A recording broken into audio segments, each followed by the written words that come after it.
the gayest soy thing you can do.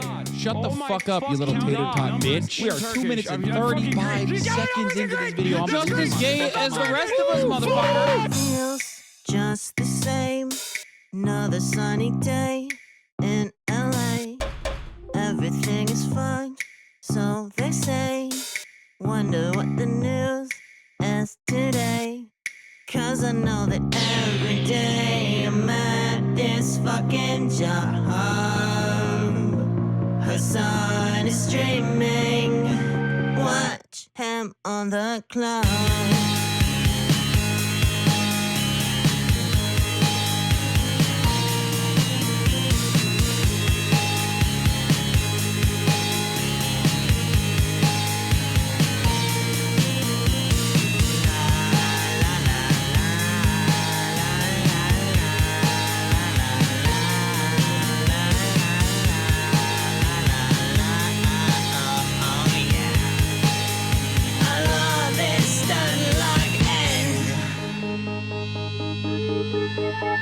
Listen, bro, the Lyra does not need this. Strange people love playing Hearts of Iron 4. Eating pussy is the basic bare minimum thing you can do. You can do like, you Where have a did they fucking fat find these penis, people, dude? At and the women want to trash have sex. Your with you. job is posting, you're gay. Okay, God, I don't I make hate the fucking women rules. so much.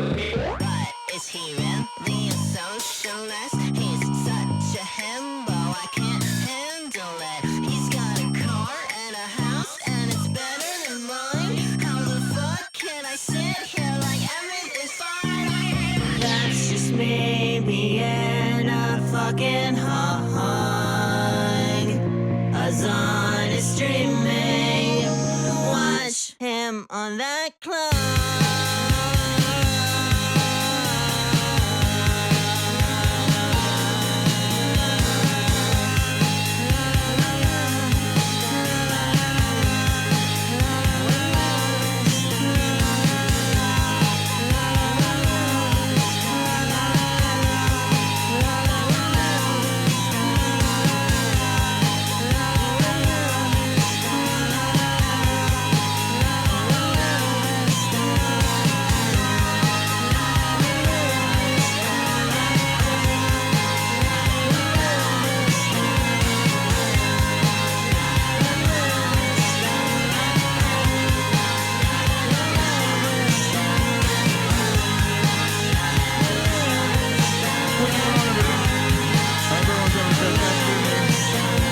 Fantastic afternoon, fantastic pre-noon. No matter where you are in the world, I'm Hasan Piker, and this is HasanAbi March coming to you live from sunny California, Los Angeles, folks. We're live and alive, and I hope all the boys, girls, and MBs are having a fantastic one. It's 64 degrees and sunny out here in California, Los Angeles. That was Teresa Sweetheart, Hasan streaming theme song for my favorite socialist himbo official video 7 months ago. Came out, and what a banger it is. Why do you look like you're about to read some slam poetry? Because I am. Whatever you say, I am. And if I wasn't, then why would I say I am? And in the paper, the news, every day I am.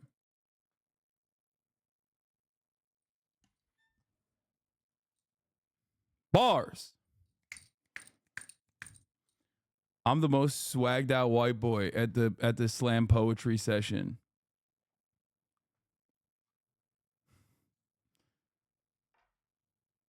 Boomer ass stream. Shut up. Funny biracial slam poetry. Someone who is 3/4.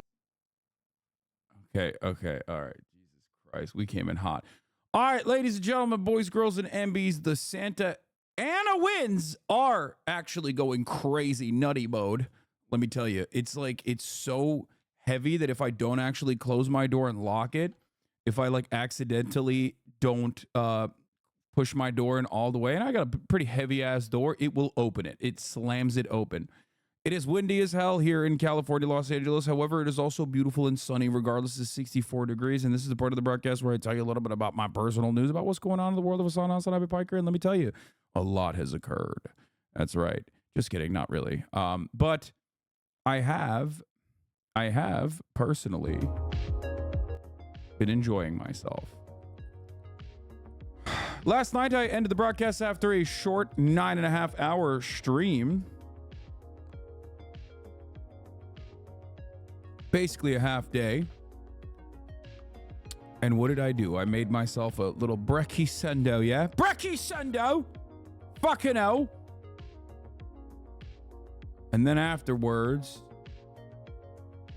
I watched a little bit of Warrior, but not a lot. Played a little bit of Yakuza, but not a lot. After What else did I do? What did I watch? What did I watch? Oh, I tried watching Ninja Kamui and I did not like it. Sorry. Don't get mad at me. I tried watching Ninja Kamui, or am I saying it right? I don't know. It was not that good. Not valid. Sorry.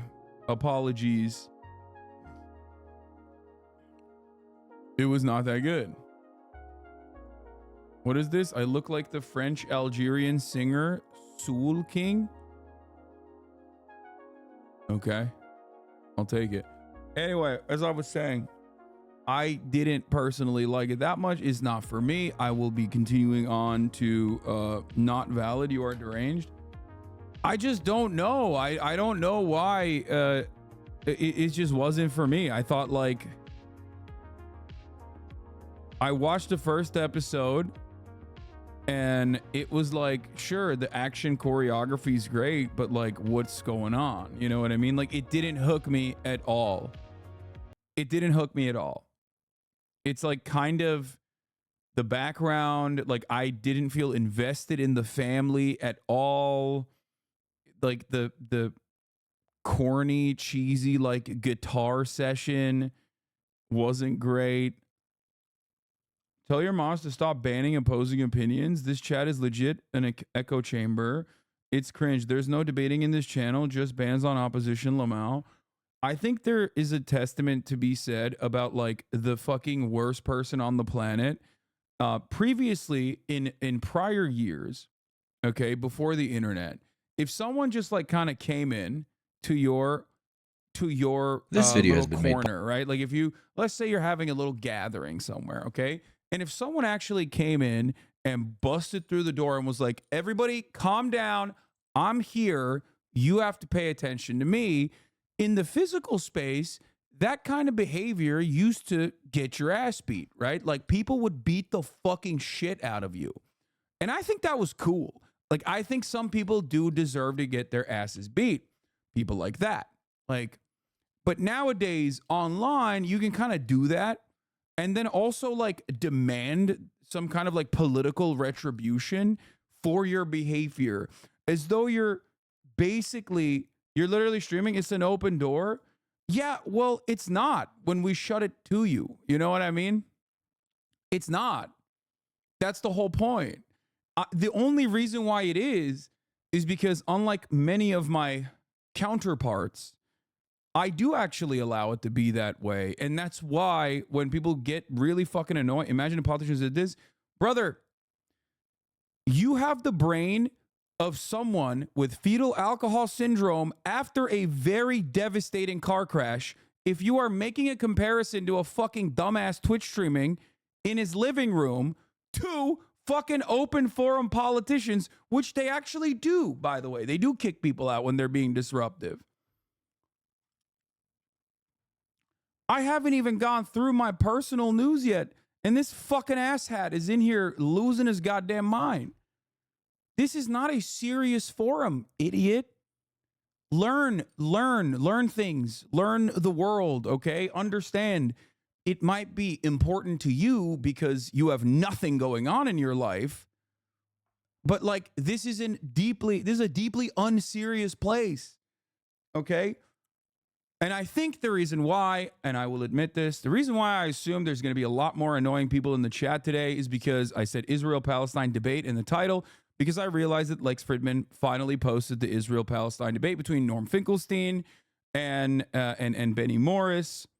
You literally just admitted to banning opposing beliefs? Yes, of course. Sometimes I do that when people are being fucking annoying. I currently am giving you a forum to be annoying, though. Half the time, if I don't ban motherfuckers like you, let's be real, I try to bring them on to the stream and then they fucking shit their diapers. They shit their diapies. You shit your fucking diapies when you want to come on. I'm like, all right, here you go. Here's my forum. Go ahead. I get if it's hate speech or something bannable, but you ban people for literally disagreeing. I'm going to die. No, I ban people for being fucking annoying. I ban people for being fucking annoying, and I have every right to do so. This is not like a fucking public forum. You're being banned from a Twitch stream. Live your goddamn life, big homie. Please go out and touch fucking grass. We just started. I haven't even fucking blasted off yet. There's only fucking 8,000 people in here. There's not even 10,000 people in here. And you're like, me first.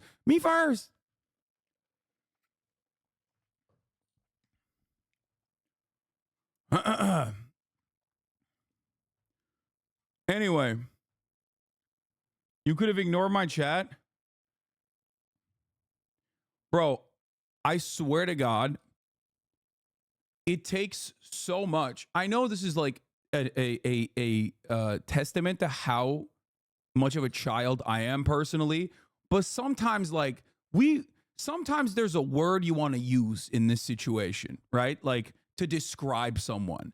And I feel like it just takes so much out of me not to say it. You know what I mean? It's just like, bro, wow, that's fucked up. Yes, bro, it's fucked up. Your brain is fucked up. Your brain is fucked up. I actually have a disorder. Yeah, I can tell, dog. It's called being a fucking asshole. Jesus Christ.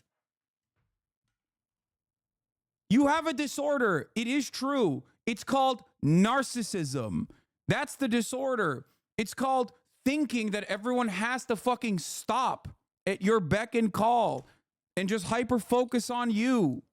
Bro, hit the disorder card. I know, bro. It's called narcissistic personality disorder. We know. Pay attention to me. D had to have gotten slapped around if they're already being this annoying.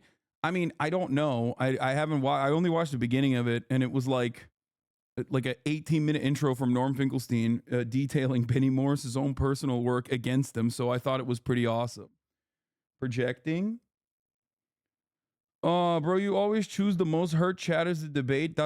L. Okay, I think I'm gonna do a purge today, probably. Good job playing into his narcissism. It's just so, you make it so easy to completely derail your stream limit. I know, guys. I know.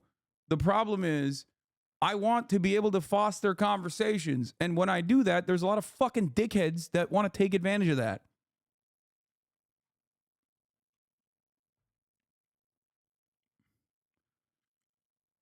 You go to therapy? I fucking should. That's the point. And I don't think chatters, I think chatters see streamer yell at chat and chatters think, oh, streamer yell at chat. I am chatter. This is just like he is yelling at me. Not realizing that, like, no, I personally have cultivated this space specifically so that we can have conversations with it. So that, like, my favorite thing is when someone comes in here and is like genuinely confused about a subject matter and is like, can you please help me? I'm frustrated. I don't really understand it. Can you please explain this? That's my favorite shit to do. That's why I do what I do.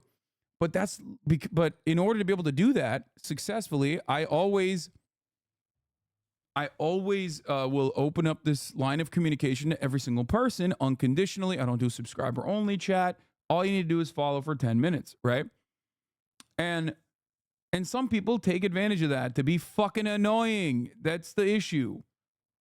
Can you Don Lemon that ass already? Don't ban me for this. Unironically, I started going to therapy when you told me years ago to be normal. You unironically should go to therapy. It helped me so fucking much. Holy shit, it helps. I have a psychologist who calls me every Wednesday to help me unravel. It's so good, and it stopped me personally from unaliving myself in a video game too. Yeah, I mean, that's like, you're talking chronic depression. Like, obviously, being suicidal is like a little bit different than my situation. I think part of the problem is, like, I legitimately don't know who the fuck I could talk to about my issues. Like, you know what I mean? Who the fuck is going to be like, oh, wow, you're being gang stalked? That's a mental illness that you probably have. How am I going to describe the circumstances? How am I going to describe the circumstances of, like, the being in the crosshairs of, like, multiple different ideologies online that are running rampant, having, like, collected enemies like fucking Pokemon over the past 10 years of doing socialist commentary online very publicly, very visibly, and now have, like, basically just a massive community of cyber stalkers that, like, legitimately get money to cyber stalk. and make my life a living hell. Who the fuck am I going to talk to about that? Maybe Dr. K. I guess that's it. That's the one guy.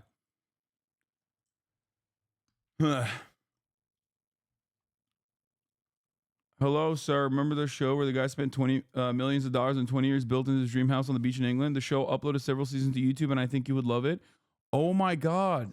It's the Crazy House. Yeah, I'll take a look at it. Honestly, yeah, I don't need therapy. I need to disconnect. You know what I mean?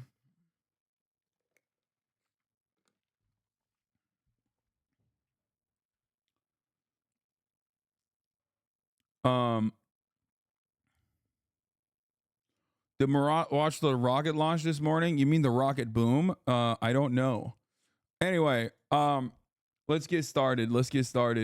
Therapy doesn't make the cyberstalking go away, chat. I don't know why y'all jump on this every time Hasan's being harassed. I know. All right. You've been saying that since the elections wrapped up in 2020.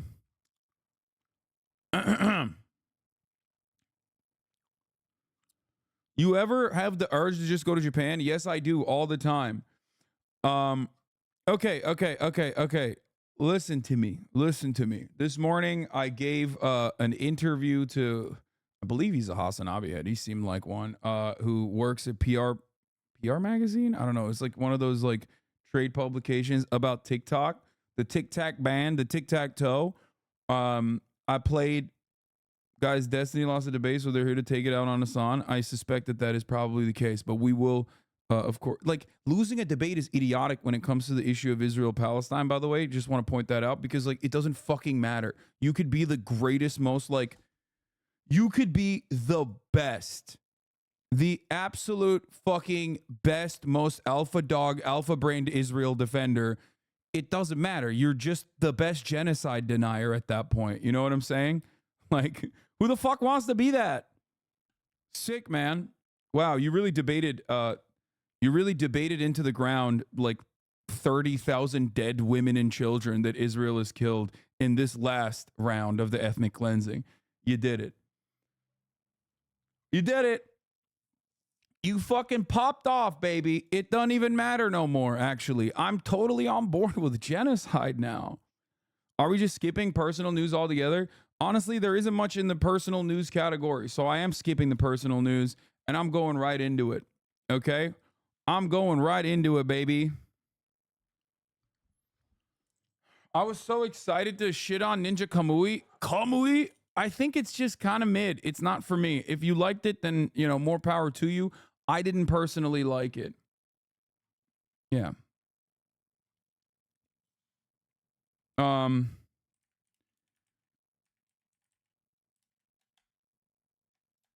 Finkelstein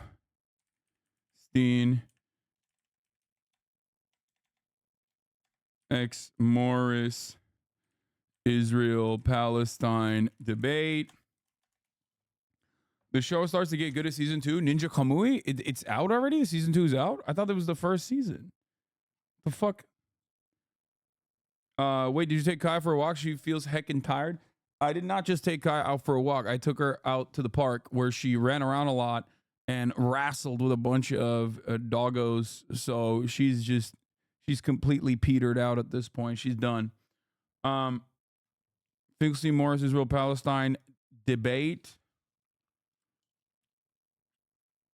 Bro, I thought I dodged anime tier list, man. Fuck, what? Wants regime change in Israel. And more. Get in now. Ninja Kamui. It gets better in season 2. Signs of a mid show not worth watching. We have a little community in our complex that we all meet at 4:30 on our tennis court so our dogs can play and we can pass blunts around. That's awesome. You have a favorite Shogun character? Mine's Lady Mariko. Same. Actually, I kind of like Uncle a lot too. What's the guy? The general? I do like the general.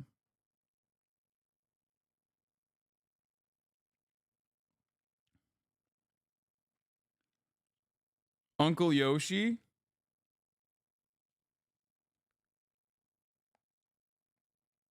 Yeah, the cuck. Yeah, the traitor.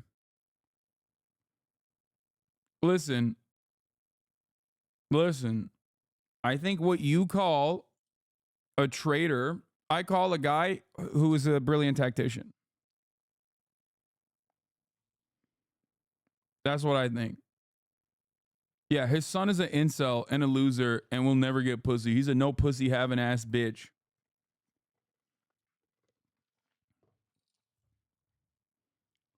Actually, anyway, he's a trader and he's trading employers. Yeah, dude, leverage, like hedge your bets. You know what I mean? Hedge your freaking bets, son. Hedge your freaking bets. Get some leverage out here. Can we do some hogwash today? It's my favorite. Hell yeah, we can do some hogwash today. Tomorrow I am going to have Hey Big Mike on, okay? Also known as Michael Malak. Shouts out to Michael. Mike is going to be on the stream tomorrow. He is Logan Paul's co-host on Impulsive, as you guys might know. We are going to be talking. We're going to be doing hogwash with him. He is, I would say, one of the most loyal soldiers to liberalism on Twitter. He just refuses to let go and will regularly try to duke it out with some of the most insane people you've ever encountered by trying to talk them off of a ledge like a goddamn social worker, possibly because like he has a lot of experience in specifically that side of like having brain issues, considering his background, considering that he is like a big time, you know, former addict, recovery guy. You know, he is also incredibly chronically online. I have a lot of respect for him. And we are going to do that. We are going to try to broach the subject together tomorrow. Very, very excited. Did you see the couple get arrested at the $8 million makeup retail theft ring? Some of those videos that went viral were from people doing their stealing. Yo, that's crazy. I'm so new to politics, and you can make fun of me all you want, but please, what the fuck does fascism mean? Its definition has so many words I don't understand. English is my second language. Fascism is a devastating political ideology that is self-defeating inherently, that is about constantly seeking out an out-group that you must eliminate in order to protect an in-group, in the simplest terms. There you go. I did not use the big words, I think. There's a huge case of internet about a black lady being forcibly arrested in her own place with the presence of her son filming the fucked up policeman. What did you think of the fresh and fat debate with Ethan? Did you talk about it? I just saw one part of it where they were trying to defend their like insane anti-Semitism by being like, well, your podcast co-host, like, he criticizes Israel way more than we do. And it's like, and Ethan was like, the fuck? That has nothing to do with anti-Semitism. Fuck you mean? And they just could not comprehend that, like, criticizing Israel is not anti-Semitic. Defending a fucking documentary that is like 12 hours long, a Swedish documentary that's 12 hours long denying the Holocaust is the definition, like the textbook definition of being anti-Semitic. He just like could not comprehend in his mind. He was like, I don't get it. Like, yeah, impressive. Yes, impressively stupid. They literally are impressively stupid. I did not think that you could be that stupid and like, you know, sometimes like that. It's that stupid. It's so goddamn stupid that it honestly worries me. Like, how the fuck do you just survive?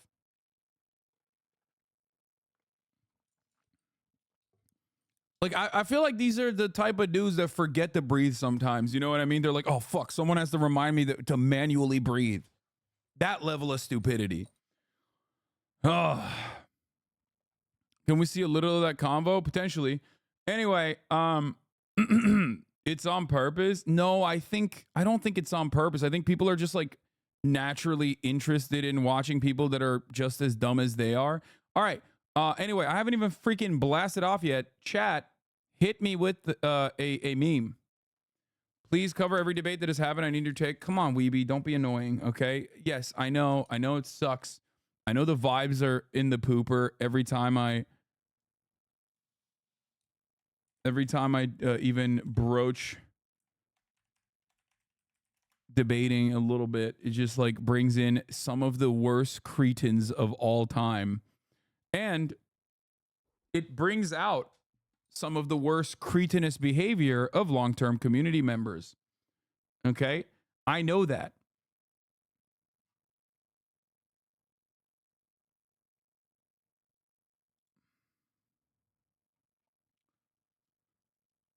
No One Piece updates. You know the chatter that comes in every goddamn day and asks if you're covering Gaza? That's me in Haiti, but only this once. Okay, but I did cover Haiti already extensively. Showed you the background, showed you contemporary Haiti, and how we got there. You know what I mean? Like fucking extensively showed you like the Haitian Revolution, making analogies to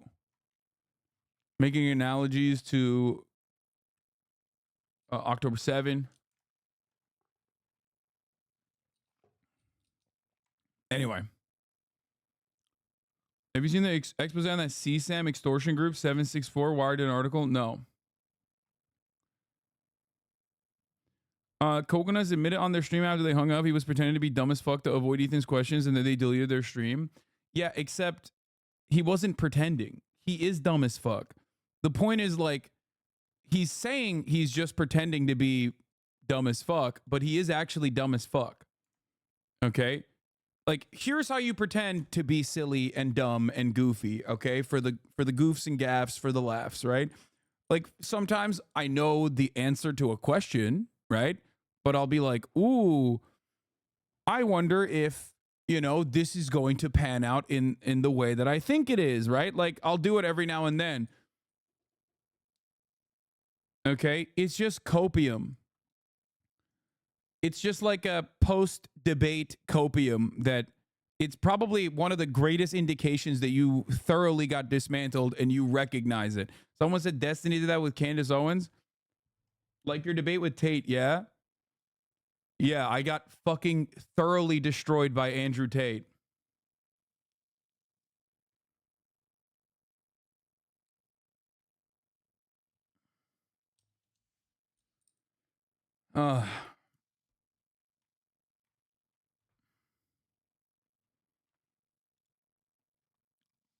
Matt Gates got subpoenaed about the SA case. Wait, really? This is one of those usernames that is like has multiple sock accounts, so I can't trust you. It's crazy when even Candace Owens can clock him like this. Are you just because I can't tell right now if your thing is just to be contrarian? Okay, hold on. No, I'm being serious. No, I'm asking you because it seems like you're just like whatever your position is. I'm going to take the opposite, and I'm going to say something really quickly and try to say, well, how do we know? And it's like that's actually quite boring. Sure, you know what I mean? Like so it's like, dude, like let's actually have a real conversation because tons of stuff is happening right now. A lot of stuff is being actually look into the Epstein case. Or are you just because I can't tell right now if he defended Epstein? Why did she go on a stream? I mean, why wouldn't she? It's like, I think Destiny right now has one of the greatest communities for right-wing radicalization. It's like primed. If I'm a right-wing dude, I would love to go on his stream and just fucking spit and be friendly. This is not a joke. He said it doesn't matter how he made his money. Yeah, he literally has like, he has had a beneficial, like a mutually beneficial relationship with Nick Fuentes for a while until it wasn't beneficial. And Nick Fuentes is a literal fucking Nazi. Okay. When you're like a mercenary, when you're ideologically a mercenary and only interested in the fucking spirited debate, you're very malleable. You have an audience that just only cares about like the aesthetics of a debate, the aesthetics of winning a debate. So you can very easily funnel your audience in the direction of whatever the fuck you want. There are consistent principles within that audience, obviously.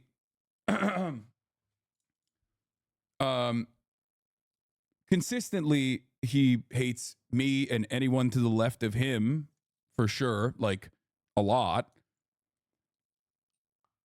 But overall, same as you, same as me. You think I have? I'm so confused when people say this kind of stuff because you think I have an audience that would funnel into the right, like pretty easily. Is that what you're saying? Which one is it? Am I too vicious to right-wing people and also create an echo chamber, or am I just like am I super reactionary and have primed my audience into you know, being susceptible to right-wing reactionary politics? No, you're hot. My man hit the exit ramp. Thank you.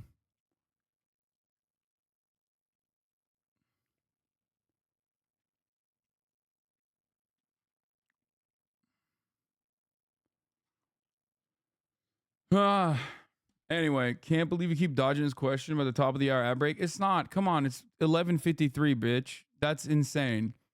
You have to be at least in the pocket. You can't be hitting me with that. You can't.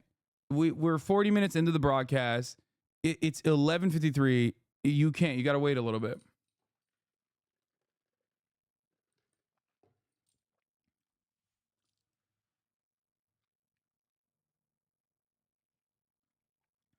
Yeah, this is a pretty solid lock. Destiny spent all those years trying to put right wingers to the center left. Now he's platforming way too many shitty right wingers, and his community's reverting back into that nonsense. Dude is so butthurt about leftists that he's willing to piss away the work he's done. 100%. Like he thinks he's like he thinks he's still running this whole like I'm just making people liberal and reasonable, not recognizing that like liberalism as an ideological position, especially if it's like especially if it's anchored around the Democratic Party, is inevitably going to spit out the same results that the Democratic Party is spitting out. So as time goes on and the Democratic Party becomes more and more reactionary, well, that's all you're doing. You're also doing reactionary politics all of a sudden.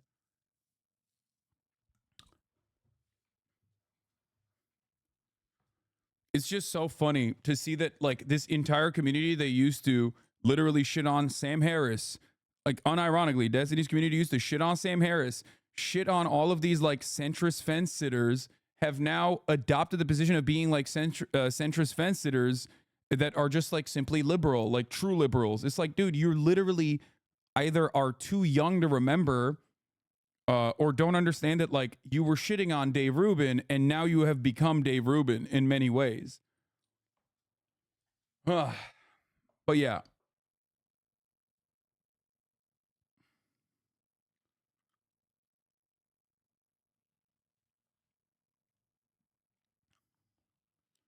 It's just so funny to think about because, like, the classical liberal shit is exactly what Sargon used to do. And these guys used to shit on Sargon. How the fuck did this happen? Do you see they're ending watch parties? Yeah, I heard. I don't know what that means for me. I don't know why they're doing that, but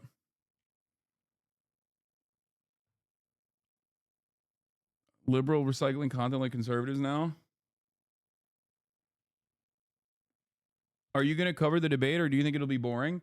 It will be very interesting for me because I do care about a lot of the people associated with the debate. I'm not talking about fucking Destiny, by the way, who, in my opinion, sticks out like a sore thumb, who only is there to speak convincingly without offering anything truly of worth.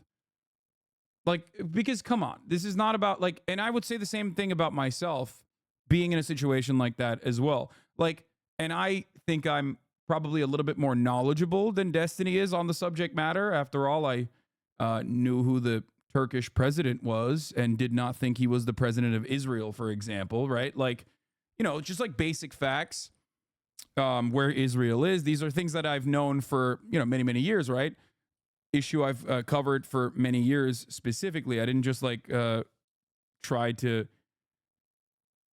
read as many Wikipedia pages to find talking points that justify the pre-canned predisposition that I had towards defending Israel's genocide, you know, and do some post hoc rationalizations like that. And even then, I still think it's like ridiculous to put me up next to fucking Norman Finkelstein, who is an incredibly important scholar in the conditions of Gaza, like one of the most important scholars who's dedicated his entire fucking life to covering Gaza. And even Benny Morris, again, an incredibly important scholar, an incredibly important Israeli scholar who is personally formative in the way that Israel's history of 1948 was uncovered, right? Like Benny Morris, I don't agree with him. I think he's a fucking freak, right? But his earlier work, specifically detailing out Plan Dalet and talking about transfer being an inevitability, like this is the foundation, the basis for why so many people now know about like the Nakba, right? He had a change of heart. Obviously, I agree with Ilan Pape. I agree with Avi Shlaim. That's why I'm not talking about them. Those are the other new historians that I obviously agree with ideologically, and their positions inform mine. But Benny Morris is a really unique individual, and yet, regardless of his like change of heart, despite his earlier work, right, who was so important in basically shedding a light on the nefarious history of the development of the Zionist state and the calculated attempts. I think that he's an important guy. You giving people second chances now? What do you mean? Is that a beanie? How you feel that a lot of left-leaning people have moved right? You giving people second chances now? I've been someone who advocates for reform unconditionally since day one. This is an unchanging principle of mine. I'm always a firm believer that people who find themselves in the throes of reactionary thinking can always have and should always have a second chance. I yell at my community regularly for being not as understanding as I want them to be. So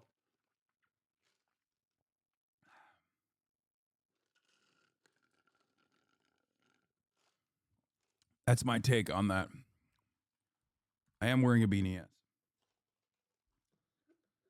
It is a beanie. Yes. All of your questions will be answered. Yes, at the top of the hour, there's a 3-minute ad break. Okay. This is true. Big news on Stan Twitter. This shit is crazy. Dua Lipa fan calls cops after Nicki Minaj fan flies to his house to settle Stan Twitter beef. I'm not going to lie. This is exactly what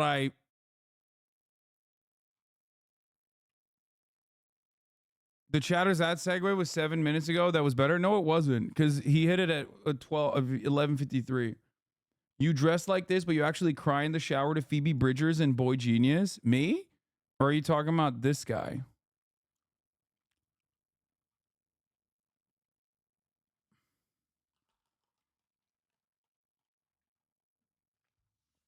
Okay, I get why you're terrified of the barbs. I'm actually not terrified of the barbs because I think, like, I realized more. I think barbs used to have Black Twitter with, they used to hold on to Black Twitter with a vice grip, okay? And I feel like their power over Black Twitter has, like, kind of gone away. Twitter has become more right-wing anyway. But as time has passed, and this is a consistent thing that happens with people that are, people that associate with me in a negative way, they almost always out themselves as, like, weirdly enough, defending, you know, lowering age of consent, and defending some of the worst, most unhinged white supremacists. So, like, for me, I think I'm no longer as afraid, especially because I'm a hot girl. Like, I've been a Megan Thee Stallion supporter for a very long time now, and I am no longer afraid to say it. They're rebuilding the guild arc right now. Chatter joke reference. Like this and give off like tough, like a tough sort of thing going on. And then absolutely zero people look at this guy and go, you are giving off a tough veneer. Like no one thinks that. What? That is not. I cried at Phoebe Bridgers in the shower, and I listened to C Rose and Boy Genius, and the dichotomy is crazy. It's really funny. People are making fun of him because he's so cringe.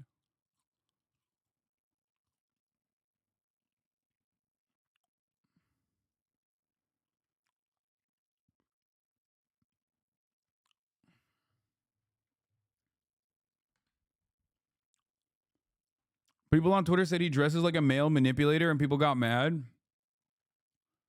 Yeah, I think everyone should chill out about saying he dresses like a male manipulator, okay? That this outfit is not.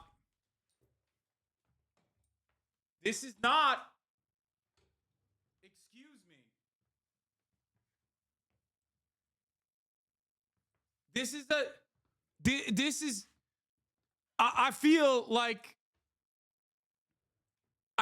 you're being a little unreasonable making this assertion, okay? It's just, I'm gonna take the fucking beanie off. Yeah, it's just, I'm Vamp Life. That's what it is. I'm Vamp. I'm fucking Vamp. That's what I am. Why do you wear white socks all the time? I think white socks with Doc Martens look great. That's what I think.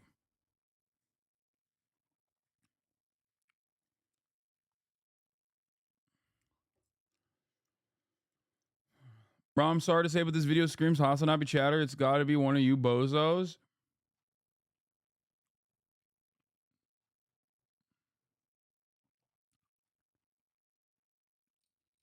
Which docs you got on? The regular low tops. The laced ones. I love those. They're so comfy too. Anyway. Shoes in the house, brother. Yes, I've talked about this already. But since Kaya came into this house and started pooping everywhere, I've been wearing I've been wearing shoes in the house usually.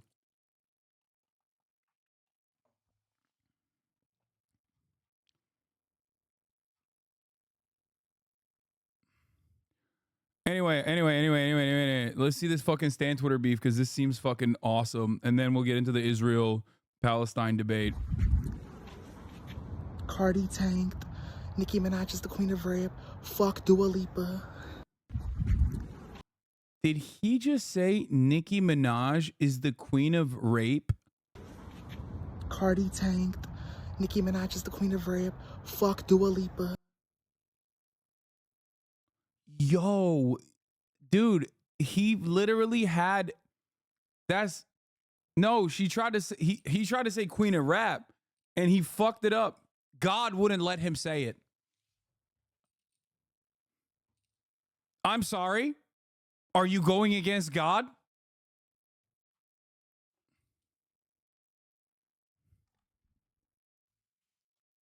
God was like, nope, not today. Your ass needed to be defending Dua Lipa, shaking my head. Oh, hello? Another fucking queen. Are you kidding me? Albanian for life. Excuse me. The world is Albania. Call me the Premier of Australia, Hasan Albanese, the way I'm defending Albania. Mate. Hello. I'm Albanese.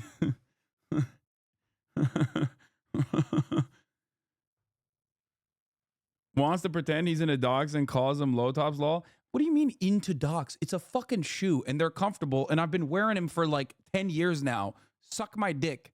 Okay? Stop associating your identity with your commodity consumption, please. Oh my God. Oh my fucking God. I'm Albanese.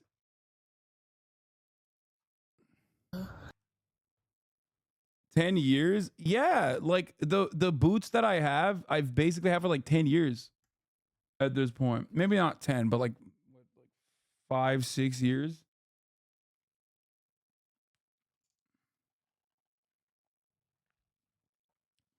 Here's a full thread explaining what's going on. Oh my God, the Stan Twitter beef between Jasmine, Onika 2.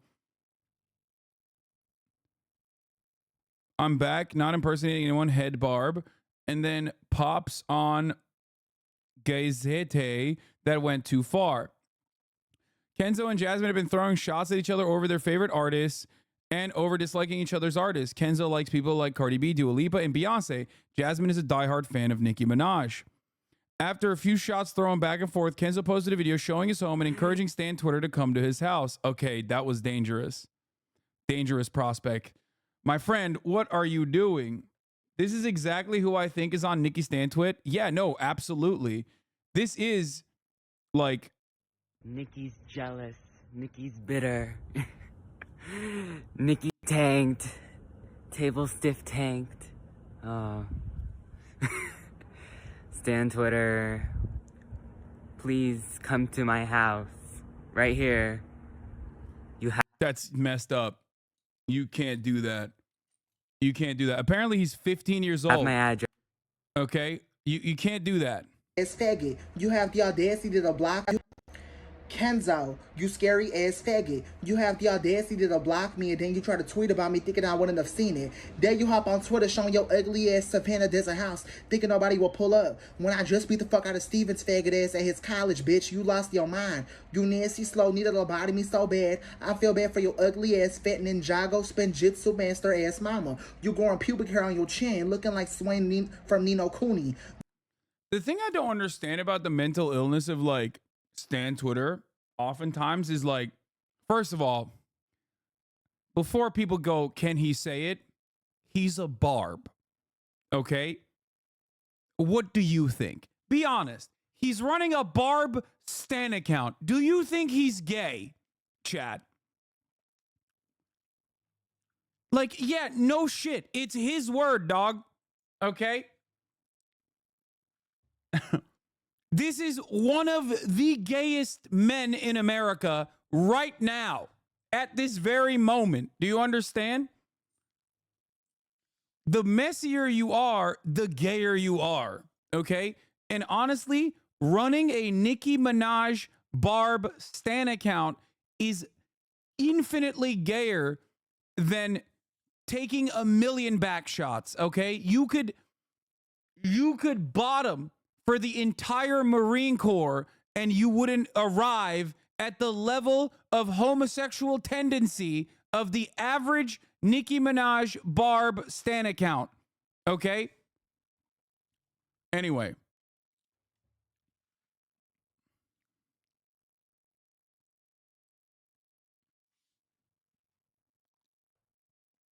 Bro is like 15, kind of cringe to be honest. Bro is also insane. You fat ass Toko booty ass bitch. Bitch, instead of speaking on Nicki Minaj or Taylor, speak on your nasty mug hole. You talk about how you ain't do shit in your worthless life and be a ugly sob story faggot. You don't know that, dude? This might be like a Ukraine moment for you when this guy responds with his girlfriend. Popping his gums on Twitter. Kill yourself and shut the fuck up, faggot. Kenzo. Okay. So he wrote that whole ass thing, right? Jasmine then took it to his own hands to buy a plane ticket from LA to Phoenix to go to Kenzo's house and attempt to fight him. I go at 4:30 and I'll come to Phoenix at 6 p.m. And by 7 p.m., this fight should happen. Okay, so here's the thing. LA? Like Louisiana? Or are we talking Los Angeles? Because I'm sorry, there is no way you are legally allowed to have that accent just because of being a Nicki Minaj Stan account, unless if you're from Los Angeles, you cannot speak like this. I'm sorry. There are levels to this, okay? There are levels to this. There are levels to this. Unless that LA stands for Louisiana, you are not allowed to develop this accent. Where the fuck? It's got to be Louisiana. I do not want to believe that he is from Los Angeles.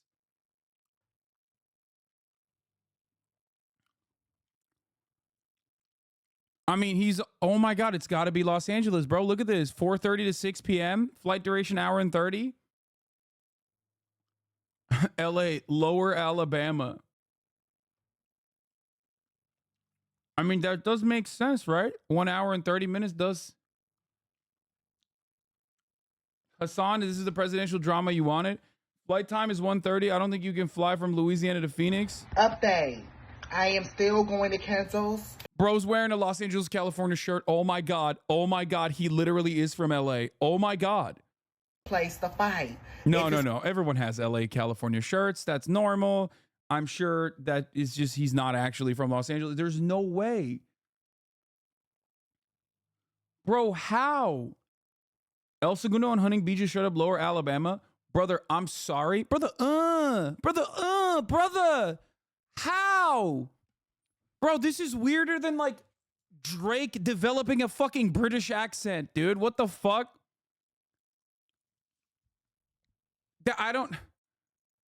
He's literally talking like he's from the deep south, okay?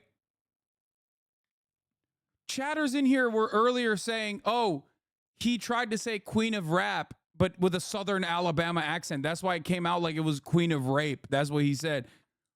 Bitch, turns out this dude's from like Orange County or some shit. What the fuck?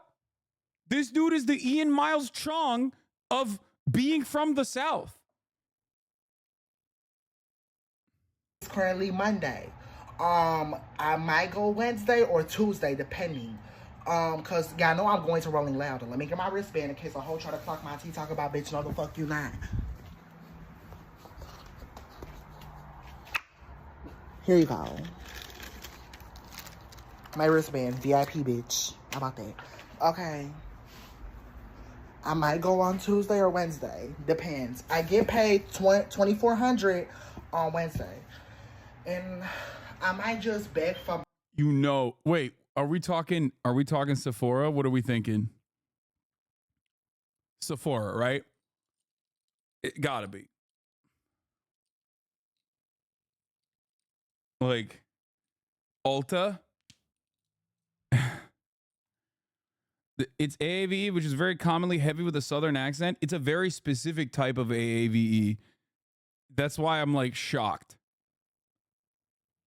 Money on my TikTok live so I can afford the ticket today and just go tomorrow. I don't know. I'll see. I'ma go. Update. It's also not even fully AAVE. It's more like gay AVE, if that makes sense. Jasmine that took the flight today, 3/13/24, and arrived at Kenzo's neighborhood and made a video showing he was outside of his house. Kenzo quoted his post and said he was actually outside. Kenzo tweeted a few things while Jasmine was in his neighborhood. Cardi tanked. Nicki Minaj is the queen of rape. Fuck Dua Lipa. Yeah, he fucking literally says Nicki Minaj is the queen of rape. Dude, there is something really funny about this. He's like whispering. Cardi tanked. Nicki Minaj is the queen of rape. Fuck Dua.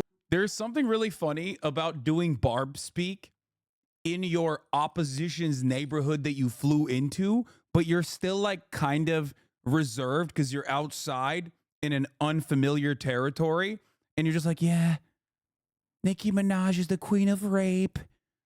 Fuck Dua Lipa. It's like, come on, bro, say it with your chest. You're there to fuck this dude up, right? Okay, he's actually outside my house is Kenzo. I think he's on the other side of my block because that's not my side at timestamp. 1 second in the video. You really spent a couple $100s on a flight and an Uber to my house over Stan Twitter shit. You're a psychopath. Going outside, maybe, I don't know. If he had the balls, he would be at my house right now. He knows I'll call law enforcement. So then why are you here in the first place? Kenzo then comes outside with his father and cops are called. Watch this videos to see what happened. LA to Phoenix, ordered an Uber to show up to my house with intentions of hurting me and my family. Can we just talk? I don't try to assault nobody. He's been encouraging others to attack my family. Bro, turns out thought daughter on top, by the way. Can I just say? I'm sorry, don't yell at me, okay? I have never been more in support of Thought Daughter over the gay son Thought Daughter situation than this very moment. Okay? Straight up. Thought Daughter's on top. Okay? Arrest me. I don't know why I've been doing this a lot. Arrest me, officer. I will go to jail for the truth. Okay?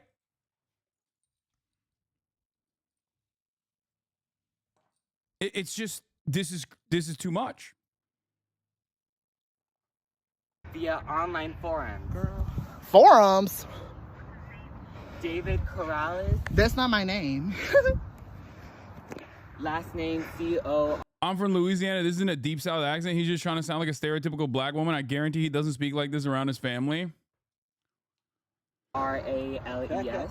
Can I talk, please? Girl, just let me talk. Girl, they being weird. Bro, there's something so funny about just like being so out of shape. Like you flew to fucking Phoenix to beat this 15-year-old's ass over Stan Twitter shit, over defending Nicki Minaj. Oh my God. Okay. Like not even like a defensible person. So it's like layers of being unhinged, and you're fucking losing your breath trying to talk to the 15-year-old whose ass you're trying to beat. You do not have the physical prowess, dumbass. You do not have the physical prowess to conduct this operation. You did not think this through. What the hell, man? It's no point. Yeah, they're trying to call 12. I mean, what the fuck? It's definitely LAAV. I grew up in Inglewood, And then now the dad's Bay trying to Area. flash me. Like, girl, I just wanted to talk. Really hard. Flight from LA to Phoenix ordered in. Yeah, all he doing is just following me with his dad. And it's never in the history of the planet have like dudes who used to just scream racial epithets at one another been so vindicated, because like this activity used to be relegated to like Xbox lobbies, right? And like these dudes would just say unhinged racist shit, but at least it would end there. You know what I mean? Your father would hear what you're saying in the other room and beat your ass. Now it has like completely gotten out of control. Like I never thought Xbox lobbies would be a preferable situation to what is unfolding in front of my fucking eyes. Okay? Jesus Christ. trying to call the police. I don't know what to do, chill. I ain't doing nothing illegal, so it's whatever. Yes, what? You can't. What is he thinking? Are you out of your mind? Yes, you are literally stalking someone and threatening to physically harm them. That is definitely illegal. Nicki Minaj stans obviously don't have a great understanding of the law unless we're talking about age of consent in different states. But like, you know, this is like pretty obvious stuff. You cannot fly to a different state after being like, I'm going to beat this person's fucking ass, and then go outside of their fucking house. Nicki Minaj stans need to understand you cannot fucking dox and harass people, okay? I don't know why they just like can't fucking comprehend this. God damn it. They need to, bro, I swear to God, if they put in the Ulta and Sephora manuals, like some of these things like doxing is not valid or permissible. Like, please don't stalk people at the behest of Nicki Minaj. Like, you would eliminate like 30% of the fucking problem, I think. Your Rage Gaming? Oh my God. He is the most normal Nicki Minaj stan on the fucking planet. And I don't mean that ironically. I don't even understand how he like, he is the way he is. Whatever, okay?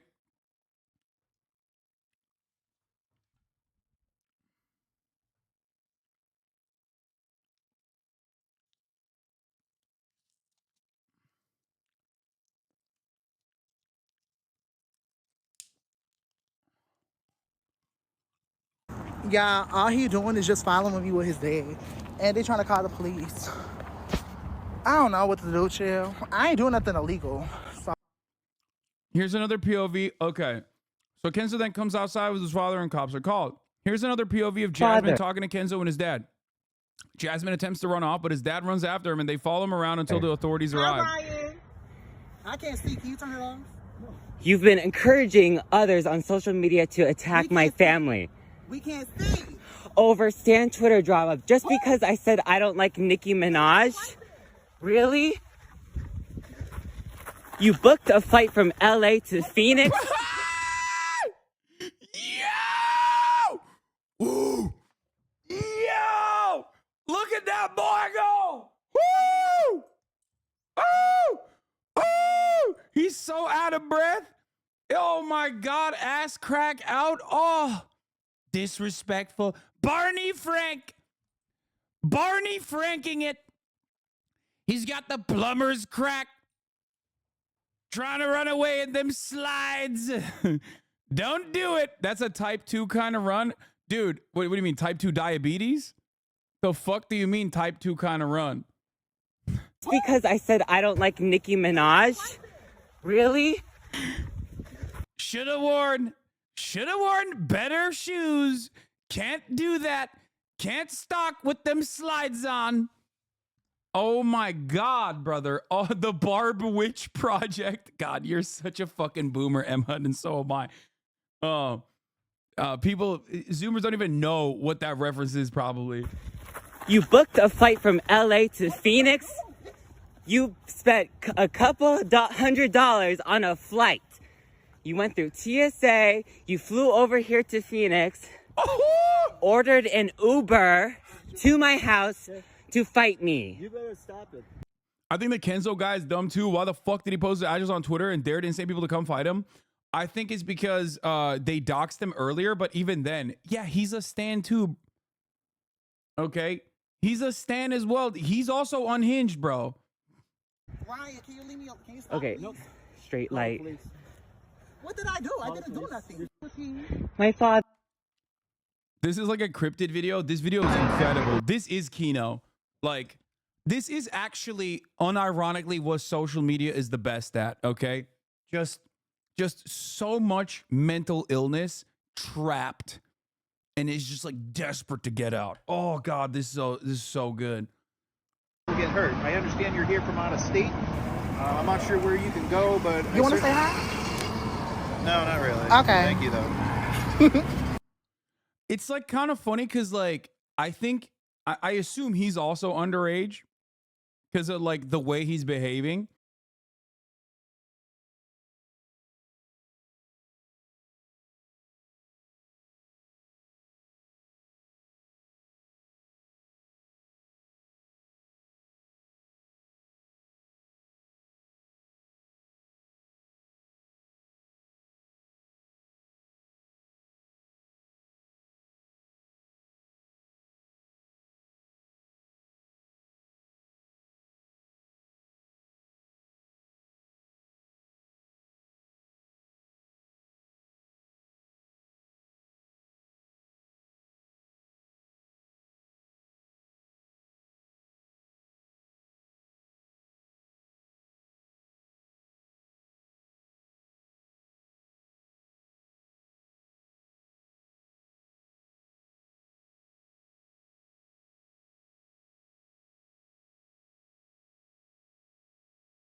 End of thread. Moral of the story, Stan Twitter is not that serious, except Jasmine was fucking tweeting out things like, things I did in 24 hours. 1, I ended Kenzo. 2, ended the lotto page.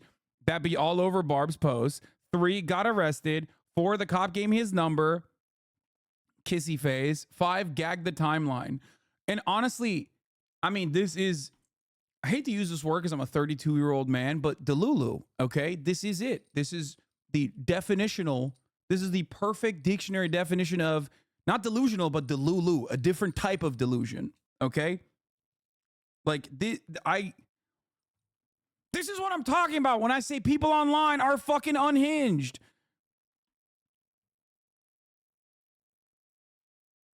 Mental illness isn't a free pass to be an unhinged psycho.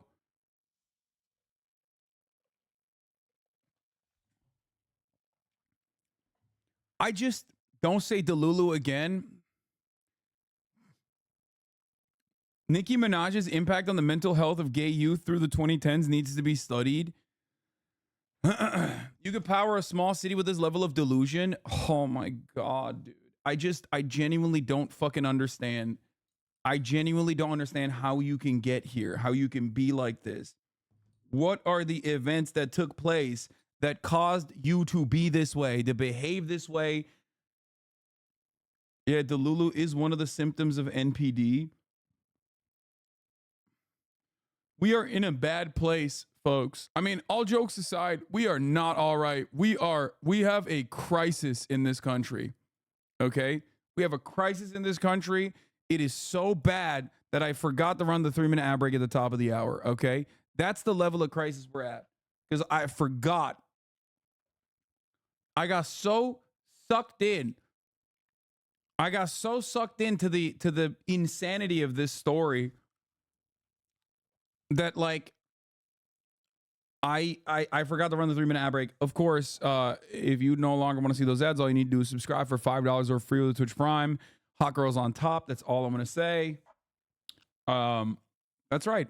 Hot Girls on Top. Once again, Nicki Minaj stands as a part of her dying fandom. The last gasp of air that is coming out of this fandom is always going to be the most devastating, the most dangerous. Yeah, just I wish everyone well. That's all I'm gonna say. Arrested me in cuffs. Psych. Bitch. Bye. Like, this is my opinion. Kenzo, you're scary. And you'll always be scary. Because what the fuck? That don't make sense. You literally consented to the fight.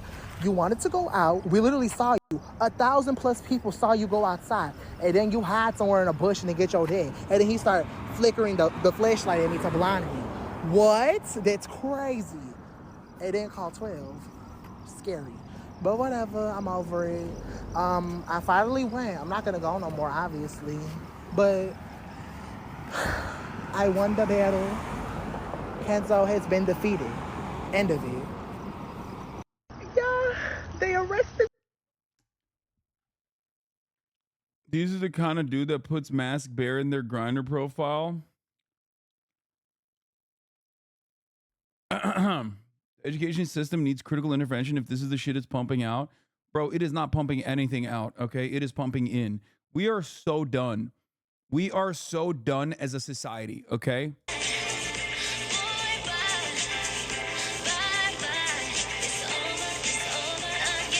I'm glad that he's in good spirits, though, after this insane circumstance that unfolded. This is how Alexander the Great behaved before he got poisoned by his generals. Brother, Alexander the Great conquered an unimaginable amount of territory and basically fucking neutered the Persian Empire, okay? There is no comparison to being a Nicki Minaj stan here, okay? Hello. This man cannot even conquer diabetes. What are you talking about?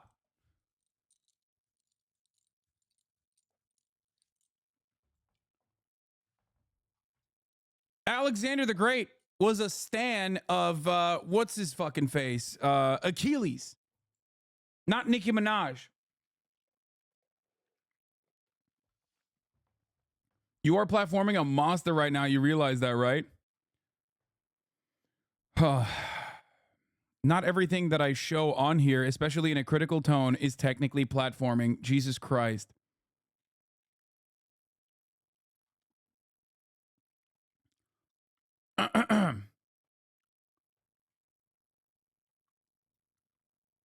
One-fourth of humanity needs to lose access to social media. Yeah, I don't know what to say about this other than the fact that, like, it is Jover. It is more Jover than it has ever been. There's never been a moment more Jover than this moment. It will never be as bad as it is.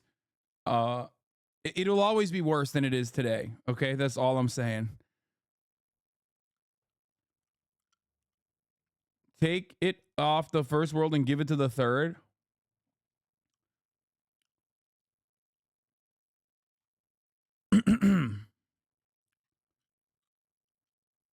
It is. We are at the precipice of rock bottom. If we haven't hit it yet, we will. More proof Hasan hates the gays. Dude. I would not associate this person with the gays. That's all I'm going to say, okay? Like, yeah, gays can get messy, okay? And gays do love a messy bitch, okay? But this is like, don't claim this guy, okay? Would it be fascist to limit the access to social media to people with serious mental illness? I don't know. I don't know. I don't know. I don't have a solution.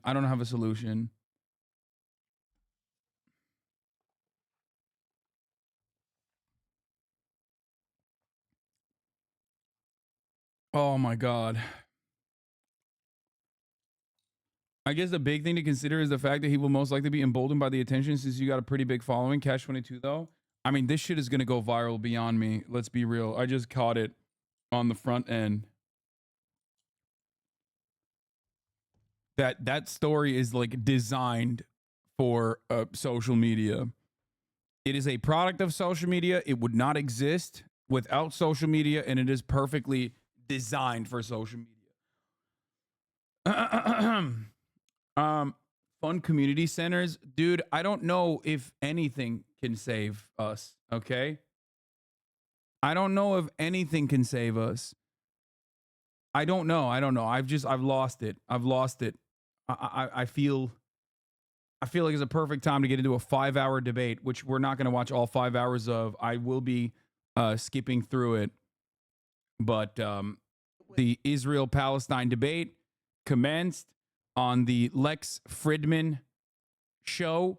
It is literally almost 5 hours long. We're not going to watch, obviously, all 5 hours. And I'm going to be hitting the 1.75 playback speed.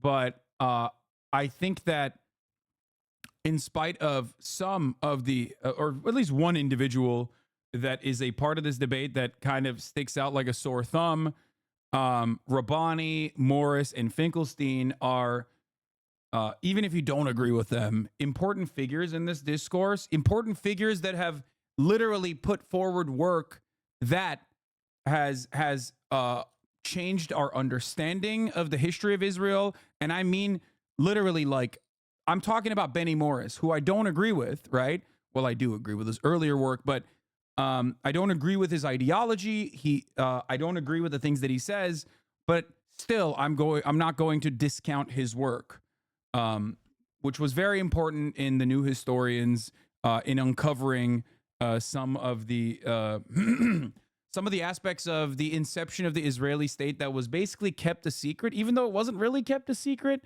It was more so just not, I guess, openly discussed as much in the Israeli side of scholarly work. But yeah. First question is about 1948. For Israelis, 1948 is the establishment of the State of Israel and the War of Independence. For Palestinians, 1948 is the Nakba, which means catastrophe, or the displacement of 700,000 Palestinians from their homes as a consequence of the war.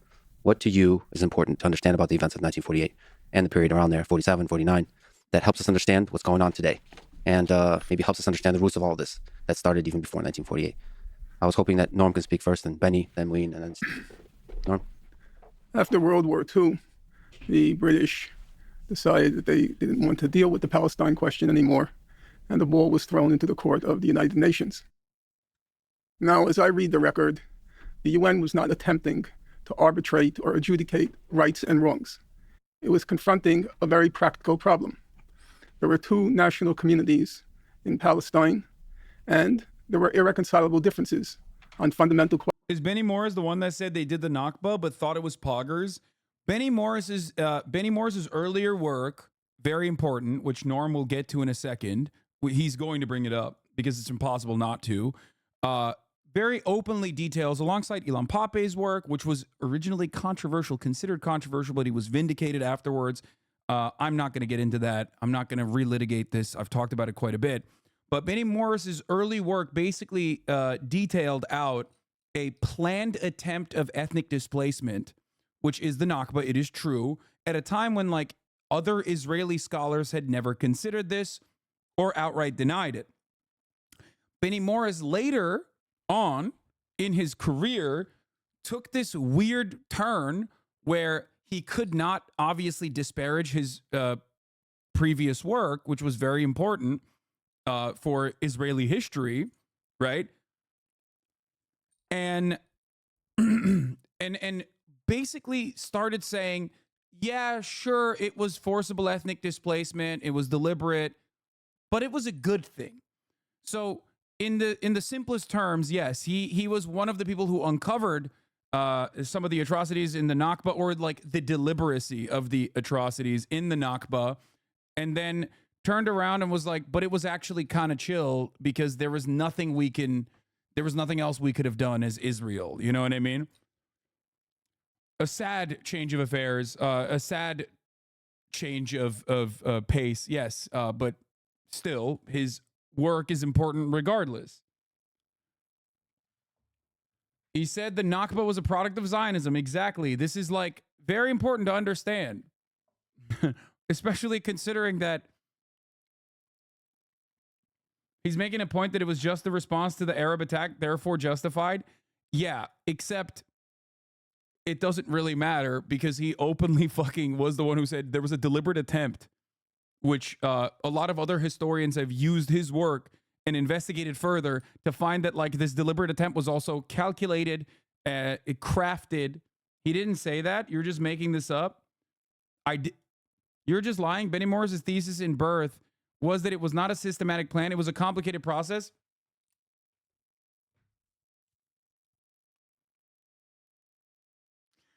You know what? I'll just let Benny and Norm discuss it. They're there. They're in front of you. You'll see in a second. Questions, most importantly, looking at the historic record on the question of immigration, and associated with the question of immigration, the question of... Dudes who defend Israel love saying complicated, okay? It's their favorite fucking word. It's not that complicated, brother. It's actually not complicated at all. As a matter of fact, it was complicated in the way that we understood it, but thankfully, due to his work and many others in the New Historians, it's no longer as complicated. You can do the smug laugh thing, but you clearly haven't read his books if you're claiming that. Let's continue. The UN Special Committee on Palestine, which came into being before the UN 181 partition resolution, the UN Special Committee, it recommended 2 states in Palestine. There was a minority position represented by Iran, India, Yugoslavia. They supported 1 state, but they believed that if forced to, the 2 communities would figure out some sort of modus vivendi and live together. The United Nations General Assembly supported partition between what it called a Jewish state and an Arab state. Now, in my reading of the record, and I understand there's new scholarship on the subject, which I've not read. My favorite part of this process, we're not going to talk about contemporary Israeli history and like what this version of the genocide looks like, is that like there is a 3,000-year jump that you need to have to be able to justify even the buildup to the Nakba. Okay? Like it is a settler colonial operation through and through. Like objectively, that is what it was, right? planned and designed by the British Empire. Are there good justifications for obviously a lot of Jewish people escaping Europe? Certainly, right? Especially with the Holocaust. Having said that, however, there were people there. That is the major point.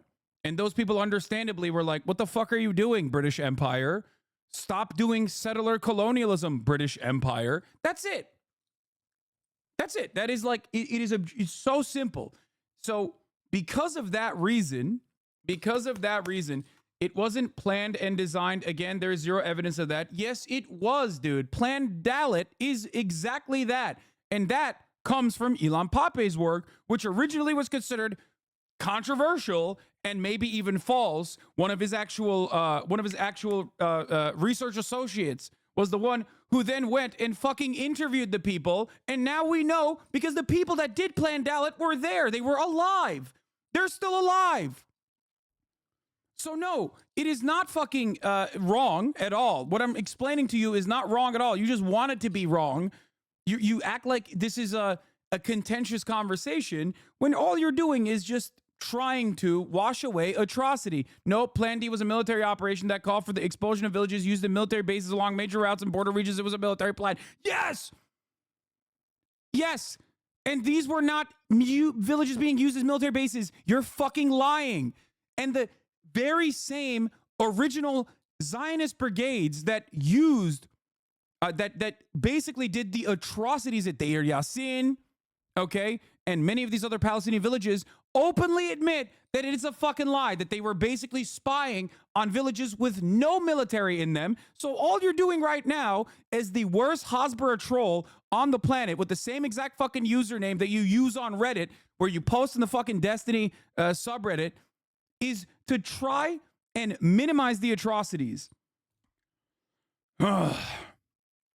I gave you one of the villages. Deir Yassin is a village that was in the original inception of the Nakba, a village where atrocities occurred in the hands of Irgun and in the hands of Lihi.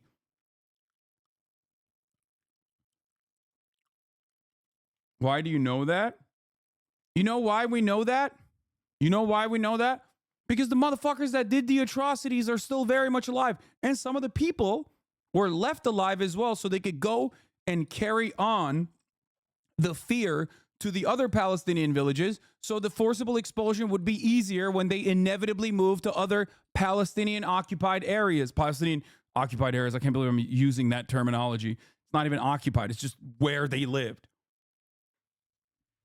The notion that, like, yeah, Tantura is another one.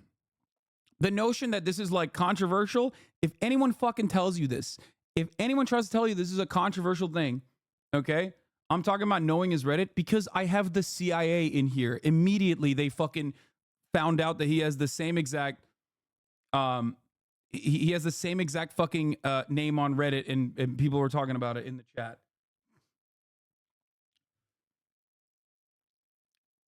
"500 villages were destroyed. This is not up for debate. Lamont Palestinians were ethnically cleansed by explicit design." I know. Wow, amazing. I'm aware of Deir Yassin, which was an atrocity. You made a claim about systematic policy. Yes, the systematic policy under Plan Dalit was to forcibly expel and do atrocities in certain villages that they were spying on, villages that had no military usage whatsoever. You can claim that there was military usage for the villages, but there were no militants in those villages. There were just villagers. As a matter of fact, Deir Yassin, famously, the one that you know about as well, and the one that you have to admit was a massive atrocity, famously had a peace agreement with the surrounding Jewish villages. That is why they were so easily slaughtered by the two militia groups that I just described to you. One of those two militia groups, as a matter of fact, openly called themselves terrorists, Stern Gang.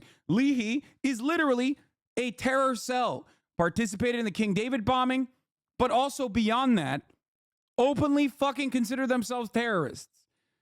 Why do you have to look into who I am? Fucking weird. That's not what Plan D was. There were literally battles in these villages. Oh my God. Okay.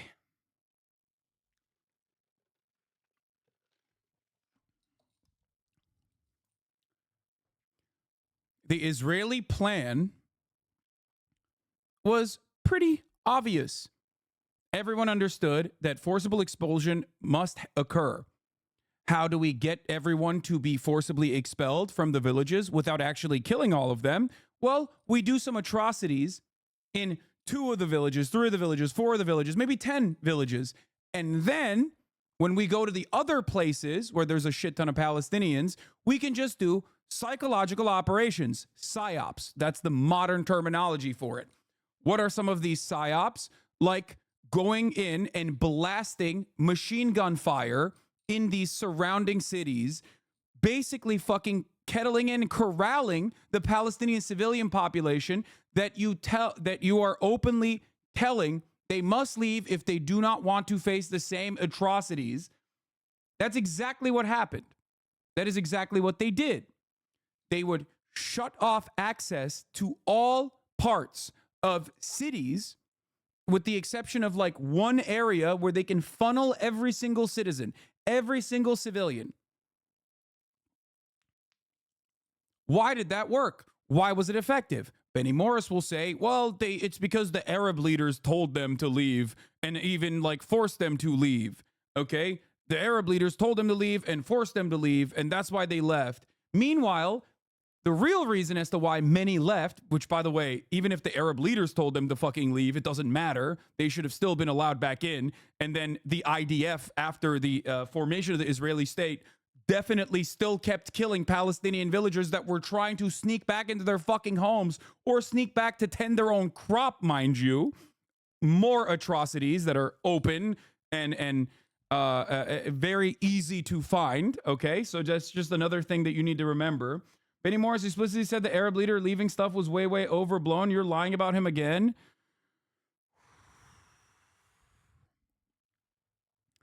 Benny Morris, in this conversation, is going to literally bring up Arab leadership also telling people to leave. It does not matter. It's the major reasons as to why people left from these villages, even if it was literally Arab leaders who said, leave the fucking villages, we will surround them and we will save you, and then you can come back. It still doesn't matter because these are civilians, dumbass. Unless you think Arabs are a fucking monolithic barbarian horde that must be ethnically cleansed by the supreme Jewish state that came afterwards. And the reality is you do think that because you're a fucking Zionist. And that's what Zionism is. Literally Judeo-supremacy, an ethno-state that must be built. And how do you build that demographic nightmare of an ethno-state? Well, you build it by forcibly displacing Palestinians that live there that aren't Jewish. That's how you do it. That's the whole point. These are civilians. These are farmers, okay?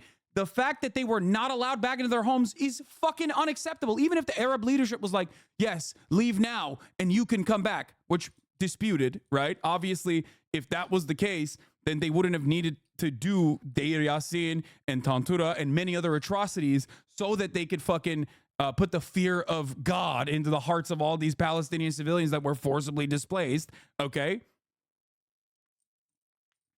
The notion, interesting how debate weirdos usually aren't this bad when you aren't watching specific people. Yes, of course, it's Destiny's fucking audience of like psychotic Hasbara defenders. It's so weird. It's so fucking weird too. Already said that Benny Morris changed his stance and further research expanded on his original ideas. I don't know what you're tripping about the semantics for, because he has nothing to do. The only thing he has is semantics, because he's butthurt and trying to defend a person's earlier work that was formative and important, as I openly recognized and mentioned, while simultaneously parse it from a pro-Zionist position. But so far as I've read the record, there's no clarity on what the United Nations General Assembly meant by a Jewish state and an Arab state, except for the fact that the Jewish state would be demographically, the majority would be Jewish, and the Arab state demographically would be Arab.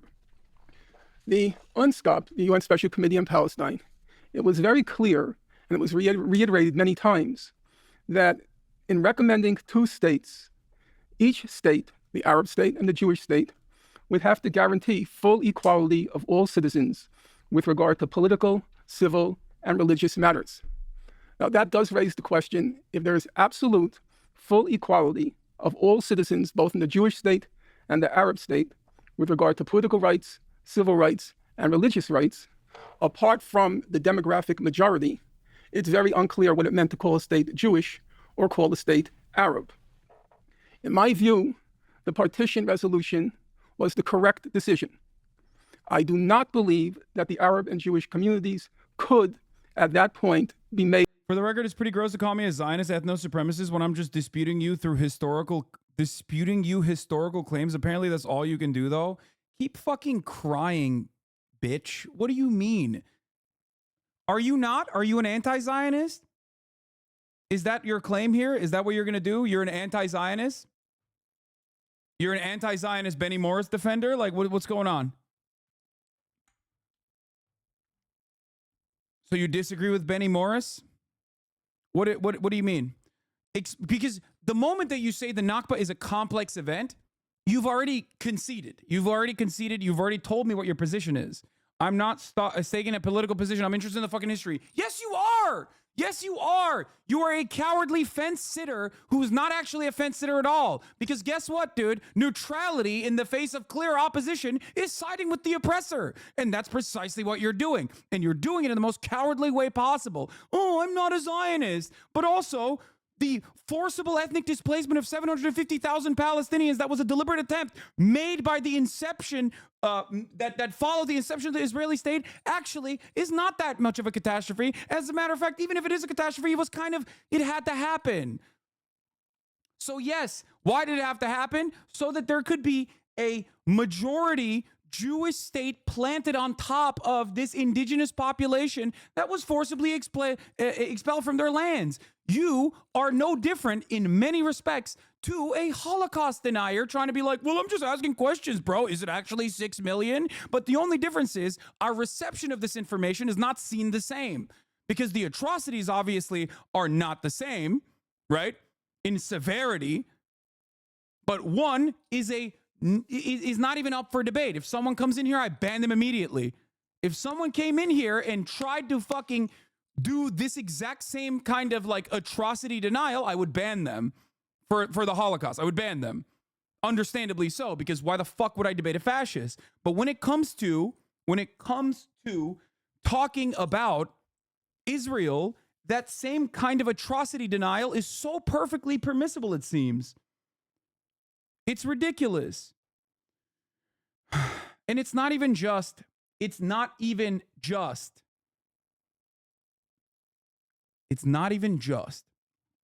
the fact that 750,000 people had to be forcibly displaced, right? It's also the fact that they were not allowed to come back. That's it. Not allowing 750,000 farmers, civilians, doctors, teachers to go back to their fucking homes that their families have had for multiple generations is a disgusting atrocity. Okay? It is disgusting. And any kind of defense of this kind of behavior is gross. It's inhumane.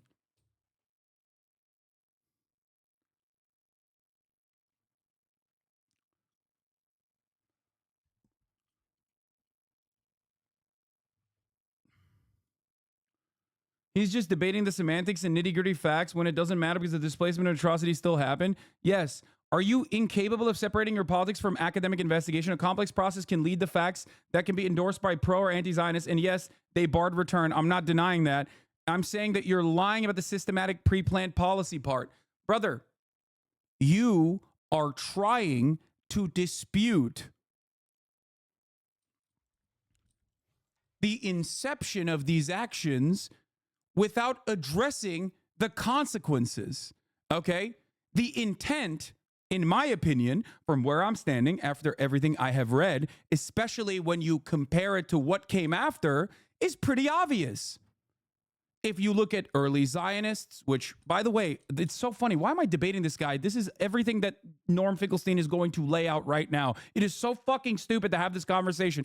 Oh, it just kind of happened like that. 750,000 Palestinians just kind of happened to leave their homes and then kind of could not come back. It just happened on accident. What a beautiful accident. What a beautiful accident it was. Okay, what about now? What about all these fucking civilians now? Can they not be a part of like a singular state? No, we can't have that. Why? Because of demographic concerns.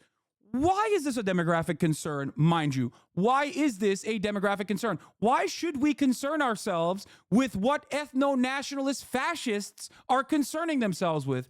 Unimaginable. Unimaginable. No other world in which this is like a genuine perspective, okay? So smug. To live together. I disagree with the minority position of India, Iran, and Yugoslavia, and that not being a practical option, 2 states was the only other option. In this regard, I would want to pay tribute to what was probably the most moving speech at the UN General Assembly proceedings by the Soviet Foreign Minister Gromyko. I was very tempted to quote it at length, but I recognized that would be taking too much time. So I asked a young friend, Jamie Stern-Weiner, to edit it and just get the essence of what Foreign Minister Gromyko.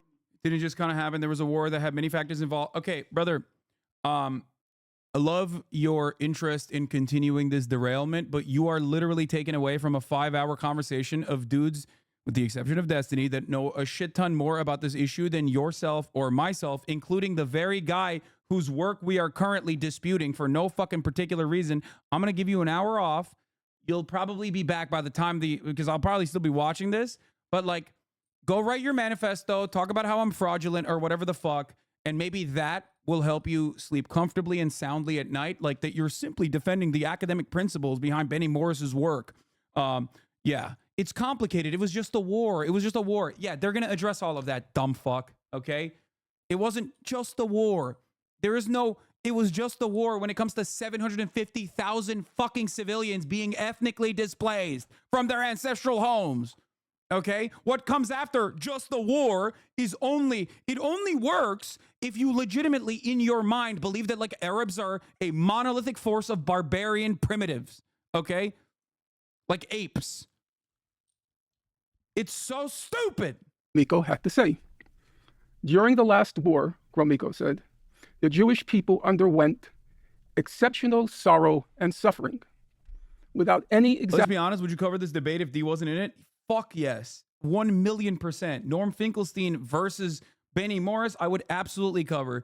Norm Finkelstein is one of the most obsessive freak lords on the planet when it comes to going through each individual minutia of the work of other academics, okay? He literally destroyed Alan Dershowitz over his very obvious plagiarism.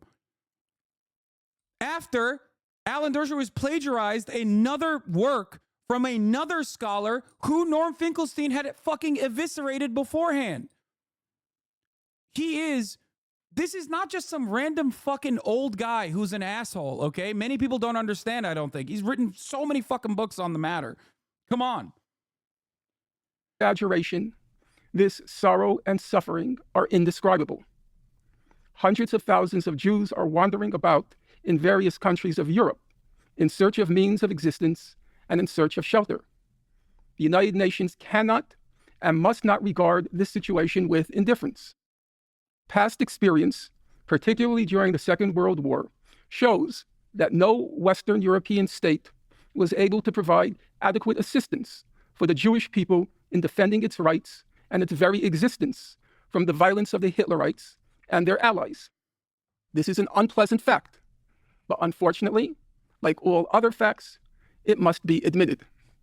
Gromyko went on to say, in principle, he supports one state, or the Soviet Union supports one state.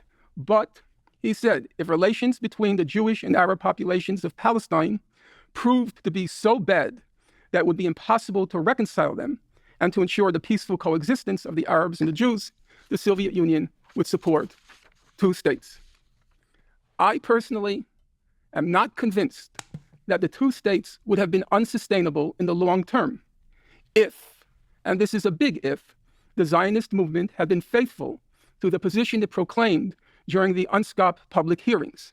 At the time, Ben-Gurion testified, quote, I want to express what we mean by a Jewish state. We mean by a Jewish state simply a state where the majority of the people are Jews, not a state where a Jew has in any way, any privilege, more than anyone else. A Jewish state means a state based on absolute equality of all her citizens and on democracy. Alas, this was not to be. As Professor Morris has written, quote, Zionist ideology and practice were necessarily and elementally expansionist. And then he wrote in another book, transfer, the euphemism for expulsion, transfer was inevitable and inbuilt into Zionism because it sought to transform a land. These are Benny's own words he's saying. He's was reading back. Arab into a Jewish state. And a Jewish state could not have arisen without a major displacement of Arab population. And because this aim automatically produced resistance among the Arabs, which in turn persuaded the Yeshuv's leaders, the Yeshuv being the Jewish community, the Yeshuv's leaders that a hostile Arab majority or large minority could not remain in place if a Jewish state was to arise or safely endure. Or, as Professor Morris retrospectively put it, quote, a removing of a population was needed. Without a population expulsion, a Jewish state would not have been established, unquote. The Arab side rejected outright the partition resolution. I won't play games with that. I know a lot of people try to prove it's not true. It clearly, in my view, is true. The Arab side rejected outright the partition resolution, while Israeli leaders, acting under compulsions inevitable and inbuilt into Zionism, found the pretext in the course of the First Arab-Israeli War to expel the indigenous population and expand its borders. I therefore conclude that neither side was committed to the letter of the partition resolution, and both sides aborted it. Thank you, Norm. Norm asked that you make a lengthy statement in the beginning. Norman only quoting stuff. Lamau, you guys are delusional if you don't think this looks bad on him. Using your interlocutor's formative work in talking about the deliberate nature of the ethnic displacement campaigns is crazy. See, Pan Stan, he literally is a historian confirming everything he says, though. That is like, you are the most baby brain person I've ever fucking encountered. If you literally are looking at a situation where he is describing the source material directly to the person in front of him that wrote the source material as evidence of his position. What more can you do in this circumstance? Like, what? Motherfucker, I know that if your favorite debate lord did the using your own words against you technique, you would love that. He's basically doing that in an academic setting, as close to an academic setting as you can get. You know what I mean? That's crazy. But once again, betraying the ultimate the ultimate position supposedly being about arriving at the truth. You care about the aesthetics. You care about the aesthetics of justifying ethnic cleansing in this circumstance. Okay? This is the problem with simply liking debate for the debate aspect of it. You can try to moralize it. You can try to moralize it by saying, no, debates are how you arrive at the truth. But you very openly recognize how superficial your interest is in debating when you go, well, the optics of this look really bad. Not only are you wrong because the optics of it are not bad, as a matter of fact, but you're also demonstrating that you don't give a fuck about the truth at all. Please. Benny, I hope it's okay to call everybody by their first name in the name of camaraderie. Norm has quoted several things you said. Perhaps you can comment broadly on the question of 1948 and maybe respond to the things that Norm said. Yeah. UNSCOP, the United Nations Special Committee on Palestine, recommended partition. The majority of UNSCOP recommended partition, which was accepted by the UN General Assembly in November 1947, essentially looking back to the Peel Commission in 1937. 10 years earlier, a British commission had looked at the problem of Palestine, the two warring national groups who refused to live together, if you like, or consolidate a unitary state between them. And Peel said there should be two states. That's the principle. The country must be partitioned into two states. This would give a modicum of justice to both sides, if not all their demands, of course. And the United Nations followed suit. The United Nations, UNSCOP, and then the UN General Assembly, representing the will of the international community, said two states is the just solution in this complex situation. The problem was that immediately with the passage of the resolution, the Arab states and the Arabs of Palestine said no, as Norman Finkelstein said. They said no, they rejected the partition idea, the principle of partition, not just the idea of what percentage which side should get, but the principle of partition they said no to. The Jews should not have any part of Palestine for their sovereign territory. Maybe Jews could live as a minority in Palestine. That also was problematic in the eyes of the Palestinian Arab leadership. Hussein had said only Jews who were there before 1917 could actually get citizenship and continue to live there. But the Arabs rejected partition, and the Arabs of Palestine launched, in very disorganized fashion, war against the resolution, against the implementation of the resolution, against the Jewish community in Palestine. And this was their defeat in that civil war between the two communities while the British were withdrawing from Palestine, led to the Arab invasion, the invasion by the Arab states in May 1948 of the country. Again, basically with the idea of eradicating or preventing the emergence of a Jewish state in line with the United Nations decision and the will of the international community.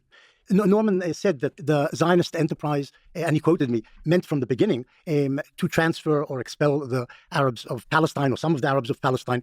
And I think he's sort of quoting out of context. The context in which the statements were made that the Jewish state could only emerge if there was a transfer of Arab population was preceded, in the way I wrote it and the way it actually happened, by Arab resistance and hostilities towards the Jewish community. Had the Arabs accepted partition, there would have been a large Arab minority in the Jewish state, which emerged in 47. And in fact, Jewish economists and state builders took into account that there would be a large Arab minority and its needs would be cared for, etc. But this was not to be, because the Arabs attacked. And had they not attacked, perhaps a Jewish state with a large Arab minority could have emerged, but this didn't happen. They went to war. It happened because the Arab states attacked, or the Arab state attacked, but it simultaneously didn't exist, which he also recognizes. Basically saying that this was an inevitability. You just oopsied your way into doing settler colonialism, even though you definitely did do settler colonialism, which is never done through pure happenstance. Okay. It's not done through pure happenstance. It doesn't happen over an oopsie. So no matter what happens, you will always get back to, obviously, the Balfour Declaration, and everything beyond that is going to turn into, well, 3,000 years ago, Jews were expelled from this land. Okay? There's like a massive period of time that you cannot account for to justify, which is why Ben Shapiro and others, who are way worse at doing this, by the way, than Benny Morris, of course, will consistently just like talk about that aspect of it to establish a moral foundation as to why Zionism actually is like biblically backed. Okay? Both historically and biblically backed. Because ultimately, when you just simply leave it at, well, there was a partition, without talking about like why this was completely unacceptable, because it was a settler colonial project that the Arabs were understandably not fond of, considering that they were losing their ancestral lands, okay, to a empire that was voluntarily bringing up new settlers, like consistently bringing in new settlers into historic Palestine. Like, if you don't mention this part, if you don't frame it as what it is, then yeah, you can try to engage with it, but you can try to justify it, but it's still silly. Jews resisted, and in the course of that war, Arab populations were driven out. Some were expelled, some left because Arab leaders advised them to leave or ordered them to leave. And at the end of the war, Israel said they can't return because they just tried to destroy the Jewish state. And that's the basic reality of what happened in 48. The Jews created a state. The Palestinian Arabs never bothered to even try to create a state before 48 and in the course of the 1948 war. And for that reason, they have no state to this day. The Jews do have a state because they prepared to establish a state. Yeah. Yeah, it's kind of hard to establish a state when you're like 750,000 people are just like removed from their homes. You know what I mean? Yeah. As a victim of colonial occupation, my oh my, how did that not happen? It's crazy. State fought for it and established it, hopefully lastingly.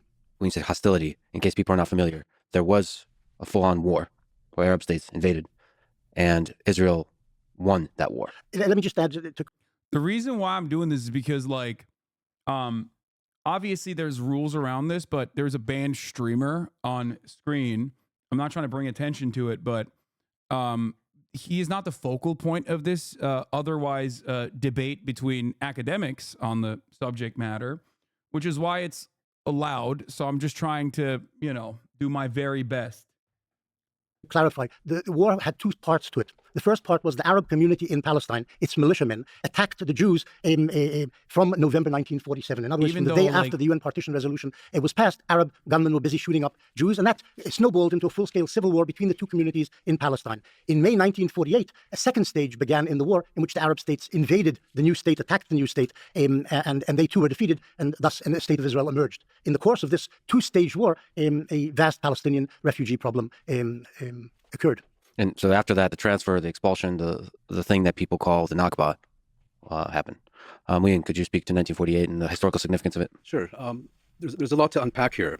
I'll try to limit myself to... Benny just almost bar for bar repeated what you just said he would say. Yes, because I'm very familiar with his work. I know what his perspective is, and I know how his perspective, I know what he's saying. That is why it's not like it's not pre-watching something. It's just knowing that it's just knowing what he is going to say, because I've read his work. Just a few points regarding Zionism and transfer. I think Chaim Weizmann, the head of the World Zionist Organization, had it exactly right when he said that the objective of Zionism is to make Palestine as Jewish as England is English or France is French. In other words, as Norman explained, a Jewish state requires Jewish political, demographic, and territorial supremacy. Without those three elements, the state would be Jewish in name only. And I think what distinguishes Zionism is its insistence, supremacy, and exclusivity. That would be my first point. The second point is, I think what the Soviet foreign minister at the time, Andrei Gromyko, said is exactly right, with one reservation. Gromyko was describing a European savagery unleashed against Europe's Jews. At the time, it wasn't Palestinians or Arabs. The savages and the barbarians were European to the core. It had nothing to do with developments in Palestine or the Middle East. Secondly, at the time that Gromyko was speaking, those Jewish survivors of the Holocaust and others who were in need of safe haven were still overwhelmingly on the European continent and not in Palestine. And I think, given the scale of the savagery, I don't think that any one state or country should have borne the responsibility for addressing this crisis. I think it should have been an international responsibility. The Soviet Union could have contributed. Germany certainly could and should have contributed. The United Kingdom and the United States, which slammed their doors shut to the persecuted Jews of Europe as the Nazis were rising to power, they certainly should have played a role. But instead, what passed for the international community at the time decided to partition Palestine. And here I think we need to judge the partition resolution against the realities that obtained at the time. Two-thirds of the population of Palestine was Arab. The Yishuv, the Jewish community in Palestine, constituted about 1/3 of the total population and controlled even less of the land within Palestine. As a preeminent Palestinian historian, Walid al-Khalidi has pointed out, the partition resolution, in giving roughly 55% of Palestine to the Jewish community, and I think 42% to the Arab community, to the Palestinians, did not preserve the position of each community or even favor one community at the expense of the others. Rather, I'm cringing so fucking hard at my community. Listen to the words that are coming out of these people's mouths instead of hyper-focusing and hyper-fixating like a bunch of brain-broken, drama-obsessed fucking perverts about why destiny is there. We already fucking covered it, okay? Stop. Jesus Christ. I'm not watching this because destiny's there, okay? Please stop obsessing. You are behaving exactly in the same way that his community obsesses. Please. Jesus Christ, dude.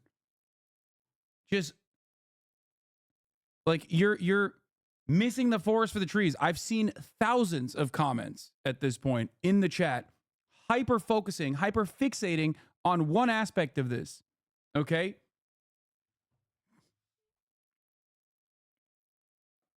It thoroughly inverted and revolutionized the relationship between the two communities.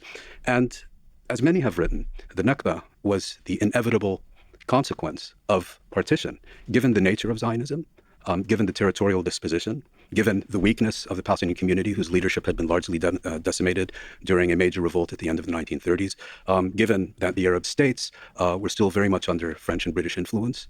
The Nakba was inevitable, the inevitable product of the partition resolution. And one last point also about the UN's partition resolution is, yes, formally that is what the international community decided on the 29th of November 1947. It's not a resolution that could ever have gotten through the UN General Assembly today for a very simple reason. It was a very different General Assembly. Most African, most Asian states were not yet independent. Were the resolution to be placed before the international community today, and I find it telling that the minority opinion was led by India, Iran, and Yugoslavia. I think they would have represented the clear majority. So partition, given what we know about Zionism, given that it was entirely predictable what would happen, given the realities on the ground in Palestine, was deeply unjust. And the idea that either the Palestinians or the Arab states could have accepted such a resolution is I think, an illusion. That was in 1947. We saw what happened in 48 and 49.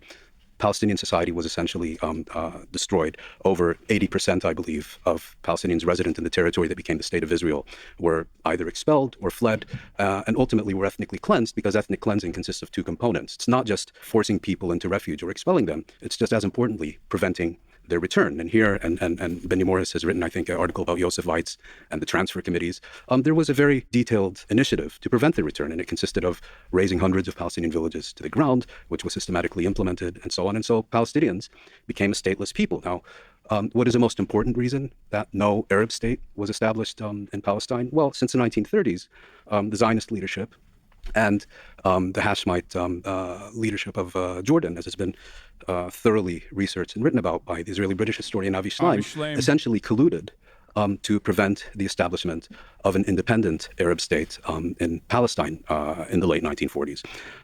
There's much more here, but I think those are the key points I would make about that. Also beyond the already 750,000 people being forcibly moved and not allowed to return to their homes at gunpoint is kind of a big deal. Basically destroys any kind of like state development project that you could have had. You know what I mean? A lot of this argument basically does resort back to, always reverts back to might is right. That's it. Might is right politics.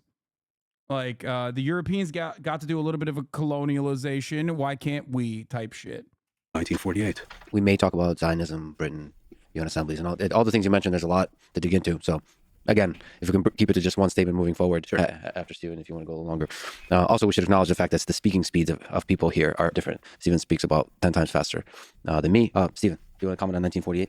Yeah, I think it's interesting where people choose to start the history. I notice a lot of people like to start at either 47 or 48 because it's the first time where they can clearly point to a catastrophe that occurs on the Arab side that they want to ascribe 100% of the blame to the newly emergent Israeli state to. But I feel like when you have this type of reading of history, it feels like the goal is to moralize everything first and then to pick and choose facts that kind of support the statements of your initial moral statement afterwards. Whenever people are talking about 48 or the establishment of the Arab state, I never hear about the fact that a civil war started in 47. That was largely instigated because of the Arab rejectionism of the 47 partition plan. I never hear about the fact that the majority of the land that was... Yeah, the rejectionism comes from rejecting a settler colonial operation that the British Empire had put forward, and it predates 1947 as well. Just for the record. Bro's so scared of zest and he's covering his face, or because he's fucking banned, dumbass. You know.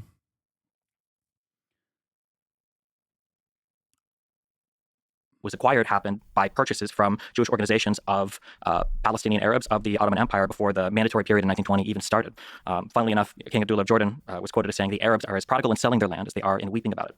I never hear about the multiple times that Arabs rejected partition, rejected living with Jews, rejected any sort of state that would have even had any sort of Jewish exclusivity. It's funny because this is literally rehashing like all the things that they just talked about, by the way. It was brought up before that only being presented as like, well, it's really interesting that you're refusing to reckon with some of these facts, right?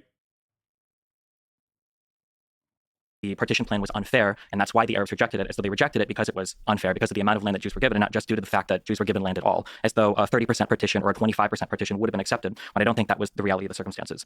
I feel like most of the other stuff has been said, but I noticed that whenever people talk about 48 or the years preceding 48, I think the worst thing that happens is there's a cherry picking of the facts where basically all of the blame is ascribed to this. Cherry picking of the facts. Dude, okay. I just want to point out something here, but there is no... This is basically just a rehashing of you know, the argument that Benny Moore has presented, which in the simplest, perhaps a little too reductive, but in the simplest terms, is ascribing blame to the victims of ethnic displacement.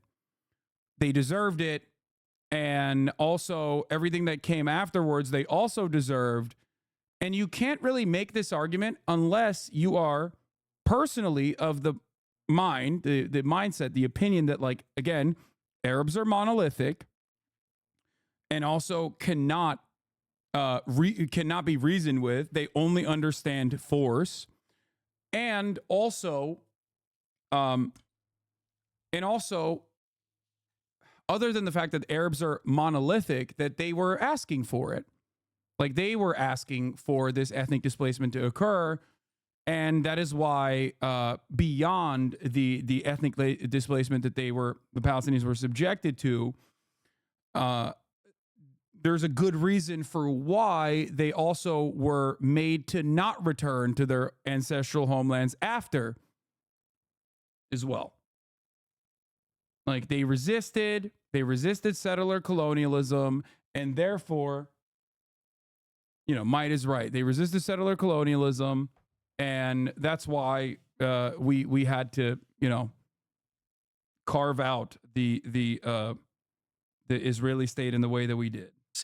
This built-in idea of Zionism that because of a handful of quotes or because of an ideology, we can say that transfer or population expulsion or basically the mandate of all of these Arabs being kicked off the land was always going to happen, when I think there's a refusal sometimes as well to acknowledge that regardless of the ideas of some of the Zionist leaders, there is a political, social, and military reality on the ground that they're forced to contend with. And unfortunately, the Arabs, because of their inability to engage in diplomacy and only to use tools of war to try to negotiate everything going on in mandatory Palestine, basically always gave the Jews a reason or an excuse to fight and acquire land through that way because of their refusal to negotiate on anything else, whether it was the partition plan in 47, whether it was the Lausanne peace conference afterwards, where Israel even offered to annex Gaza in 51, where they offered to take in 100,000 refugees. Every single deal is just rejected out of hand because the Arabs don't want a Jewish state anywhere in this region of the world. I would like to engage Professor Mark.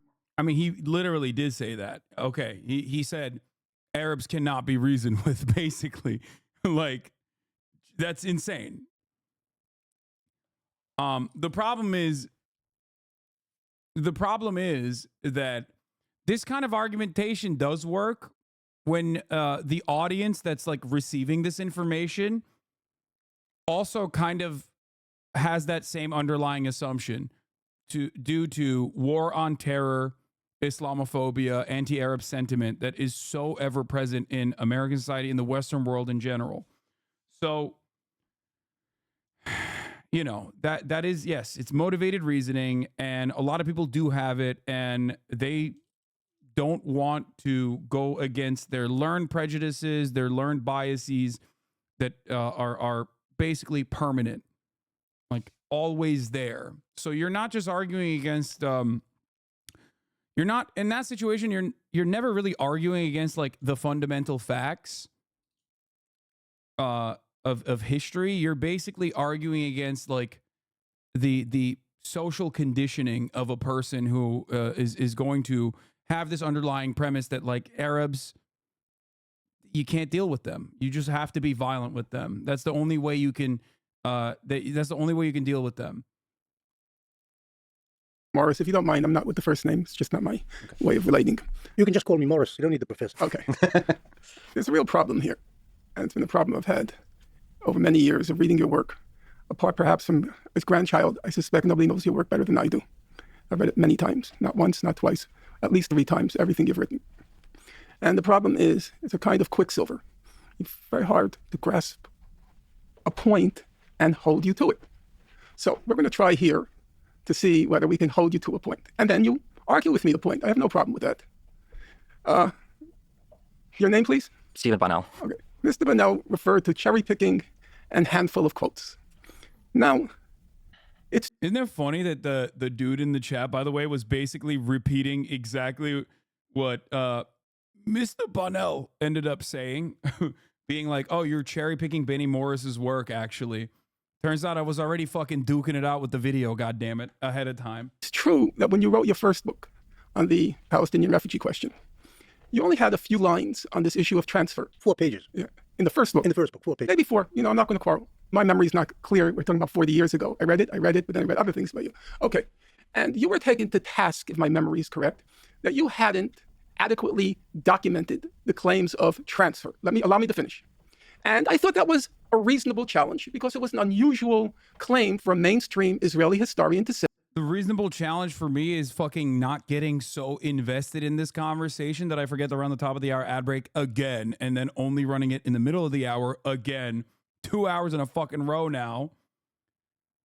And the challenge for you is to avoid said ad break by subscribing for $5 or for free. Here's a 3-minute ad break now. Say, as you did in that first book, that from the very beginning, transfer figured prominently in Zionist thinking. That was an unusual. If you read Anita Shapiro, you read Shabtai Tevet, that was an unusual acknowledgement by you. And then I found it very impressive that in that revised version of your first book, you devoted 25 pages to copiously documenting the salience of transfer in Zionist thinking. And in fact, you used a very provocative and resonant phrase. You said that transfer was inevitable and inbuilt into Zionism. We're not talking about circumstantial factors, a war, Arab hostility. You said it's inevitable and inbuilt into Zionism. Now, as I said, so we won't be accused of cherry picking, those were 25 very densely argued pages. And then in an interview, and I could cite several quotes, but I'll choose one, you said, removing a population was needed. Let's look at the words. Without a population expulsion, a Jewish state would not have been established. Now, you're the one, again, I was very surprised when I read your book. Here I'm referring to Righteous Victims. I was very surprised when I came to that page 37, where you wrote that territorial displacement and dispossession was the chief motor of Arab resistance to Zionism. Territorial displacement and dispossession were the chief motor of Arab resistance to Zionism. So you then went on to say, because the Arab population rationally... Minor F, mini F, Wheezy F, baby. It's fine. Fear. You then went on to say... I'm going back to the point if you missed it. A little bit of turbulence. Because the Arab population rationally feared territorial displacement and dispossession, it of course opposed Zionism. That's as normal as Native Americans opposing the Euro-American manifest destiny in the history of our own country, because they understood it would be at their expense. It was inbuilt and inevitable. And so now, for you to come along and say that it all happened just because of the war, that otherwise the Zionists made all these plans for a happy minority to live there, that simply does not gel. It does not cohere. It is not reconcilable with what you yourself have written. It was inevitable and inbuilt. Now, in other situations you've said, that's true, but I think it was a greater good to establish a Jewish state at the expense of the indigenous population. That's another kind of argument. That was Theodore Roosevelt's argument in our own country. He said, we don't want the whole of North America to remain a squalid refuge for these wigwams and teepees. We have to get rid of them and make this a great country. But he didn't deny that it was inbuilt and inevitable. I think you've made your point there. First, I'll take up something that Muin said. He said that the Nakba was inevitable. As have you. And predictable. No, I've never said that. It was inevitable and predictable only because the Arabs assaulted the Jewish community and state in 1947-48. Had there been no assault, there probably wouldn't have been a refugee problem. There's no reason for a refugee problem to have occurred, expulsions to have occurred, a dispossession, massive dispossession to occur. These occurred as a result of war. Now, Norman has said that I said that transfer was inbuilt into Zionism in one way or another. And this is certainly true. In order to buy land, they had the Jews bought tracts of land on which some Arabs sometimes lived. Sometimes they bought tracts of land on which there weren't Arab villages, but sometimes they bought land on which there were Arabs. And according to Ottoman law and the British, at least in the initial years of the British mandate, the law said that the people who bought the land could do what they liked with the people who didn't own the land, who were basically squatting on the land, which is the Arab tenant farmers, which is, we're talking about a very small number actually of Arabs who were displaced as a result of land purchases in the Ottoman period or the Mandate period. But there was dispossession in one way. They didn't possess the land, they didn't own it, but they were removed from the land. And this did happen in Zionism. And there's, if you like, an inevitability. Yeah, no, he was talking about like the peaceful ways in which dispossession occurred, you know, through land ownership. It's just real odd that like the land ownership did not pertain to like historically Arab villages, right? Because nobody disputes that like there was definitely land ownership that occurred. Okay. By the way, the very same argument that Benny Morris is presenting here literally right now is disputed in Israeli courts when we talk about Sheikh Jarrah. Okay. The land and the homes that are owned by Palestinians under the Ottoman era are still owned by those families to this day. And yet the Israeli courts, for some reason, refuse to acknowledge that as they consistently try to expel the Palestinian population in that area. Just something to consider. This whole like, oh, well, you know, people just came in and they bought the land. Yes, they did. This part is true. There are definitely villages and houses and whatnot that were actually purchased. Okay. I agree. This is a historic fact. Having said that, however, it went far beyond those territorial boundaries. Even the UN partition goes far beyond the purchased land that was bought by the original settlers that were brought there with they were brought there by the British Empire. Ability in Zionist ideology of buying tracts of land and for the record, you know, it is really funny to bring this up as an American, you know, like as we are living in the United States of America, because the inception of Israel and the claim that like, well, you know, some of the land was actually purchased by the settlers is pretty funny. Yeah, dude.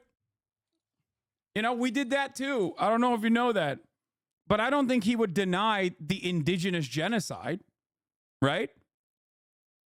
I didn't see an F on my end, by the way.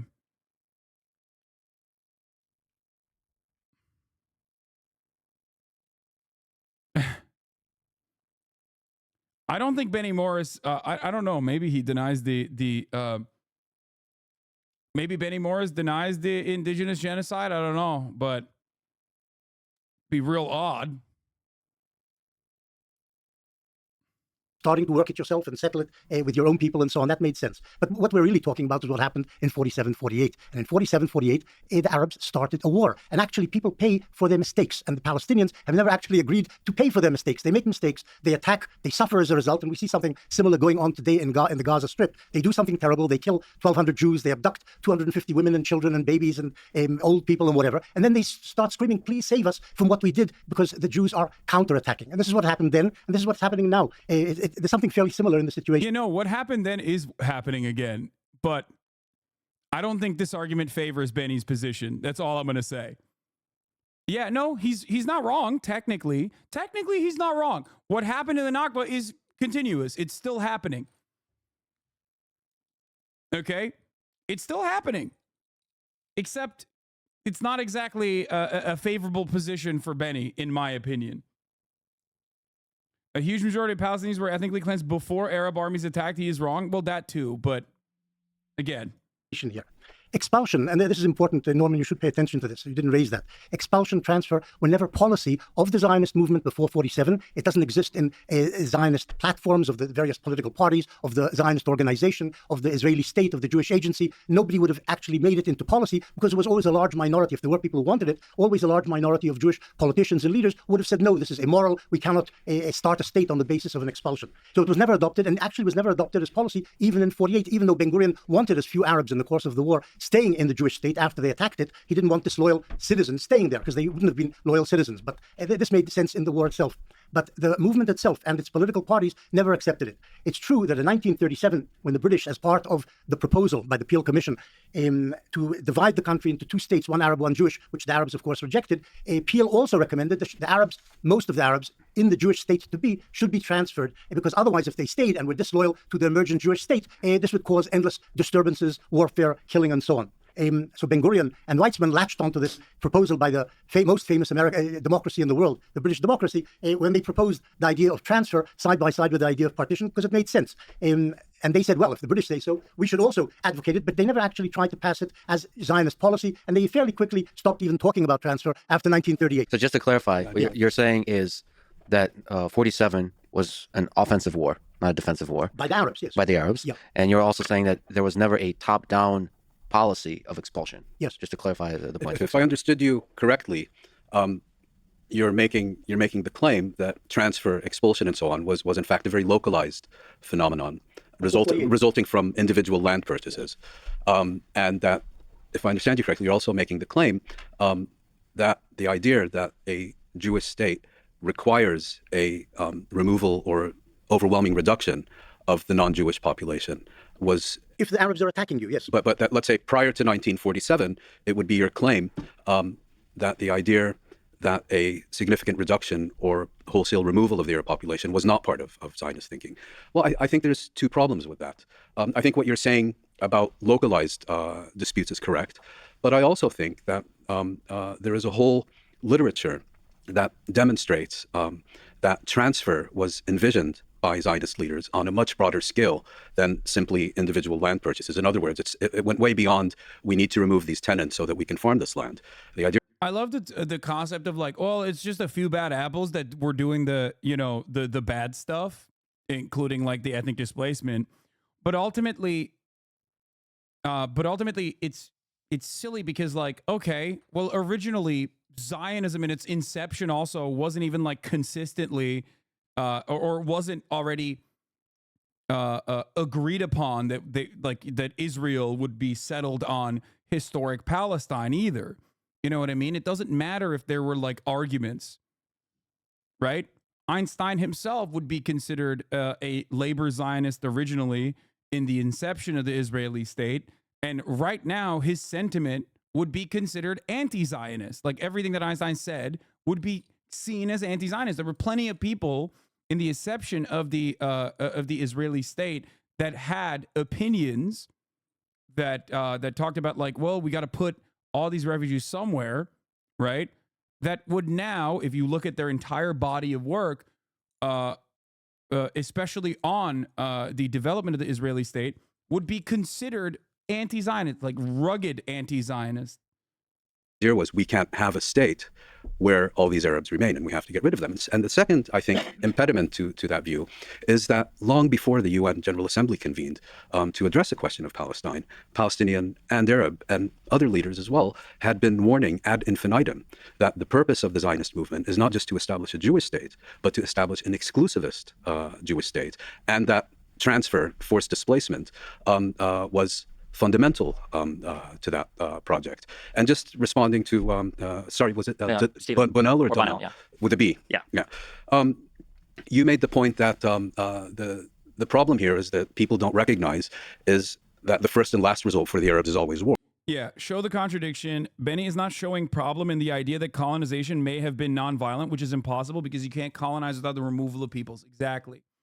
Like, Benny's argument ultimately reduces to, because of his earlier work, basically mapping out the expulsion of and the ethnic transfer of Palestinians from their ancestral homes almost always will result in either A, it was for a higher purpose that was ultimately good, which then still justifies the same colonial endeavors, or basically this false reality that never happened, that oh well, they intended to do like a peaceful colonial project without any resistance whatsoever, and because the people that were there resisted at the incredibly violent means that the early Zionist brigades took in this forcible ethnic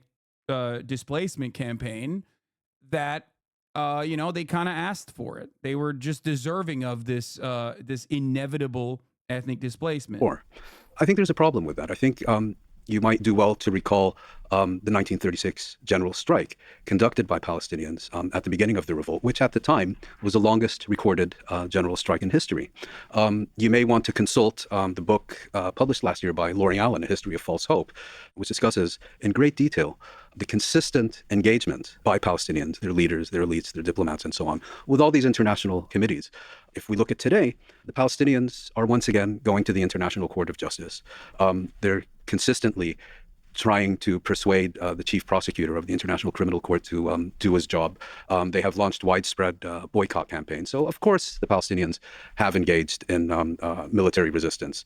But I think the suggestion that this has always been their first and last resort, and that they have somehow spurned civic action, spurned diplomacy, I think really has no basis in reality.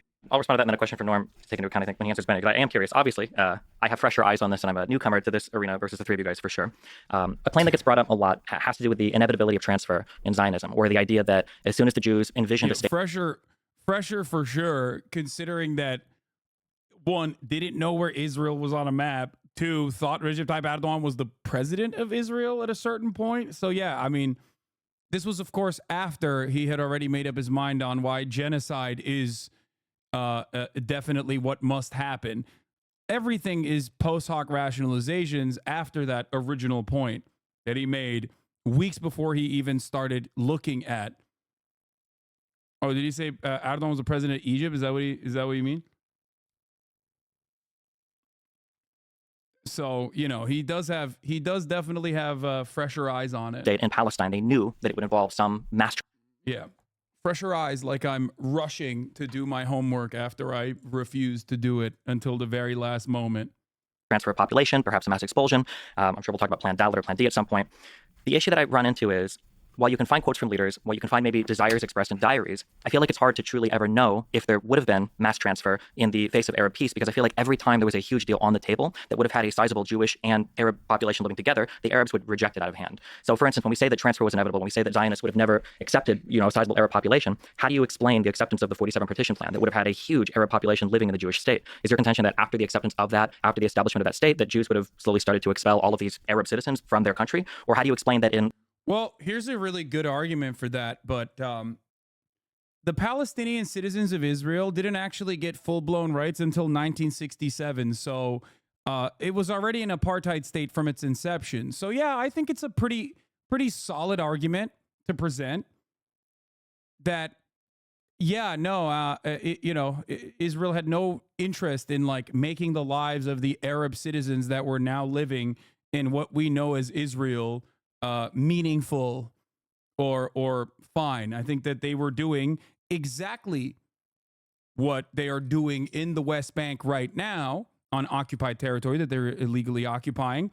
But they were doing that to the Palestinian citizens of Israel that lived inside of the territorial boundaries of what we know as Israel between the time frame of 1948 till 1967. For those of you who don't know, until 1967, Palestinian citizens of Israel, the Arab Christians and Arab Muslims living inside of the Israeli territory, were not subjected to the normal civil court system that Israeli citizens, Jewish citizens of Israel, were utilizing. Even now, by the way, Palestinian citizens of Israel post 1967, when they were afforded the same, due process instead of being subjected to the martial court, the army court, okay, they still, for example, can be expelled from neighborhoods or be refused entry into, well, not entry, but be refused if they want to like rent an apartment, for example, in a community that is designed specifically for Jewish people. This happens right now, by the way, in 2024, inside of the territorial boundaries of Israel, where Israel consistently says, well, what are you talking about? We have a Arab Supreme Court justice in our Supreme Court. You know what I mean? Like, how could you say this is an apartheid state? This is before we, of course, consider the millions of people trapped inside of Gaza and the millions of people that are trapped under the brutal, oppressive apartheid regime of Israel in occupied West Bank. Lusan a couple years later that... By the way, before we move on with this, I do have to say here that like Lex having Destiny on to argue on behalf of Israel is kind of really bad for Benny Morris, because while he is good at invoking emotion and trying to like point out inconsistencies and flaws in the arguments by using like quips and whatnot, ultimately, Norm is a massive debate lord himself, 100%, and he is infinitely more well-versed in this subject matter. This is his life's work, you know what I mean? And all Lex did in this circumstance is basically fucking put ankle weights, as someone pointed out in the chat, on Benny Morris. Like he's literally going. It turns into like a 3v1 at points. I suspect he's fucking bronze in a diamond lobby. Yes. Israel was willing to formally annex the Gaza Strip and make 200,000 or so people those citizens. But I'm just curious, how do we get this idea of Zionism always means mass transfer, when there were times, at least early on in the history of Israel and a little bit before it, where Israel would have accepted a state that would have had a massive Arab population in it? Is your idea that they would have just slowly expelled them afterwards? Or is that a question to me or Norm? Either one. I'm just curious for the incorporation of the answer. Yeah. There's some misunderstandings here, so let's try to clarify that. Number one, it was the old historians who would point to the fact, in Professor Morris's terminology, the old historians, what he called not real historians, he called them chroniclers, not real historians. It was the old Israeli historians who denied the centrality of transfer in Zionist thinking. It was then Professor Morris who... He's laughing because, once again, Benny's in already a shitty position because of his work. He has spent like the past decade basically trying to justify all of the research that he did in the matter, and so he's already in a shitty position to have to defend his like work while simultaneously justify the morality behind it, the morality behind like the actions that he uncovered, I guess. So having Destiny there makes it even harder for him to do that. Contrary to Israel's historian establishment, who said, now you remind me it's 4 pages, but it came at the end of the book. It was No, it's at the beginning of the book. Transfer. Yeah, transfer is dealt with in 4 pages at the beginning of my first book on the Palestinian refugee problem. It's a fault of my memory, but the point still stands. It was Professor Morris who introduced this idea in what you might call a big way. Yeah, but I didn't say it's central to the Zionist experiment or experience. You're saying centrality. I never said it was central. I said it was there, the idea. By the way, it's okay to respond back and forth. This is great. And also just a quick question, if I may. You're using quotes from Benny, from Professor Morris. It's also okay to say those quotes do not reflect the full context of the... So like if we go back, to quotes we've said in the past, and you've both here have written, the three of you have written on this topic a lot, is we should be careful and just admit, like, well, yeah, well, that's just real quick, just to be clear, that the contention is that Norm is quoting a part and saying that this was the entire reason for this, whereas Benny's saying it's a part of that. I'm not quoting a part. I'm quoting 25 pages where Professor Morris was at great pains to document the claim that appeared in those early 4 pages of his book. Now, you say it never became part of the official Zionist platform. It never became part of policy. Fine. It wasn't policy. We're also asked, well, this is true. Why did that happen? Why did that happen? It's because it's a very simple fact, which everybody understands. Ideology doesn't operate in a vacuum. There are real world practical problems. You can't just take an ideology and superimpose it on a political reality and turn it into a fact. It was the British mandate. There was significant Arab resistance to Zionism. And that resistance was based on the fact, as you said, the fear of territorial displacement and dispossession. So you couldn't very well expect the Zionist movement to come out in neon lights and announce, hey, we're going to be expelling you the first chance we get. That's not realistic. Okay, let me respond. Look, you've said it a number of times that the Arabs, from fairly early on in the conflict, from the 1890s or the early 1900s, said the Jews intend to expel us. This doesn't mean that it's true. It means that some Arabs said this, maybe believing it was true, maybe using it as a political instrument to gain support to mobilize Arabs against the Zionist experiment. But the fact is, transfer did not occur before 1947. It's just funny because like history absolved them. So it's like odd to still make this position. I guess it goes back to like, well, you know, I guess some of the early Zionists wanted to do expulsion. And, you know, I guess because it's a settler colonial operation that like some of the natives understood the assignment and recognized what was happening and resisted. But ultimately it's like, you know, maybe they just got lucky and knew that it was going to happen, but like not everyone knew, and they were just being anti-Semitic. So many of the most rugged, like the most fundamentalist dudes have openly said time and time again, like the fucking guy that wrote the 1988 charter himself personally was like, and there is a shit ton, the 1988 Hamas charter, there's a shit ton of anti-Semitism baked into that thing, okay, into that document. And even he has time and time again said like, listen, the reason why we hate these people is because they are the ones who took our land. Not the Balfour Declaration. I'm talking about 1988. What was it? The fucking Blind Sheik or whatever his name is. Not the Blind Sheik. I'm forgetting his name right now. He's like, if it was Christians, we would hate fucking Christians. Like, it's that simple. Yassin, I think. No, is that his name? I don't remember. Ahmed Yassin. But yeah, he's like, it's that simple. Arabs later said, and since then, have said that the Jews want to build a third temple on the Temple Mount, as if that's what really the mainstream of Zionism has always wanted and always strived for. But this is nonsense. It's something that Husseini used to use as a way to mobilize masses for the cause, using religion as the way to get them to join him. The fact that Arabs said that the Zionists wanted to dispossess us doesn't mean it's true. It just means that some Arabs thought that, maybe said it sincerely and maybe insincerely. Professor Morris. Later it became a self-fulfilling prophecy. This is true. Professor because Morris, the Arabs attacked the Jews. Professor Morris, I read through your stuff. Even yesterday, I was looking through Righteous Victims. You should read other things. You're wasting your time. No, actually, no. I do read other things, but I don't consider it a waste of time to read you. Not at all. You say that this wasn't inherent in Zionism. Now, would you agree that David Ben-Gurion was a Zionist? A major Zionist leader. Right. Would you agree Chaim Weizmann was a Zionist? Yeah. Okay.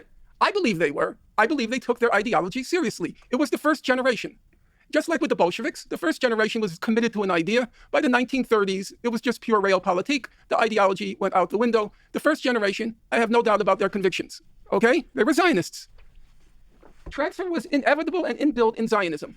You keep repeating the same thing. Because I have, as I said, Bennick, Mr. Morris, I have a problem reconciling what you're saying. It either was incidental or it was deeply entrenched. Here I read, it's deeply entrenched. Two very resonant words, inevitable and inbuilt. Deeply entrenched, I never wrote. Well, I'm not sure. It's something you just invented. Okay. But inevitable and inbuilt. The idea, okay. Let me concede something. No. The idea of transfer was there. Israel Zangwill, a British Zionist, talked about it early on in the century. Even Herzl, in some way, talked about transferring population. According to your 25 pages, everybody talked about it. We keep bringing up this line from the 25 pages and the 4 pages. We're lucky to have Benny in front of us right now. We don't need to go to the quotes. We can legitimately ask how. I mean, it is. I'm glad that he's stepping in, but it is important because, like, it is inconsistent with the. It is inconsistent with what he is saying now, I guess, or unless he's openly saying that it was good, which I think he is. How central is expulsion to Zionism, in its early version of Zionism, in whatever Zionism is By today. the way, the thing that Lex has in front of him, I have power, here as well. influence does Zionism and ideology have in Israel, and like influence the philosophy, the ideology of Zionism have on Israel today. And the Zionist movement up to 1948. Zionist ideology was central to the whole Zionist experience, the whole enterprise up to 1948. And I think Zionist ideology was also important in the first decades of Israel's existence. Slowly, the whole... Yeah, he's not rebutting the inconsistency. He's just avoiding the justification. Exactly. Zionism, like if you like Bolshevism, held the Soviet Union, gradually faded, and a lot of Israelis today think in terms of individual success and then the capitalism and all sorts of things which have nothing to do with Zionism. But Zionism was very important. But what I'm saying is that the idea of transfer wasn't the core of Zionism. The idea of Zionism was to save the Jews who had been vastly persecuted in Eastern Europe and incidentally in the Arab world, the Muslim world, for centuries, and eventually ending up with the Holocaust. The idea of Zionism was to save the Jewish people by establishing a state or re-establishing a Jewish state on the ancient Jewish homeland, which is... For the record, this is also not disputed. The problem is that there were people there. That's it. There were people there. You can't do that. You just can't fucking expel these people that were there. Hello, Kaya. Come here. Kaya, come here. Hello, my baby. Oh my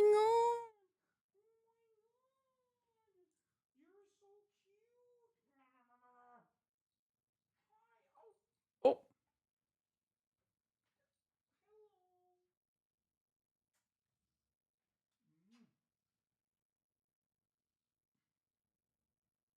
What a cutie patootie she is.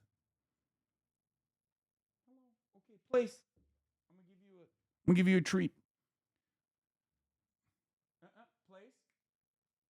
Good girl. Good girl. Look at this.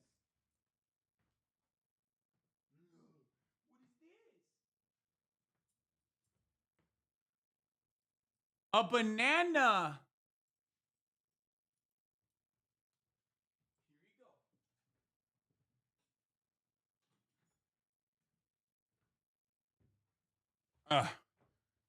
Let's see how fast she just rips through that. The fact that they use the saying "a land without a people for a people without a land" gives away the game. They clearly wanted ethno state without Palestinians. Or yeah, oopsie, there are people there in the land. Oops.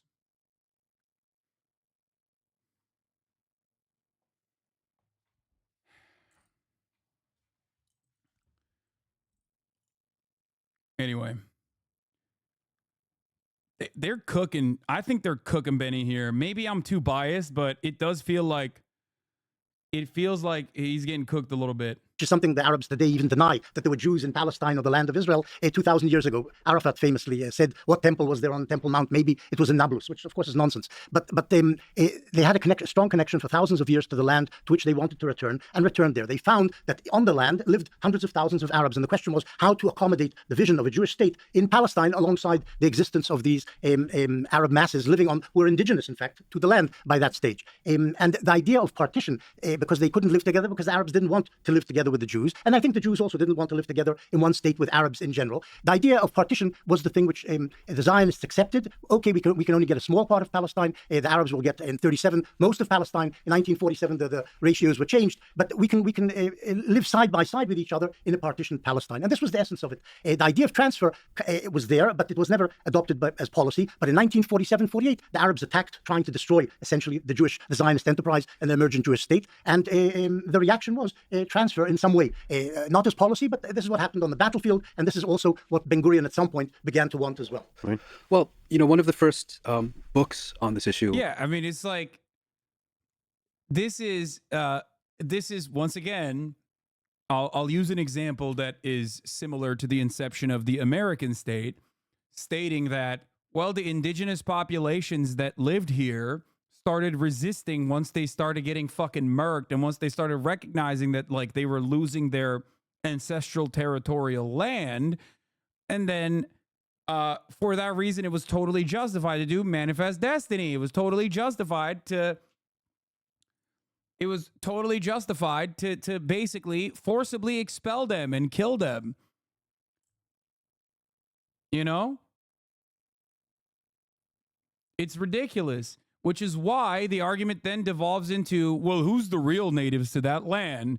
And it's ironic because when people say, well, Jews were native to that land, yeah, the people that they're fucking expelling are also native to that land. Many of them can trace their lineage back. A shit ton of the people that are still being slaughtered have ancestral lineage that can be traced back to the inception of Judaism.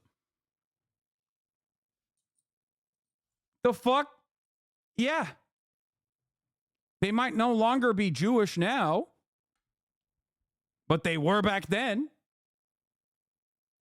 The idea that we can account for 3,000 years of history here and make a blood and soil argument for the inception of the Jewish ethno-state is ridiculous.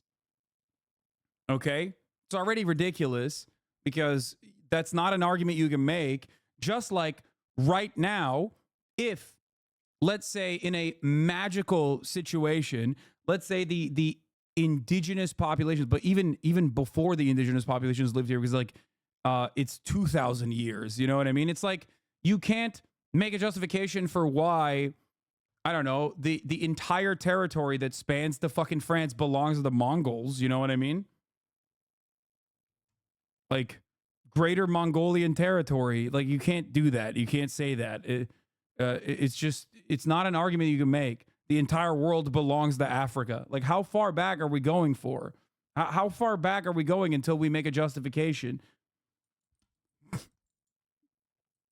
I honestly think Putin has a better argument for annexing Ukraine using this logic. Yeah, I mean, it's ridiculous. It's ridiculous when Putin makes that argument. It's ridiculous when when Zionists make this argument. Anyway, was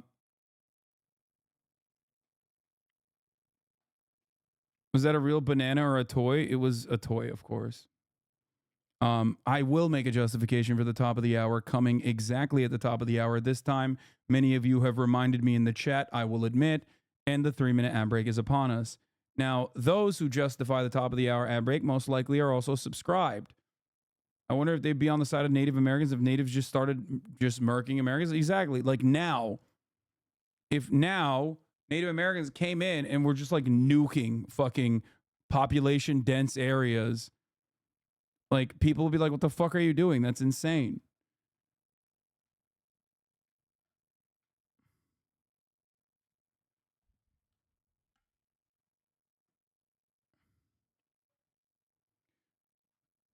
All right, here's the 3-minute ad break now. I read when I was still in high school, because my late father had it, was the Diaries of Theodore Herzl. And I think, you know, Theodore Herzl, of course, was the founder of the contemporary Zionist movement. And I think if you read that, it's very clear. For Herzl, the model upon which the Zionist movement would proceed, his model was Cecil Rhodes.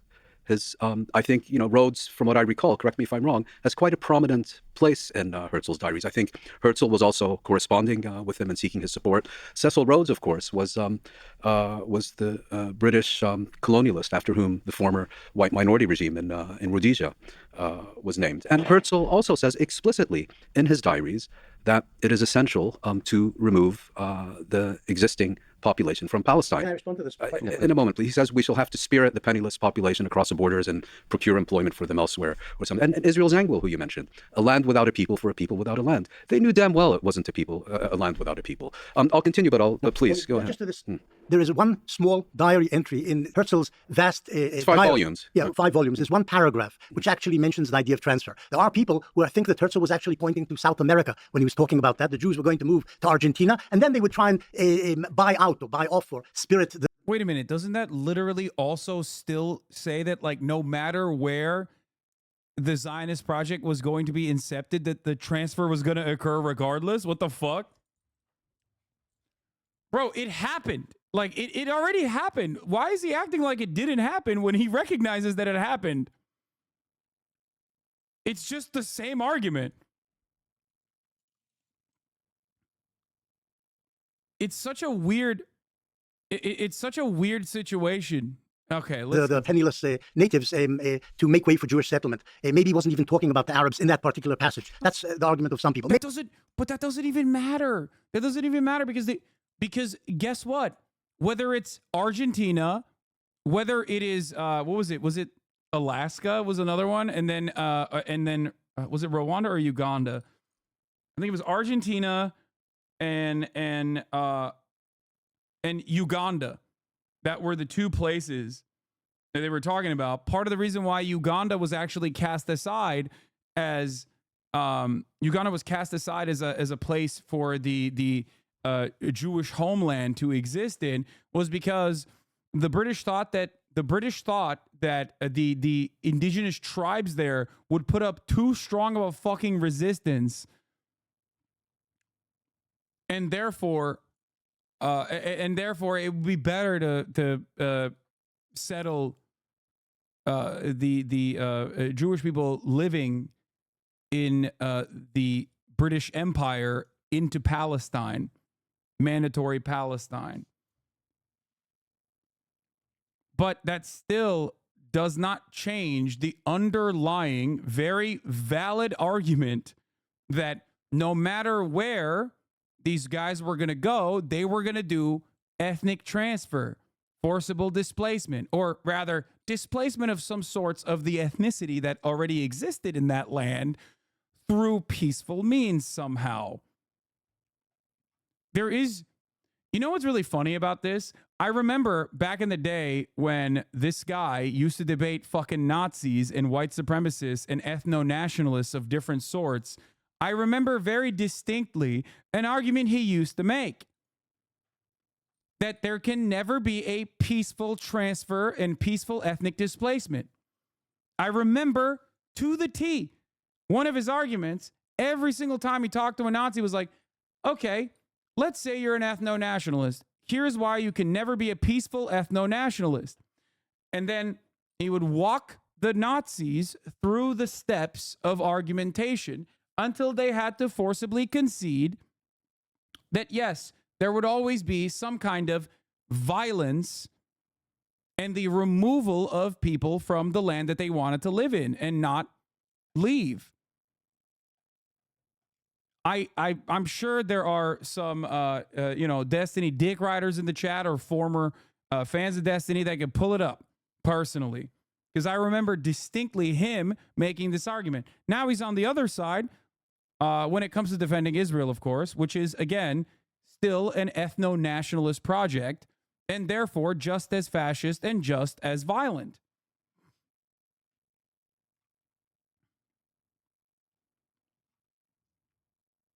Maybe it was, but the point is, it has only a 1/100th of a 1% of the diary which is devoted to the subject. It's not a central idea in Herzl's thinking. What Herzl wanted, and this is what's important, not Rhodes, I don't think he was the model. Herzl wanted to create a liberal, democratic, Western state in Palestine for the Jews. That was the idea. Not some imperial enterprise serving some imperial master, which is what Rhodes was about, but to have a Jewish state which was modeled on the Western democracies in Palestine. And this, incidentally, was more or less what Weizmann and Ben-Gurion wanted. Ben-Gurion was more of a socialist, Weizmann was more of a liberal Westerner, but they wanted to establish a social democratic or liberal state in Palestine. And they both envisioned through most of the years of their activity that there would be an Arab minority in that Jewish state. It's true that Ben-Gurion strived to have as small as possible an Arab minority in the Jewish state because he knew.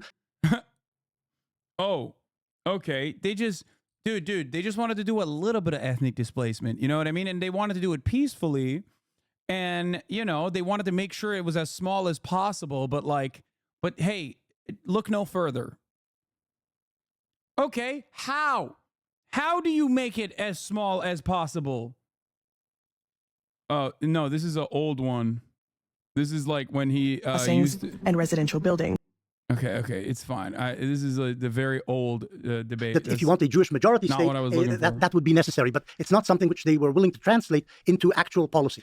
Just a quick pause to mention that for people who are not familiar, Theodor Herzl, we're talking about over a century ago. And everything we've been talking about has been mostly 1948 and before. Yes. Just one clarification on Herzl's diaries. I mean, the other thing that I recall from those diaries is he was very preoccupied with, in fact, getting great power patronage, seeing Palestine, the Jewish state in Palestine, I think his words, an outpost of civilization against barbarism. In other words, very much seeing his project as a proxy for Western imperialism in the Middle East. Not proxy. He wanted to establish a Jewish state which would be independent. To get that, he hoped that he would be able to garner support from major imperial powers. Including the Ottoman Sultan, who he tried to cultivate. I just want to respond to a point you made earlier, which was that people expressed their rejection of the partition resolution on the grounds that it gave the majority of Palestine to the Jewish community, which formed only a third. Whereas, in fact, if I understood you correctly, you're saying the Palestinians and the Arabs would have rejected any partition resolution. Yeah, I think a couple things. That one, they would have rejected any. Two, a lot of that land given was in the Negev. It was pretty terrible land at the time. And three, the land that would have been partitioned to Jews, I think would have been, I think I saw it was like 500,000 Arabs. It would have been 500,000 Jews, 400,000 Arabs, and I think like 80,000 Bedouin would have been there. So the state would have been. I think you raise a valid point because I think the Palestinians did reject the partition of their homeland in principle. And I think the fact that the United Nations General Assembly then awarded the majority of their homeland to the Zionist movement only added insult to injury. I mean, one doesn't have to sympathize with the Palestinians to recognize that they have now been a stateless people for 75 years. Can you name any country, yours for example, or yours, that would be prepared to give 55%, 25%, 10% of your country to the Palestinians? Of course not. And so the issue was not the existence of Jews in Palestine. They had been there for centuries. And of course they had ties to Palestine and particularly to Jerusalem and other places going back centuries, if not millennia. But the idea of establishing an exclusively Jewish state at the expense of those who are... Unless you're Neil Gorsuch, baby. Unless you're Neil Gorsuch and we're talking about the wonderful state of Oklahoma.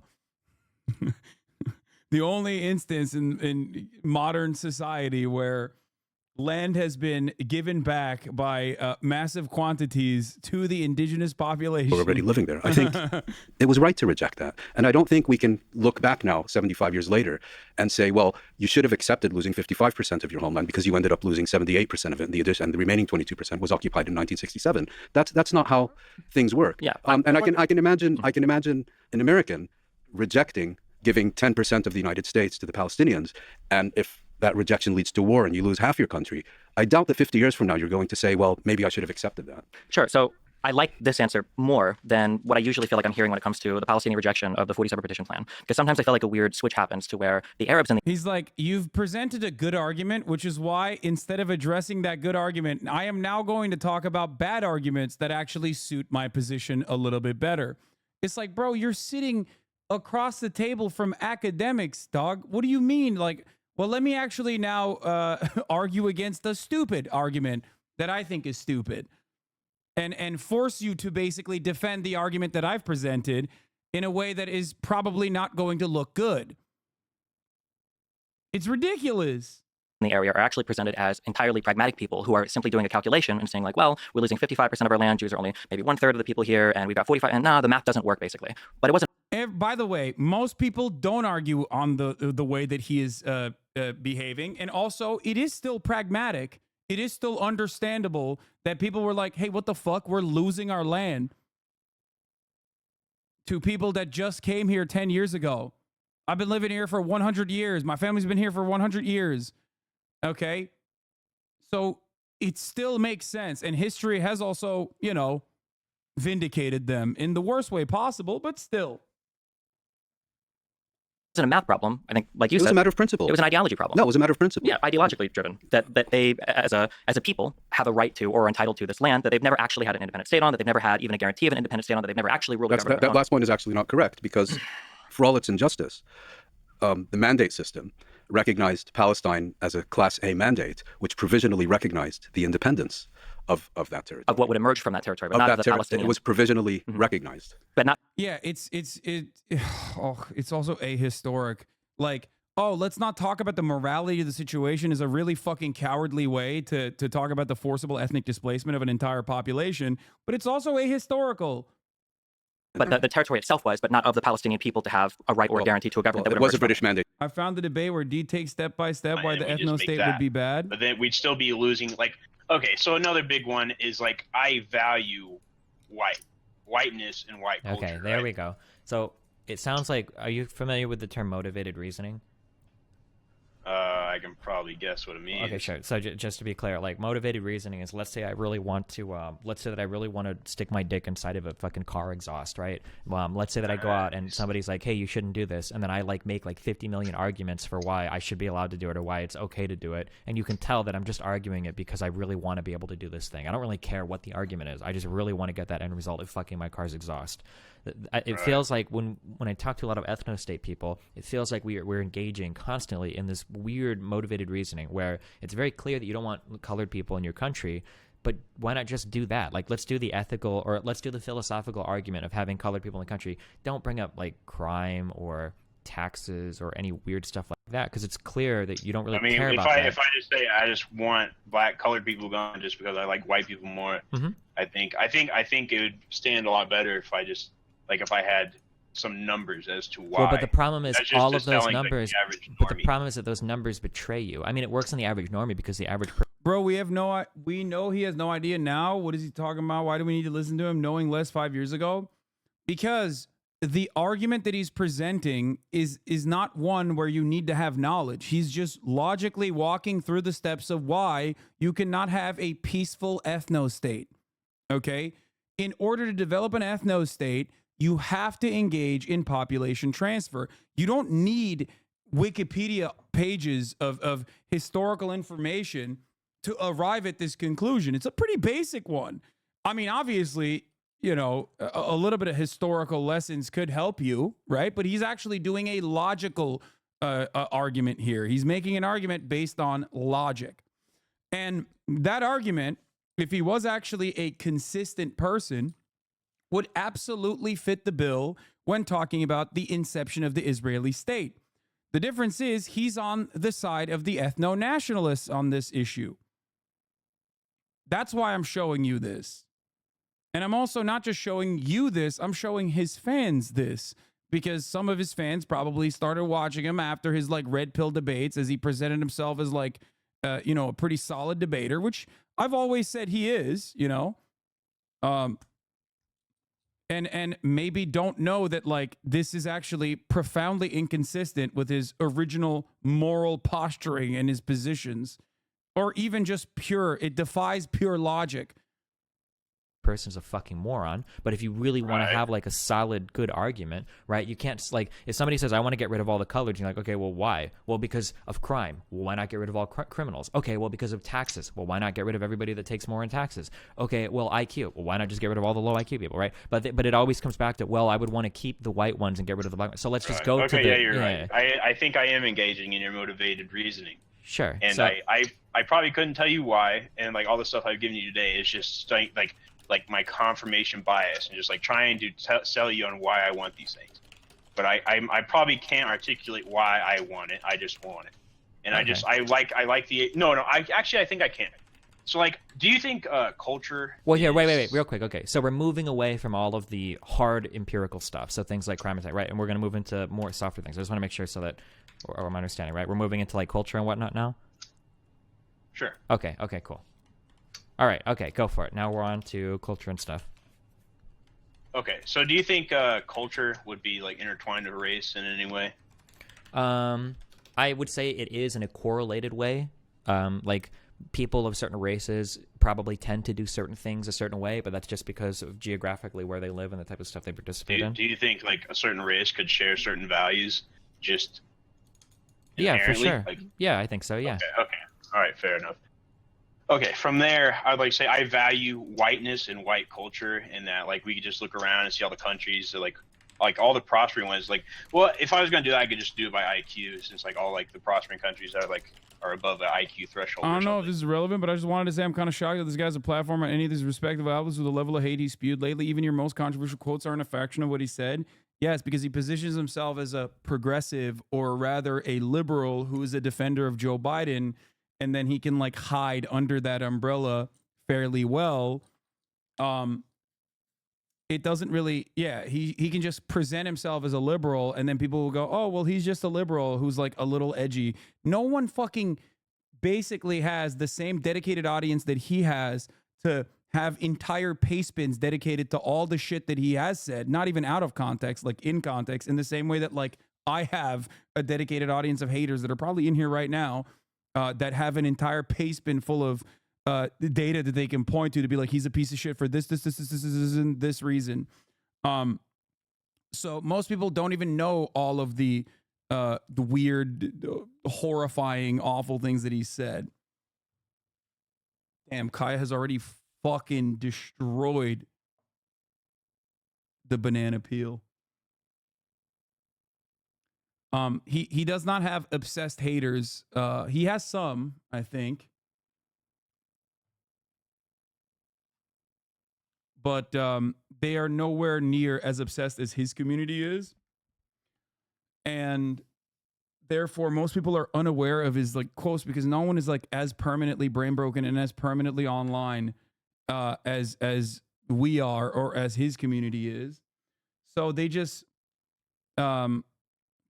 probably don't know. No one is like really made like a big stink about it. You know what I mean?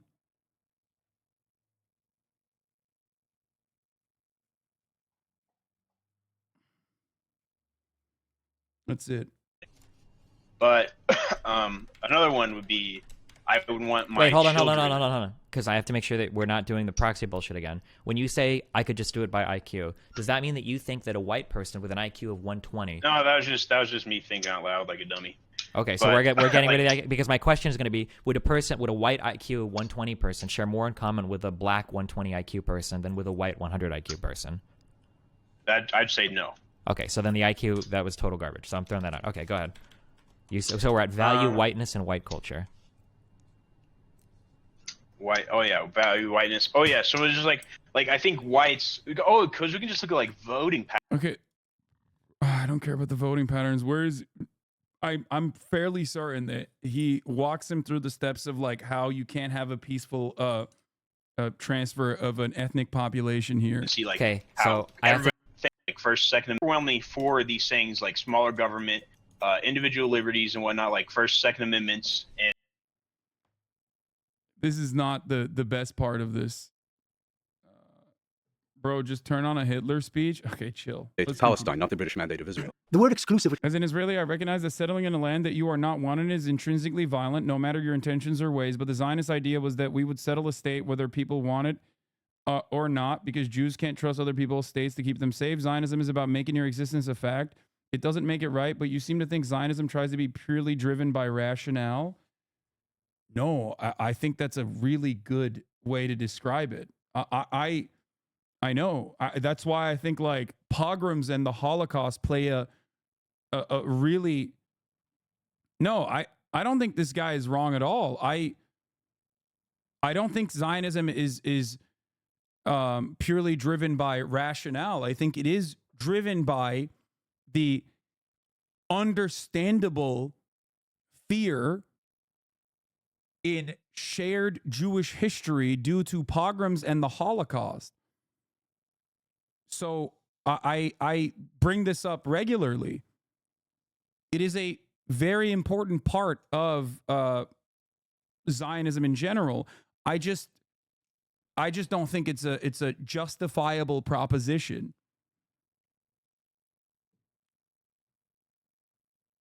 If that makes sense. I do believe that this guy is definitely an Israeli, by the way, because like most people don't even understand this aspect of it.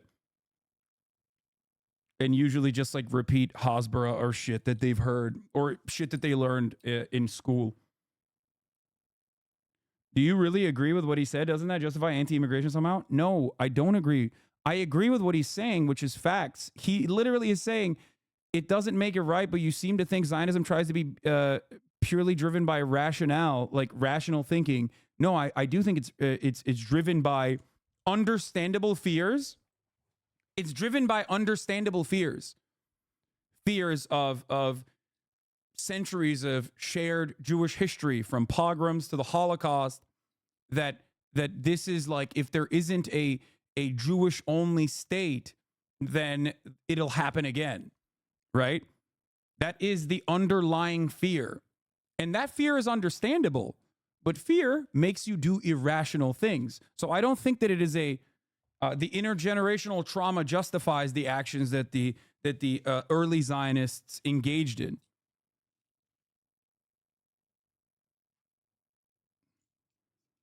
Every single person that is important in this conversation, all three of the people that are having this conversation right now would agree to everything that you said. They would probably take a different approach to it, though. Like, all three of the significant people in this conversation would agree with that. I agree with that as well. I'm talking about the idea that settling in a land that you are not wanted is violent. Yes. Yes, settling in a land that you are not wanted is almost always going to be violent. This is at the foundation of settler colonialism. Do you really agree with what he said? Doesn't that justify anti-immigration somehow? No, because immigration under normal circumstances is voluntary and is done with consent. That's the difference. Even the most aggressive, like right-wing reactionaries still recognize the role that immigrants play in this country. Only the most delusional racist people don't. The difference between immigration, however, in the way that it occurs currently in the United States of America, is not that it is not guided or directed by a state with a deliberate attempt to displace the local population. Like, even asylum seekers themselves currently that come into this country, one, are not actually like being directed by their host nation to go and like invade the country in the same way that settler colonialism exists, right? And two, they're actually abiding by the rules that we created. When they touch base, when they touch American land, they are literally doing what they are legally and morally, but certainly legally within their rights to do.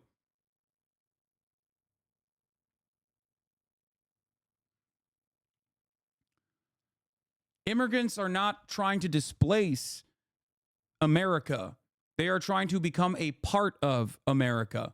That is the major difference. Settler colonialism does not have the ultimate goal of being a part of the local population. Settler colonialism has the express purpose of erasing the local population, which is precisely what the Zionist project did. Which you keep using is nonsense. The state which Ben-Gurion envisioned would be a Jewish majority state, as they accepted the 1947 partition resolution, as Stephen said. That included 400,000 plus Arabs in a state which would have 500,000 Jews. So the idea of exclusivity wasn't anywhere in the air at all among the Zionist leaders in 47, 48. They wanted a Jewish majority state, but were willing to accept a state which had 40% Arabs. That's one point. The second thing is the Palestinians may have regarded the land of Palestine as their homeland, but so did the Jews. It was the homeland of the Jews as well. The problem was the Arabs were unable and remain to this day unable to recognize that for the Jews, that is their homeland as well. And the problem then is, how do you share this homeland? Either with one binational state or separate, it's partitioned into two states. The problem is that the Arabs have always rejected both of these ideas. The homeland belongs to the Jews, as Jews feel, as much as it does, if not more, than for the Arabs. Jews. I would say for the Jews. It's the Jewish people's I would also, homeland. Real quick, I just want for both of you guys, because I haven't heard these questions answered. I really want these questions to be, I'm just so curious how to make sense of them. It was correctly brought up that I believe that Ben-Gurion had, I think Shlomo Ben-Ami describes it as an obsession with getting validation or support from Western states, Great Britain, and then a couple decades later, that explains the Suez War. The Suez yeah, crisis. Exactly, correct. That was one of the major motivators, the idea to work with Britain and France on a military operation. Imperial stooge. But then the question again, I go back to, if that is true, if Ben-Gurion, if the early Israel saw themselves as a Western fashion nation, how could we possibly imagine that they would have engaged in the transfer of some 400,000 Arabs after accepting the partition plan? Would that not have completely and totally destroyed their legitimacy in the eyes of the entire Western world? Would it not have been? How not? Well, first of all, I think that the Zionist leadership's acceptance of the partition resolution, and I think you may have written about this, that they accepted it because it provided international endorsement of the legitimacy of the principle of Jewish statehood.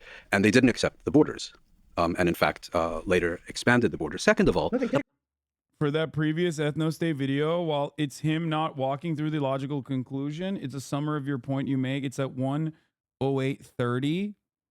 What, in this one?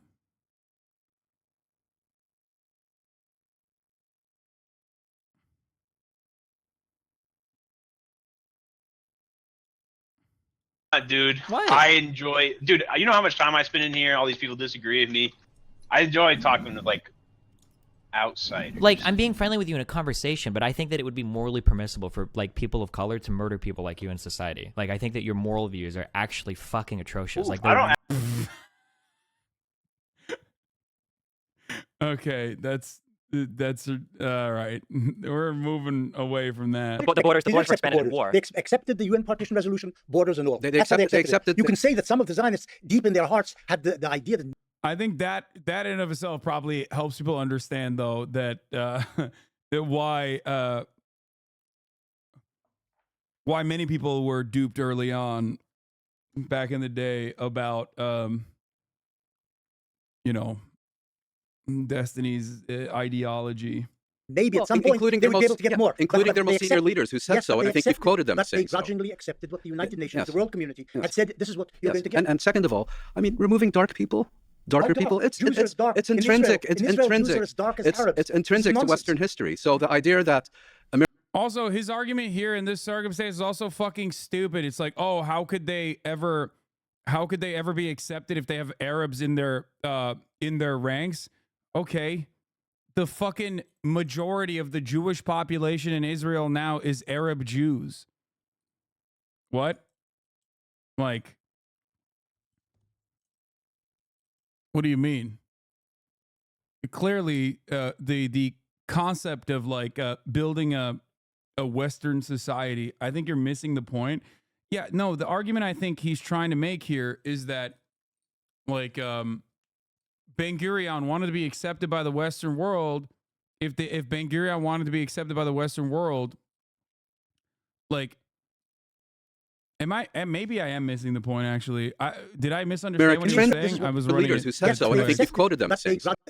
And in fact, the logistics work with Britain and France on a military operation. Imperial against Arabs. stooge. But then the question again, I go back to, if that is true, if Ben-Gurion, if the early Israel saw themselves as a Western fashion nation, how could we possibly imagine? Yeah, he's not saying he's Israel. He's trying to argue that Israel didn't fancy itself as a Western fashion nation, and basically, am I wrong? He's saying Israel did not actually see itself as like a nation that was going to be accepted by the West, and instead was actually genuinely interested in having Arab population. Imagine that they would have engaged in the transfer of some 400,000 Arabs after accepting the partition plan. Would that not have completely and totally destroyed their legitimacy in the eyes of the entire Western world? No. Would it not have been? How not? Well, first of all, I think that the Zionist leadership's acceptance of the partition resolution. Oh, yeah. He's saying that if they really planned on expelling the natives, then why would the Western world accept them? I wonder why. Well, they did, and they have. So that's such a weird thing to say, because they did do that, and the Western world did accept them. Because the Western world, I mean, here, you want to know why? He's saying the West wouldn't accept the transfer of Arabs. Yeah, which is so funny because, like, we know that they did. And secondly, here is why. This is it. You want to know why? Here's the answer. Obviously, not everyone is going to have their not everyone is going to have their Churchill quotes ready to go, locked in, okay? In the way that I do. Where is it? Hold on.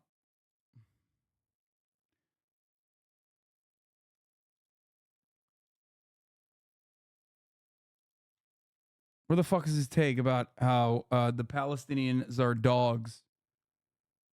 And I do not believe that you let the dog. I'm not locked in. I'm paraphrasing the. Here's what he said, and I'm going to paraphrase it. A dog in the manger. There it is. Winston Churchill. I think the Winston Churchill example is inappropriate. Winston Churchill compared Palestinians in 1937 to the dog in the manger after reading the Peel Commission, which suggested partitioning British-mandated Palestine into Arab and Jewish states. Churchill said of the Palestinians in 1937, "I do not agree that the dog in a manger has the final right to the manger, even though he may have lain there for a very long time. I do not admit that right. I do not admit, for instance, that a great wrong has been done to the Red Indians of America or the black people of Australia. I do not admit that a wrong has been done to these people by the fact that a stronger race, a higher grade race, a more worldly wise race, to put it that way, has come in and taken their place. So basically, the stance that he's taking here is exactly why the stance that he's taking here is exactly the reason why they would not have cared, and they didn't, and they haven't. Like, historically, if you look at it, this is not something that I think anyone on that table would disagree with. Ethnic transfer did happen, right? Whether it was inevitable due to the circumstances of the Arab states like warring with Israel, or whether it was because of a deliberate attempt to create an ethno-state with a overwhelming majority Jewish population. Ultimately, it did happen, and the Western world did actually totally abide by that and thought it was okay. So the fact that he would bring this up in this circumstance is kind of silly. Solution. And I think you may have written about this, that they accepted it because it provided international endorsement of the legitimacy of the principle of Jewish statehood. And they didn't accept the borders. And in fact, later expanded the borders. Second of all, No, the borders were expanded in war. They accepted the UN partition resolution, borders and all. They That's how accepted it. You can say that some of the Zionists, deep in their hearts, had the idea that maybe at some point including they would their be able to get more. including But their most senior leaders who said yes, so, but and I think you've quoted them but saying they so. grudgingly accepted what the United Nations, Yes. the world community, had said, this is what you're going to get. And second of all, I mean, removing darker people, it's Jews are as dark. it's In intrinsic. Israel, It's in Israel, Jews intrinsic. are as dark as Arabs. It's intrinsic This to is Western history. So the idea that Americans or Brits or the French would have an issue with, I mean, the French had been doing. That's why it's good to bring the Churchill quote in this situation, because he's right, but he could just either I think the better argument here is to either mention the Churchill quote, or B, just simply say, well, they clearly had no issue with the ethnic transfer of Palestinians. As you can see, the Western world is offering full support to Israel as is currently conducting its genocidal campaign right now, and historically also offered full support to Israel when it was doing the forcible ethnic transfer. So it's like odd to have this conversation as though the past 75 years does not exist and is not like ongoing. Doing it in Algeria for decades. The Americans have been doing it in North America for centuries. So how would Israel forcibly displacing Palestinians somehow besmirch Israel in the eyes of the West? In the 1944 resolution of the Labour Party, and at the time even Bertrand Russell was a member of the Labour Party, it endorsed transfer of Arabs out of Palestine. As Mueens pointed out, that was a deeply entrenched idea in Western thinking, that there was nothing, it doesn't in any way contradict or violate or breach any moral values to displace the Palestinian population. Yeah, that operational thinking there is like still ascribing some kind of like morality to the Western world that has never been demonstrated throughout history. Okay, it's in a way it literally reaffirms the position that Israel wanted to be and successfully did become, like a West adjacent state, because you are abiding by these like Western supremacist principles in an effort to defend this state. It's so funny. Now, I do believe there's a legitimate question. Had it been the case, as you said, Professor Morris, that the Zionists wanted to create a happy state with a Jewish majority, but a large Jewish minority, and if by virtue of immigration, like in our own country, given the current trajectories, non-whites will become the majority population in our United States quite soon. And according to democratic principles, we have to accept that. So if that were the case, I would say maybe... Is it me, or does Steven seem massively outclassed by the other three? Listen, dude, most people who are very knowledgeable on the subject matter would be massively outclassed by the other three. For the record, like it's just, there is no, like, my man is a YouTuber whose interest on the subject matter was revitalized after he said something about how, like, yeah, Israel's doing a genocide and it has to. And then he spent like the next couple of weeks trying to fucking fish for quotes as he was doing his research streams, literally trying to engage in post hoc rationalizations as he openly demonstrated his lack of knowledge on the subject matter. Okay? Motivated reasoning, as he would call out. So, to be fair, most people would be outclassed in this situation, but he's extra outclassed as well.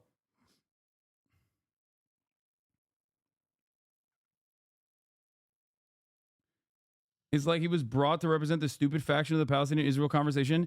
I mean, he's good at throwing out talking points in a way where it seems like, I mean, he's speaking from a position of like confidence that invokes knowledge in the eyes of the people that are watching. So I think he's very good at being like, he's very good at presenting the pro-Israeli position, I will say, because the pro-Israeli position does not require you to legitimately know history. As a matter of fact, you're worse off, like Benny Morris, when you are a legitimate Israeli historian in the argument, because then they can use your fucking work against you. Do you understand? There is no pro-Israeli position that is actually, there is no pro-Israeli position that is like deeply invested in the truth and historical facts. Okay?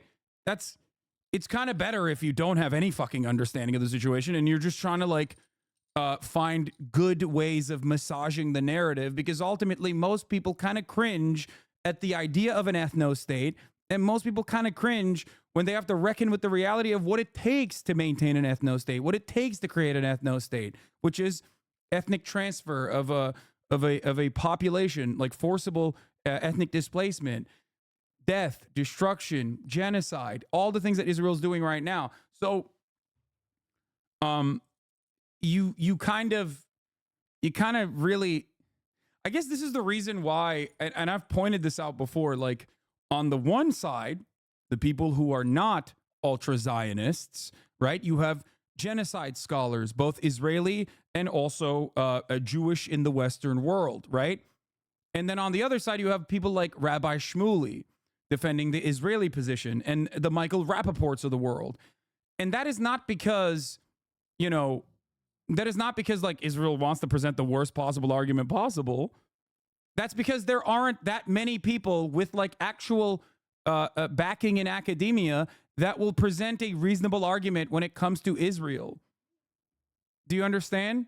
That's why all of these debates always look very slanted in one direction, because it's very difficult. You have to have like a fraudulent individual like Alan Dershowitz or Rabbi Shmuley defend apartheid, because most people with historical knowledge on the matter is going to come across like Benny Morris. Benny Morris is probably the best person that you can bring to the table as an academic, and his work reflects Israel's actions being unjustifiable and violent in today's moral lens. Does that make sense? Do you guys understand what I'm trying to say? That's why you're always going to have a PragerU guy versus like academics. Yeah, it is the exact same reason why the right spectrum politics never occur naturally in academics unless you're talking about like business school or some shit. Okay? That is the same reason why on the issue of like vaccines, for example, you have one side that's fucking slanted, chock full of like scientists, and then the other side is like a chiropractor. Because it's just objectively, you're supposed to objectively defend something that is objectionable and untrue. So you can't do it.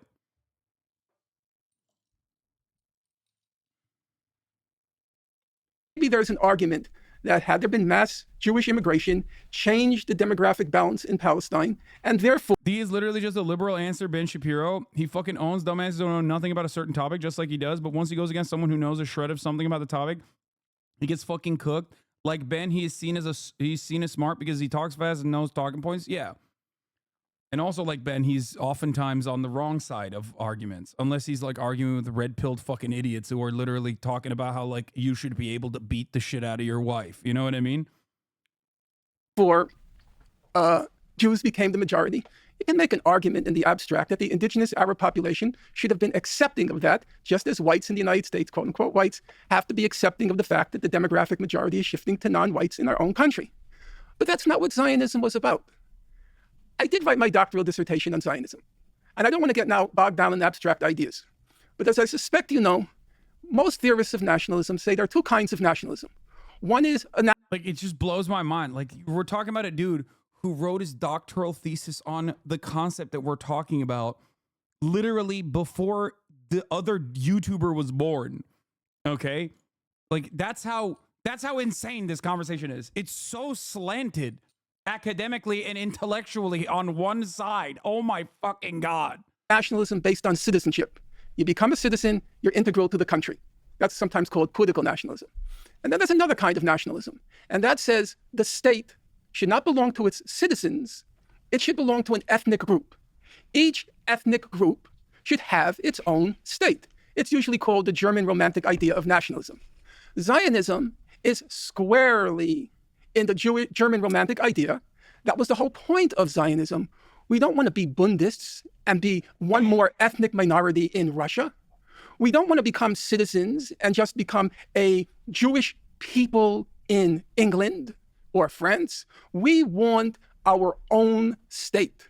Like the Arabs have 22 states. No, wait. Before we get to the Arabs, let's stick to the Jews for a moment, or the Zionists. We want our own state, and in that concept of wanting your own state, the minority at best lives on sufferance, and at worst gets expelled. That's the logic of the German Romantic Zionist idea of a state. That's why they're Zionists.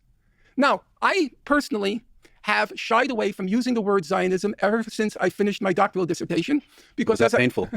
Because as I said, I don't believe it's the operative ideology today. It's like talking about Bolshevism and referring to Khrushchev. I doubt Khrushchev could have spelled Bolshevik. But for the period we're talking about, they were Zionists. They were committed to their exclusive state with a minority living on sufferance or, at worst, expelled. That was their ideology. And I really feel there's a problem with your happy vision of these Western Democrats like Weizmann, and they wanted to live peacefully with the Arabs. Weizmann described the expulsion in 1948 as, quote, the miraculous clearing of the land. That doesn't sound like somebody shedding too many tears at the loss of the indigenous population. Let me respond to the word unsufferance. The unsufferance I don't agree with. I think that's wrong. Mm-hmm. The Jewish state came into being in 1948. It had a population which was 20% Arab when it came into being. After Arab refugees, many of them had become refugees, but 20% remained in the country. 20% of Israel's population at inception in 1949 was Arab. 80% went missing. No. We're talking about what remained in Palestine, Israel, after it was created. The 20% who lived in Israel received citizenship and all the rights of Israelis, except, of course, the right to serve in the army, which they didn't want to. And they have Supreme Court justices, they have Knesset members. They enjoy lived under emergency laws until 1966. For a period, sure. They lived under So they didn't immediately have citizenship. No, wait a second. Fantasy. At the beginning, it's not fantasy. At the beginning, they received citizenship, could vote in elections for their own people, and they were put into parliament. But in the first years, the Israeli, the Jewish majority suspected that maybe the Arabs would be disloyal because they had just tried to destroy the Jewish state. Then they dropped the military government and they became fully equal citizens. So if the whole idea was they must have a state without Arabs, this didn't happen in 49, and it didn't happen in the Awesome. He's literally, dude. You can't just justify an incredibly racist position like this. I'm sorry. That is insane. That is actually fucking insane, dude. It's just, again, motivated reasoning. Well, guess what, dude? They just thought the Arabs were disloyal. Oh, okay, never mind. Yeah, guess what, dude? Well, the whites thought blacks were subhuman and deserved and wanted to be servile because of their skulls. So I guess chattel slavery is kind of justifiable too. What the fuck do you mean?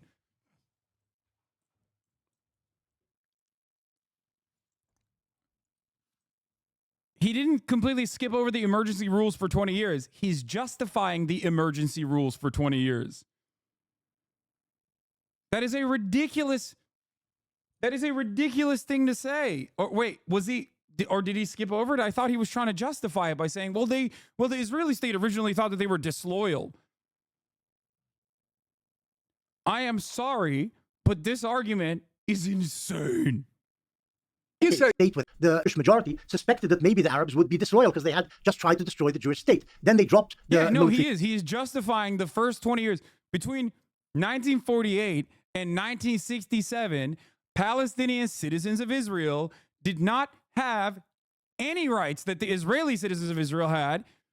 Palestinians, like Arabs who were Christian and Arabs who were Muslim, did not get the same rights as the Jewish citizens living inside of the boundaries of Israel. He is justifying this. The same exact thing that was happening in the West Bank was happening to the Palestinian citizens of Israel then. And he's saying that, he's basically saying that, like, in that first, military court, military mandate where they lived under martial law, well, it was because they were suspected of being, of being fucking disloyal to the Israeli state. Government, and they became fully equal citizens. So if the whole idea was they must have a state without Arabs, this didn't happen in 49, and it didn't happen. Bad take. This is bullshit and ahistorical, and Arabs didn't immediately get citizenship inside Israel. No, he said immediately. Top of the hour. Oh, fuck you. 2:53 again? God damn it, dude. What's happening today? Before the boundaries of 2:55, you can't hit me with the top of the hour ad break, but I'll fucking do it this time. Fuck you, okay? At the top of the hour, there's a 3-minute ad break. If you no longer want to see those ads, all you need to do is subscribe for $5 or for free with a Twitch Prime by connecting your Amazon Prime account to your Twitch account. You get 1 free Prime subscription a month. Oh my gosh, she was hiding more of the fluffy stuff underneath her. I just realized. It's cold in here. He is justifying due to the 47 war by saying it happened in 1949. Here's a 3-minute ad break now. You can avoid those ads by subscribing for $5 or for free. Then why did you say, Professor March, then why did you say without a population expulsion, a Jewish state would not have been established? Because you're missing the first section of that paragraph, which was that they were being assaulted by the Arabs. And as a result, a Jewish state could not have come into being unless there had also been an expulsion of the population which was trying to kill them. Norm, I'm officially forbidding you referencing that. Again, hold on a second, wait. We responded to it. So the main point you're making, we have to take Benny at his word, is like there was a war. And that's the reason why he made that statement. I think that just one last point on this. I remember reading your book when it first came out and reading, one incident after the other and one example after the other, and then getting to the conclusion where you said the Nakba was a product of war, not design. I think and I remember reacting almost in shock to that I felt you had mobilized overwhelming evidence that it was a product of design, not war. And I think our discussion today very much reflects, let's say, the dissonance between the evidence and the conclusion. You don't feel that the research that you have conducted and published demonstrates that it was in fact inherent and inbuilt and inevitable. And I think the point that Norm and I are making is that I'm not gonna lie. I think Lex's approach here, forbidding Norm from addressing Benny's take, it comes across as one-sided, but it's actually good. Okay, I'm serious. Here's why. Because Norm, this is a 5-hour conversation. Norm will absolutely go back to that point and hammer it into the fucking ground and never move away from it because, and this is why he is a phenomenal scholar, he's a profoundly stubborn man to a fault. That stubbornness actually makes him one of the GOATs, okay? For sure. But when we're doing a 5-hour conversation of back and forth, you kind of got to move on and cook the dude in other angles. Okay? He does get tunnel vision, I think. And I think it's admirable because he has like been that stubborn about issues that matter his whole life. He's staked his whole fucking reputation on this. But I do think it's good to move on from this. Hasan, you are an idiot. Thank you. I agree. I'm not a very smart person. I do, however, read and listen to a lot of much smarter people than me. So when I, tell you their positions, I guess, maybe people mistake me as being smart. Your own historical research, together with that of others, indisputably demonstrates that it does. I think that's a fundamental disagreement we're having here. Can I actually respond to that? Because this is actually, I think this is emblematic of the entire conversation. I watched a lot of Norm's interviews and conversations in preparation for this, and I hear Norm will say this all over and over and over again. I only deal in facts. I don't deal in hypotheticals. I only deal in facts. I only deal in facts. And that seems to be the case, except for when the facts are completely and totally contrary to the particular point you're trying to push. The idea that Jews would have out of hand rejected any state that had Arabs on it or always had a plan of expulsion is just betrayed by the acceptance of the 47 partition I don't think you understand politics. Did I just say that there is a chasm that separates your ideology from the limits and constraints imposed by politics and reality? Now, Professor Morris, I suspect, would agree that the Zionist movement from fairly early on was committed to the idea of a Jewish state. I am aware. He's right, though. Norm is right, because he doesn't understand politics, because he's a liberal. And liberalism dictates that, politics is not fucking real. Liberalism inherently, in a liberal world at least, because of its hegemonic status, implies that you can get away with acting like you're not talking about politics at all, when in fact politics is about the distribution of power and resources. That's all politics is, but historically, okay? Liberalism, on the other hand, makes it seem like it's anything but that. And it can only do that because it's the default state of society nowadays. Obviously, in pre-industrial revolution times, or before, in the feudal era, liberalism was very political, right? But the I guess liberals of that time, or rather those who are defenders of the existing constructs at that time, could get away with claiming that they were not being political and simply pointing to everything and going, well, this is just how things are and it's good. Aware of only one major study, probably written 40 years ago, the binational idea in mandatory Palestine by a woman. I forgot her name now. You remember her? I'm trying to. Yeah. Okay, but you know the book. I think so. Yeah. She is the only one who tried to persuasively argue that the Zionist movement was actually, not formally, actually committed to the binational idea. But most historians of the subject agree the Zionist movement was committed to the idea of a Jewish state. Having written my doctoral dissertation on the topic, I was confirmed in that idea because Professor Chomsky, who was my closest friend for about 40 years, was very committed to the idea that binationalism was the dominant trend in Zionism. I couldn't go with him there. But Professor Morris, you are aware that until the Biltmore Resolution in 1942, the Zionist movement never declared it was for a Jewish state. Why? Because it was politically impossible at the moment until 1942. There is your ideology, there are your convictions, there are your operative plans, and there's also separately what you say in public. The Zionist movement couldn't say in public, we're expelling all the Arabs. They can't say that. And they couldn't even say we support a Jewish state until 1942. You're conflating two things. The Zionists wanted a Jewish state, yes. Correct. That didn't mean expulsion of the Arabs. It's not the same thing. They wanted a Jewish state with a Jewish majority, but they were willing... Dude, this literally, I'm telling you, this is... Yo, that's why I pointed to this debate. I know for a fact that somewhere along the transcript, someone can find it, there is the underlying argument that he made 5 years ago against a fucking ethno-nationalist, that there's no concept of a peaceful ethnic displacement. It cannot happen. People are not going to want to fucking leave.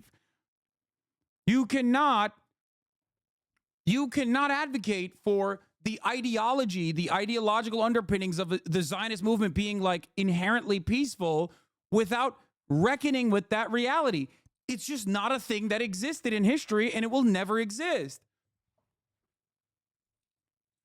It's also ironic because, yes, like you also pointed out, Chatter, he said expulsion is needed multiple times throughout this conversation and also in his work.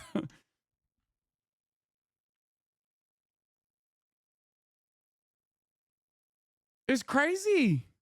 as it turned out, both in 37 and in 47, and subsequently, to have an Arab minority, a large Arab minority. There was a they were willing to have a large Arab minority in the country, and they ended up with a large Arab minority in the country. 20% of the population in 49 was Arab, and it's still. They ended up for about 5 minutes before they were expelled. They agreed to it until 47, and then they were gone by March 1949. What happened in between the rejection of the partition plan and the expulsion of the Arabs? The Arabs launched the war. Well, yeah, well, I mean, like, it wasn't random. Like, there's a potential that it wasn't random. I totally agree with that. Yeah, it was by design. You can say that. You can say that, but in this case, the facts betray you. There was no Arab acceptance of anything that would have allowed for a Jewish state to exist. Number one, and number two, I think that it's entirely possible, given how things happen after war, that this. I think like we have to pull ourselves out for a second. Whoa. Yeah, get back on there. That's crazy. Y'all see that? She just took one little baby step off that. Okay. Oh my God. Okay. That's crazy. She tried it. If colonization of the Americas happened today, they would justify the native resistance to colonization as a justification to exterminate them. Yes, I made this point earlier. And pretty sure many people do that already right now. Like, if you pull yourself out of this conversation, you are forced to reckon with the reality that one side is currently saying, why didn't the Palestinian population sit back and take their ethnic displacement? And the other side is saying, why the fuck would the indigenous population sit back and take their fucking ethnic displacement, which inevitably happened?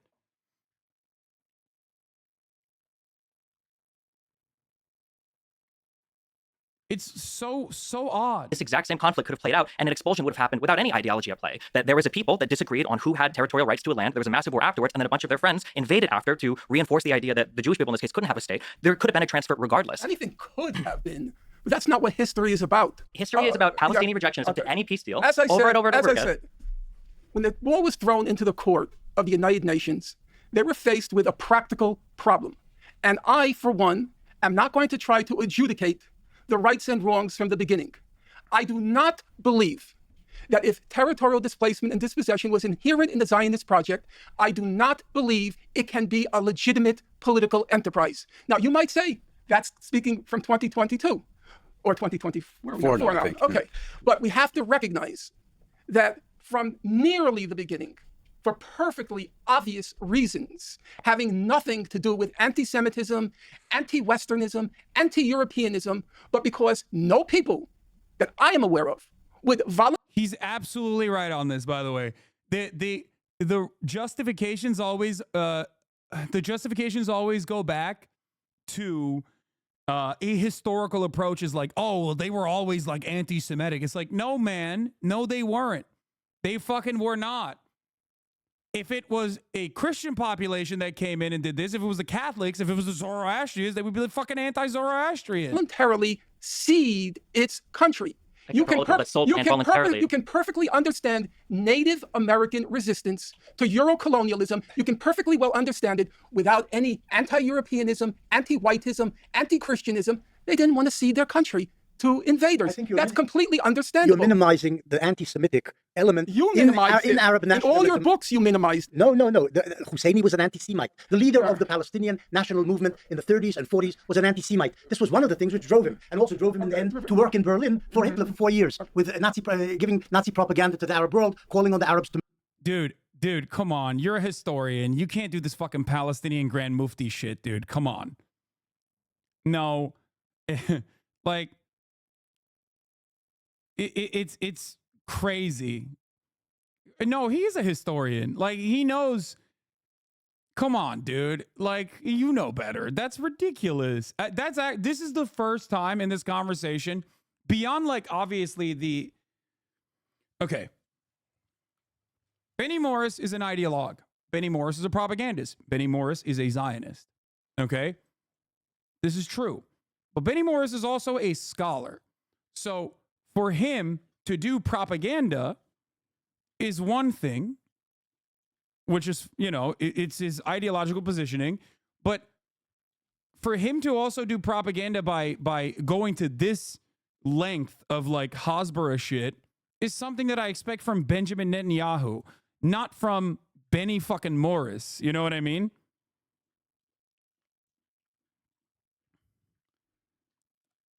It just, like, this is the type of shit that, like, I would suspect most historians would look at and go, what the fuck, dude, come on. The other stuff, at least you can kind of try and justify by being like, well, you know, that's his underlying position. It's fine.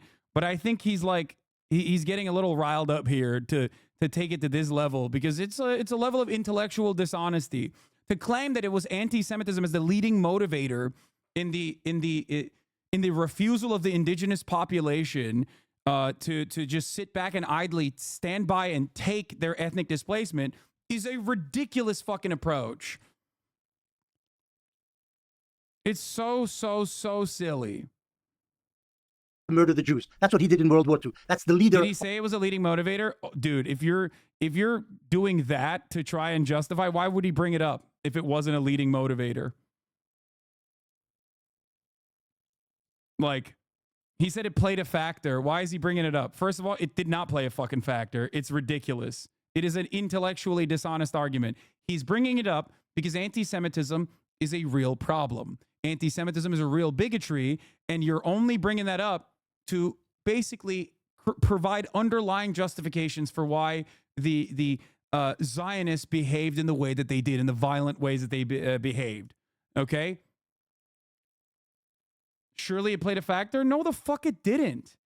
Especially because I assume that you are unfamiliar with how the fucking Palestinian mufti came into power to begin with, which was, again, a fucking British, he was like a British mandate Palestinian position of power. He was brought into that position, not because he was, beloved by all. More Palestinians died in World War II fighting against Nazi Germany. Not only is this ahistorical, but it's also completely fucked to bring this up. Palestinians died fighting against Nazi Germany. It is utterly irrelevant in the subject matter because the real reasons were resisting against settler colonialism. But that's a valid reason. And in order for you to reckon with the invalid and immoral aspects of the Zionist project, you can't look at the valid reasons. You have to desperately grab onto anything that you can to basically minimize their moral justification. Because inherently, you also recognize that they are morally just in resisting settler colonialism. History has absolved them 10 times over, but even back then. No, you're minimizing the genocide of... What? You're being as dishonest as he is? Oh. Okay, he was talking to the chatter. I thought he was talking to me. I was like, what the fuck?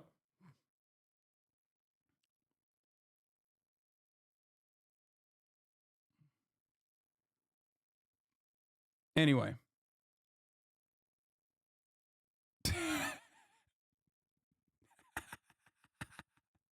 You guys are so dumb. Okay. Where the fuck was I? Jesus Christ. Oh my Lord. Of the Palestinian Arab National Movement. And he wasn't alone. He wasn't Professor alone. Marx, why is it that if you read your book, Righteous Victims, you can read it and read it and read it and read it, as I have, you will find barely a word about the Arabs being motivated by anti-Semitism. It exists, though. I didn't say it doesn't exist. You agree that it exists. Hey, I don't know a single non-Jew who doesn't harbor anti-Semitic We're talking sentiment. about Arabs now. Yeah, but I don't know anybody. That's just part of the human condition. Just Anti-Semitism. And among the Arabs. So, Professor Marx, here's my problem. I didn't say... Damn, Norm, chill. Bro really said anti-Semitism is natural.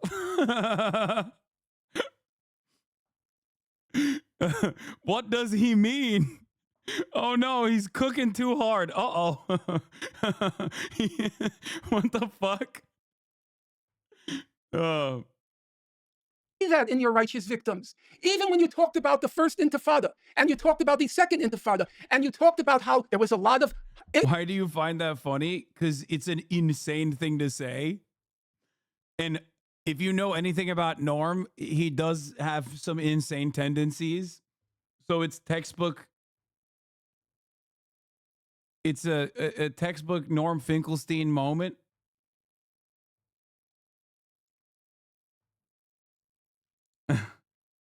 Influenced by Hamas, the Islamic movement. You even stated that he's saying that, by the way, to basically concede that, like, yes, of course there's going to be motivating principles of bigotry amongst every person. You can find every person that has like some level of anti-Semitic tendencies or something like that. It's inherent in us all, which I don't agree with, because I do think that bigotry is taught. It's learned behavior, and you can unlearn it. But having said that, yeah, he's saying prejudice is a part of the human condition. Exactly.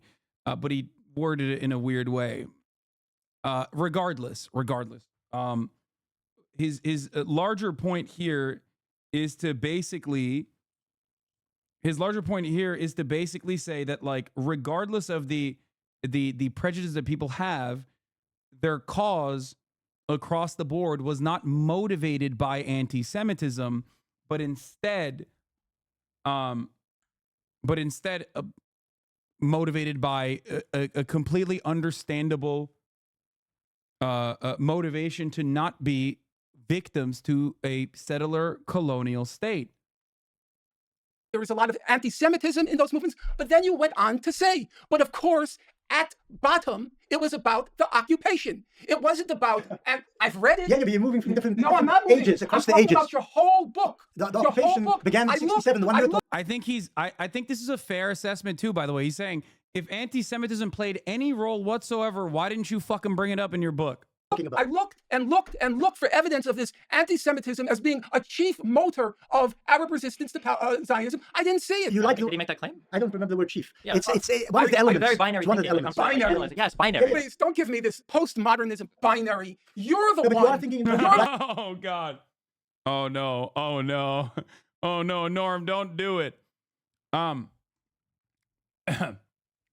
So it's not binary thinking. Why would you bring it up then? I'm sure some Palestinians were also bad guys. I'm sure some Palestinians, like, for example, did murders. I'm sure some Palestinians stole. Would you ever bring that up as an argument, as a justification? No, you only are bringing the anti-Semitism aspect, even though it is nowhere near an important motivator in Palestinian emancipation, to justify your position, to justify the fears, to justify why Israel had to be violent. That, in my opinion, is basically that gives a revelation to the listener, to the careful listener. Okay?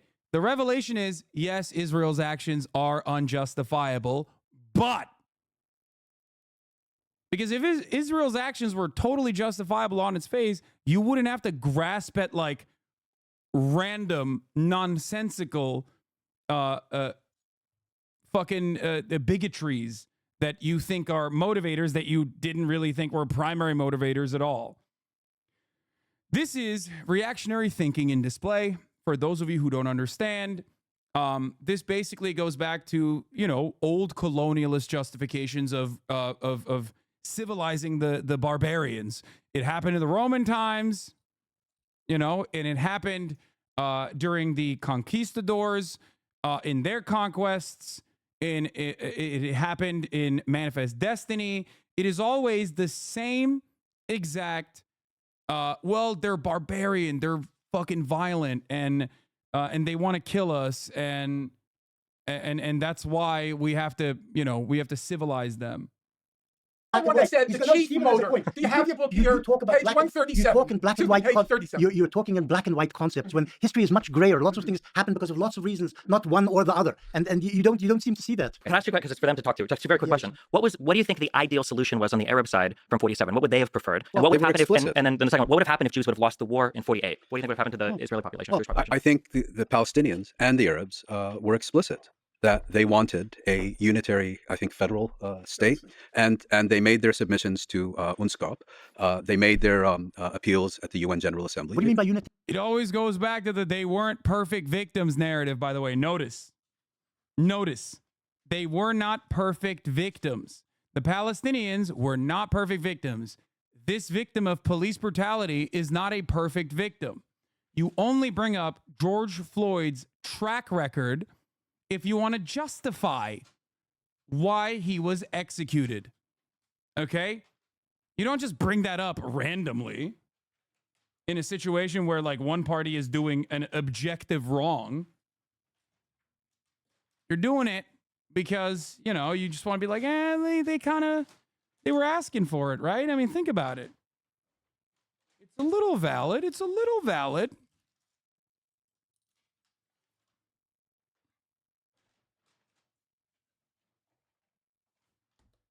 Especially when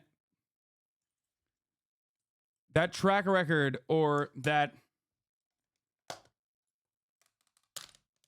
argument does not make any sense because it plays no role in the motivations of the people at the time. It is a post hoc rationalization. The audit gives the Palestinians an A- in their genocide and ethnic cleansing. Yeah. Exactly.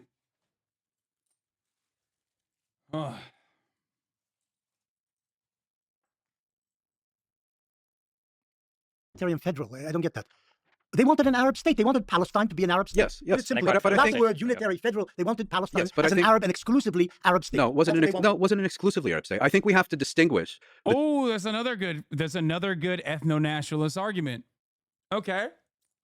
There were Jews that were Arab. There were Jews living there that were Arab in historic Palestine, in mandatory Palestine. He's trying to be like, oh, well, the Palestinians were trying to do Israel, but Arab, the Arab version of Israel. What about the Christians, Lamau? No. That's he says Arab because he's using the current Israeli state's demographic designation because he is a Zionist and he does agree with that, right? So this is also always a losing argument in the Western world. You can only present it as such if the audience that's listening in are completely devoid of the knowledge. Because Judaism is a religion, but Jewish is an ethno-religion, right? It contains multiple different ethnic backgrounds, including Arabs. As a matter of fact, a big chunk of Arabs. But when he's talking about it, he's simply mentioning Muslims and Christians. Okay?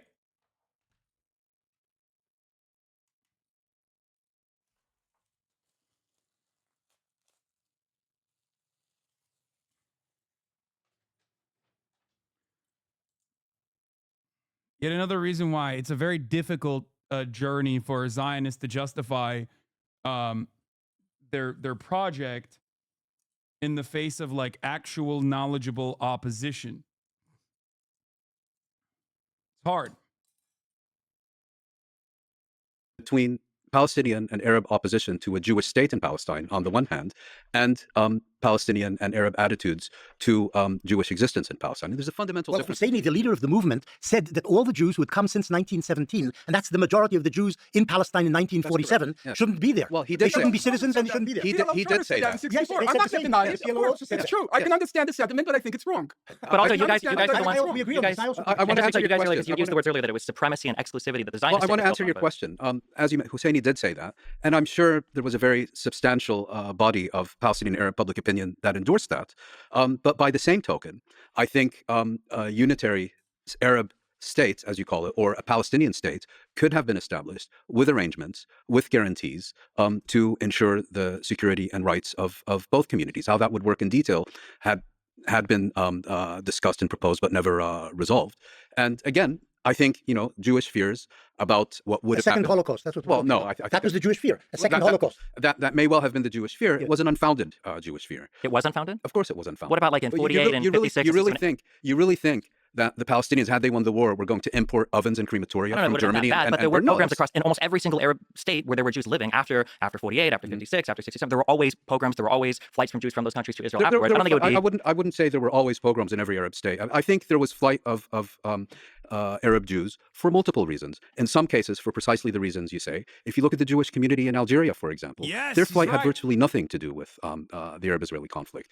The issue of Algerian Jews was that the French gave them citizenship during their colonial rule of Algeria, and they increasingly became identified with French rule. And when Algeria became independent, and all the French ended up leaving out of fear or out of disappointment or out of whatever, the Jews were identified as French rather than Algerian. This is a bit of a red herring. There were pogroms in the Arab countries, in Bahrain even, where there's almost no Jews. There was a pogrom in 1947. There was a pogrom in Aleppo in 1947. I'm not denying any of that history. Killings of Jews in Iraq and Egypt in 1948-49. I'm not denying any. But the Jews basically fled the Arab states not for multiple reasons. They fled because they felt that the governments there and the societies amid which they had lived for hundreds of years no longer wanted them. Look, without getting into the details, I think we can both agree that ultimately a clear majority of Arab Jews who believe that after having lived in these countries for centuries, if not millennia, came to the unfortunate conclusion that their situation had become untenable. Yes. I also think that we can both agree that this had never been an issue prior to Zionism and the emergence of the State of Israel. Look, I'm not. Pogroms didn't begin with Zionism. Oh, that's a disingenuous. Disingenuous. Pogroms didn't begin with Zionism is disingenuous. Pogroms didn't begin with Zionism is a correct take historically if you're talking about fucking Europe. There's a reason why you're bringing up. There is a reason why you are bringing up pogroms as a statement, because you are trying to invoke the historic pogroms that occurred against the Jewish population in Russia and all around Europe, when anyone who is knowledgeable on the issue, including Benny Morris, knows that at least under the Ottoman Empire, Jews found safe haven, according to historical record. This does not mean, worthwhile to note that pogrom is not an Arabic word, exactly. Worthwhile also to mention that this doesn't mean that there were no issues for Jews in the Arab world, but the majority issues for Arab Jews in the Arab world came after Zionism, or if it predated Zionism, it usually was a byproduct of Arab nationalism.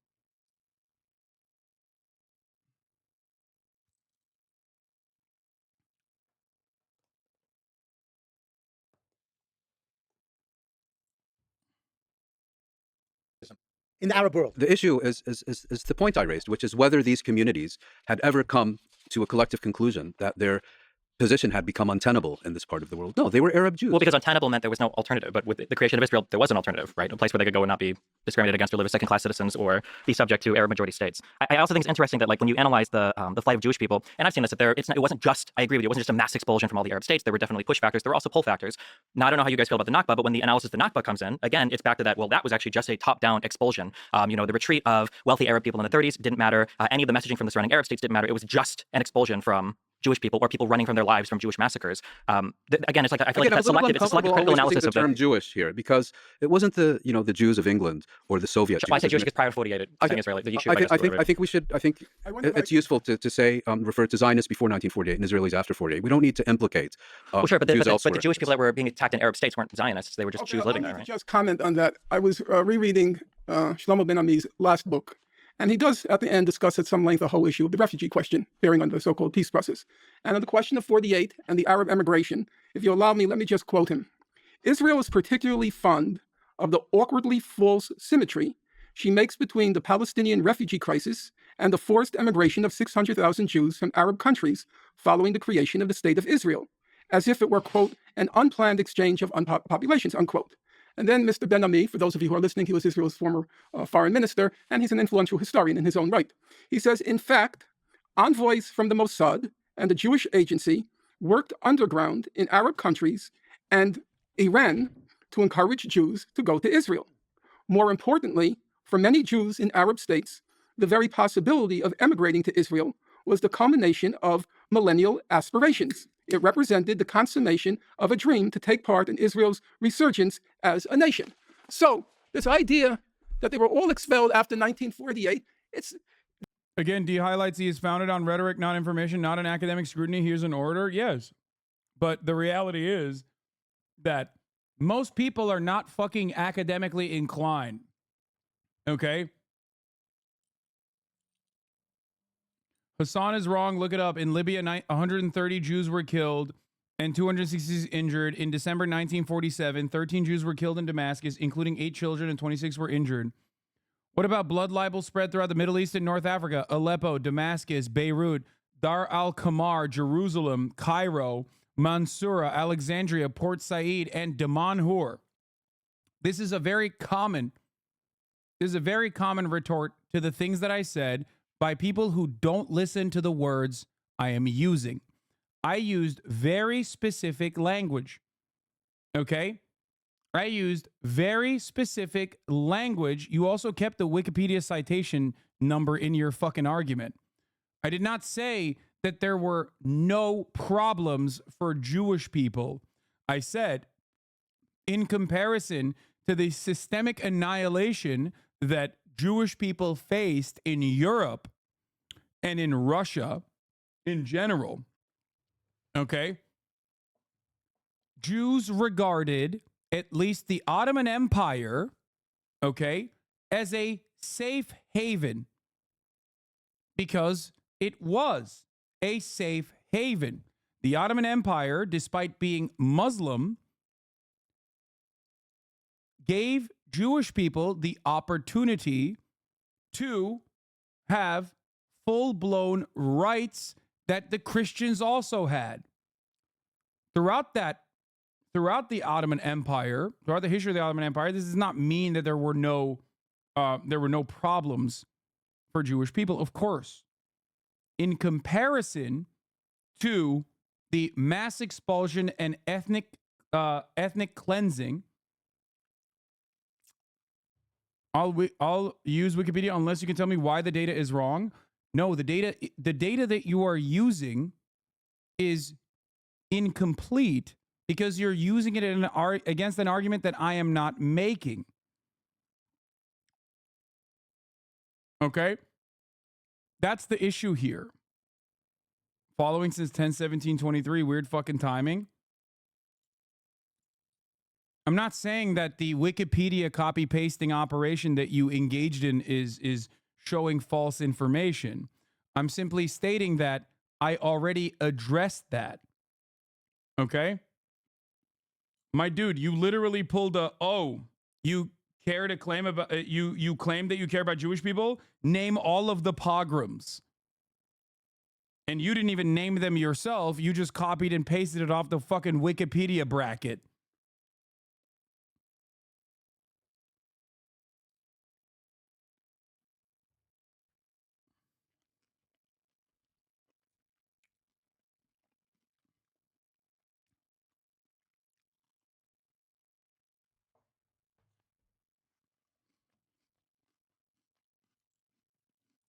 No, Wikipedia can be a reliable source of information. It's just that if you don't understand what your interlocutor is saying, you end up just copy pasting something, basically like a AI bot. That's one area, Professor Morris, I defer to expertise. That's one of my credos in life. I don't know the Israeli literature, but as it's been translated in English, there's very little solid scholarship on what happened in 1948 in the Arab countries and which caused the Jews to leave. Arab Jews, right. But Shlomo Ben-Ami knows the literature. He knows the scholarship. He's a historian. Yeah, from Morocco. Right. So he knows this from Iraq is written on this issue. And they wrote that the Jews in the Arab lands were not pro-Zionist. They weren't Zionists at all. So certainly Avi Schleim's family was anti-Zionist. And It implied that Benny's claim was disingenuous based on her statement. It mainly came from the West, when not a single piece of Benny's literature primarily blames. What?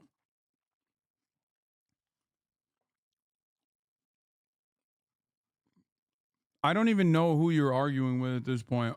I don't think you're arguing with me. I think you're arguing with what you think I've said. I don't even know what you just... Schlein, when he was interviewed by Meron Rappaport on this question, he said, you simply cannot say that the Iraqi Jews were expelled. It's just not true. Wow, a chatter with balls better ban them, dude. My favorite is like the guy who personally thinks like it's heroic to get banned on a Twitch stream. I'm not gonna ban you, and I didn't ban any of those other guys either. But it's so funny that you think that this is like a heroic posturing. You're engaging in a battle. And like the battle of wits was won because your cowardly opposer took your freedoms away. It's like, dude, are you okay? Is this praxis, dude? Are you doing praxis? God damn. Is this how you guys operate when you feel like your debate Lord Hero Daddy is getting genuinely outmatched by people who are infinitely more knowledgeable than he is on a subject matter that he has a lot of reading to do on? Is that what's going on? So you just come in here and you just fucking try to derail? Please don't watch this. Listen to me instead. True. And he was speaking as an Iraqi Jew who left with his father and family in 1948. They were pushed out. They weren't expelled. Well, that's probably the right phrase. I think it's more complex than that. I think it was. Sorry, I interrupted you. No, you're not interrupting me because I only know what's been translated into English, and the English literature on the subject is very small and not scholarly. Now there may be a Hebrew literature, I don't know, but I was surprised that even Shlomo Ben Ami, a stalwart of his state, fair enough, on this particular point, he called it false symmetry. No, Stephen is right. There was a pull and push mechanism in the departure of the Jews from the Arab lands post-48. But there was also a lot of push. That's indisputable. There was push. And on the point of agreement, on this one brief light of agreement, let us wrap up with this topic of history and move on to modern day. But before that, I'm wondering if we could just say a couple of last words on this topic. Stephen? Yeah, I think that when you look at the behaviors of both parties in the time period around 48, or especially 48 and earlier, there's this assumption that there was this huge built-in mechanism of Zionism and that it was going to be inevitable from the inception of the first Zionist thought, I guess, that appeared in Herzl's mind, that there would be a mass violent population transfer of Arab Palestinians out of what would become the Israeli state. I can't argue my position, so I'm just going to make up your position instead. Very cool. Thank you. I like that at least Benny Morris is like trying to present like a comprehensible thought instead of just spear dicking points that the other person did not make.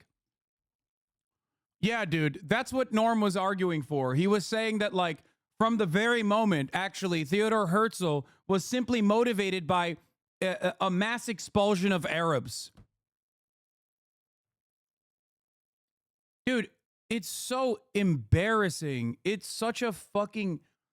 Why is it that dudes who talk about how important debate is oftentimes bastardize that very same thing that they're claiming they're engaging in?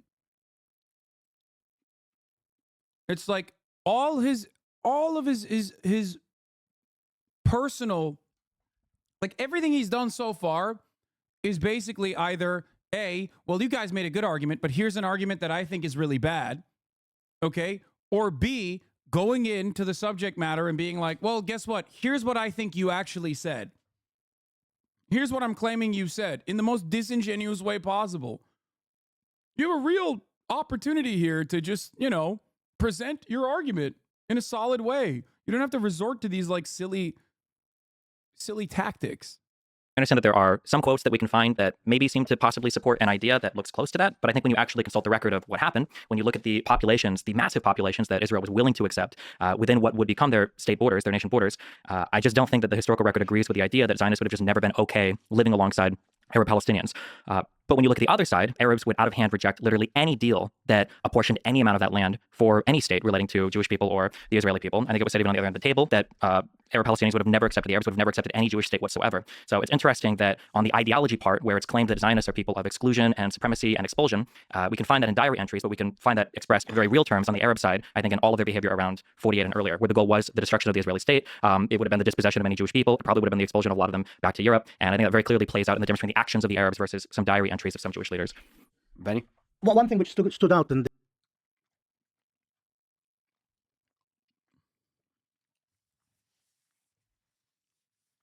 That's the most insane thing I've ever heard.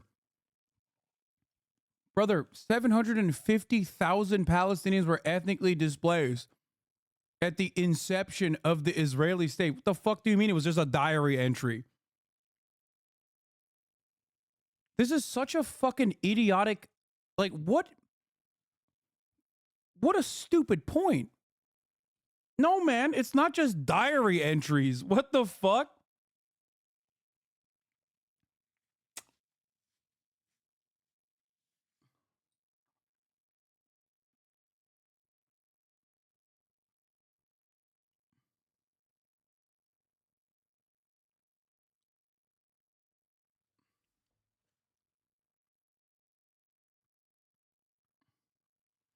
This argument is so fucking brain dead. If someone walks into your house and says, this is mine now, but I'm willing to generally give you half of it, you'd be like, oh no, fuck off. Imagine 80 years later, some YouTube asshole being like, I can't believe they didn't accept the generous offer to give them half.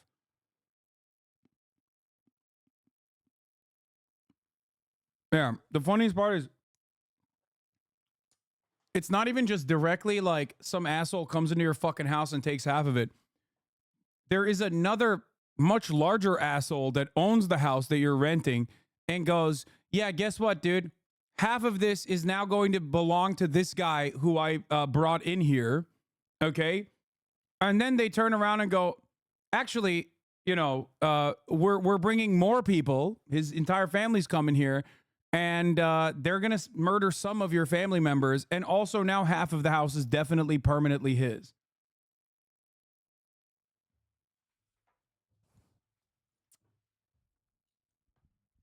I think Moeen made this point, is that the Arabs had nothing to do with the Holocaust, but then the world community forced the Arabs to pay the price for the Holocaust. That's the traditional Arab argument.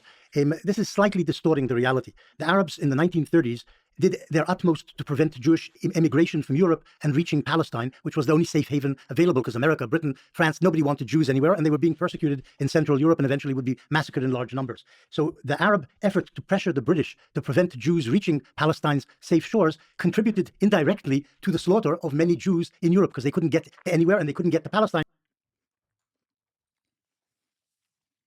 Wait a minute. Once again, another incredibly idiotic take from Betty Morris. Shocking. The last fraction of respect I have for him has diminished completely. Brother, by this very same metric, don't you think Hasan covering D law with a child? I'm doing it because he is banned. Okay, I'm trying to do my very best to maintain terms of service. Trust me, it is stupid to do this. I understand. He is not the focal point of this 5-hour video, so it's still allowed, but I'm still also taking extra precautions. Okay. The argument that he made is fucking so dumb, because, like, then Americans are infinitely more responsible. The British are infinitely more responsible. It is also kind of funny that I'm doing it. Sure, because his fans can, like, come up with fabulous reasons for it. The fuck? Like, what is this? It is not and never has been the responsibility of the Palestinian people that were defending their ancestral homeland to sit back and take a colonial power, England, forcibly moving settler colonialist populations into their fucking homes. Like, that's crazy. Because the Arabs were busy attacking Jews in Palestine and attacking the British to make sure they didn't allow Jews to. Like, you think some fucking random Palestinian farmer was like, oh man, Jews are really getting fucked up over there in Germany, but we really shouldn't let them come here? Like, do you think that was what was going on in the minds of the fucking Palestinian population? Americans did know that Jews were getting fucked up in Europe. British people did know that Jews were getting pogromed and we're in a horrifying situation, and they voluntarily refused to admit them. The Palestinian population, by and large, did not know that, and they still were made to be victims in this situation.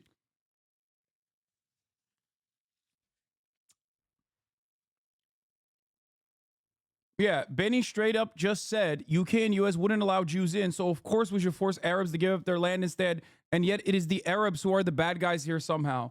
Blows my fucking mind.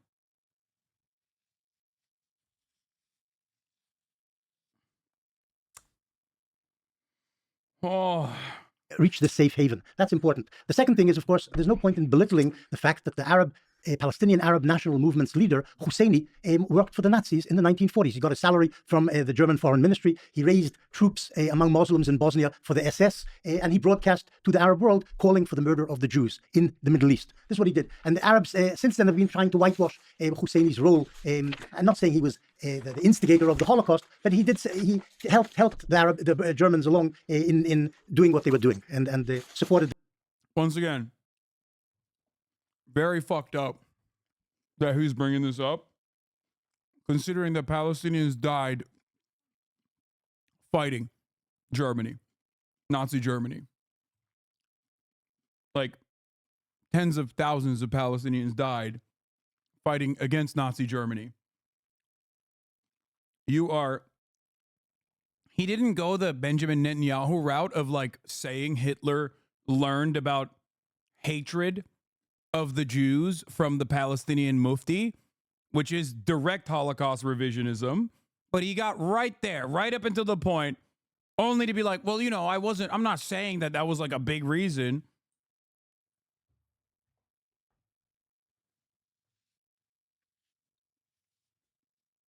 That's crazy, bro.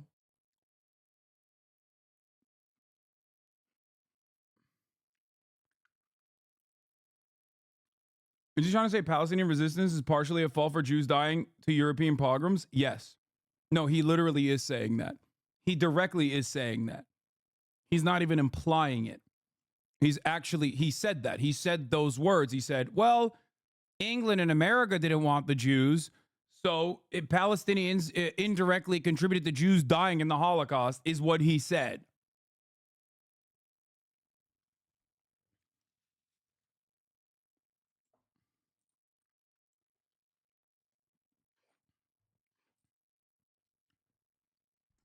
Yeah, I mean, Itzhak Shamir broke with the Irgun de Farm Stern gang because he felt that the British were the bigger enemy and wanted to work with the Nazis.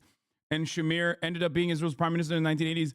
So there are two different agreements, both the Havara agreement with Nazi Germany originally, and also after that as well, where there were obviously deviations from the Zionist project that thought that Nazi Germany could potentially be a better ally, more valuable ally.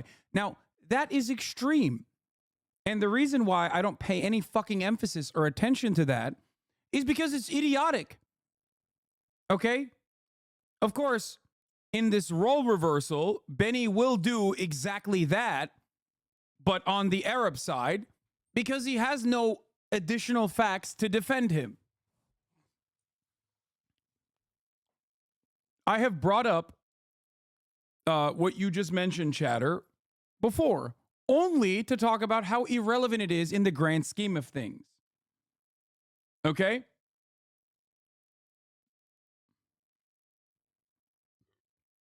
them in doing that. So this can't be removed from the fact that the Arabs, as you say, paid a price for the Holocaust, but they also participated in various ways in helping it happen. I'll make 2 points. The first is you mentioned Haj Amin al-Husseini and his collaboration with the Nazis. Entirely legitimate point to raise, but I think one can also say definitively, had Haj Amin al-Husseini never existed, the Holocaust would have played out precisely as it did. Certainly. As far as Palestinian opposition to Jewish immigration to Palestine during the 1930s is concerned, it was of a different character than, for example, British and American rejection of Jewish immigration. They just didn't want Jews on their soil. Objectively, it helped the Germans kill the Jews. In the Palestinian case, their opposition to Jewish immigration was to prevent the transformation of their homeland into a Jewish state that would dispossess them. And I think that's an important distinction to make. 100%. Great fucking take. America and other countries not taking Jewish refugees during the Holocaust 100% resulted in mass Jewish deaths, just to be fair. Yes, it did. But Benny here is almost making it more of the legal responsibility of the Palestinians rather than pure anti-Semitism from the American government and the English government that fucking knew what was going on. Does that make sense? That's what's really fucked up about it. Imagine turning a ship back around full of Jewish refugees, knowing full well what the fuck is happening. That's crazy. That is what is incredibly fucked up about this argument. Because when you look at the intent of certain actions, the Palestinian motivation here is to resist against settler colonialism. The American motivation to reject Jewish refugees from coming in to the United States is pure anti-Semitism with full-blown knowledge of what fucking Adolf Hitler is capable of doing and what he's doing. To make a parallel here as though these are two of the same cases is insane. You are directly taking away responsibility from the much more responsible party, America and the UK, and shifting it over to the responsibility of the Palestinians, which had an entirely different motivation. The other point I wanted to make is we've spent the past several hours talking about the Zionism transfer and so on, but I think there's a more fundamental aspect to this, which is that Zionism, I think, would have emerged and there was a chatter in here earlier that made a really interesting point, actually, that I never really thought about.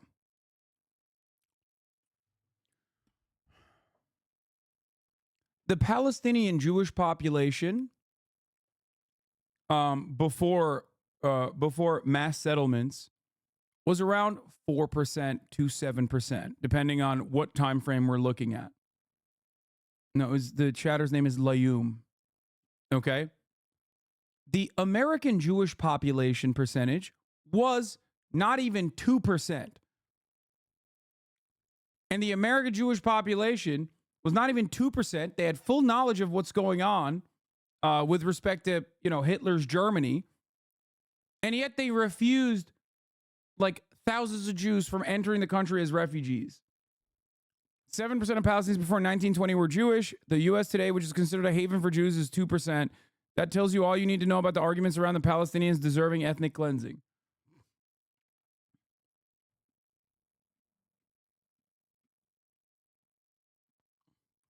Yeah. Husseini was an insignificant character appointed by the Brits. No one followed him in Palestine. Yeah. It is objectionable and ahistorical to give any fucking breathing room to the conversation surrounding Husseini.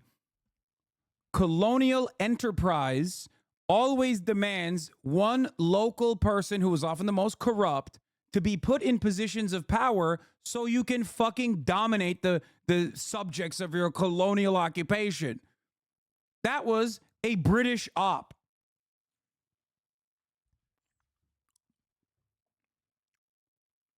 It's literally the same as like looking at Latin American countries, right?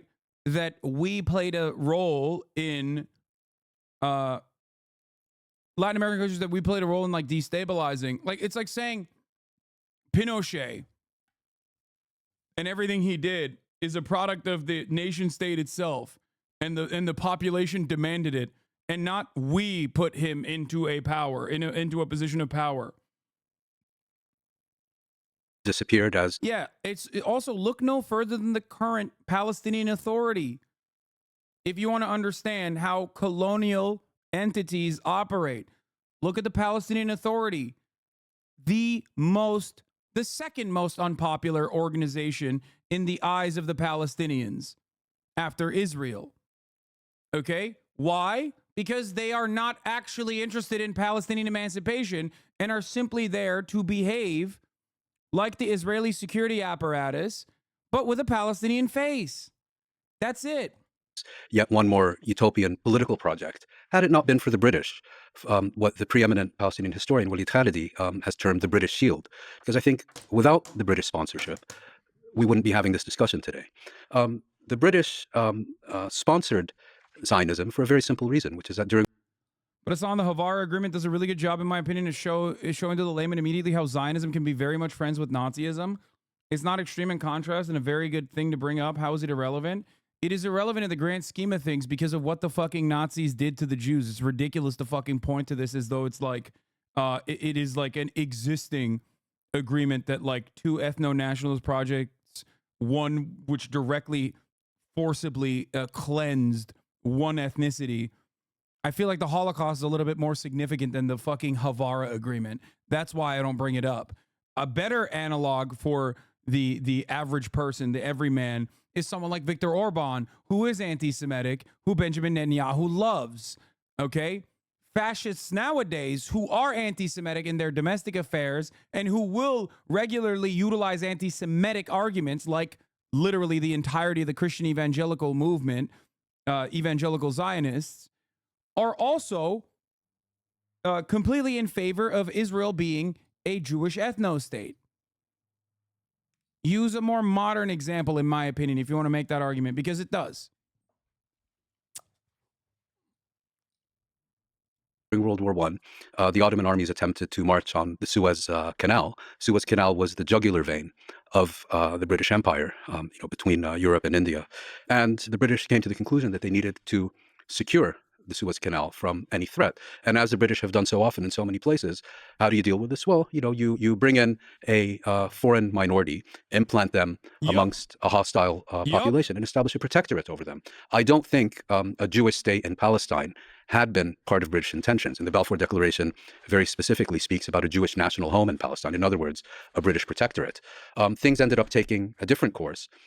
And I think the most important development was World War II. And I think this had maybe less to do with the Holocaust and more to do with the effective bankruptcy of the United Kingdom during that war and its inability to sustain its global empire. It ended up giving up India, ended up giving up Palestine. And it's in that context, I think, that we need to see the emergence of a Jewish state in Palestine. And again, a Jewish state means a state in which the Jewish community enjoys not only a demographic majority, but an uncontestable demographic majority, an uncontestable territorial hegemony, and an uncontestable political supremacy. And that is also why, after 1948, the nascent Israeli state confiscated, I believe, up to 90% of lands that had been previously owned by Palestinians who became citizens of Israel. It is why the new Israeli state imposed a military government on its population of Palestinian citizens between 1948 and 1966.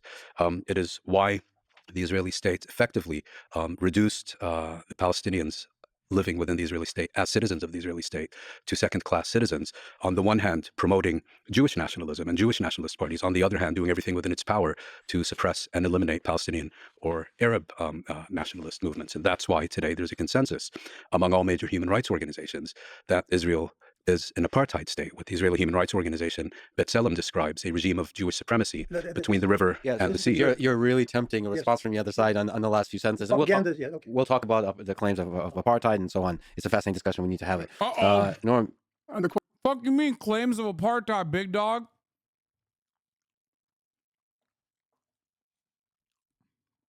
Come on, Lex. You literally interviewed Palestinians. You know it's apartheid. Get out of here. It's like thinking that there is no apartheid between the unsubscribed and the subscribed at the top of the hour. There is one, okay?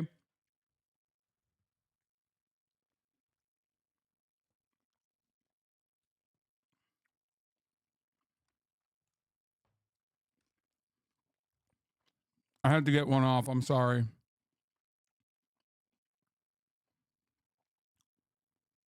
It's been a while since I got one today. You can elevate your status in the stream by subscribing. I'm just going to say, I'm not sorry. I lied. Question of the responsibility of the Palestinian Arabs for the Nazi Holocaust, direct or indirect, I consider that an absurd claim.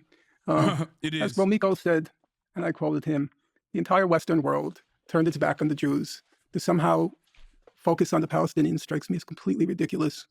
Number two, as Mouin said, there's a perfectly understandable reason why Palestinian Arabs wouldn't want Jews, because in their minds, and not irrationally, these Jews intended to create a Jewish state, which would quite likely have resulted in their expulsion. I'm a very generous person. I've actually taken in a homeless person for 2.5 years. But if I knew in advance that that homeless person was going to try to turn me out of my apartment, I would think 10,000 times before I took him in. Okay? As far as the actual complicity of the Palestinian Arabs, if you look at Raoul Hilberg's 3-volume classic work, The Destruction of the European Jewry, he has in those 1,000+ pages one sentence on the role of the Mufti of Jerusalem. And that, I think, is probably an overstatement, but we'll leave it aside. The only 2 points I would make aside from the Holocaust point is, number one, I do think the transfer discussion is useful because it indicates that there was a rational reason behind the Arab resistance to Jewish or Zionist immigration to Palestine, the fear of territorial displacement and dispossession. And number two, there are 2 issues. One is the history, and the second is being responsible for your words. Now, some people accuse me of speaking very slowly. Dude, he's so fucking good, man.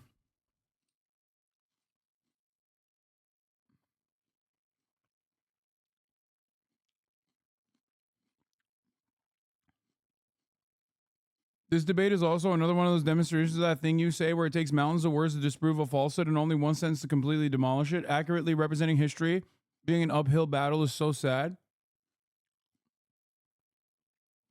I fucking love Norm so much. Like, on this issue, he is the GOAT.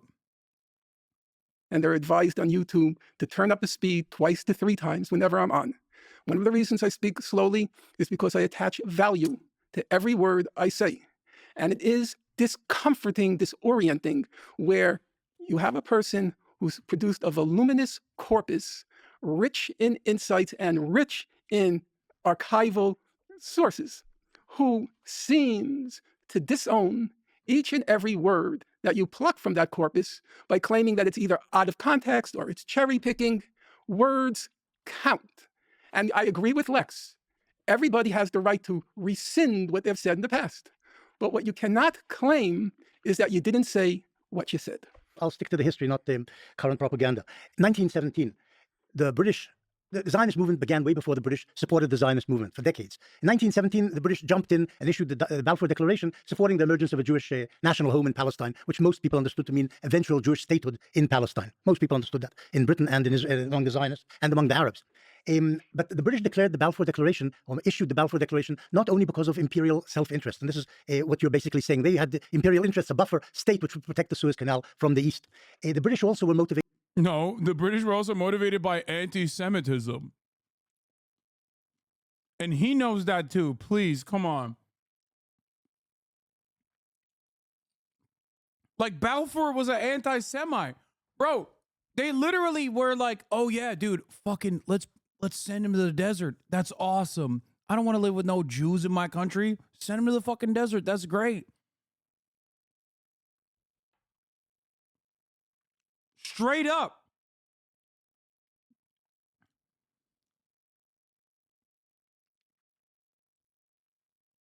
It was such a perfect win-win.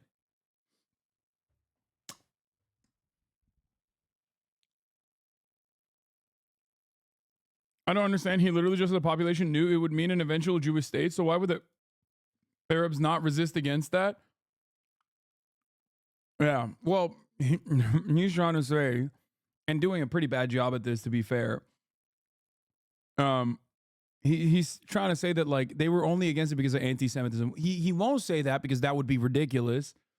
But he's like leaning, he's implying That's the difference between a guy like him and a charlatan like Destiny. Destiny will literally openly state such ahistorical claims, but ultimately Benny Morris is still a historian, so he has to like weasel around the argument.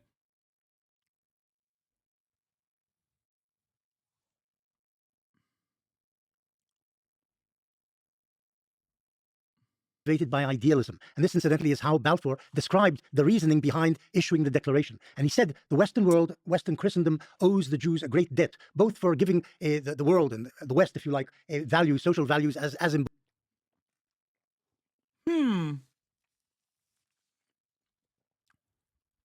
Not a big enough debt to allow them to escape Nazi Germany, though.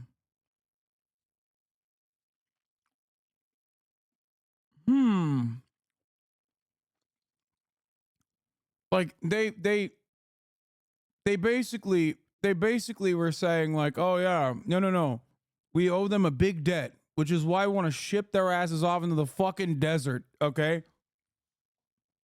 Into one of our colonies at the time.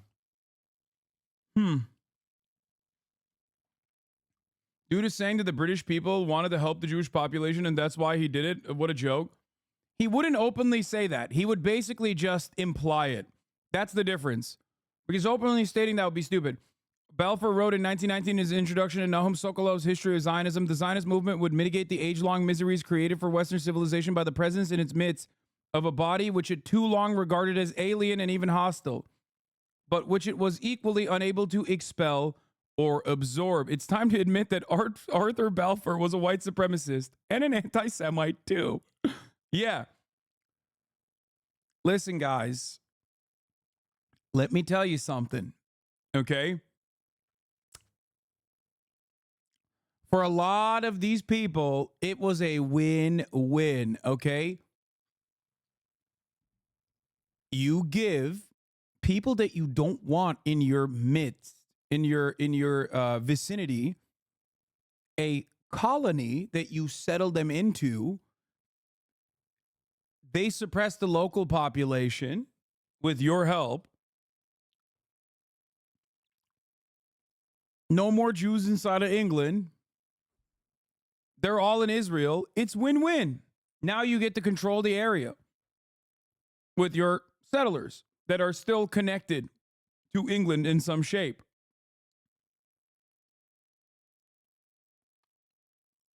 He just loved Jews so much they would distract him if they were close to him. Yeah.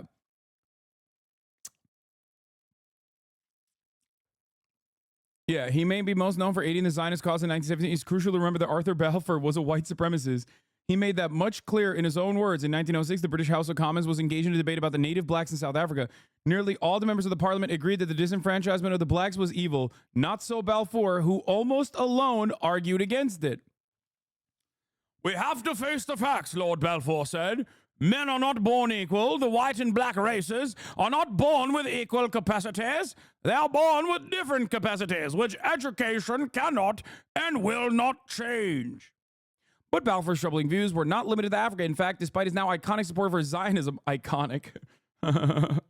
he was not exactly a friend of the Jews. In the late 19th century, pogroms targeting the Jews in the Pale of Settlement had led the waves of Jewish flight westward to England and the United States. This influx of refugees led to an increase in British anti-immigrant racism and outright anti-Semitism. Themes not unfamiliar to us today. Support for political action against immigrants grew as the English public demanded immigration control to keep certain immigrants, particularly Jews, out of the country. Just so you understand, okay? When Jews fled westward, they faced anti-Semitism. Historically, at least, that's why I was yelling at that chatter earlier, at least in the Ottoman Empire, when they fled to the Ottoman Empire, they were welcomed. It is so ridiculous, ahistorical, and gross to ascribe the vitriolic anti-Semitism of Western powers to, by and large, Muslim populations.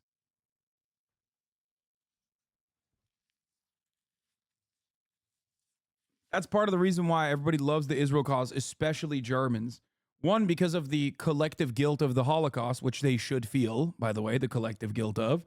And two, it's a perfect way to deflect away the responsibility because like, oh, dude, you know what's really bad, actually? don't worry about the Holocaust.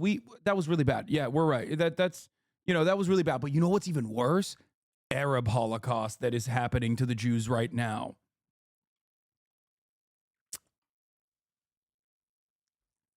Yup.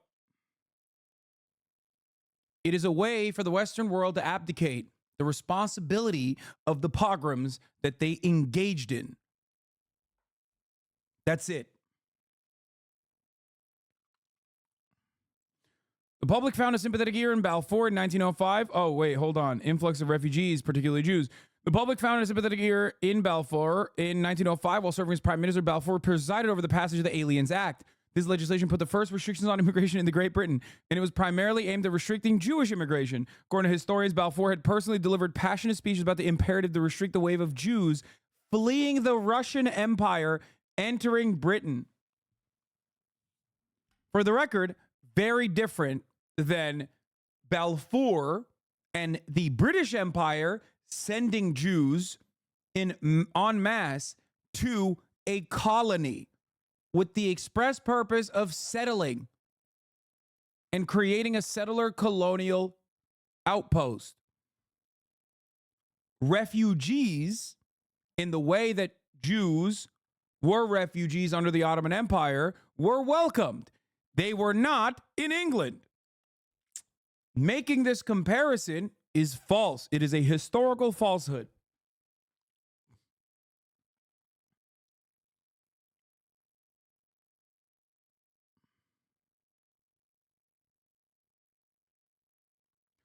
I remember a while ago you said the goal of anti-racism was not to make people feel guilty. That's useless. But to make them understand systems of oppression. Now you say Germans should feel guilty. Why? Oh, because it's the same as like white people that should feel guilty about slavery because they deny it. Germans will talk about the Holocaust and act like they are very sorry for it while simultaneously shifting the attention away in the way that I just described to you to the Arabs. Germans basically go, it's perfect. Israel is perfect for us. You know, united enemy and all. So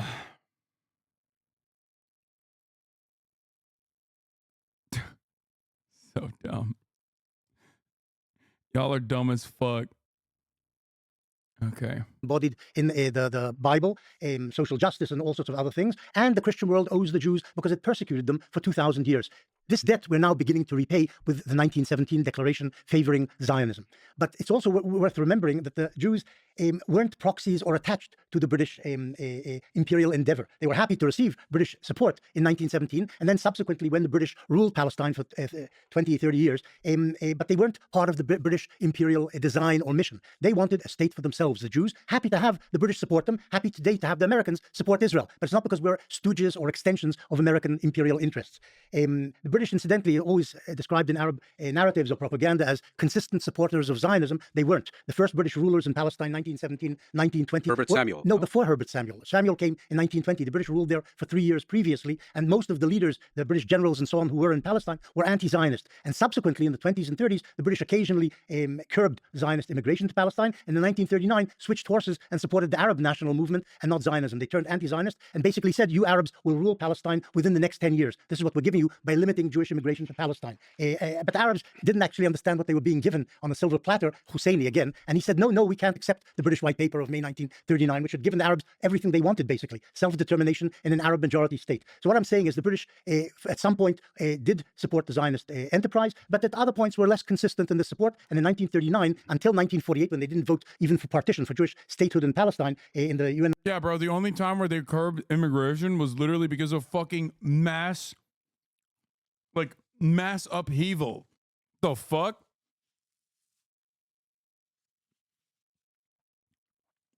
That's crazy. I can't believe the Arabs didn't trust the British after the British Empire originally told the Arab population to basically fucking cut it with this like Ottoman support and move in their direction in the same way that British and French powers did during World War I against the Ottoman Empire. And then basically the British, for the Palestinians, were like, yeah, just kidding. We're not going to do anything about that.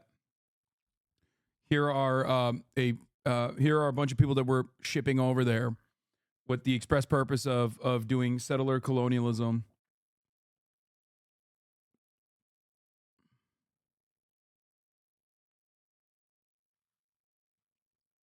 Just saying. Resolution, they didn't support Zionism during the last decade of the mandate. It's worth remembering that. I'd like to respond to that. I mean, speaking of propaganda, I find it simply impossible to accept that Balfour, who, as British Prime Minister in 1905, was a chief sponsor of the Aliens Act, which was specifically He changed his mind. which was specifically designed to keep out keep Jews. persecuted Eastern European Jews out of the streets But he of changed the his UK, mind. and who was denounced as an anti-Semite by the entire British Jewish establishment. A decade later, all of a sudden, changed his mind. People change their minds, but when Bro said he did a growth.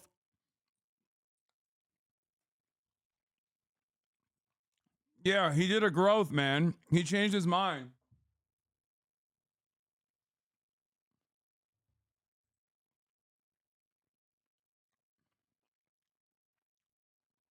It's so crazy because he just very openly said, win-win, boys. I mean, we get the Jews out of here and we ship them off to a colony.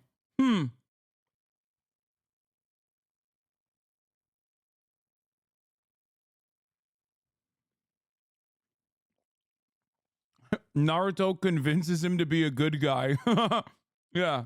when the changing of the mind just coincidentally happens to coincide with the British imperial interest, I think perhaps the transformation is a little more superficial than he's being given credit for. It was clearly a British imperial venture, and if there had been no threat to the Suez Canal during World War I, regardless of what Balfour would have thought about the Jews and their contribution to history and their persecution and so on, there would have been no Balfour Can I ask real quick a question on that? Why did the British ever cap immigration then from Jews to that area at all? Well, we're talking now about 1930s. Sure, but I'm saying that if the whole goal was just to be an imperialist project, like there were terrorist attacks from Jewish. Yes, but you're talking. I'll answer. Yeah, in the 40s. Yeah, and we're talking now about 1917, and as I mentioned earlier. By the way, you might think he's asking this question to like arrive at a larger point, but no, he just doesn't know anything. So he's like, wait, so why did they do that? He just actually wants to know.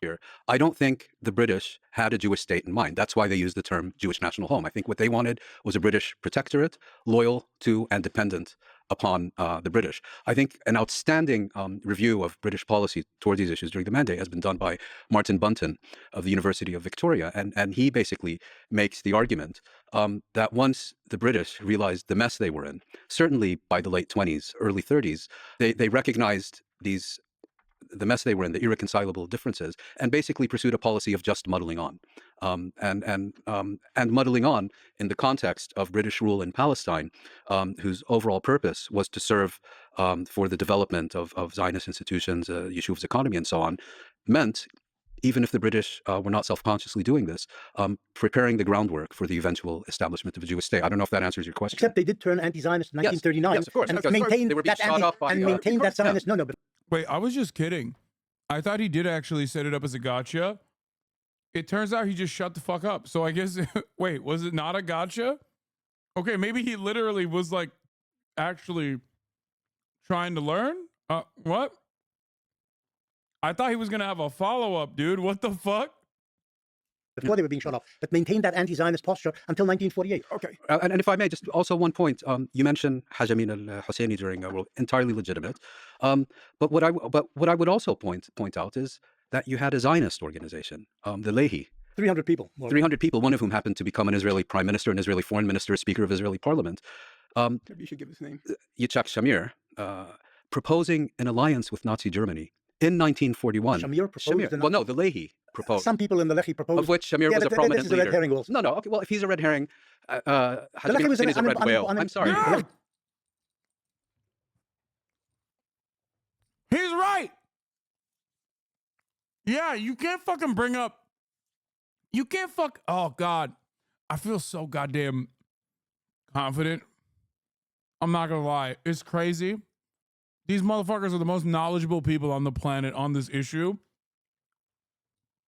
It feels good to be able to get vindicated by some of the most knowledgeable people on this issue. Yeah, I'm gonna do a little bit of self-glazing, okay? Suck my dick. We're talking about I'm a fucking idiot online who's a fucking Twitch streamer. I mean, if I can make these arguments before they make those arguments, I'm sorry, it's kind of valid in my opinion. Yeah, I'm self-sucking, whatever. I don't give a shit. This is the one area where I feel like, you know, it's worthy. Don't die from the self-suck. Let me self-suck.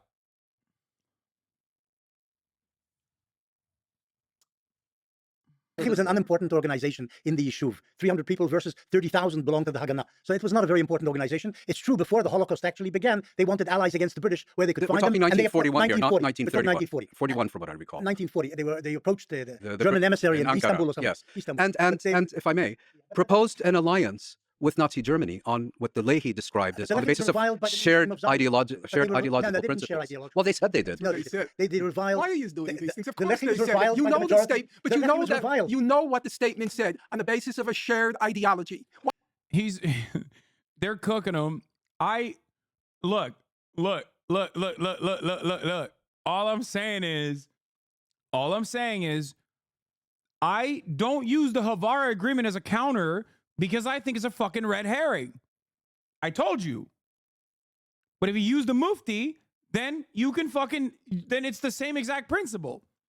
Utilizing the Mufti as an indication of like the broader Palestinian project, as though like ideologically some fucking dumbass Mufti that the British Empire put in a position of power, as they always do, is somehow reflective of the vows of the Palestinians and is like motivated by anti-Semitism, is no different than saying that like Jews were motivated by Nazi principles. It's ridiculous.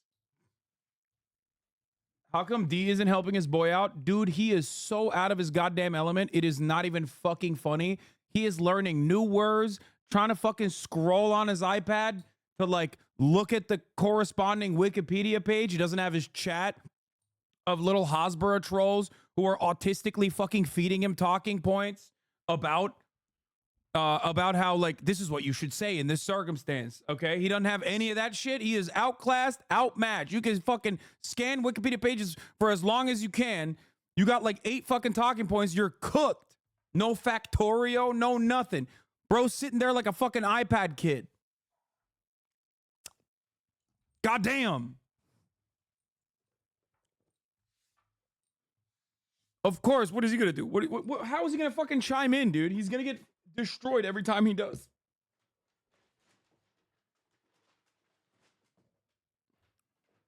This is very different than like trying to fucking bully a subject matter expert that you brought into the fray. This is very different than like bullying people that aren't orators, skillful orators.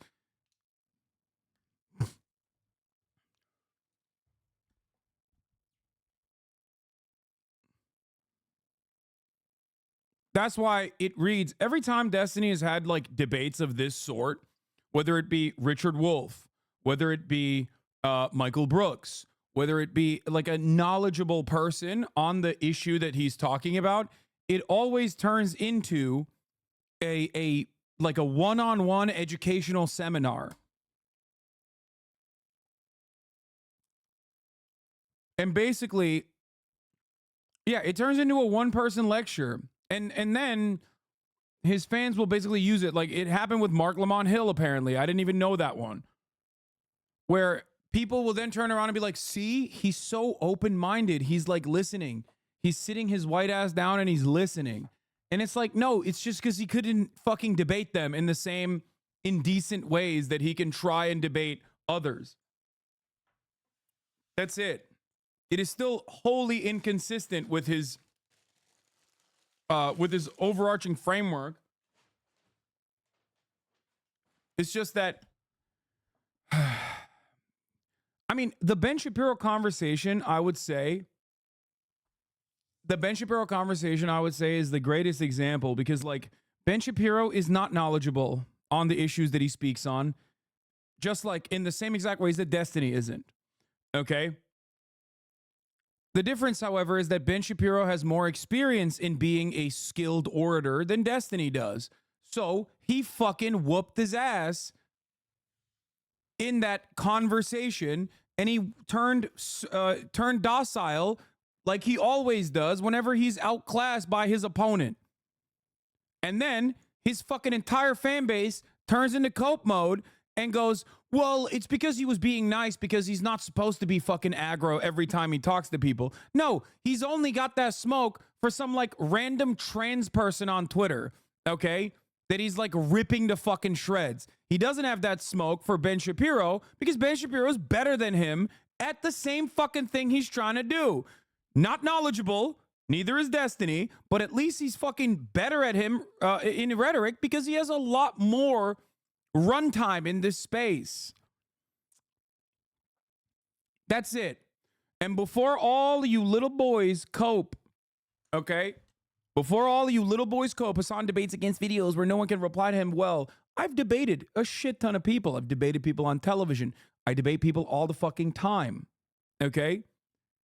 You have made this up in your hug box that I do not debate. I debate people all the time. I just think that there are people who are valuable to debate. People with big audiences, people who have actual genuine societal harm. I don't debate for the purpose of debating because debating is not my primary content. Okay?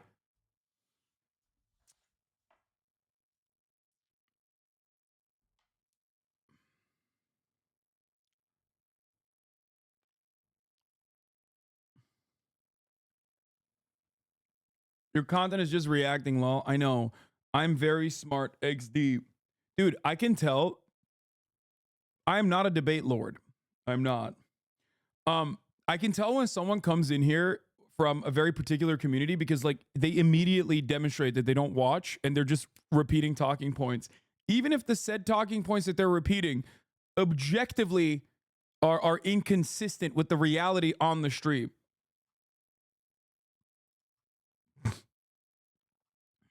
It's so funny. Let's continue. Why do you say no? Do you think that the lefty people were Nazis? Is that what you're saying? No, you're saying that. Forget statements. You like to quote things, but were they Nazis? Were the Lechi Nazis? That's what I'm asking. What did he Some of them say? supported Stalin. Did he say that the basis of the pact was their agreement on ideology? There wasn't any pact. They suggested. They proposed wasn't an agreement. It right? And what did the agreement say? They wanted arms against the British. That's what they wanted. Well, that's what Hajime al-Husseini wanted also. That's what but others they didn't, in India... The Lechi people didn't work in Berlin helping the Nazi regime. I mean, it's what the IRA wanted also. No, but this is what Hajime al-Husseini did. You know that he was an anti-Semite. You've probably read some of his works. Yes. It wasn't just anti-British. Yes. He was also anti-Semitic. So they had a common ground with Hitler. I think we can agree. Not every anti-Semite is a Hitlerite. I think that part. He literally worked with the Nazis to recruit people. He wasn't just a guy posting. And he was an absolutely revolting, disgusting human being. This I have no. But the problem is you're saying that Husseini was his influence. You're saying the Mufti was... I don't even understand of all the crimes you want to ascribe to the Palestinian people, trying to blame them directly. Also, to be honest, there's not much for Destiny to respond to. It'll only be the just exact same thing he said on the video, plus some accusation that you participated in sex trafficking or something. Yeah, he'll be like, remember when he did bro tips 10 years ago when I was screaming the N-word all the time, and still say the N-word now, but that's besides the point. He'll say, remember bro tips? That really triggers him. It doesn't. Something that I talk about personally. Then he'll be like, oh yeah, dude, Hasan does like sex trafficking or whatever the fuck, like something insane. You're making up imaginary arguments. Every single argument that I just brought up is not imaginary, but an argument that he has made, which is not even a fucking argument. And you do fair criticism, Keck W. There are moments where I'm being pretty charitable and pretty fair to Destiny, but I think like that ship has that boat has sailed. We're long past that point. But right now, even now, when you think about it, I have said that he is a skillful orator. Okay? He's devoid of like actual historical knowledge, but he's a skillful orator. That's why he's there. He's there to, add to the fun of it all.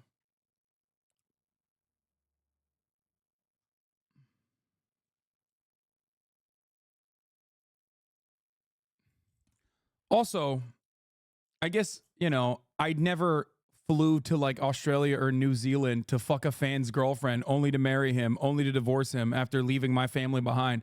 So there is that too. You know, there is a lot. It's a target-rich environment. Anything that he can say about me, usually made up.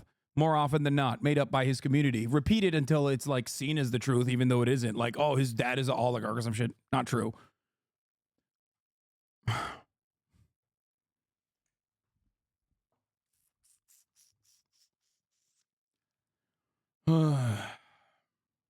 indirectly, or indirectly 3 times removed for the Nazi Holocaust is completely lunatic. Hold on. Wait, there's not a, he's not blaming them for the Holocaust. He's saying that from the perspective. No. He's saying that from the perspective of Jews in the region. Palestinians would have been part of the region. That is exactly You have not read him. what he said. I've read him. You don't understand him. He's right here. Believe me, I'm a lot more literate than you, Mr. Borelli. I'm gonna believe the guy that wrote you the read stuff. what Wikipedia says. That's great. I And you read don't even speak Hebrew. You call yourself a. Wait, what? What is happening right now? He found something that he can like aesthetically grab onto. It's what the IRA wanted also. No, but this is what Hajj Husseini did. You know that he was an anti-Semite. You've probably read some of his works. Yes. He wasn't just anti-British. Yes. And he was also anti-Semitic. So he had a common ground with Hitler. I think we can agree. Not every anti-Semite is a Hitlerite. I think we could. That part. He literally worked with the Nazis to recruit people. He wasn't just a guy posting. And he was an absolutely revolting, disgusting human being. This I'm happy to hear. No. But the problem is you're saying that Husseini was his influence. You're saying the Mufti But was. I don't even understand. Of all the crimes you want to ascribe to the Palestinian people, trying to blame them directly, indirectly, or indirectly 3 times removed for the Nazi Holocaust is completely lunatic. Hold on. Wait, there's not a. He's not blaming them for the Holocaust. He's saying that from the perspective. Wait. No, he's saying that from the perspective of Jews in the region, Palestinians would have been part of the region. That is exactly. You have not read him. What he said. I've read him. You read him. You don't understand him. He sits right here. Believe me, I'm a lot more literate than you, Mr. Borelli. I'm gonna believe the guy that you wrote read what Wikipedia said. That's great. I And you don't even speak Hebrew, and you call yourself an Israeli historian. We're all here on different grounds. Okay? I just want, if I can just respond. Well, no. I'm just saying that there were two tricks. That's fine. There were 2 tricks that are being played here that I think. Wait, I don't get it. He's saying that like Norm is not reading in Hebrew and he calls himself an Israeli historian. Bitch, what are you?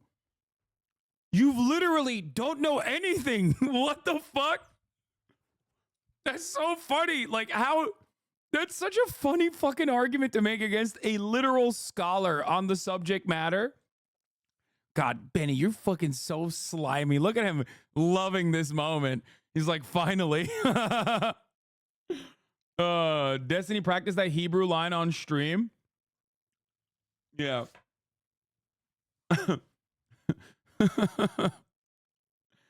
Ay. What is this? How come D isn't helping his boy out? Dude, he is so out of his goddamn element. It is not even fucking funny. He is learning new words, trying to fucking scroll on his iPad to like look at the corresponding Wikipedia page. He doesn't have his chat of little Hasbro trolls who are autistically fucking feeding him talking point. Yeah, it's pretty funny. It's pretty funny to be like, oh, you don't speak Hebrew, so you can't actually fucking be a historian of a specific subject matter. Like you don't read Hebrew, so you can't do this. Is pretty funny from the Wikipedia scholar. Okay. But not only that, but then like there are a shit ton of historians that are literally not allowed to be historians now by the same metric. Yeah, Chomsky reads Hebrew. Would D accept his analysis? Probably not. He's a tanky. Anyway. I think is interesting. One is you guys claim that the Leahy was trying to forge an alliance with Nazi Germany because of a shared ideology. That's what they said. Yeah, but hold on. No, wait. No. It's about what you said. You brought that up to imply that Zionism must be inextricably linked to. I'm sorry. No, they brought it up to say it's a red herring in the same way that the fucking Palestinian Mufti is a red herring. That's it. And they openly said that as well. But because Destiny cannot actually fucking argue against the actual argument presented, he has to argue against things that they're not saying. This is like 90% of Debate Lord debate lordism in general. This is how the debate lords operate. It's like, well, sorry, I can't contend with what you just told me. You made a logical argument. So now I'm going to act like you didn't say, act like you said something you didn't actually say at all, so that I can win the argument. Putting words in my mouth. No. Okay, wait. Well, then what was the purpose of saying that the Lehi claimed that the Lehi, who were a small group of people that were reviled by many in Israel, not many, by everybody practically. Well, they were called terrorists. reviled. The Zionist movement called them terrorists. Yes, so and hunted them. And Shamir called himself a terrorist. They were so irrelevant that their leader ended up being kicked upstairs to the leader of the Israeli parliament. That's Israeli politics. To the Israeli 50 years hence. To Israeli foreign minister. And Begin was also. He's literally saying that the Lehi movement is more relevant ideologically and more successful ideologically than a fucking British-backed Palestinian mufti. Okay? That's why if one is a red herring, which it is, the other one is a red whale. That was the argument that he presented. That was the argument that Rabbani presented. He said, if you consider the Havara agreement and the Lehi movement, the terror cell Stern gang, to be a red herring, which I think it is, by the way. I do think it is. Okay? If you consider them to be a red herring, then the Palestinian mufti that the fucking British put into a position of power is a red whale.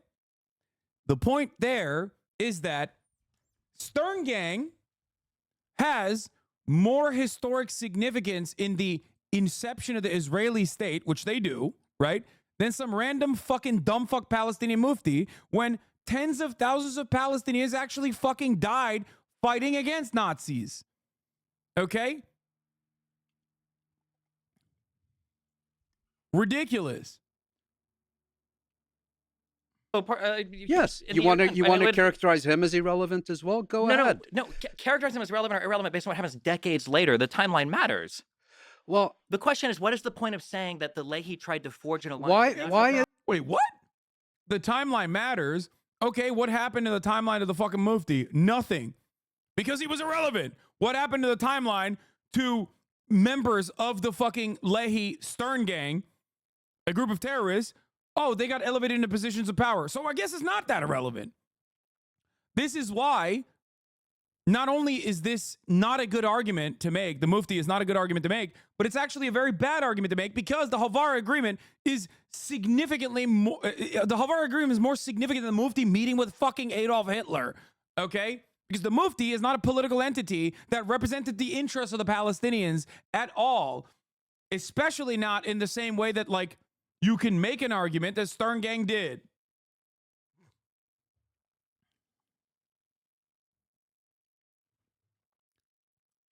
It's pretty funny because, like, those guys also then were, like, pro-USSR, but that's a different point. Why is relevant is bringing up the Mufti of Jerusalem and trying to blame the Holocaust. The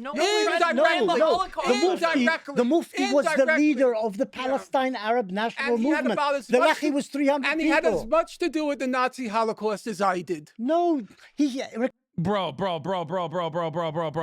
Oh, he's the leader of the fucking movement. Okay. Yeah. The Lehi were just 300 people. Okay, well, some of those guys did become leaders in Israel, so. Recruited people for the SS. How can you get away from that? No, he recruited people soldiers, for the SS. He recruited soldiers in the Balkans, mostly Kosovars, which was disgusting. I have no doubt about that. But he had he also wrote letters to foreign ministers saying, "Don't let the Jews out." I knew Can I say? Hungarian foreign minister. Oh my God! Oh my God! Oh my God! The Palestinian mufti was the British appointed mufti. Okay. He was not adopted by the broader Palestinians. He is literally irrelevant. He is infinitely more irrelevant than Stern Gang is. That's it. When losing, talk over. It is so frustrating. It is so frustrating to, like, keep relitigating this. Yeah. What? Why do you have to constantly dismiss D's knowledge by saying it's all Wikipedia when he spent thousands of hours learning about historical events and reading UN resolutions? Why not just engage if instead the constant poisoning of the well?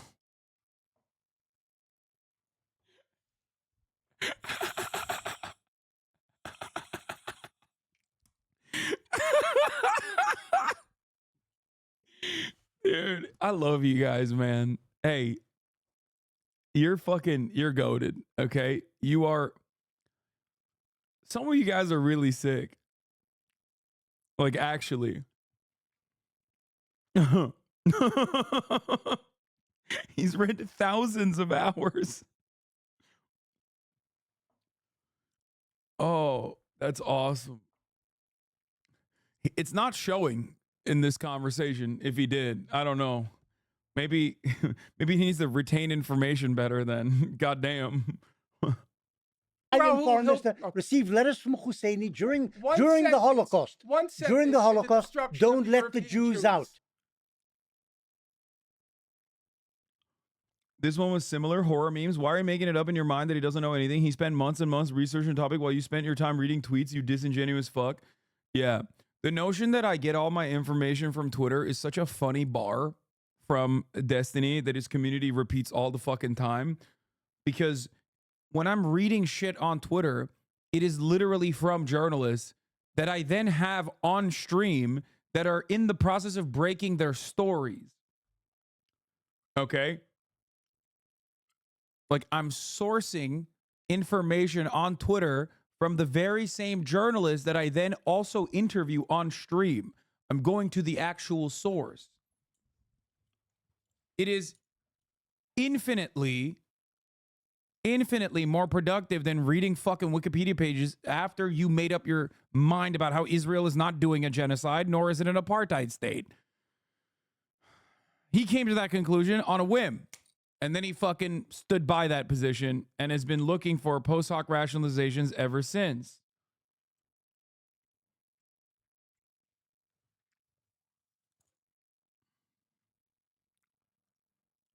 Don't let the Jews out. I'm not saying he was a major... Yeah, like the time you accused Israel of bombing the hospital based on Twitter threads. You're joking, right?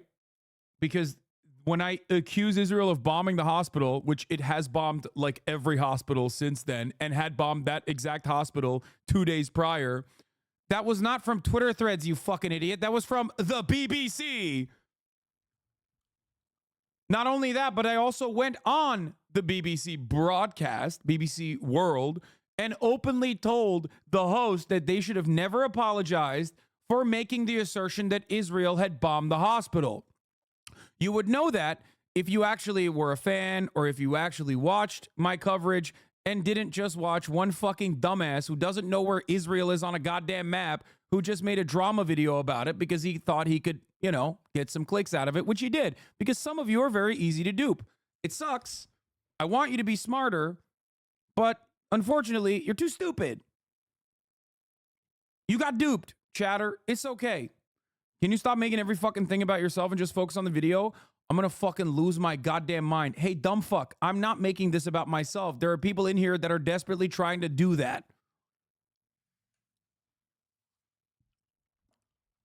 Hey, dumb fuck, they bombed every hospital. HasanAbi, what kind of point is that D forgot where Al-Shifa was the week after it got bombed? Yeah. He wasn't even minor. But if we're agreed Yeah. that Hajj Amin al-Husseini, the Mufti of Jerusalem, collaborated with the Nazis during World War II and actively sought their sponsorship, why is it irrelevant? And probably wanted the destruction of European Jewry. He probably wanted a lot of things. Okay. Okay. If that's relevant, why is it irrelevant that a prime minister of Israel... Not prime minister. In 1941, he wasn't prime minister of Israel. He was a leader of a very small terrorist group. So do you consider denounced as terrorist by the mainstream of Zionism. Do you consider it irrelevant that many years ago... Low-key, you negatively polarized D into being a Zionist, so I'm blaming you for this one. I don't give a fuck. He has a shit ton of awful positions that align with Zionism before Zionism anyway. Mahmoud Abbas wrote a doctoral thesis, which is basically It shows something about Mahmoud Abbas. Okay, but I didn't bring it up. You're the one who's bringing it up. But you you wrote things consider that belittling relevant. the Holocaust. That's what you're saying. The president of the Palestinian National Authority belittled the Holocaust, said it didn't happen, or only a few Jews died. I think that's a fair characterization of... But I didn't bring it up. I brought it up. Yeah. Okay, because my question is, then why is Shamir's antecedency relevant? He was a terrorist leader of a very small marginal group. Who became Hajj Amin al-Husseini Israel- was the head of the movement at the time. Also, the point of bringing There's up no Husseini, comparison. the point of bringing up Husseini stuff wasn't to say that he was a great further of the Holocaust. It's that he might have been a great further in the prevention of Jews fleeing to go to Palestine to escape the Yes, but Holocaust. the point that was the point. and I explained why I think that's not an entirely accurate characterization. And then I wanted to make another point. If it's legitimate to bring up, oh my God, this argument is so stupid. Oh, please, yes, he's finally wrapping it up. His role during World War II, why is it illegitimate to bring up a man who would become Israel's Speaker of Parliament, Foreign Minister? Why is it? And also, he was a young terrorist. And was also responsible for the murder of. He's a small being young terrorist. Come on, man. Come on, man. He's just a small bean terrorist when he fucking wanted to like align with the Nazi government. It doesn't matter. Stop trying to defend him. I do feel like these guys are spending too much time on the Mufti too. Just fucking be like, I only brought it up because you brought up the Mufti. And obviously, like, it is idiotic and irrelevant to the argument. If you bring up the Mufti, then the Havara agreement is fair play, considering that the people who played a role in that ended up getting higher positions in the Israeli government later down the line, despite the fact that I feel like, actually, I just realized many people probably don't know some of these facts, so they're just probably thinking like they're going back and forth on some irrelevant shit. And I do think ultimately it is irrelevant in the grand scheme of things because it is a red herring upon a red herring. However, Benny Morris talking about the Mufti is a historical, which is why I got so butthurt about it personally, because I thought he was above that. I was wrong. It's like the classic, he didn't go as far as Benjamin Netanyahu did. But as far as the Havara agreement goes, the one of the earlier Zionist brigades, comprised of 300 people, that participated in the King David Hotel bombing, which killed a bunch of civilians, but it was also half military, utilized by the British government at the time. They participated in atrocities during the Nakba, like really gruesome shit, you know, throwing babies in ovens. Remember, they did that. They actually did that, unlike what the Israeli authorities claimed happened on October 7. They actually did do that in Deir Yassin. And there is firsthand, like, there's testimony of people who survived the attacks. Is that asshole that came on the stream was supposed to be like a leftist political guy in Israel? What the fuck are you talking about? I've never had an asshole from Israel on my stream. I've only had phenomenal people from Israel on my stream. What? Guys, please remember what we learned from Starbilly Sneeches. Just because Finkelstein has diplomas does not mean he knows more. Wikipedia is the people's encyclopedia if you think about it. Don't fall for Finkel's elitism, which is classist because he only takes people with diplomas seriously, and some people don't grow up rich. Demonizing Wikipedia is classist, so please don't fall for Finkelstein's elitism. People with diplomas act like they are Sneeches with stars. Okay, Lake, you can't ban someone that just came up with an incredible fucking new copy pasta. Bro is really acting like books are not available at the library, and the only way that you can get information is from like Wikipedia summarizations after you made you made your position known and are engaging in post hoc rationalizations exclusively for spirited debate that your audience will eat up. Guys, you can't. It's too long for a copy pasta. You're all going to get fucking banned by Fossabot. Stop posting it. The copy pasta is too long. Fossabot is clapping you like it did him.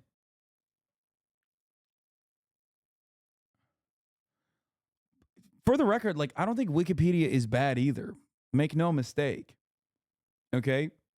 Wikipedia, however, can sometimes lead you astray.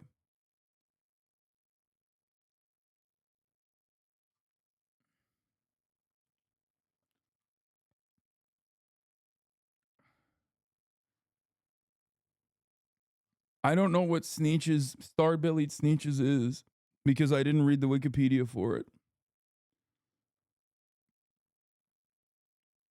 Wikipedia is the people's encyclopedia. Don't be classist. I'm not even anti-Wikipedia. Wikipedia is the most communist fucking institution out there, okay? Dr. Snooze? Seuss? Dr. Seuss? Dr. Snooze. of the United Nations' first international envoy, Bernadotte, Foki Bernadotte. Why is all that irrelevant? I don't understand. I think that the reason why he was brought up was because Jewish people in this time period would have viewed it as there's a prevention of Jews leaving Europe because of the Palestinians pressuring the British to put a curb at 75,000 immigrants. Okay, this argument is so fucking stupid because Americans are infinitely more responsible for the death and destruction of Jews in that regard, which they are, by the way. So what the fuck are we talking about? Like, this is so stupid. It was a stupid argument that Benny Boy made, okay? It was a dumb argument. Limit, yes, but it's not about them furthering the Holocaust or being an architect, major, minor play in the Holocaust. Well, actually, he was a major player in that region. So if you actually, want to bring up, Morris made the specific claim that the Palestinians played an indirect role in the Holocaust. The indirect role would have been the prevention of people escaping from. Yes, Europe and my response to that is, first of all, I disagree with that characterization. But second of all, how can you disagree with that? They forced the British to prevent emigration of Jews from Europe and reaching safe shores in Palestine. Well, That's what they did. Again, and they knew that the Jews were being persecuted in Europe. Was Palestine the only spot of land on earth? Yes, basically that was the problem. The Jews couldn't emigrate. What about your great friends in Britain, the architects of the Balfour Declaration? By the late 1930s, what about the United weren't States? happy to take in Jews, and Americans weren't happy to take in Jews. And why are Palestinians, who are not Europeans, who had zero role in the rise of Nazism, who had no relation to any of this, why are they somehow uniquely responsible for what happened in Europe and uniquely culpable? The only safe haven for Jews. Oh, really? The United States wasn't a potential safe haven. The only one was Palestine. The United States had no room. From the Atlantic to Pacific for Jews. It did have room, but it didn't. So that wasn't the only safe haven. This is but shouldn't you be focusing your America outrage? should be blamed for not letting Jews in during the 30s They are and 40s. blamed, but nobody blames them for the Holocaust. Well, indirectly. No, I've never heard it said that Franklin Delano Roosevelt was indirectly responsible for the Holocaust. I never heard that. Now, maybe it's in Israeli literature because the Israelis have gone mad. Your prime minister said the whole idea of the gas chambers came from the Mufti of Jerusalem. That's nonsense. Yeah, we all know that's nonsense. But we also know that Netanyahu said it. Netanyahu says so many things which are and he happens to be the longest-serving prime minister of Israel. No, you're not responsible for them, but it is relevant that he's the longest-serving prime minister of Israel. Unfortunately, he says something about the Israeli public. Yes, and he gets elected not despite saying such things, but because he says his voters don't care about Haj Amin al-Husseini or Hitler. They know nothing about his voters. You may well be right. His base know nothing about anything, and he can say what he likes, and they'll say yes, so they don't care if he says these things. You may well be right, but anyway, not to beat a dead horse, but I still don't understand. Not beat a dead horse, you're right. I'll just conclude by saying I don't understand why the Mufti of Jerusalem is relevant. He is relevant.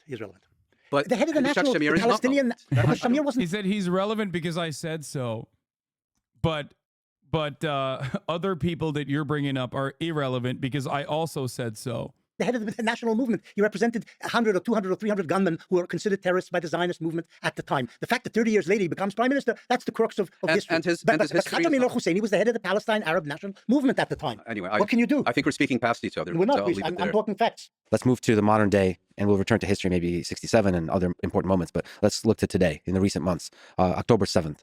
Let me ask sort of a pointed question. Was October 7th attacks by Hamas on Israel genocidal? Was it an act of ethnic cleansing? Just so we lay out the moral calculus that we are engaged in. Maybe it was the problem. Sure. The problem with October 7th is this: the Hamas fighters who invaded southern Israel were ordered to murder, rape, and do all the nasty things that they did, and they killed some 1,200 Israelis that day, and abducted them, as we know, something like 250 mostly civilians, also some soldiers, took them back to Gaza, dungeons in Gaza.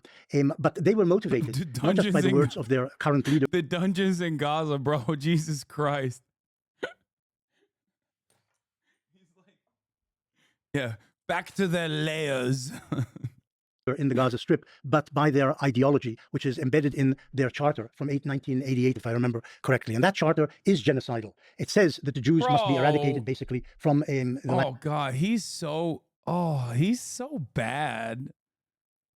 It's just like every Zionist talking point basically devolves into like the absolute dumbest person you've ever heard. It's just like, oh yeah, the 1988 charter, they were operating on pure anti-Semitic vitriol. They're doing a genocide. Like they were trying to do genocide. Holy moly. Dude, you're a historian. The fuck? Yeah, the charter did change in 2017. Not that it fucking matters, okay? You're just basically you're basically picking and choosing. Land of Israel from Palestine. The Jews are described there as sons of apes and pigs. The Jews are a base people, killers of prophets, and they should not exist in Palestine. It doesn't say that they necessarily should be murdered all around the world, the Hamas Charter, but certainly the Jews should be eliminated from Palestine. And this is the driving. Yeah, the killing of 30,000 Gazans is not genocide, but October 7 is. Yeah.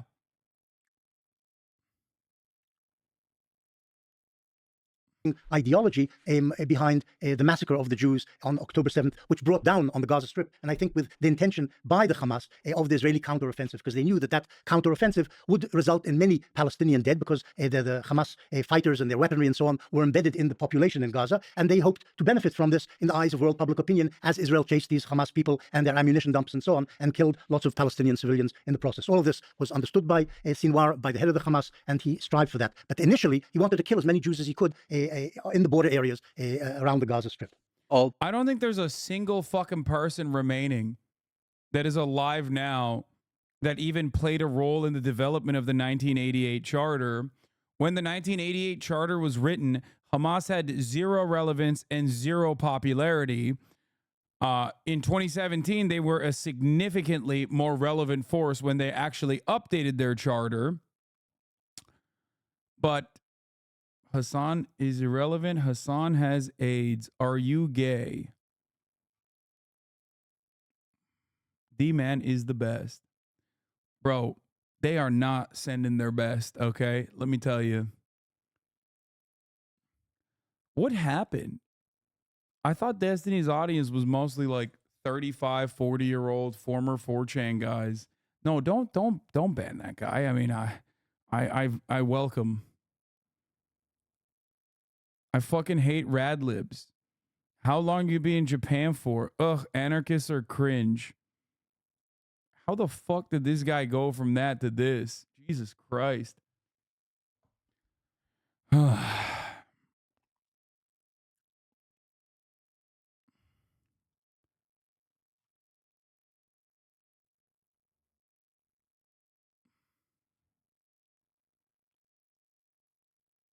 No, don't. I thought they were like older. That's like a legit 12-year-old, I think. That guy. How'd this happen?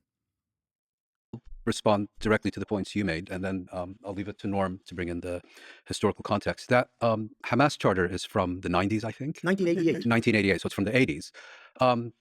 I think your characterization of that charter as anti-Semitic is indisputable. Okay. I think your characterization of that charter as genocidal is off the mark. It's implicit.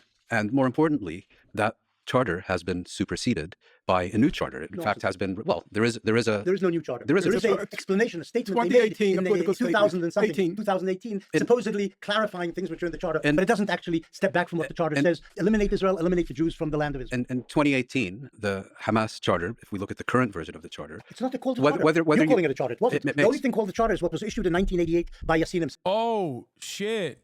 Damn. Only the 1988 charter is relevant because it suits my argument. That's cool, man. Yeah, he's like, actually, it doesn't matter.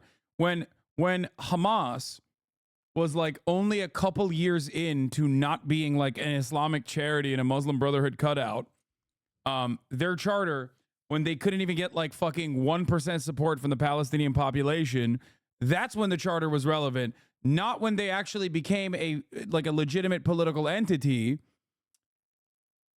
Also, Balfour can change his mind, but Hamas cannot change their minds. A lot of biases coming out to play here, I think, in with respect to like white dudes capable of change and growth, Arabs not capable of change, and also almost always responsible. Mufti, very responsible for the Holocaust.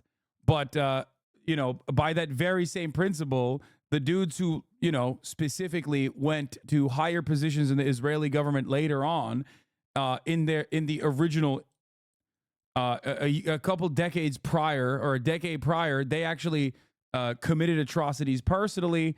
And then on top of that, tried to align with Nazi Germany. Well, those guys are irrelevant. It's just like, This is reactionary thinking. Okay? This is reactionary thinking. This is the problem with reactionary thinking, is that, like, you end up arriving at all of these conclusions where you say, the people that I decided are bad and cannot have rational motivations that are grounded within, like, you know, morality that I would agree with. And the people that I do agree with are always good, even when they're doing bad things. You're a fucking freak for thinking that, bro. What? Thinking what? That at the top of the hour there isn't a 3-minute ad break? Is that what you're going to say? Come on, dude.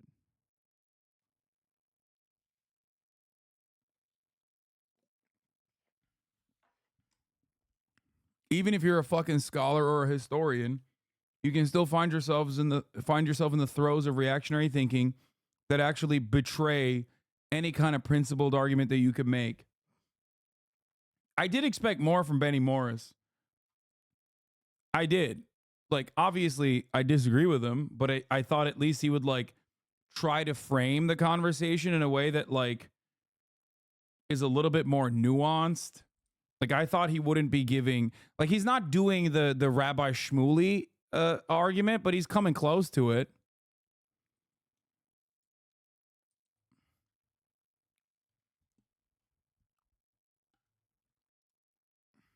Anyway, it makes a clear distinction between Jews and Zionists in 2018. Now, you can choose to dismiss it, believe it, it's sincere, it's insincere, whatever. Insincere is probably the right word. Secondly, I'm really unfamiliar with fighters who consult these kinds of documents before they go on. In the kindergarten, they're told, kill the Jews. They practice with make-believe guns and uniforms when they're 5 years old in the kindergartens of the Hamas. At the oh, God. Every Hasbara line is coming out. Palestinians do not need to educate their children in a hatred of Israel. They do not have to learn it by CRT, okay? They do not learn it at school. They learn it when the school blows up. Who blows up the school is the question every Palestinian child is forced to reckon with. And the answer to that question is the Israeli occupying force. So that's when they radicalize, not because they're playing make-believe with guns, okay? Israel, on the other hand, does have to teach their children to hate Arabs. This is pure projection. Why does Israel have to teach their children to hate Arabs? Well, because they are the colonial entity here. They are the occupying force. They are the state. They have all of the rights and responsibilities and the monopoly on violence that the state has.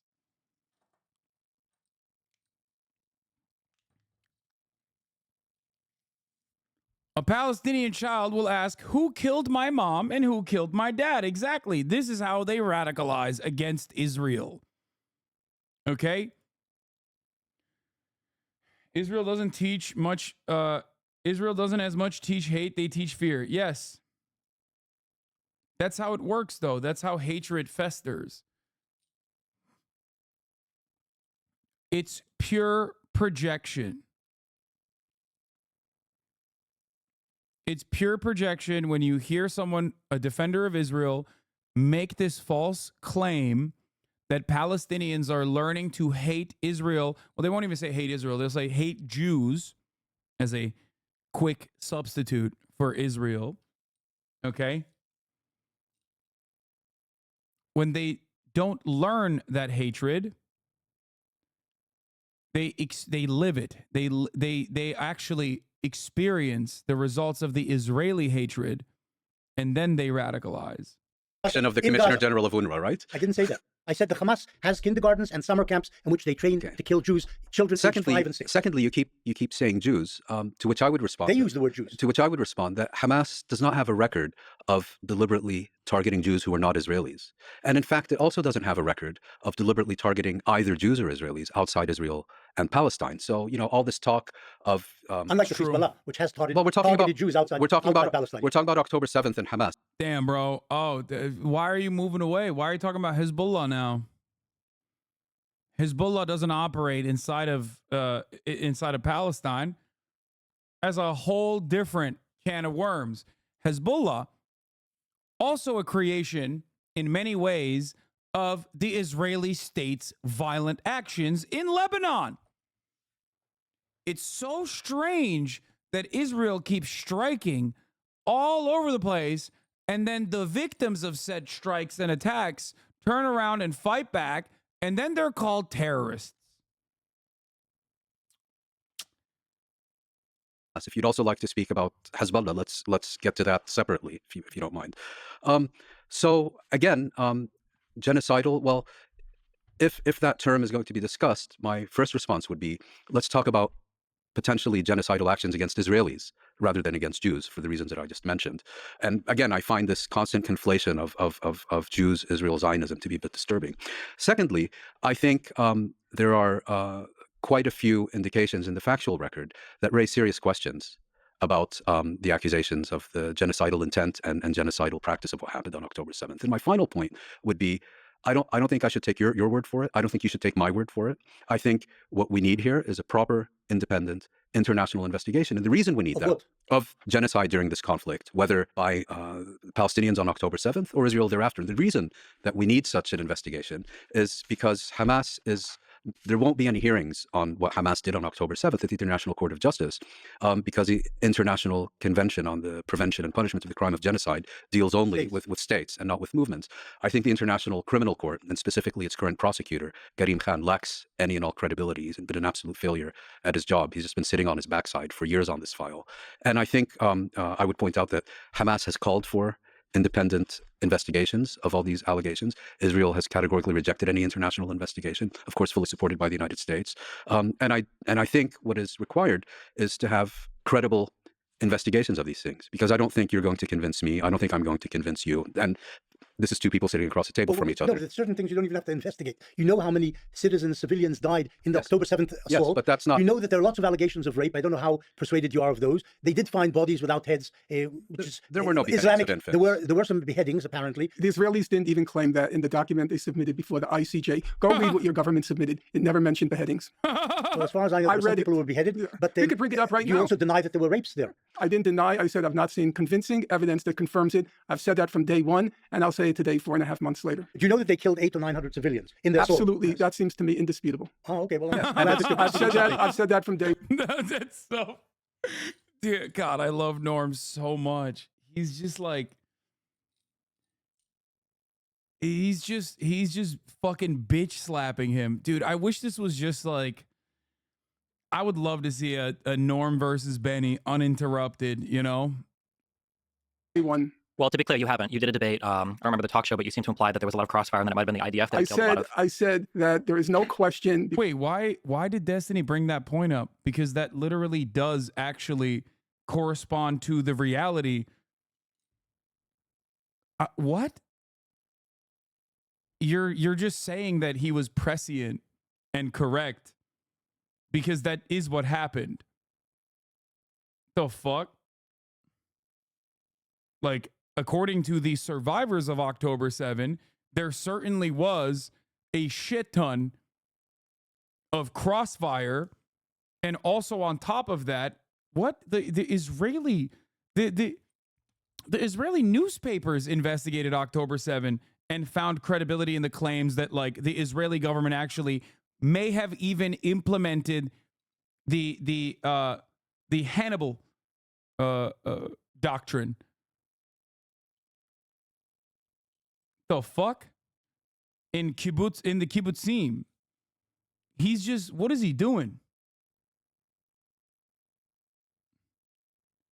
This, of course, does not mean that like the overwhelming amount of civilian casualties came at the hands of Israel. I've never said that, for the record. I still very much maintain the position that, yes, Hamas militants and other Palestinian resistance forces that entered through the Gaza envelope absolutely targeted civilians and killed them, both in the Nova Festival. It wasn't just crossfire. It was a deliberate attempt to kill civilians. Okay? It was definitionally an act of terror. This is true. It is definitionally an act of terror in a similar in a similar vein to the Haitian Revolution or even the Warsaw Ghetto Uprising, which is a, comparison that Norm uses quite frequently and did use on October 8th, I think, when he wrote, or October 7th when he wrote his article that is like very controversial now.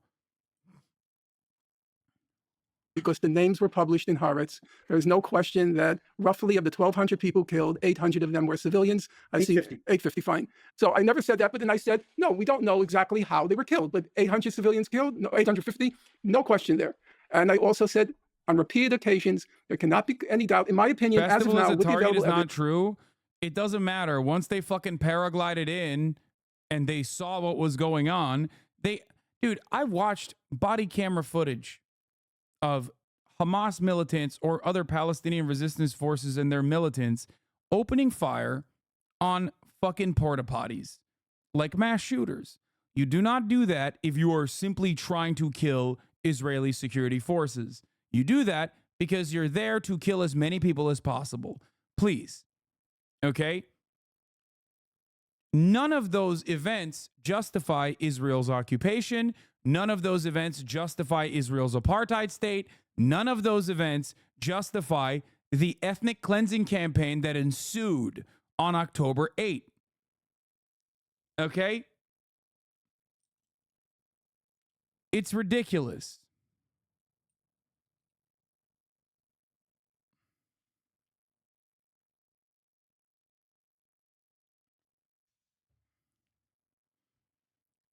The actual targets that they were trying to hit and successfully did hit were military bases.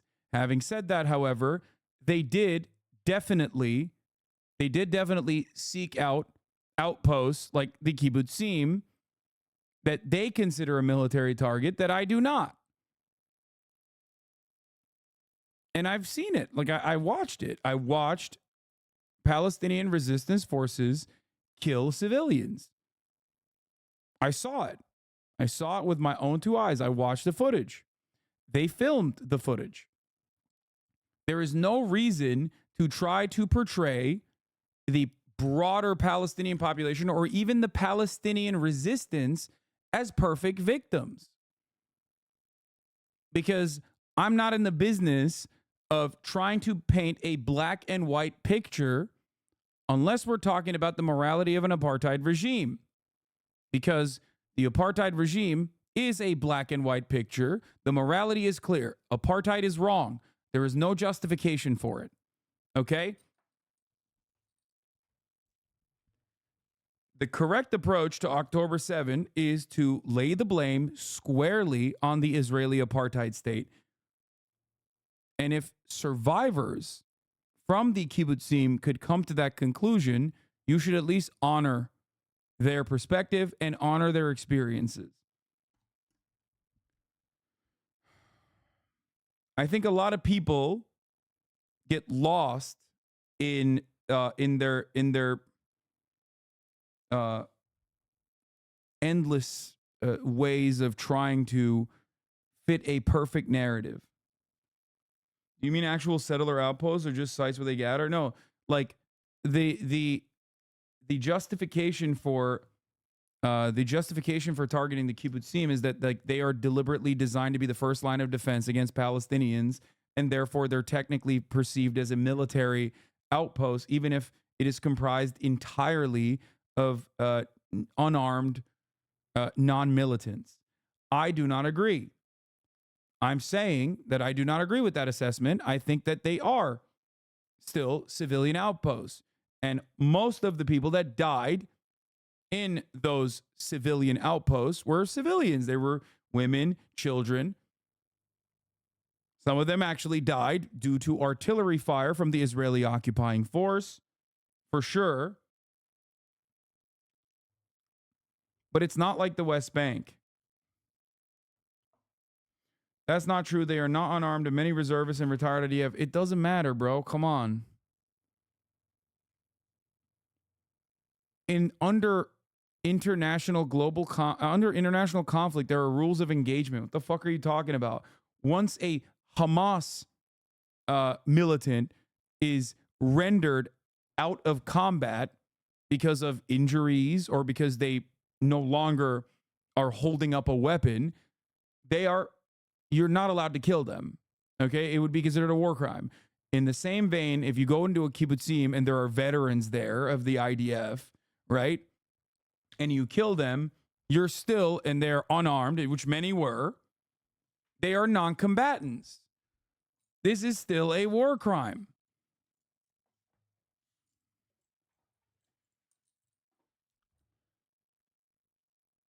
Hamas militants are not occupying. It's not fair to conflate the two at all. What the fuck? It doesn't matter. What? What are you talking about? It's not about an occupation. It's about what you are allowed to do and what you're not allowed to do.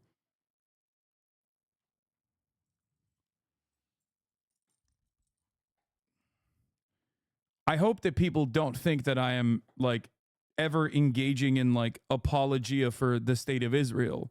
I'm just simply stating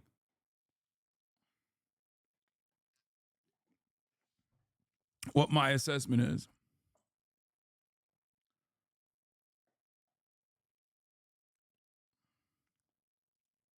That Hamas was responsible for significant atrocities, and I made sure to include the plural. There's a lot of tricky language being employed here. Do you think the There's nothing 850? tricky. It's called attaching value to words and not talking like a motor mouth. Okay. I am very careful about qualifying because that's what language is about. That's great. Then let me just ask a clarifying question. Do you firmly believe that the majority of the 850 civilians were killed by Hamas? My view is even if it were half, 400 is a huge number by any reckoning. It's okay, wait, you didn't. I said wait, even if wait, because Professor Morris, I don't know. I agree with Mouin Rabbani. I'm not sure if he concedes the 400. I'll say why 400? Because I have because 400. Right, as I said, 850 slaughtered by Hamas. I don't Maybe know. a couple of individuals were killed in this very action. I don't know.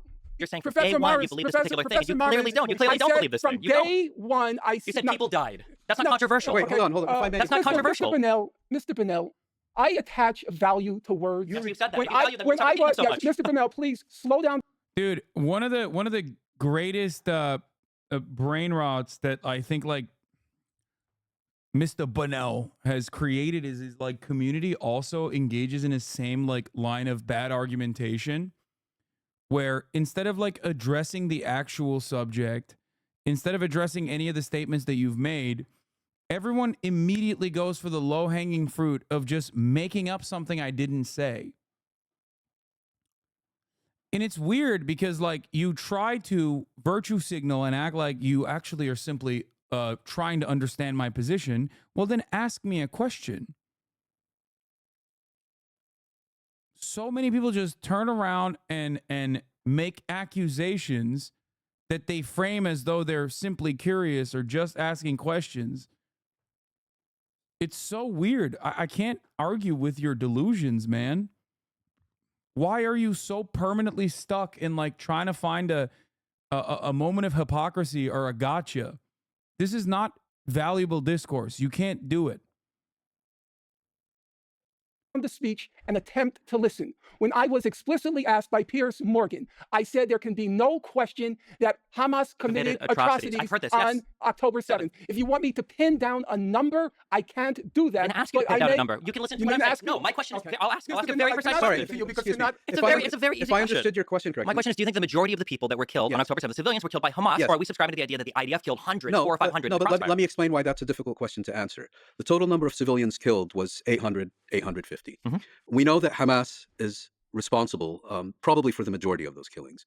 We also know that there were killings by Islamic Jihad. We also know... we're bunching together the Islamic Jihad and Hamas. So that's splitting hairs hairs now. No, but he means the Raiders. He means the I'm Raiders. speaking in opposition to the conspiracy theory that people like you prefer Norm or Professor Finkelstein, or what do you? I don't know how do you prefer. Well, it's not a conspiracy theory. Well, the conspiracy theory is the idea that the IDF killed the majority of them. It's not a conspiracy And theory. then there's also a theory that, as Norm pointed out on the show that he was on, that he thought the IDF killed the majority of the civilians is not something that Norm Finkelstein, as far as I know, has said.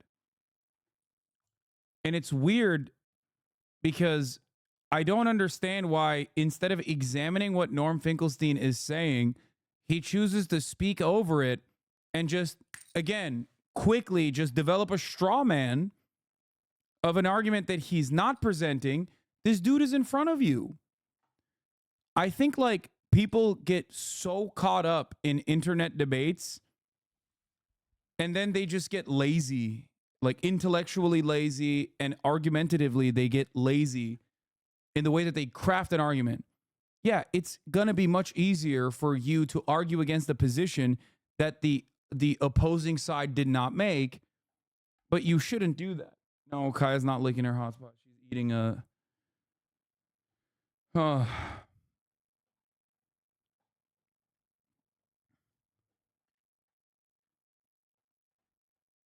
It doesn't make any sense to continue with this line of questioning, because it's built on top of a faulty premise that could very easily be, if one was genuinely interested in finding the truth, it could be very easily disposed of. Just ask the question to him. When he reacts to you, it's full of ad hominems, of course. But I do it too, because it's like fun. You know what I mean? That's what it is. It's lazy, but I'm not trying to craft an argument here, or when I like make fun of him for, you know, being stupid or whatever. It's basically asking the opposition to answer for the most fringe, insane takes that people on their side can espouse. Exactly.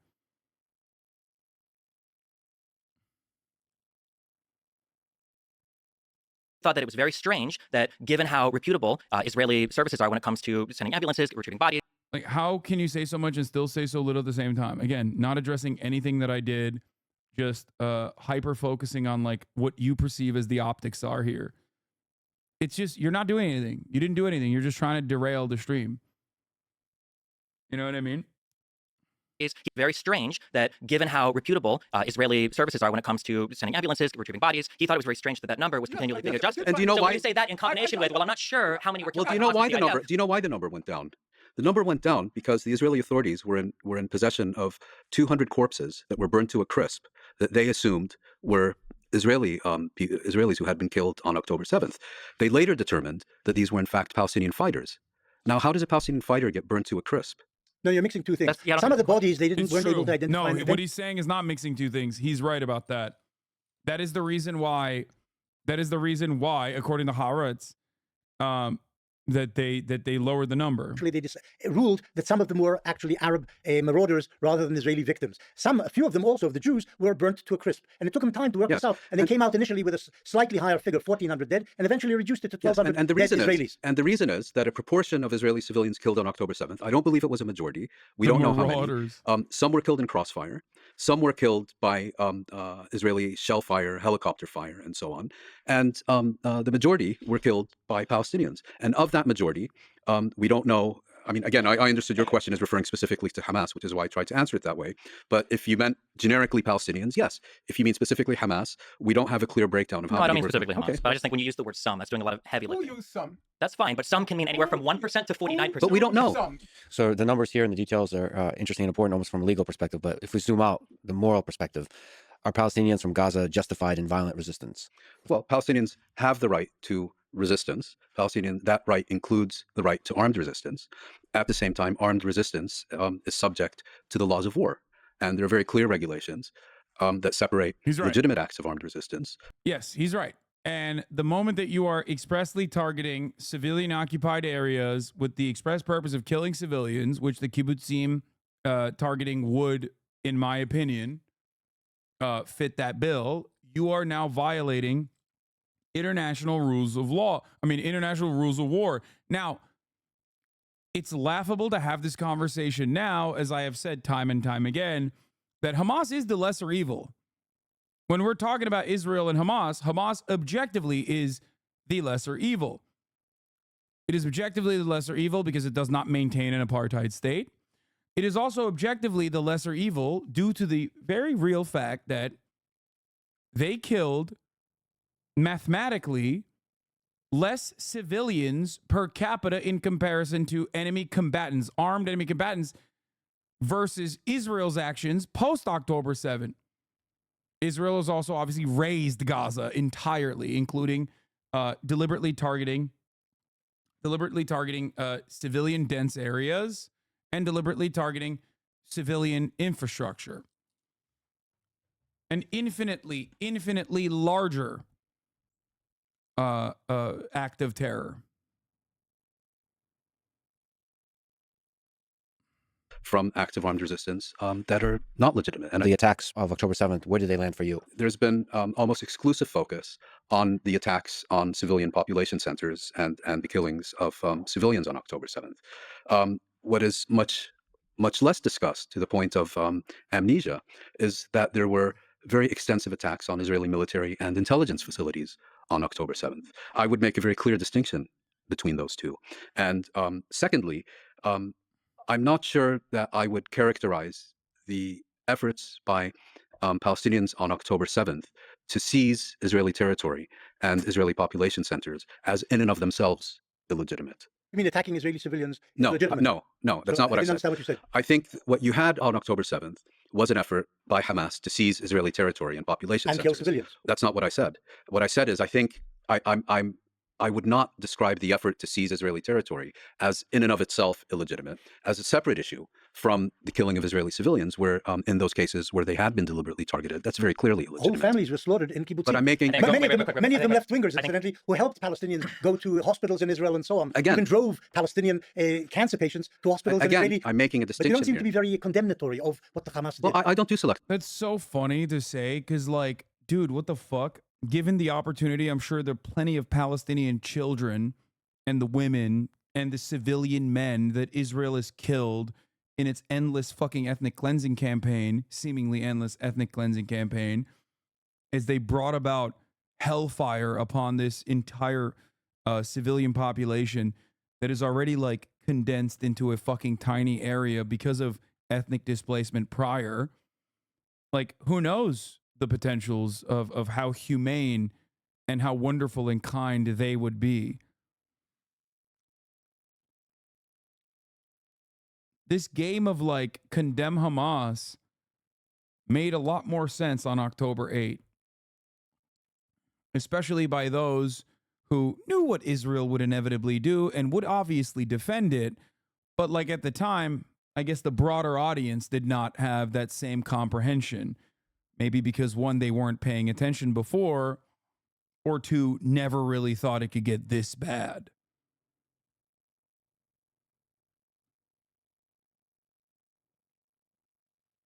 The correct counter to this is, of course, okay, do you condemn Israel? Not gonna lie, I don't think the goal of October 7th was anything other than getting the highest KD ratio possible. No, the goals of October 7 were laid clear by the very same people. People always love picking and choosing, like, certain Hamas leadership and what they've said, and not others when it doesn't suit their interests. I do not fault you for not knowing what they've said because it's not usually heavily publicized. This was a military operation to do as much damage as possible, certainly. Part of that is killing civilians. But the military operation in and of itself was to secure as many hostages as possible. And they thought that they would have severe limitations, severe hurdles in the Israeli security apparatus that didn't actually, that fell through pretty easily. They were shocked by their own success in that regard. They made it very clear that they said that their goal was to kill IDF soldiers, take over military checkpoints, like take over the surveillance base and other military bases. Beyond that, of course, once the barrier was penetrated, There were certainly criminal elements that also went in. There were plenty of civilians that went in that with no like criminal intent or weren't like trying to do something awful, but just to simply go in and fucking go into someone's house and watch Netflix even. This is all recorded heavily if you read Haaretz, right? But their ultimate aim was to secure hostages so that they could engage in negotiations and try to do a mutual hostage release and also build a port in Gaza. Those were the demands. The demands were build a port in Gaza and engage in hostage negotiations, including high-profile hostages.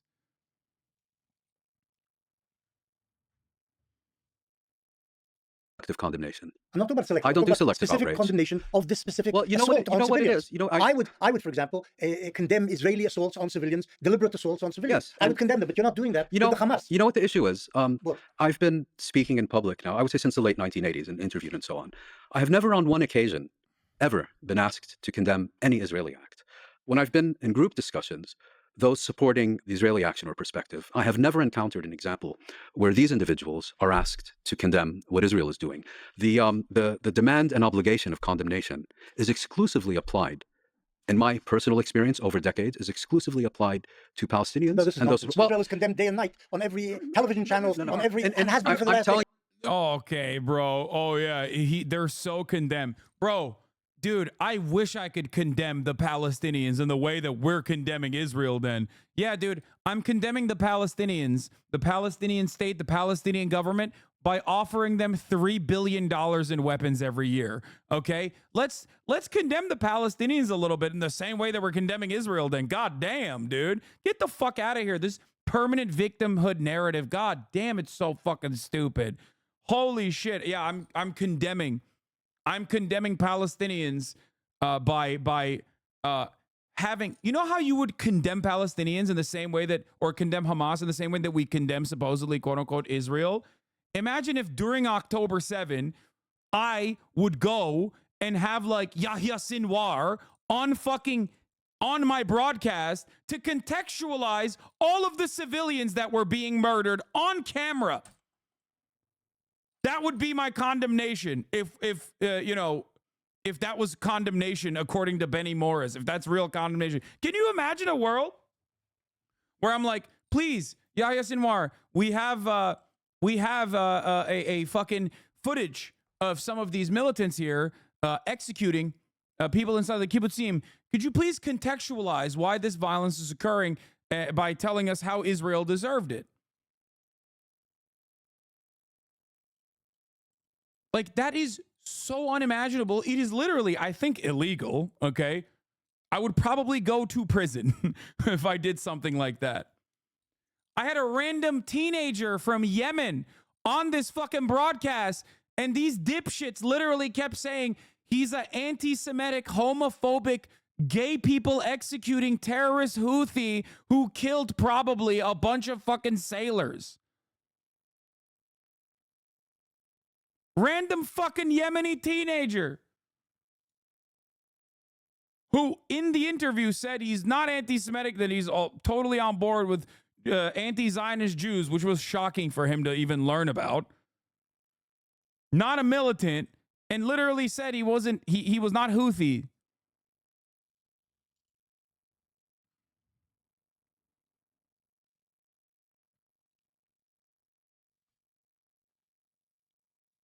Tim Houthi interview was condemned for being cringe. It was. It fucking was not at all.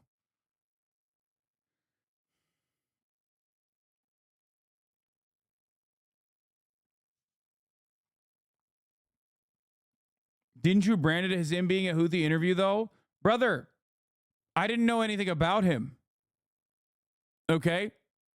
And that is the reason why I asked them questions in that process. But many people did not actually watch the interview, and they simply made assertions. Stop saying he wasn't anti-Semitic. Of course he won't say it. Why? Why wouldn't he say he's anti-Semitic, dumb fuck? It's literally in the Houthi fucking charter. It says death to all Jews. Why is it that all of a sudden this guy is going to magically fucking hold back? You can't pick and choose. On the one hand, you're like, all Yemen are, all people on the, because he's on the broadcast. Dog. The literal fucking Houthi banner says death to all Jews. Why do you think he would hold back?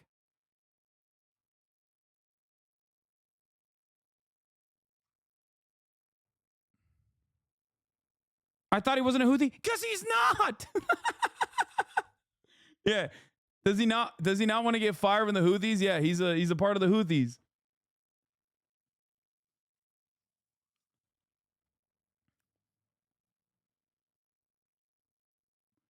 It doesn't make sense. What you're saying doesn't make sense. You're in a moral quandary in your own neat little moral confines that you're trying to cultivate. You're still inconsistent. Dude's been getting fucking blown up his whole goddamn life, okay? He withstood a genocide. I don't think he gives a shit about, like, American sensibilities. Oh.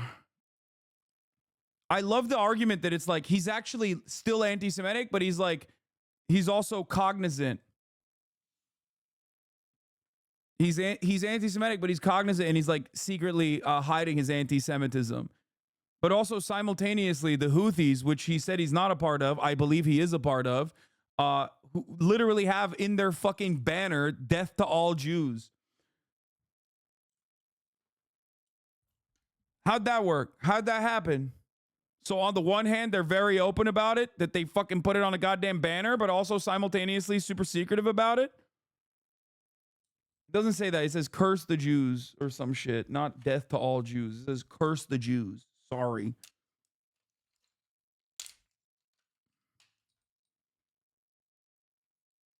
About a personal experience lasting decades. You said quote. Oh no! I'm trying to quote what you just said. I shouldn't have said anything at any time. You should say, Professor Morris. Yes. You just said. Hasan, babe, I'm an Arab. I grew with these anti-Semitic indoctrinations. Okay, well, I don't know why. If Netanyahu says I don't hate Palestinians, would you believe him? Are you comparing Benjamin Netanyahu to a 19-year-old TikToker? Are you this fucking dumb? Are you actually this fucking stupid? Hello? Is there something wrong with your brain? Benjamin Netanyahu is personally responsible for the death and destruction of thousands of Palestinians. It is not the same, you fucking idiot. You have no reason to believe that that person has killed a single person. Jewish or not, like not a single person. I do not, like, here is a better analogy that you should make if you understood the argument. If I brought a random Jewish person from Israel on this broadcast and then immediately were like, well, you're secretly a hater of Palestinians, okay? You must be because you're a Jew in Israel, right? You're so fucking stupid. If I brought a random Israeli Jewish teenager on this broadcast and then started fucking making these assertions about them, it would be the same as what you're trying to do to the Yemeni teen, okay? Except I have had Israeli Jewish teenagers on this broadcast. I don't know if you recall, you probably weren't here for that. They were conscientious objectors, as a matter of fact, because I'm not some fucking freak lord who automatically assumes that if someone is Israeli or Jewish, that they fucking want to do genocide to the entire Palestinian population. That's the difference.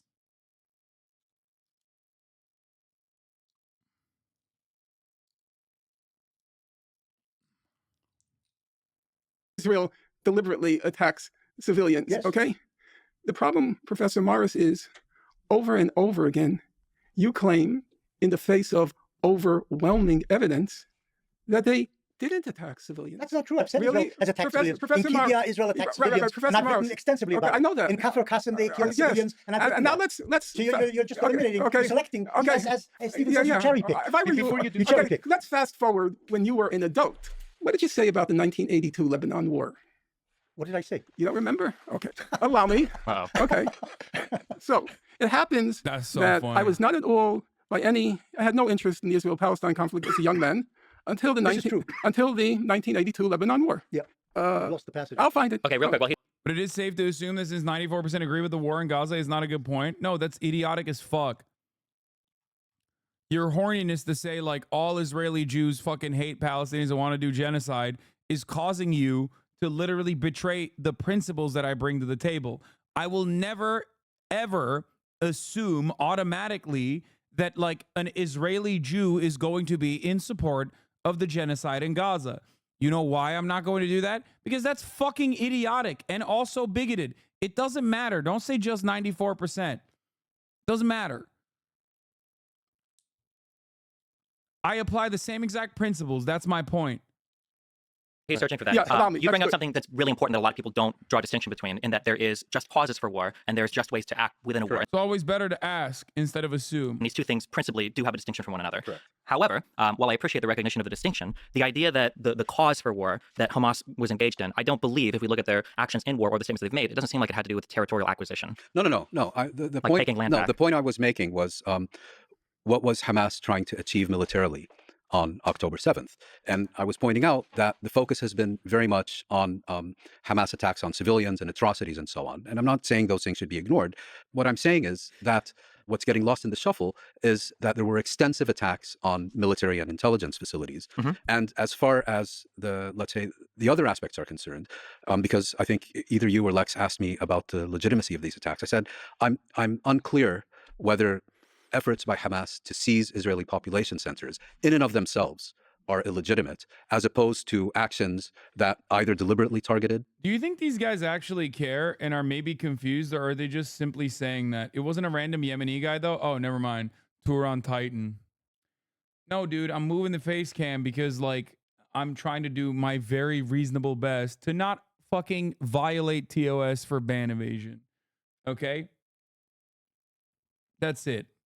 I will repeat it over and over again regardless. It's funny other than that. Oh. God damn, dude. Why are so many of you in here today? What the fuck's going on? It wasn't a random Yemeni guy though. It was a random Yemeni guy. Israeli civilians, or actions that should reasonably have been expected to result in the killings of Israeli civilians. Those strike me as by definition illegitimate. And I want to be very clear about that. Illegitimate means you condemn them. Illegitimate means they are not legitimate. I have a problem condemning your side. Yes. No, not condemning my side. I have a problem with selective outrage, and I have a problem with selective condemnation. And as I explained to you a few minutes ago, in my decades of appearing in public and being interviewed, I have never seen. I've never been asked to condemn an Israeli action. I've never been asked for a moral judgment on an Israeli action. Exclusive request for condemnation has to do with what Palestinians do. And just as importantly, I'm sure if you watch BBC or CNN, when is the last time an Israeli spokesperson has been asked to condemn an Israeli act? I've never seen it. I don't think we condemn the Arab side either, though, right? I don't think there's any condemnation. No, but now that we're talking about Israeli victims, all of a sudden morality is well, I think the reason why it comes up is because there's no shortage of international condemnation for Israel. As Norm will point out 1,000,000 times, that there are 50 billion UN resolutions. Yeah, dude, I'm condemning. I like I said, I'm going to condemn the Palestinians by giving them $3 billion worth of weapons, an Iron Dome, and also total legal permission by vetoing any Security Council provision. Like that's my goal. You know, man, what broad condemnation falls upon Israel? Oh, what a terrible fate. Oh. You've got Amnesty International, you've got multiple bodies of the UN, you've got now this case for the ICJ, so there's no question of if there's condemnation. But sorry, if I can interrupt you, in 1948, the entire world stood behind the establishment of a Jewish state in the entire world. No, except the Arab states and the Muslim states. Well, not the entire world. Okay, but I think you know what I mean by that. The Western democracies, that's what you're saying. Well, then also, Western my democracies supported the establishment of Israel. My quick question was, you said that you believe that, this is a very short one, you don't have to, it's just, you think that there's an argument to be made that the people in Gaza, that Hamas and Islamic Jihad, whoever participated, had a just cause for war. Maybe they didn't do it in the correct way, but they maybe had a just cause for war. I don't think there's a maybe there. The Palestinians okay, you think they absolutely had a just cause for war. Do you think that Israel has a just cause for Operation Swords of Iron? No, of course not. Okay, all right, you can say your quote. Okay, first of all, on this issue of double standards, which is the one that irks or irritates Muin, you said that you are not a person of double standards, unlike people like Muin. You hold high a single standard, and you condemn deliberate Israeli attacks on civilians. When they occurred, yeah. And I would say that's true for the period. They just sneakily ignore the actual question. Yes, of course, criticism of Israel condemned, but the question was, why do we never hear questions from the media to Israel defenders about condemning Israel? Because there's a double standard. Because Israel is our ally. Period up till 1967, and I think it's accurate, your account of the First Intifada. There, it seems to me you were in conformity with most mainstream accounts.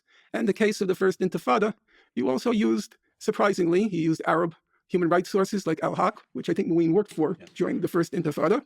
That's true. But then something very strange happens. So let's illustrate it. Wait, there's something strange which happened. Is the Arabs rejecting Okay, wait. peace offers? That's what happened. Well, by accepting the Oslo agreements. Yeah. Not the, By rejecting Islam campaign. If we have time, I know the record very well. I'll be very happy to go through it with you. But let's get to those double standards. So this is what you have to say about Israel's invasion of Lebanon in 1982. You said Israel was reluctant to harm civilians, sought to avoid casualties on both sides, and took care not to harm Lebanese and Palestinian civilians. You then went on to acknowledge the massive use of IDF firepower against civilians during the siege of Beirut, which traumatized Israeli society. Mars quickly enters the caveat that Israel, quote, tried to pinpoint military targets, but inevitably many civilians were hit. That's your description of the Lebanon War. As I say, that's when I first got involved in the conflict. I am a voracious reader. I read everything on the Lebanon War. I would say there's not a single account of the Lebanon War in which the estimates are between 15 and 20,000 Palestinian and Lebanese were killed, overwhelmingly civilians, the biggest bloodletting until the current Gaza genocide. And by the way, Israel did not have a right to invade Lebanon. Important. Palestinians do have a right to resist the apartheid. They do. Their methods of resistance went above and beyond and are understandably considered acts of terror on October 7. Everything past that is so far defensive against Israel's, once again, illegal offensive war against the civilian population. Israel does not have a right to defend itself as the belligerent occupier on top of Gaza by pummeling Gaza. They do not. They do not have a legal right to do this. It is an illegal occupation. It is an apartheid state. And Israel's actions post-October 7 in Gaza are illegal. As the belligerent occupier, Israel does not have a right to blow up Gaza. Okay? They don't. It is not a defensive measure. This is the same Israel attack on Lebanon Sam was telling you he witnessed the attack helicopters flying to, isn't it? I think so. Biggest bloodletting, I would say, I can't think of a single mainstream account that remotely approximates what you just said. So, leaving aside, I can name the books, voluminous, huge volumes. I'll just take one example. Now, you will remember, because I think you served in Lebanon in 82, am I correct on that? Yeah. So you will remember that Dov Yarmia kept a war diary. So, with your permission, allow me to describe what he wrote during his diary. So, he writes, the war machine of the IDF is galloping and trampling over the conquered territory, demonstrating a total insensitivity to the fate of the Arabs who are found in its path. A PLO-run hospital suffered a direct hit. Thousands of refugees are returning to the city. When they arrive at their homes, many of which have been destroyed or damaged, you hear their cries of pain and their howls over the deaths of their loved ones.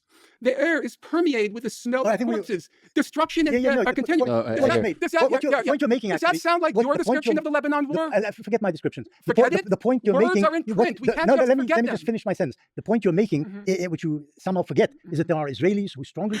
Dude, it's so funny that he keeps cooking him with his own words. That's awesome. God damn, dude. Oh, bro. He's reading him to fucking filth. He said, listen up. You're fraudulent. He got him to say, forget my own words. That is so ridiculous, dude. Oh, my God. Criticize their own side and describe how Israelis are doing things which they regard as immoral. You don't find that on the Arab side. I'm talking about you, Mr. Morris. I'm not talking about Dev Yarmia. I'm talking about you, the historian. How did you depict the Lebanon War? Because I believe that the Israeli military tried to avoid committing a civilian casualty. Yeah, Israel's always trying to fucking avoid civilian casualties is just failing, you know? Just failing to do so, man. Biggest failure, biggest fraudulent military of all time, you know? It's crazy. How do I add like just a fucking black box or something? A chatter actually brought up a good idea. Do I need like an image or something? Let's see if I can find like a funny image real quick that I'm going to use here.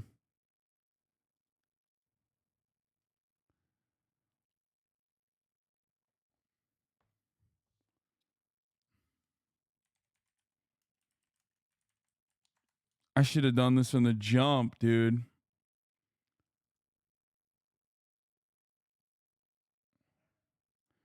If this is a WebP, I'm going to lose it. Nope, it's not. Okay, good.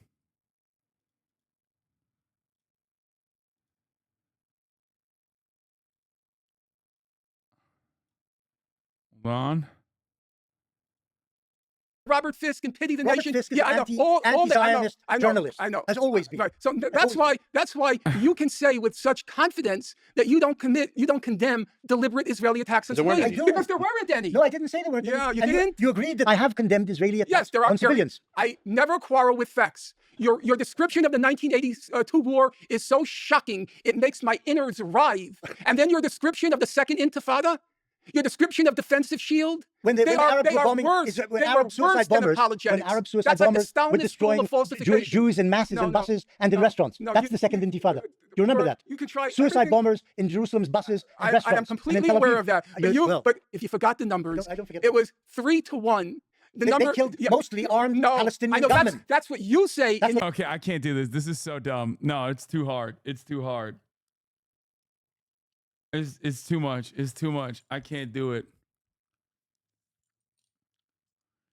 It's too much. It's too much. It's too much. It's too much.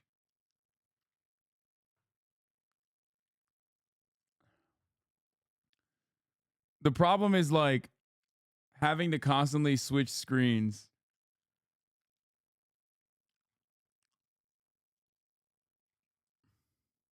Also, it's like a serious subject and I want to pay attention. I want to pay attention. I want to pay attention. Now you know how that guy felt. You had to censor that Japanese guy's dick with an eggplant. That's not what Amnesty International said. That's not what Human Rights Watch said. I don't remember what they said. I do. No, that's not what I don't know whether said. their figures are right. My figures are right. Listen. In the Second Intifada, some 4,000 Palestinians were killed. Most of them armed people, and Israelis, 1,000 Israelis were killed. Almost all of them civilians. Professor Morris, fantasy, but I'm not going to argue with here. Here's a simple challenge. You said not to look at the camera. Scares the people. I'll make the open challenge. You are going to scare them. No, Professor Morris. Open challenge. Words are in print. I wrote 50 pages analyzing all of your work. I quote, some will say cherry pick, but I think accurately quote you. Here's a simple challenge. Answer me in print. Answer what I wrote and show where I'm making things up. Answer me in print. I'm sorry. Okay, I'm not familiar with that's no problem. You're a busy man. You're an important historian. You don't have to know everything that's in print, especially by modest publishers. But now you know. And so here's the public challenge.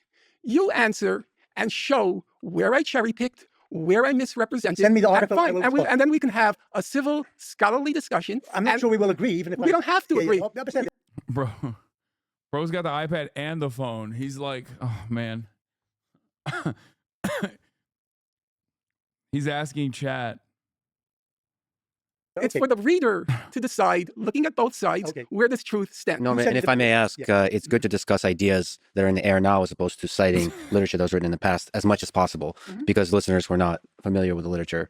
So like whatever was written, just express it, condense the key idea, and then we can debate the ideas. There are two aspects. There's a public debate, but there's also written words. Yes, I'm just telling you that you as an academic historian put a lot of value in the written word, and I think it is valuable. But in this He's incidentally not the only historian who puts value to words. Yes. I also do, actually. Yes. But more than just one or two sentences at a time. But this in this context, just for the education purpose of teaching people. The educational purpose is, why would people commit what I have to acknowledge, because I am faithful to the facts, massive atrocities on October 7th? Why did that happen?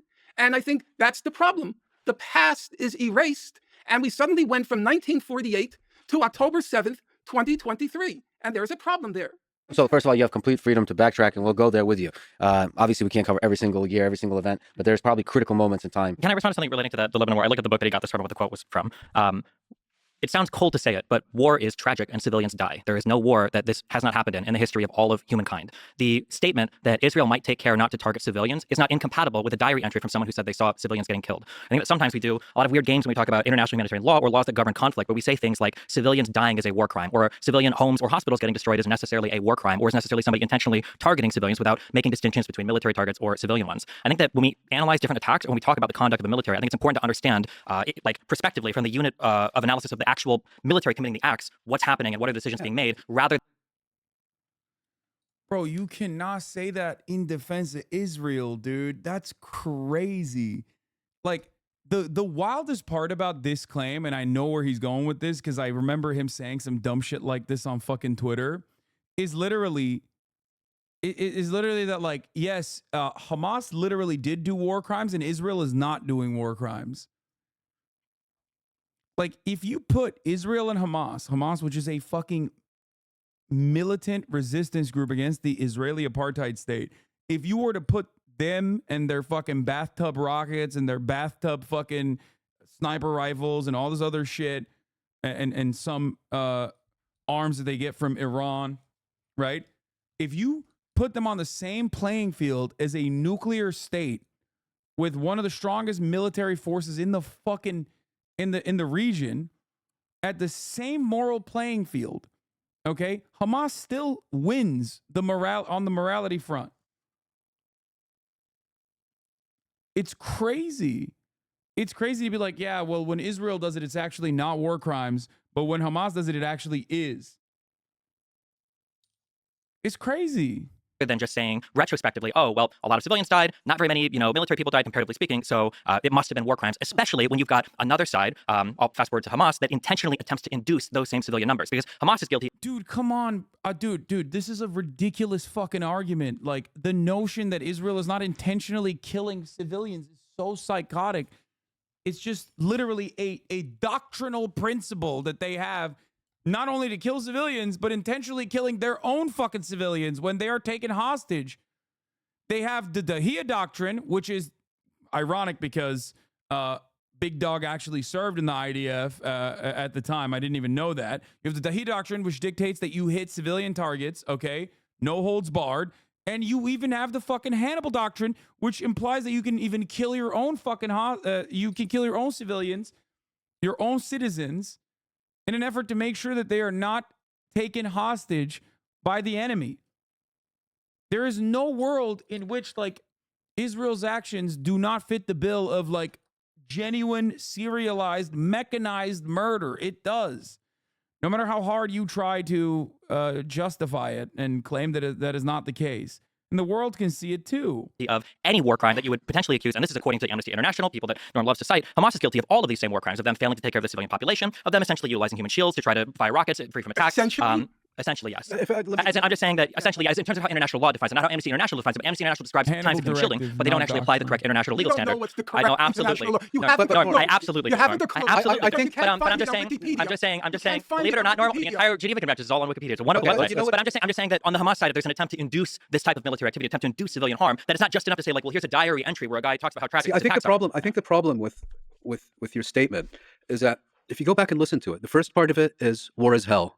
Civilians die. It's a fact of life. And you state that in a very factual manner. Then when you start talking about Hamas, all of a sudden you've discovered morality and you've discovered condemnation and you've discovered intent. And you are unfortunately far from alone in this. I'll give you, you know who for me is a perfect example? Well, wait, hold on. Just a second. We don't need examples. So, the false equivalency of the two sides is astounding. When Hamas kills civilians in a surprise attack on October 7th, this isn't because they are attempting to target military targets and they happen to stumble into a giant festival of people that... Well, they did happen to stumble into it. They did, but when they stumbled into it, it wasn't an issue of trying to figure out a military target or not. They weren't failing in distinction. There wasn't a proportionality assessment done. It was just...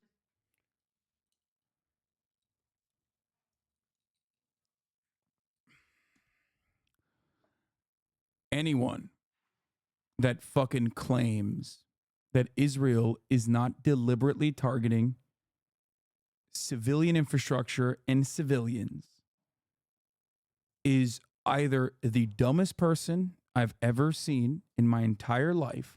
like straight up schizophrenic, delusional, okay? Or they are a bloodless propagandist. In the case of Destiny, it's a little bit of both. Okay? Oh my God. Fucking, I love the optics lovers, dude. Schizophrenic in the sense that they are fucking hallucinating. Not schizophrenia equals stupid. God, I hate being a fucking leftist. You know what? I'm going to fucking permaban you. That's it. I hate it. This is why I hate it. I hate it so much. I hate it so fucking much. It is just like the worst group of individuals that you can ever fucking put together in so many circumstances where people just selfishly go, what about me? My own personal grievances. What about me? You're disingenuous. You're not an activist. You're not actually fucking, portraying your cause of anti-ableism in an adequate way. You're just fucking delusionally and selfishly bringing this up because you care about the optics above all. That's it. Oh.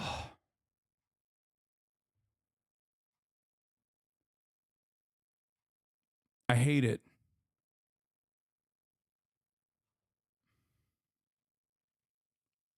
To kill civilians. Even the Amnesty International in 2008 and in 2014, and even today, will I don't think you'll find anyone who will deny that Hamas has targeted civilians. Sure. You gave the example but there's a difference because of suicide bombings during the Second Intifada. I mean, facts are facts. Sure. But I'm just saying that the Hamas targeting of civilians is different than the incidental loss of life that occurs when Israel does. How, genocide is the intentional mass murder. Genocide is an entirely separate claim. Yeah, right? But the idea that Israel is not in the business of intentionally targeting civilians, I know that's what we're supposed to believe, but the historical record stands very clearly. I don't believe it does. You've written about it yourself. When you say historical, do you mean like in the 40s to the 60s, or do you mean like I over would the past, say like, from the 30s of the last century to the 20s of this century? I just like to make, the way you characterized it, I think the best example of that I've come across during this specific conflict is John Kirby, the White House spokesman. I've named him Tears Testosterone for a very good reason.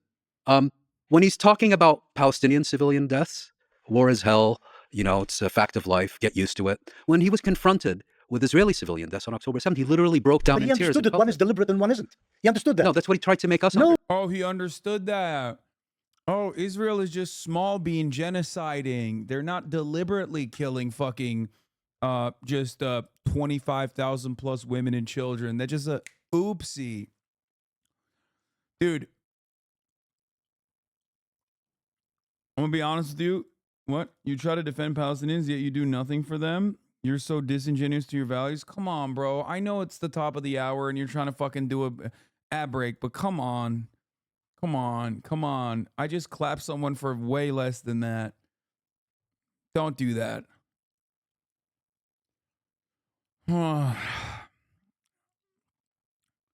Like, I know it's coming. Please, I have a headache, dude. I've been covering this shit for like 6 hours. I can't believe it. You've never had a whoops moment where you bombed the hospital? No. And I've certainly not had a whoops moment where I bombed every hospital, like engaged in a siege in every hospital. I've never really had a whoops moment where I just had UAV drone sniper rifles that shoot at fucking old ladies leaving a church. I haven't done that either. I've never had a whoopsie moment where I have artificial intelligence setting targets according to Israeli investigators. I've never done those oopsies and the daisies. It's just so, it's like, oops, tripped and fell, 30,000 dead. How did that happen? Yeah, I've never oopsie daisy disguised myself as a fucking doctor to enter a hospital in the West Bank in occupied Palestinian territory to go and execute a dude that is literally in the hospital bed. Never had that one either. Yeah. Yeah, there's no, God, I liked it so much more when they were discussing like history. But the moment that they moved over to like post-October 7 and he's engaging in like clear-cut genocide denial is just so gross, so disgusting, so monstrous. So fucking awful. You have no leg to stand on, man. It's just sick. It's sickening. Oh. No, he was speaking facts. The Hamas guys who attacked the kibbutzim, apart from the attacks on the military sites, when they attacked the kibbutzim, were out. This is like this is also a genuinely insane argument to present at face value. That like October 7 is bad, okay, for the amount of civilians that were deliberately targeted and killed. But also, everything past that for the past 5 months is like every living person in Gaza's life is fucking hell. And that's actually just a oopsie daisy. It's psychotic, dude. It's fucking psychotic.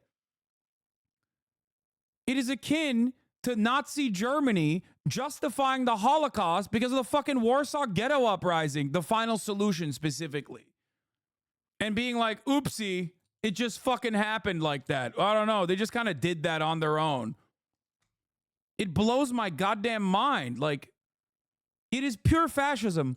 Both of these arguments are pure fascist arguments.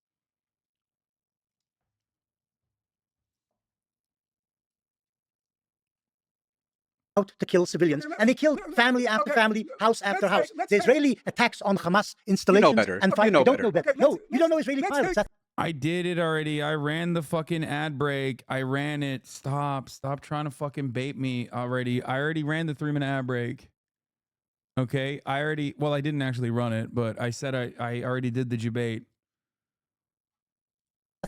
Thank God. You don't know Israeli pilots. They believe that they are killing Hamasniks. They're given certain objectives, and that's what they attack. And if the Hamas is hiding behind civilians die. Every time they target a kid, I'm sure they believe it's Hamas. When they killed the 4 kids on the they believe. Yeah, I know they believe it. Even though they were diminutive size. Even though they were diminutive size. You don't see the size. No, they saw the size. Let's see the size. Oh, I know what he's quoting. But you've lied about this particular instance in the past. Those kids weren't just on the beaches as opposite articles. Those kids were literally coming out of a previously identified Hamas compound that they have operated from. They literally did. You can Google it. With all due respect, you're such a fantastic moron. It's terrifying. That wharf was filled with journalists. There were scores of journalists. That was an old fisherman's shack. What are you talking about? It's so painful. It's so painful to listen to this idiocy. And to be clear, on the other side, bro, it's Hamas. Those journalists are Hamas.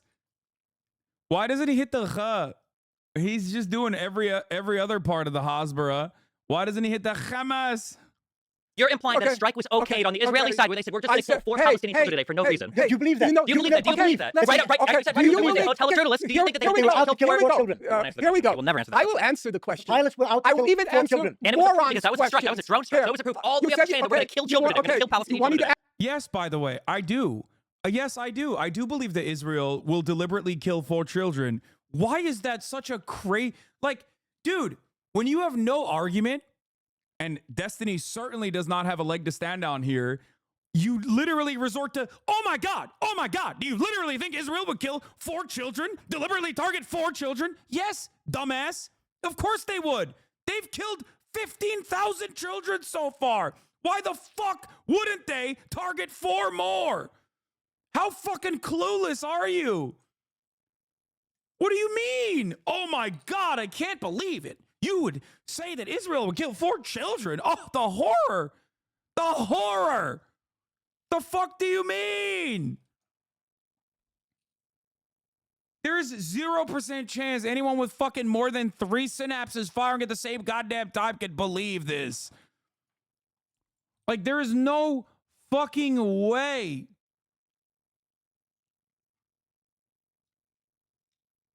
It just blows my mind.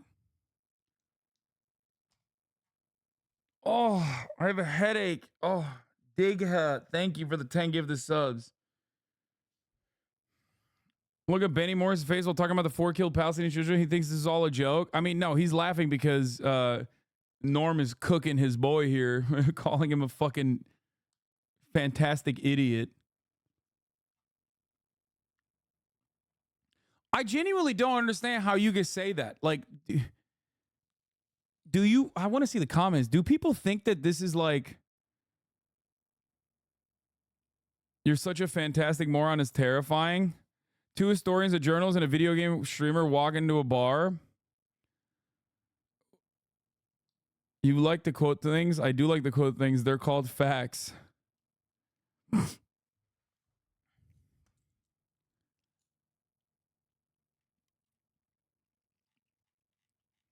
He's literally so unable to believe that liberal democracy would go against liberal civility, not realizing that Israel's full-on fascist.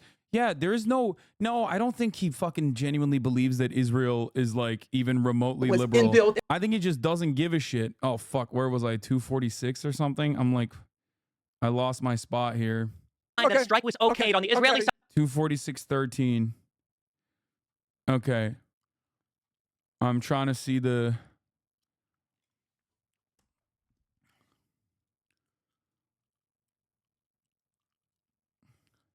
Finkelstein is such an asshole to Destiny. Oh. Destiny's like the kid in class who hates his teachers.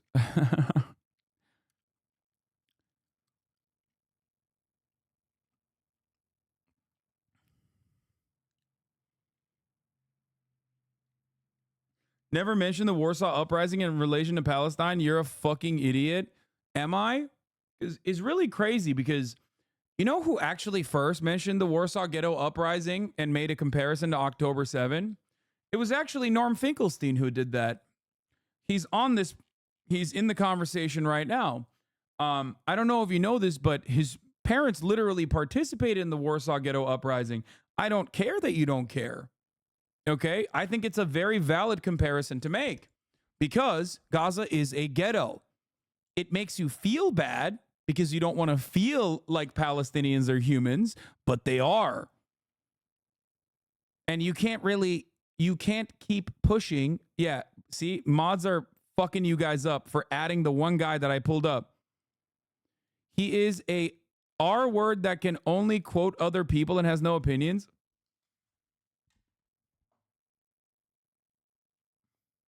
What? Is this the new line from Destiny's Dick Riders? That's his new line to defend himself and his ritualistic humiliation that happened here, sitting in the fucking cuck chair like he's Sneeko. My man got Sneeko'd in this fucking debate. That's the new bar you guys got? Oh man, he only knows how to quote people. Oh shit, dude. Imagine getting fucking owned by a dude who only knows how to quote people, I guess. You know.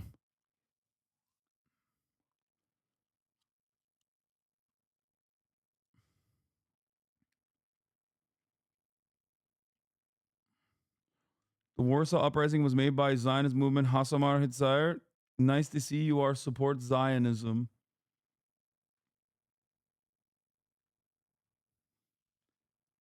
I don't know if you know this, okay? But there were plenty of people who became like Zionists after World War II. Plenty of Jews that were Zionists after World War II. That doesn't mean that like their actions during World War II were wrong. You know? This is the fuck? What a take.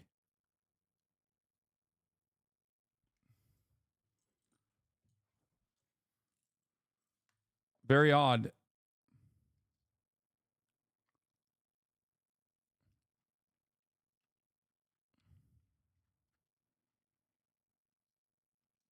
This is also Bund erasure. Yeah, it was Jewish socialist too. But like, but listen.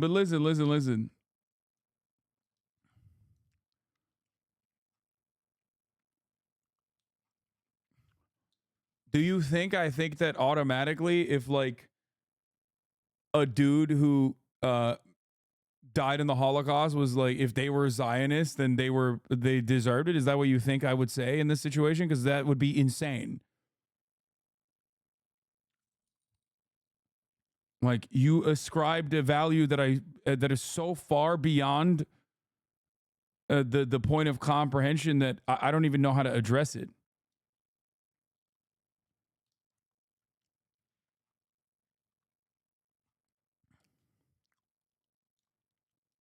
Side where they said we're just going to kill 4 Palestinians today for no reason. Do you believe that? Do you believe that? Do you believe that? Right. Do you believe that? Tell a journalist. Do you think that they will kill children? Here we go. I will never answer that. I will answer the question. Pilots will out I will even answer children. And it was because that was a strike. That was a drone strike. So it was a proof all the way up the chain that we're going to kill children. We're going to kill Palestinians. You want me to answer, or do you want your motor mouth to go? Okay, answer. Motor mouth. In 2018, there was the Great March of Return in Gaza. By all reckonings of human rights organizations and journalists who were there, it was overwhelmingly nonviolent. It was organized by the Hamas. Whoever organized it. Organized by Satan. Let's start Satan. with Yeah. Hamas. Okay, No, Satan. I agree. Oh no. You know it's bad when he couldn't react to you anymore because it's too irritating? Oh no, he closed the stream by saying he can't continue to watch because it's too irritating? Oh no. Oh no. Oh, that boy got so cooked. Oh, Jesus. Why did he think he could go up against fucking Norm Finkelstein? God damn, son. That's where all that confidence gets you at the end of the goddamn day. Oh. Oh.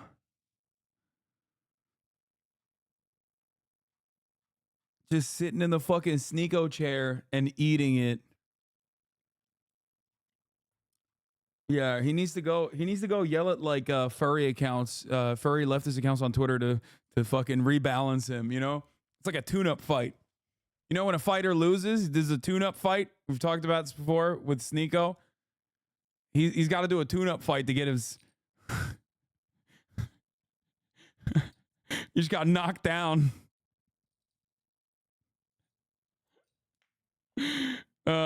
No, I know. He meant watching my stream. He's like very frustrated watching my stream, watching Norm Finkelstein just absolutely fucking destroying him. He gets Twitter on a second monitor and is crying at the thousands of likes every tweet laughing at him is getting. Yeah. Oof. Your last cuck chair comment got to him. I just want to know why D is in this conversation. He's in this conversation because he would bring eyeballs. He was supposed to do this debate with Norm originally, and he's friends with Lex. And also, I think he's the perfect person to have on to defend. Mr. Bennell, don't change the subject. If you don't know what you're talking about, at least have the humility. You talk about chapter 6. You don't know chapter 6. How close has 242 gotten to the Palestinians to peace? From tweet 5. You have no idea what you're talking about. It's just so embarrassing. At least have some humility. Between us, we've read maybe 10,000 books on the topic, and you've read 2 Wikipedia entries, and you start talking about chapter 6. Do you know what chapter 7 is? Answer me. You know, Mr. Dude, wait. No, wait. Is Benny Morris laughing at him? He's laughing at him. Bro. Yo, I didn't even get to that part. Even fucking Benny Morris is laughing.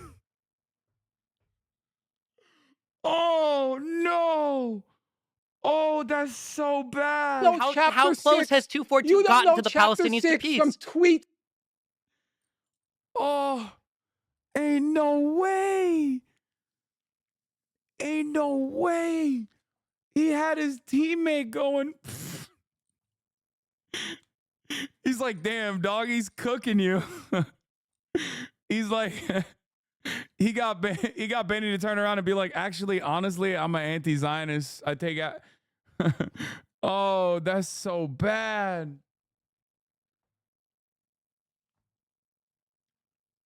Oh, how much did he cope to fucking massage the narrative before this interview came out to be like, hey guys, don't watch the interview. Oh, that's so bad.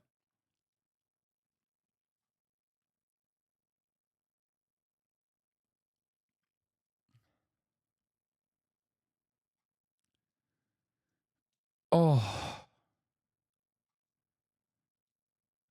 He said it was entirely just Norm reading quotes. Yeah. Benny Morris's quotes. Benny Morris is the historian in question who's sitting across from him. That's so funny that that was his copium. Oh, he's just read quotes. Given his StarCraft 2 career, he should be pretty accustomed to trying to play in the big leagues and getting humbled. I don't even know what this reference is. I have no idea what that means, but I'm sure it's hurtful. If I only understood what that was, I would laugh, but I don't know. Imagine thinking using references as an academic historian is a diss. Yeah, I don't understand. Why is he not just like opening up pages on Wikipedia? Why is he quoting stuff? 5. You have no idea what you're talking about. It's just so embarrassing. At least have some humility. Between us, we've read maybe 10,000 books on the topic, and you've read 2 Wikipedia entries, and you start talking about Chapter 6. Do you know what Chapter 7 is? Answer me. You know, Mr. Bennell. Mr. Bennell. He also kept calling him like Bonary or whatever throughout the process too. Oh, this must be what his audience feels like when they clip you out of context. I understand their happiness now. I mean, but this isn't even out of context, really. Is he gonna write another manifesto crying about this? Mr. Bennell.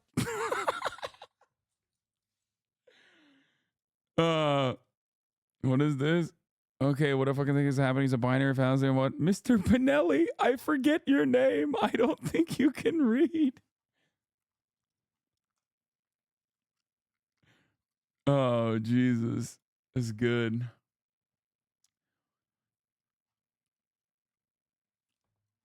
Oh, man, that's bad.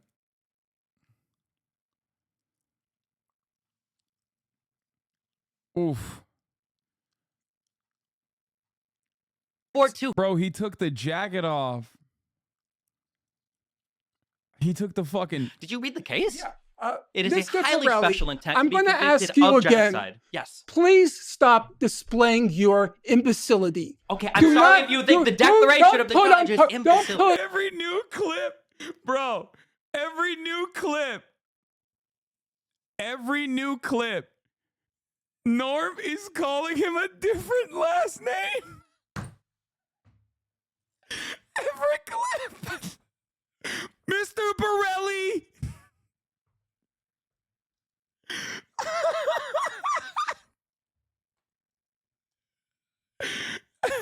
You are an imbecile of the highest order. He's Mr. Bonatello. It's like that's not even a name, Norm. Norm, where did you come up with Bonatello? Mr. Bocelli. I'll have you know.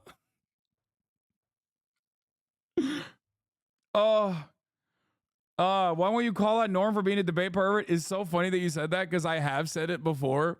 I have mentioned that he is like a debate pervert of the highest magnitude. If anyone did this to you, you'd be on fire. Yeah, I would be very upset. But it's actually awesome when it's being done to someone that I dislike intensely, especially because they're defending genocide. Thank you for recognizing that, I guess. Like, is this a brilliant observation? Yeah. Yeah, no, yeah. Do you think there's inconsistency here? No, I'm very honest about this.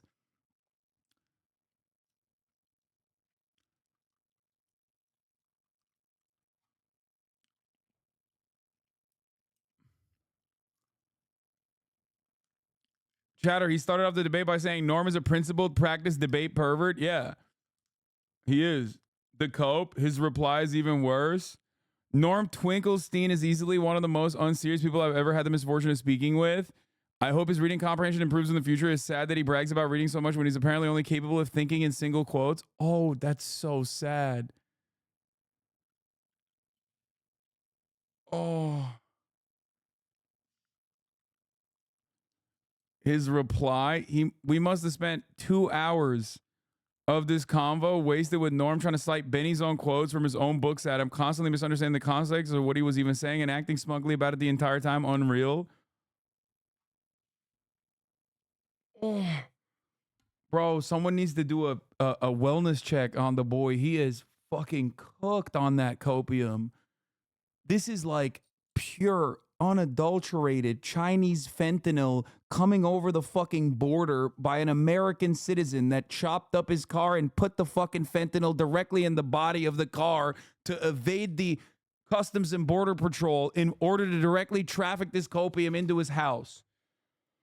Oh my God. Oh my God. Oh. The Omni Borelli. Mr. Bonarello. Oof. Ooh. Yeah, I think a lot of people forget that, like, the ultimate debate pervert is like, I mean, okay, this is not funny. The other day, I participated in a debate with Israeli professor Benny Morris and that thing called Destiny. They mocked the notion that Gaza was verging on famine. This is not as funny because then we get back to like the real world and the genocide that he's defending, and I'm all of a sudden angry again. Oh, I just don't understand. Like, when you have, like, this is like a what happened here is basically like a Wikipedia autist going up against like the raid boss of having Rain Man level of knowledge on everything that has happened in Gaza. Like, a stone turns in Gaza in like 1984, and it's in a book that motherfucking Norm Finkelstein wrote about how that stone turned and the impact of it. And it's like, why would you, like, what did you think was going to happen? There is no amount of Wikipedia pages you can read. This dude cooked Alan Dershowitz, like tenured Harvard professor, debate pervert Alan Dershowitz.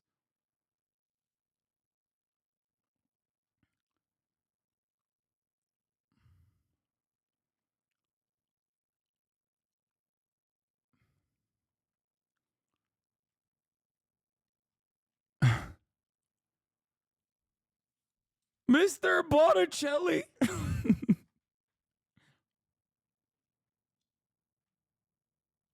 Ridiculous argument. Because, really, that it's impossible at the command level. It's impossible at the command level. But you said that they couldn't have done it at the bottom if it weren't also at the top. You don't understand the strength of the claim that you're making. You're saying that from a top-down level, that lawyers, multiple commanders, and all these people signed off not tell me on what I don't killing understand. 4 Palestinians. It's true. Children. It's true. I don't spend my nights on Wikipedia. I read books. I admit that as a single. Waste of time. Yeah, Bro, he laughs every time he says you read fucking. No, your debate partner's laughing every time he says you read Wikipedia. Come on, dude. He goes, Mr. Botticelli, all you know is reading Wikipedia, and he's fucking laughing. Oh, no. Oh, no. Oh, no. Oh, what the fuck? Dude.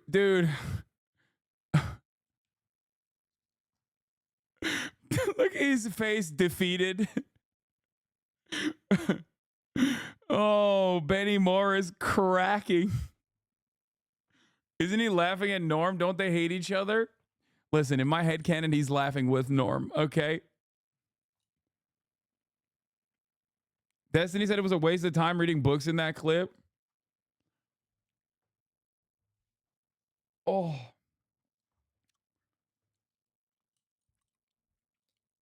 Oh, dude, no one can ever shit on Lex Fridman ever again on this broadcast for as long as I remain a live streamer. Do you understand me? He gave us a gift. He gave all of us a gift. A brief moment of solace to laugh and enjoy in a sea of death, desolation, destruction. Like, at first I was like, why the fuck did he have this dude on with like actual academics, right? And now I'm realizing that was excellent. That was an excellent decision. They just fucking use him as like the applause break, you know what I mean? As a pressure valve. Every now and then he just like chimes in and he's like, actually, you don't understand. When Israel is doing ethnic cleansing, it's good. But when Palestine is actually resisting against an apartheid state, it's bad. And then he's just like, he rips into him. He slaps him around a little bit. Even Benny's laughing. You know what I mean? Everyone's having like, he is the Jar Jar Binks of the conversation.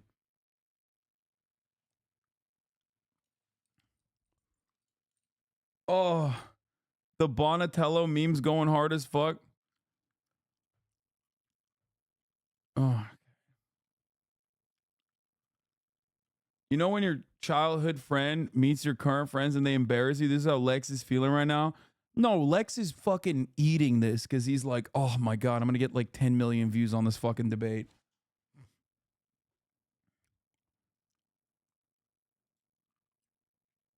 Yeah, absolute cinema, peak.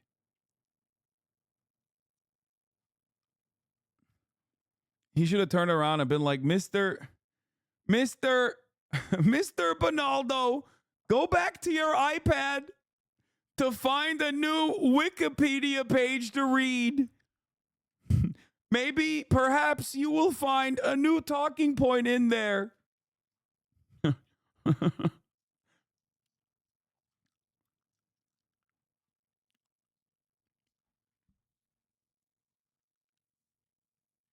I know books are a waste of time. With all due regard, Well, you are. The only thing you take from them are 2 or 3 quotes that you use.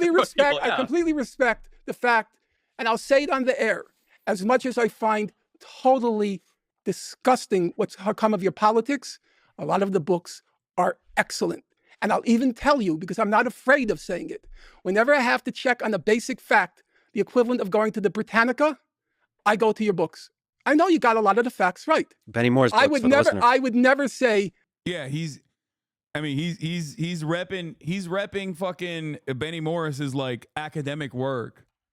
He doesn't agree with his. That's what I was trying to explain as well in the beginning of this conversation, which is why it's like so gross when you see a dude like that who has actually the academic bona fides fucking sitting there and being like, yeah, a genocide occurred on October 7, and also everything post October 7 is like, you know, it's just crazy. It does shock me to see someone who has like reckoned with the facts, arrive at the worst conclusions, and then get swept up in like insane amounts of propaganda.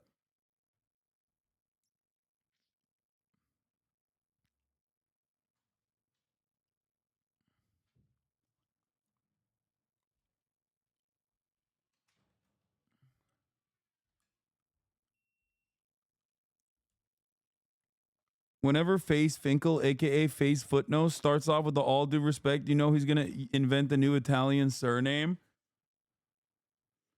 Yeah, nationalism is one hell of a drug, dude. It's crazy. There are plenty of racist academics. Yeah, but like, you know what this would be like? It would be like if someone who has done like tremendous anthropological work on like African civilization turning around and then being like, and that's why skull science is real, and that's why Africans are made to be servile. You know what I mean? That's the problem. It's like there is a mismatch of like there's a mismatch of like genuine good work followed up by like really bad assessments.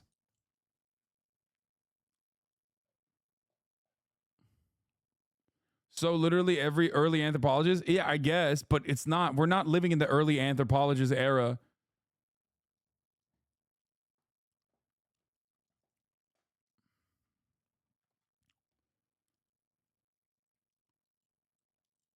So it's weird. It's like Darwin arriving at creationism. Yeah.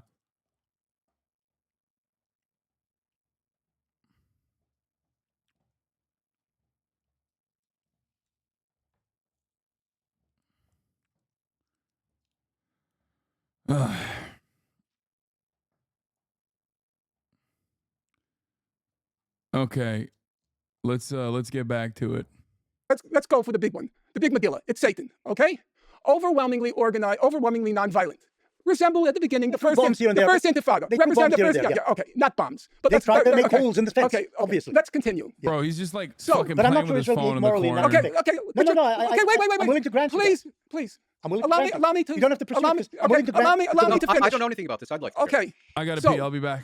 As you know, along the Gaza perimeter, there was Israel's best trained snipers. Correct? I don't know best trained. They were snipers. Fine. Snipers. Okay. All right. Because, hey, laugh. It's hilarious. The story's so funny. You're lying about it. Very much return had aspects of violence to it. According, even the UN says it themselves. Okay. But you only select what the UN says that you like. See, the problem, Mr. Morelli, is you don't know the English language. You don't I can read from the UN website itself. In regards to the Great March of Britain, they said, while the vast majority of protesters acted in a peaceful manner, during most protests, dozens have approached the fence, attempting to damage it, burning fires, throwing stones and Molotov cocktails towards Israeli forces, applying incendiary kites and balloons into Israeli territory. The latter resulted in extensive damage to agricultural land and nature reserves inside Israel and risked the lives of Israeli civilians. Some instances of shooting and throwing of explosives were also talk fast. Okay, you think that you're coherent. I'm just reading from the UN. Yeah, but you see, you like them sometimes. Only when they agree with you, you got the months wrong. You got the months wrong. We're talking about the beginning in March 30th, 2018. You just described that March as mostly peaceful. Okay, allow me to finish. So there were the snipers, okay? Now you find it so far-fetched. Israelis purposely, deliberately targeting civilians? That's such a far-fetched idea. An overwhelmingly non-violent march. What did the international investigation... It was a campaign. Yeah, whatever you want to call it. For months. Whatever you want to call it. Yeah. What did the UN investigation find? Well, he just read it. I read the report. I don't read things off of those machines. I read the report. What did it find? Brace yourself. You thought it was so funny, the idea of IDF targeting civilians. It found, go look this up on your machine. I already know what you're going to say. You're going to say it found that only one or two of them were justified killings. Targeted journalists, targeted medics, and here's the funniest one of all. It's so hilarious. They targeted disabled people who were 300 meters away from the fence and just standing by trees. This is true. If it's true. By the way, just quick pause. I think everything was fascinating to listen to, except the mention of hilarious. Nobody finds any of this hilarious. And if any of us are laughing, it's not at the suffering of civilians or suffering of anyone. It's at the obvious joyful camaraderie in the room. So I'm enjoying it, and also the joy of learning. So thank you. Can we talk about the targeting civilian thing a little bit? I think there's. If you didn't hear that, you should rewind it for you. It was an all-timer. No, I heard it, but Lex is like trying to protect him a little bit. He called him Mr. Morelli. Yeah. Lex is like, oh no, he doesn't think it's hilarious. Like, I mean, he does. He's not a good guy. Okay. He is a piece of shit. He is like, Lex follows, I assume, Destiny on fucking Twitter. I don't even fucking follow. I blocked Destiny on Twitter, and even I know what kind of humor he is drawn out of Israel's genocide. So the notion that Lex follows him on a subreddit, oh dude, he knows exactly how humorous Destiny finds this entire thing. Come on. It's like an important underlying, not necessarily that. I think it's important to understand. Yeah, I think it's important to understand. There's like three different things here that we need to think about. So one is a policy of killing civilians. So I would ask the other side. I'm going to ask all three because I know there won't be a short answer. Do you think there's a policy top down from the IDF to target civilians? That's one thing. A second thing is he said yes. When yeah, sure, yeah, that's fine. Okay, but then the second thing is, or there's two distinctions I want to draw between. I think Benny would say this. I would say this. I'm sure undoubtedly there have been cases where IDF soldiers, for no good reason, have targeted and killed Palestinians that they should not have done. That would be prosecutable as war crimes, as defined by the Rome Statute. And some have been prosecuted. Yeah, and I'm absolutely sure. Practically none. I'm sure that we would all agree for soldiers that happens. But I think that it's bro's doing a few bad apples argument here, which is crazy. Finkelstein said it was hilarious. He's talking about Finkelstein Lamau. Wait, did I miss? You want me to go back on the point? I thought Finkelstein was being sarcastic. Like he was saying that it's like implying that Destiny finds it hilarious. Because Destiny was laughing. I wasn't even in the room and I understood that. Am I to understand that me being outside of the room, I have a better understanding of the situation than this chatter who was watching the fucking video in here? Yeah, that's not what happened, bro. Destiny has been glib and mocking and sarcastic this entire time as he's talking about fucking atrocities, to which he responded with, oh, you think this is like, oh, this is hilarious. Every time they target a kid, I'm sure they believe it's Hamas. When they killed the 4 kids they believe. Yeah, I know they believe it. Even though they were diminutive size. Even though they were diminutive. You don't see the size. No, they saw it. Let's see the size. Oh, I know what he's quoting. You've lied about this particular instance in the past. Those kids weren't just on the beach. Wait, hold on. This is, I went too far back. Of human rights organizations and journalists who were there, it was overwhelmingly organized, overwhelmingly nonviolent. Resembled at the beginning the first Intifada. This clip is the exact moment a chatter linked to before. Correct.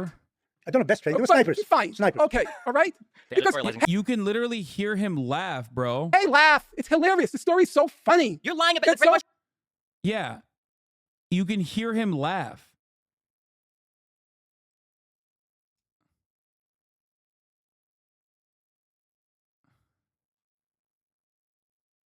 He's being sarcastic and is addressing.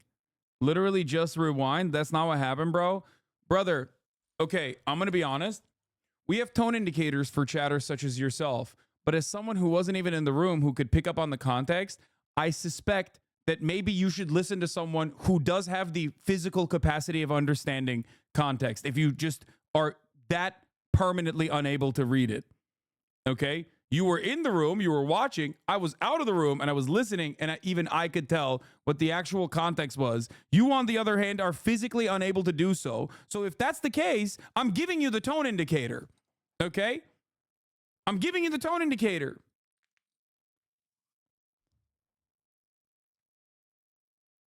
That's crazy. What is happening here?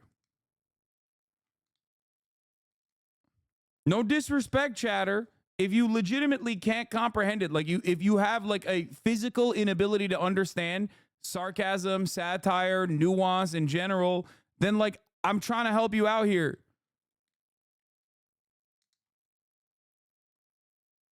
I don't understand why this is so difficult for you to comprehend. Half the time, it's like me trying to educate chatters on fucking nuance. And by the way, there's plenty of people with autism in this community, and they are getting it. So, you know, that's a you thing, it seems.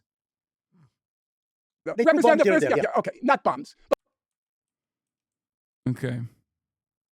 Funny. Snipers. Fine. Snipers. Okay, all right? Because, hey, yeah, there you go. There, if you wanted to see the actual moment with his face. laugh. It's hilarious. The story's so funny. You're lying about It's it. Very so much return had aspects of violence to it before even the UN says it themselves. Okay. Yeah. You get it? You understand? Ban that chatter? No, I'm not going to ban that chatter. Maybe he is genuinely incapable of seeing it. He laughed after reading about a starving refugee being shot and run over. Recently divorced genocide apologist can barely contain his laughter at a starving refugee being shot then run over. That Israeli troops opened fire on a crowd of hungry Palestinians pulling boxes of flour and canned food off aid trucks, scattering the crowd. When the shooting stopped, one witness said, the Palestinians returned to the trucks and the soldiers opened fire again, wounding him in his leg, which was subsequently run over by a vehicle. I'm sorry.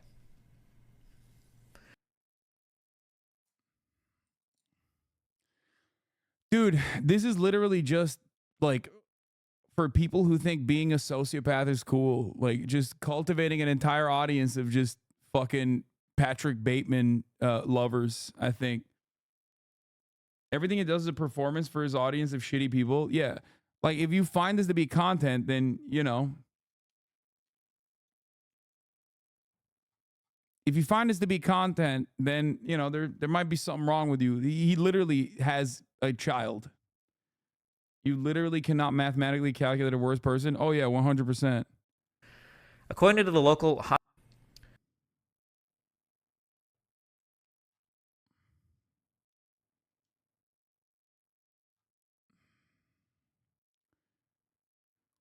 I don't know how he evades the kick streamer scrutiny that, like, most other kick streamers get on a regular basis for behaving like this all the fucking time.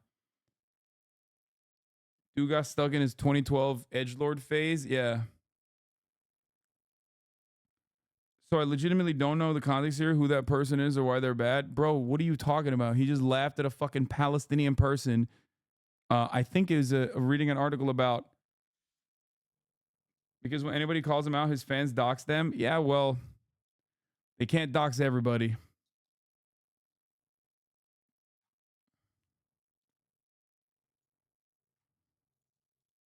But you only select what the UN says that you like. See, the problem, Mr. Morelli, is you don't know the English language. You don't I can read from the UN website itself. In regards to the Great March, they said the vast majority of protesters acted in a peaceful manner. During most protests, dozens have...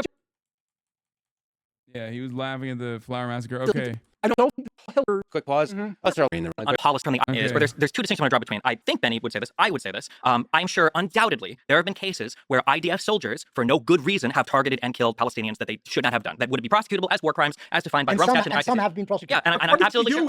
Practically none. I'm sure that we would all agree for soldiers that happens. But I think that it's important. I think that it's important that when we talk about military strikes, or we talk about things especially involving bombings or drone attacks, these are things that are signed off by multiple different layers of command, by multiple people involved in an operation, including intelligence gathering, including weaponeering, and there also have typically lawyers involved. When you make the claim that an IDF soldier shot a Palestinian, those three people, the three hostages that came up with white flags, and something horrible happened, I think that's a fair statement to make, and I think a lot of criticism is deserved. But when you make the statement that 4 children were killed by a strike, notice that he's only fucking ascribing blame to Israel when Israel itself says, yeah, we fucked up. In every other circumstance, Israel says, no, we actually thought that they were Palestinian militants. He's like, well, you know, in that situation, then yeah, Israel is right.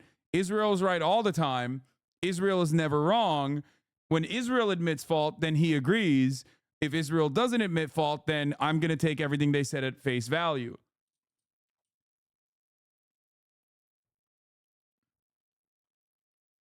And I don't know if he's doing this genuinely because he, like, I don't know, radicalized himself or negatively polarized himself into, like, legitimately thinking that Israel is not a fascist apartheid ethno state and actually a liberal democracy, whatever the fuck that means. Or if he's just, like, pure contrarian. Right. The claim that you're making, yeah, the claim that you're making is that multiple levels of the IDF signed. Yeah, his argument isn't even that it didn't happen. It's just that, no, I know them. They're a good guy. They wouldn't do that, regardless of how many times it has happened. Off on just killing. I have no idea what. That's you don't understand the process. Then let me educate you. I can tell you. I do understand the process. I'm telling you. I'm trying to tell you right now. Yes. No, you're studying the IDF. Ask anybody that's aside talking from about Wikipedia, can you tell me what your knowledge of the IDF is? You can talk to people who work in the military. What's your knowledge of the IDF? Your audience can look this up. No, it's basic military. You can ask anybody that's talked about Wikipedia. Can you tell me what your knowledge of the IDF is? You can talk to people who work in the military. What's your knowledge of the IDF? Your audience can look this up. This conversation was infinitely more productive and actually better when it was like Benny Morris talking. Now that it has turned into it turned into a fuckfest. It turned into a fuckfest when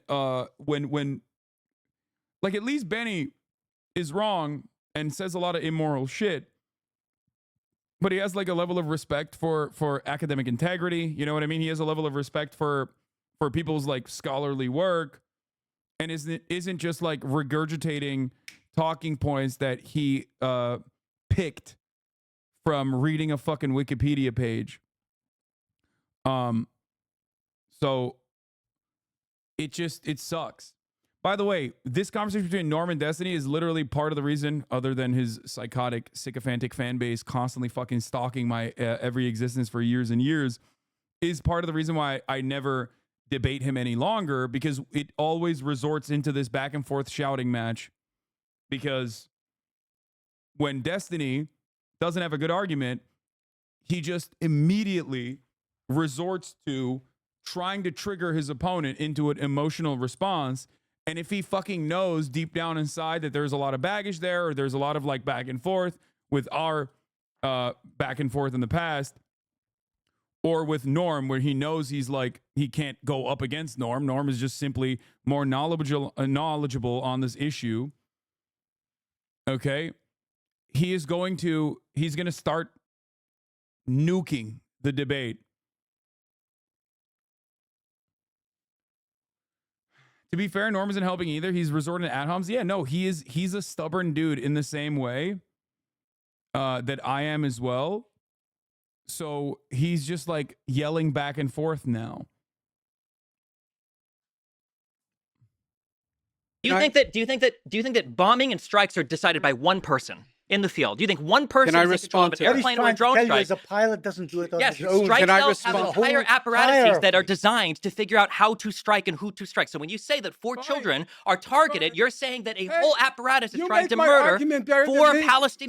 He's trying to, okay, if I'm going to make serious analysis here, Mr. Bonarello is basically trying to reduce all of the academic work, all of the NGOs that have like consistently covered Israel's genocidal actions into one strike against 4 Palestinian children, as though 15,000 Palestinian children have not been fucking murdered by Israel in the past 4 or 5 months.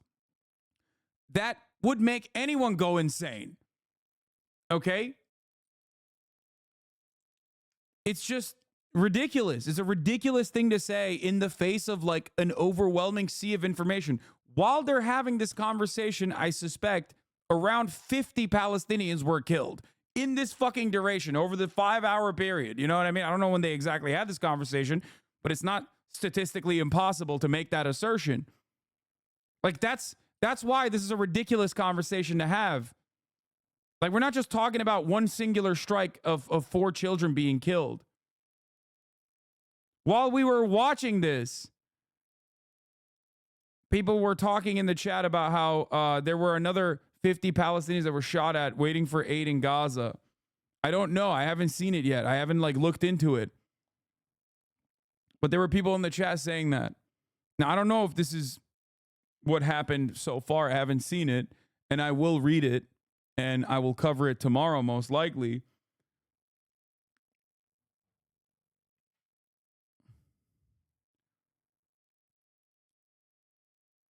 I've never seen his community so mad. They're actively trying to get you banned for watching this, lol. I know.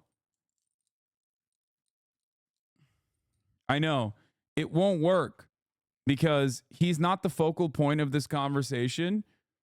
And also on top of that, I'm like taking all of the necessary precautions beyond that too. He's building the argument upon the assertion that across the entire Israeli command, one guy might object to murdering children, and therefore it's an oopsie and justified.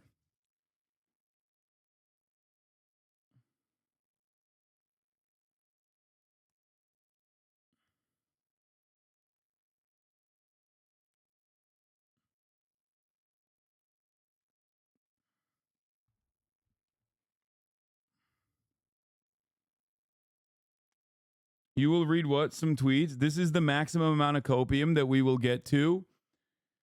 Once again, where are they trying to ban you? Show it. Mass reporting for ban evasion. I'm sure the people that are pointing that out are probably in the fucking same either Discord or chat rooms that they're trying to do.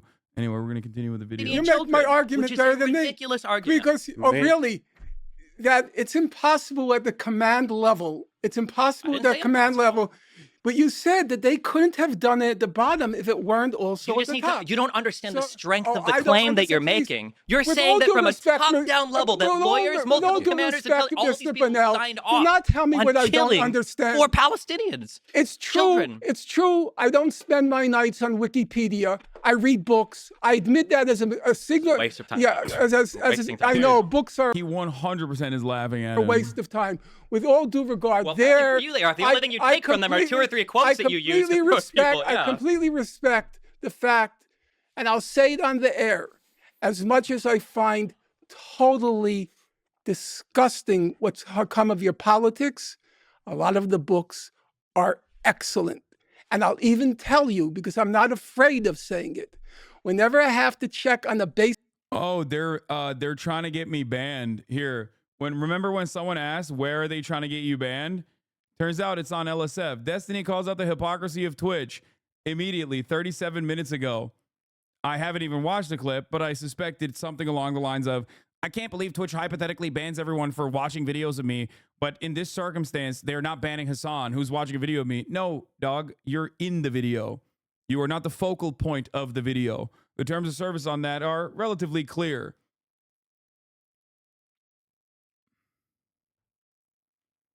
It is pretty funny to be like, I'm such a fucking toxic person that like this platform banned me. Why won't they ban the person for watching a video with 3 professionals discussing ongoing geopolitical conflict because I happen to be in the frame, being a fucking dumbass, being the Jar Jar Binks of the comedic relief of the 3 actual knowledgeable people discussing a matter of geopolitical interest. Man. Yeah, I'm sure XQC is never brought up in this conversation when he watches Destiny videos all the time.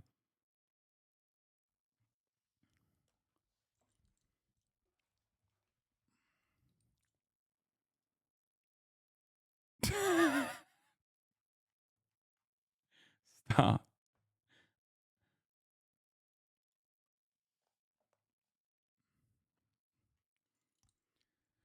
I'm not going to show you the meme, okay? You don't deserve it. No. Enough. Basic fact, the equivalent of going to the Britannica, I go to your books. I know you got a lot of the... It's so funny because his fan base originally came in here to be like, why are you covering him? Why are you covering him? Is it because you're scared? Come on, show us him. And then and now are turning around and being like, look, see, he's watching him. Please ban him, Twitch.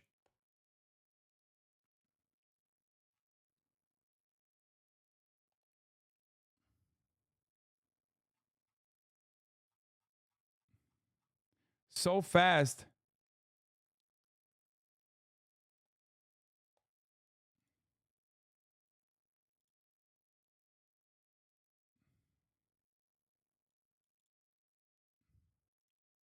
The facts right. Benny Moore's books I would for the never, listener. I would never say books are a waste of time, and it's regrettable to you that you got strapped with a partner who thinks that all the wisdom, He didn't say they're a waste of time. I'd like to respond to what you were saying. I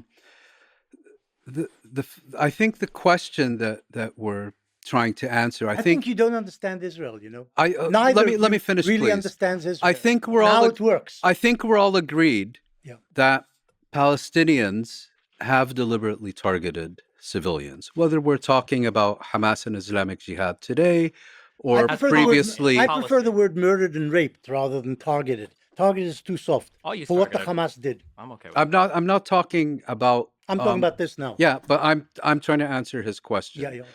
Okay. Historically, there is substantial evidence that Palestinians have targeted civilians. Whether it's been incidental or systematic is a different discussion. I don't want to get into that now. For some reason, there seems to be a huge debate about whether any Israeli has ever sunk so low as to target a civilian. How does it feel to be irrelevant outside of your little insignificant bubble? I'm happy. Why are you making my bubble larger? I want to be left alone by the likes of you, man. I swear to God, I'm being for real with you, angry badger. Why so angry? I want you to be a happy badger. Okay? That's what I want. Like, think about that. You took time out of your day to come in here to write that in this chat as a previous subscriber too.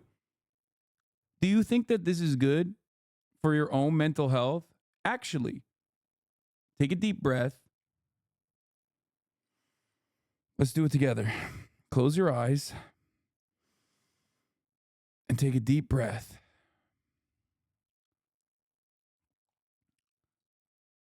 In your eyes, I want to be irrelevant. I want you to never think about me because for two reasons. One, out of self-interest, of course. But more importantly, I want you to never think about me because it upsets you. Okay? Just take a deep breath, visualize, and think of a world where you don't actually have me occupying any space in your mind. Okay? I promise you will be happier.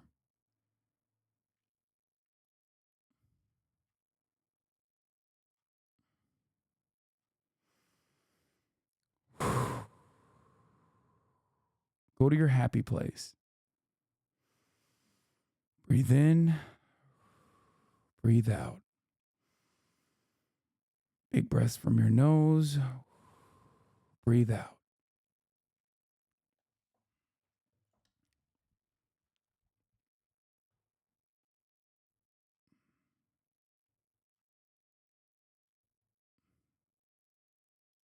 It will be better for you overall. But while you're here, if you will stay here for the duration, please be nice. especially at the top of the hour when there's a 3-minute ad break coming. I don't want you to see the ads. So I want you to subscribe for $5 or for free to avoid seeing the ads at the top of the hour.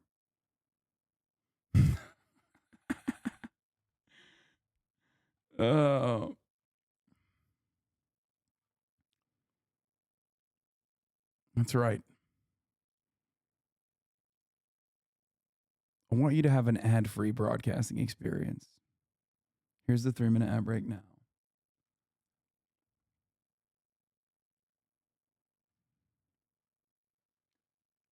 Big thank you for the 10 gifted subs. Lily, the Chaos God, thank you for the 5 gifted subs.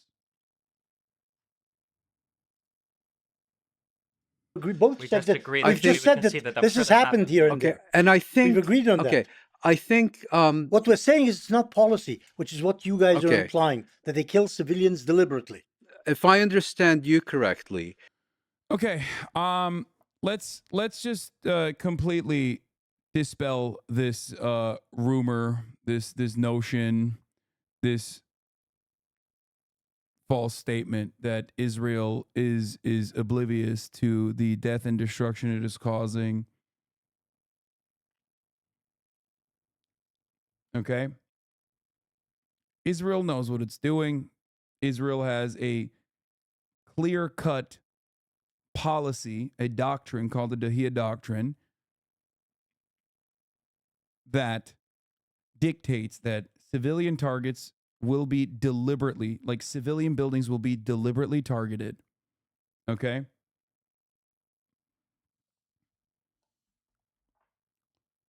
.972 magazine, which is an Israeli magazine, went further and actually investigated this last siege, this last mowing of the lawn operation that they've engaged in, where more than 30,000 people have been murdered by Israeli rockets, and found that they had three different tiers of targets, including, but not limited to, civilian targets that they deliberately take down. Okay? Their rules of engagement are death and destruction.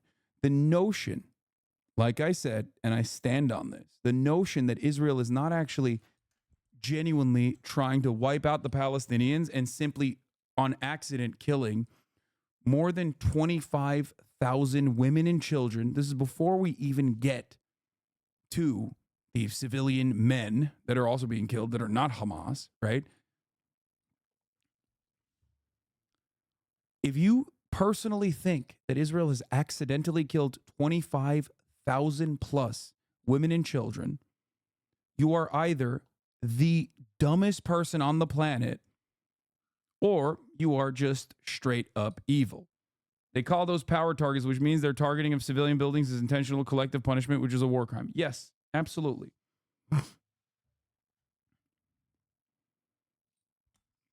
Yes, the intentional displacement of 2 million plus people and the catastrophic famine that the people of Gaza are currently withstanding is a war crime. It is collective punishment. It is evil. It is straight fascist. Okay?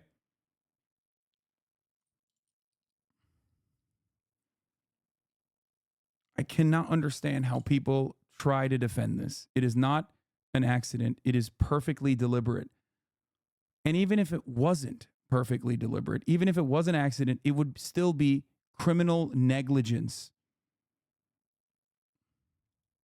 you're basically making the claim that none of these attacks could have happened without going through an entire chain of command. For strike cells that are involved in like drone attacks or plane attacks or My understanding of the Israeli military, and you could perhaps, you've served in it, you would know better, it's actually a fairly chaotic organization. No, that's not true. Especially not the Air Force. Extremely, extremely organized.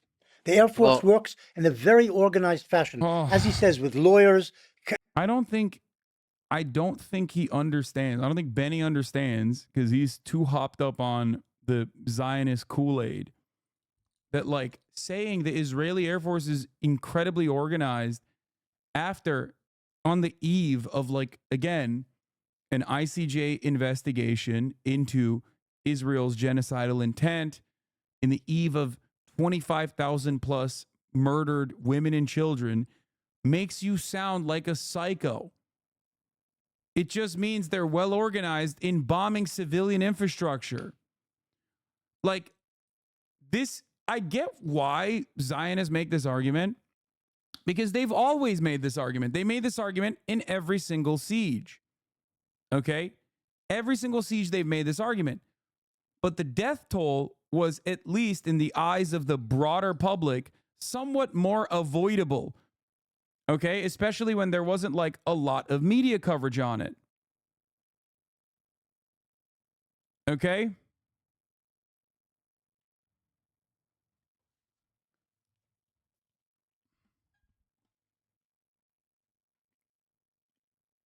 They literally just came up with a bullshit AI targeting program called The Gospel that Israeli journalists just exposed as blatantly indiscriminate.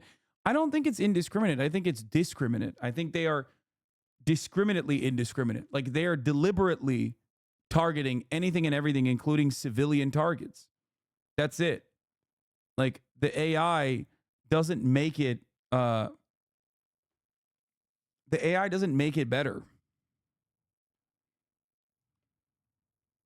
A chain of command, and ultimately the pilot drops the bomb where he's told to drop it. In Protective Edge, was that 200 strikes in like 60 seconds, I think? I think at the opening of Protective Edge. Like, the coordination between... You're talking about 2008. I think Protective Edge was 2014. But I'm just saying that the coordination in the military is pretty tight. My understanding of the Israeli military is very is that it's quite chaotic, and there's also a lot of testimonies from Israel. But be that as it may, okay, I'm prepared to accept both of your contentions that it's a highly organized and disciplined force. Air Force, under any scenario, is going to be more organized than the other branches. And you're saying such a strike would have been inconceivable. I'm not necessarily saying inconceivable. I'm just saying that, like, that would have required you're basically murderous intent for so many different levels. I don't think good evidence has been presented to say that that's your basic claim is that it would be fair to assume that such a strike could have only been carried out with multiple levels of authorization and signing off. Mm-hmm. Okay, let's accept that for the sake of argument. We have now seen incident after incident after incident after incident where entire families are vaporized in single strikes. Who is in the families? Who lives in the house? Family inside, members. No, family or next to the house in which members. These families are We killed. have seen incident after... Do you know that Hamasniks weren't in that house? Do you know that their ammunition dumps weren't in those houses? Why do I have to prove a negative? You're saying that they deliberately targeted families. You know, if Israel wanted to kill civilians in... I wish they would have brought the 972 magazine piece. Like, I wish they talked about that. In Gaza, they could have killed 500,000 by now with the number of strikes they've done. And therefore, the fact that they've only killed... Yeah, this is not a good argument, man. That's crazy. Dude, if they wanted to, they could do even harder genocide is not a good fucking argument. Yeah, they could. And it would have shut down their fucking genocidal operation in the eyes of the Western world probably faster. It would have also opened up Israel to more, not just scrutiny, but like direct targeting from regional actors. So they're constantly in a state of calculating how many civilians can we kill and ethnically displace. But it's not a target, it's not a math calculation of civilians per enemy combatants. It's a calculation of how many civilians can we kill without like America completely shutting off support. And that number is, 30,000 plus, by the way. And we are coming to the end of it.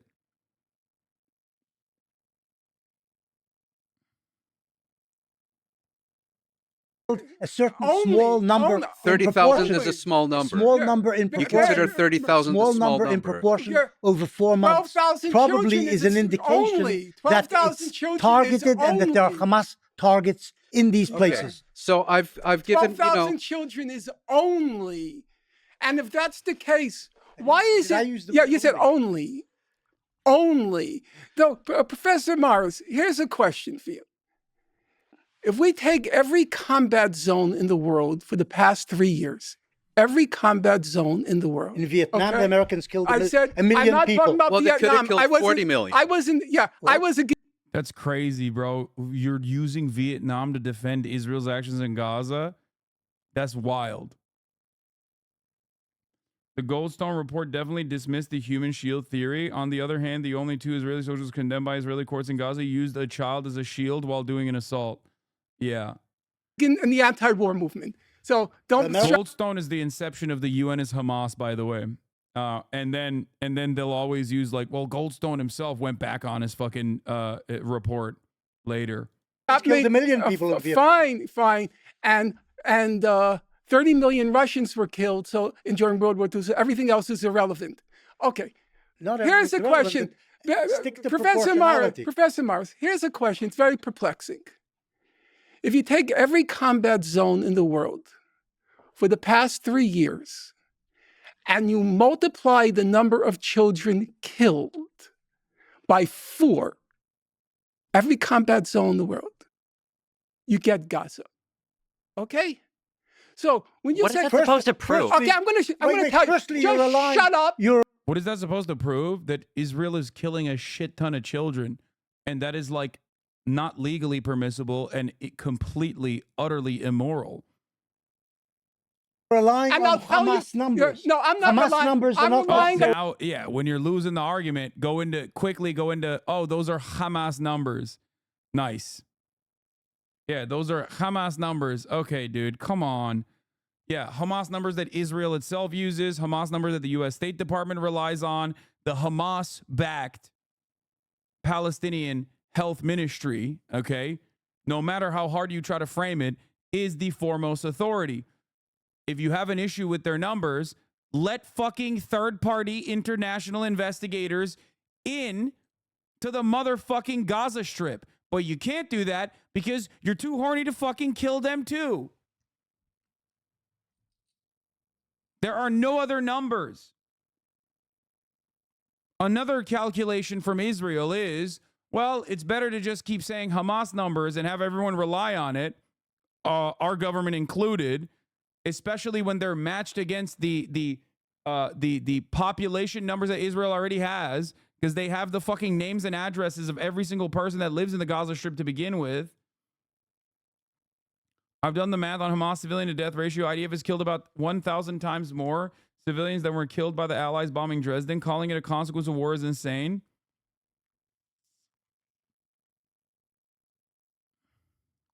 The numbers that everybody else. I'm relying on the numbers. Even if we take the numbers, though, what does that prove? Those are Hamas numbers. Okay. Which may not be true. Fine. They could invent anything because you think. Okay, if they can invent any number, then bring in third-party investigators.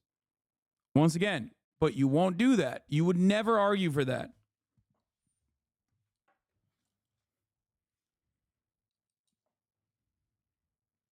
That they are a mendacious organization. I know mendacious. Also, if they're Hamas numbers, why did you earlier say that those numbers are actually low? Like, it's just, once again, cognitive biases in display. First, he said, well, those numbers are low. We could kill way more if we wanted to. And now he's turning around and be like, and those are Hamas numbers, actually, so you can't trust them. He's just hitting every fucking angle he can, because deep down inside, every single human being, and I genuinely believe this, every single human being, no matter how fucking aggressively fascist they are, still understand that murdering children is wrong. Okay? Murdering women and children is fucking wrong. And that's why he has to cope with it by moving the fucking goalposts. It's not just about like defending his position and doing a shitty job at it. Okay? I think deep down inside, he wants to believe it. And that's why he's like he's like falling off of a cliff and desperately trying to grab onto any kind of ledge he can in this argument. If they could make any number, why wouldn't it be higher? Why not make the alleged lie more tragic and painful? It's bullshit. Exactly. Believe me. You like words. Mendacious as in the Israeli Ministry of Foreign Affairs. Okay, so here's the thing. You say they could have killed 500,000, but they only killed That's your word. They only killed 30,000. You believe that they deliberately target civilians. They would have killed many more. See, the fact is that they don't deliberately target civilians. Professor Morris, and you don't understand for a Israeli historian, society. I don't want to understand Israeli society. If you want to know the truth, I don't want to. I don't know if like a lot of Israeli defenders that live in Israel understand the impact of this latest incursion.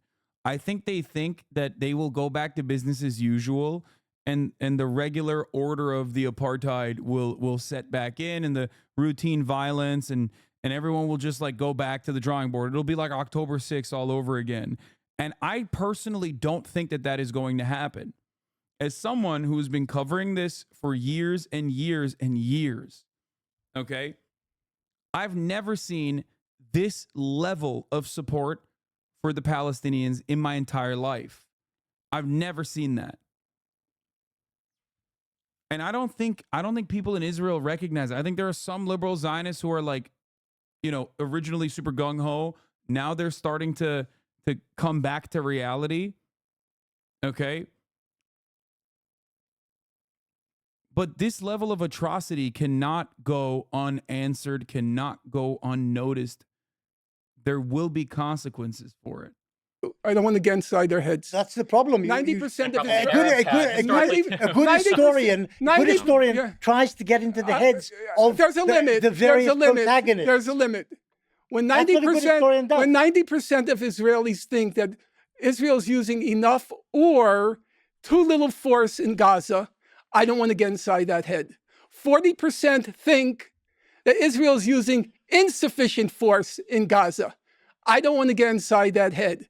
I don't want to get inside the head of people who think they're using insufficient force. Is Zionism the same as nationalism? Yes. Against the population, half of which is children. I don't want to get inside that head. But here's the point, because your partner wants to know the point. You don't understand political constraints. One of your ministers said, let's drop an atomic bomb on Do you Gaza. think he really meant that? He said it 3 No. It was said in a sort of a Professor Morris. Oh my God. Yeah, he didn't mean it. Yeah. He was just joking, bro. Yeah, guess what, dude? That one fucking Hamas guy who said 1,000 October 7s are valid because of what Israel has done to us, also just joking. But except you use that as just cause to do genocide. That's just one guy that went against the narrative of almost every single other fucking Hamas commander in general. But you know, that gives us just cause to do genocide. Questionable way. He didn't say they should drop Professor Morris, the day I'm not after supporting the him. He's an ICJ idiot. met. This He said, "I want to hate minister is a messianic idiot. But he didn't say drop an atomic bomb. None other than Israel's chief historian, the famed, justifiably famed Benny Morris, thinks we should be dropping nuclear weapons on Iran. Iran has for years, its leaders for years have said we should destroy Israel. You agree with that? They've said we should destroy Israel. Israel must be destroyed. Is that correct? This is what the Iranian leaders have been saying since Khomeini. I would say Iranian leaders have sent mixed messages. Okay, but some of them have said, including Khamenei and Khomeini. If you don't know the evidence, why are you laughing? It's very funny. It's funny Iran because that supports Hezbollah and the Houthis and Hamas. They want Israel destroyed. Brace yourself. Wait. To the extent that the Houthis are trying to stop the genocide in Gaza, There is no genocide. They have the right to attack civilian ships. I know you selectively support international law when it agrees with you, and then when it doesn't, you decide to throw international law to the wind. There's no genocide in Gaza. If you like, Oh, dude, Destiny is such an unserious person. If America implemented a blockade on ships as it does all the fucking time, then it's just. I've never heard him ever in a million years talk about like intercepting Venezuelan oil tankers, and stealing the oil off of them. I've never heard any of these motherfuckers. Maybe they talk about it all the time. Like taking money and freezing the assets, the South Korean assets, to the tune of $6 billion that is supposed to go to Iran for the oil that they fucking sold South Korea. I've only heard about people talking about it when they unfroze those assets. Okay? It's just ridiculous. When America and American allies are engaging in blockades, then it's morally permissible. Like, it's ridiculous. It's ridiculous to fucking act like, you know, when America is trying to shut out Russia from global trade, which they failed to do regardless. But if they were successful completely, that's fine. That's good. If, God forbid, another country with very limited means tries to implement something similar, the fuck?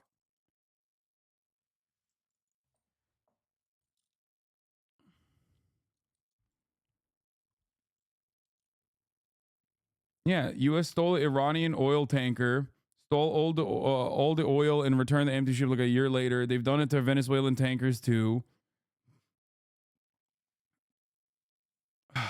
Hold on a second. Norm. Let me read what you said. Norm, stop, please. Norm, just for me, please. Just give me a second.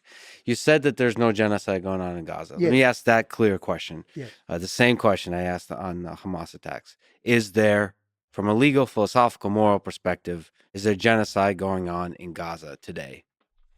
Is there a genocide going on in Gaza? Well, in several years, we will have a definitive response to that question.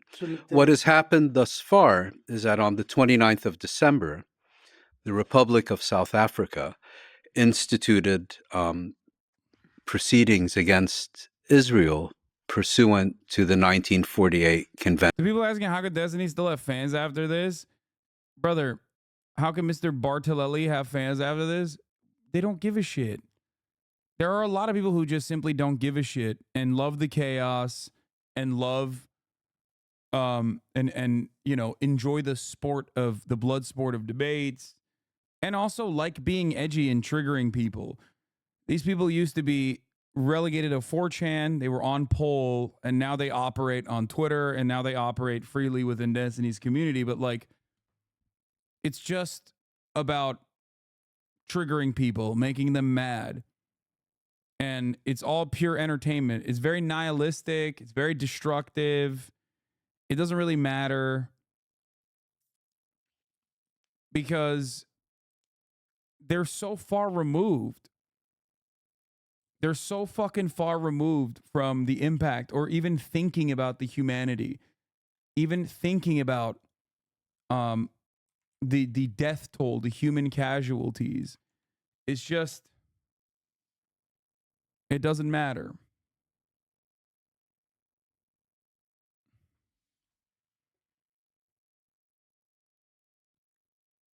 Like, they're literally fantasizing. They've already moved on about the total utter annihilation and humiliation of their debate lord daddy, and they've made I just went on their fucking subreddit. Every single thing is just about me and making fun of Norm Finkelstein or just making fun of me, because they don't really want to talk about how bad Destiny's performance is, because that's embarrassing, because he is their intellectual champion. Look at this. Their takeaway from this 5-hour conversation isn't that, like, perhaps maybe the guy that they uphold as this, like, supreme intellect is maybe morally bankrupt and maybe intellectually bankrupt. Okay? But instead, let's move on to the next thing. And they'll always do this. They always deflect. They'll always bury these sorts of instances.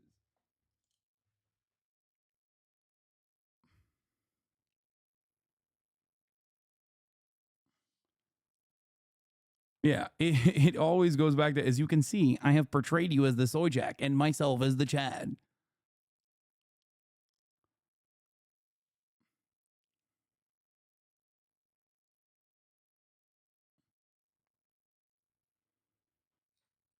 Like, I'm not even there. Exactly. I wasn't even there, and and they've already moved on from the debate performance. There's no honest assessment of it. It's just, oh man, well, we're triggering Hasan, right? It's like, all right, man, yeah, I'm fucking triggered. It's just sad. Quick correction: they didn't return the oil tanker empty. Iran sees the bag. Lol, Dubai. Iran sees the tanker with Iraqi crew destined for Turkey on Thursday. But yeah, ultimately, I think a lot of people don't really care because there's a lot of underlying Islamophobia in the minds of a lot of people. They repackage it. They repackage it as like, well, I'm just intellectually an r/atheist style anti-theist, actually, and that's why I think Islam is bad. It's very Sam. Yeah, it's a Sam Harris argument.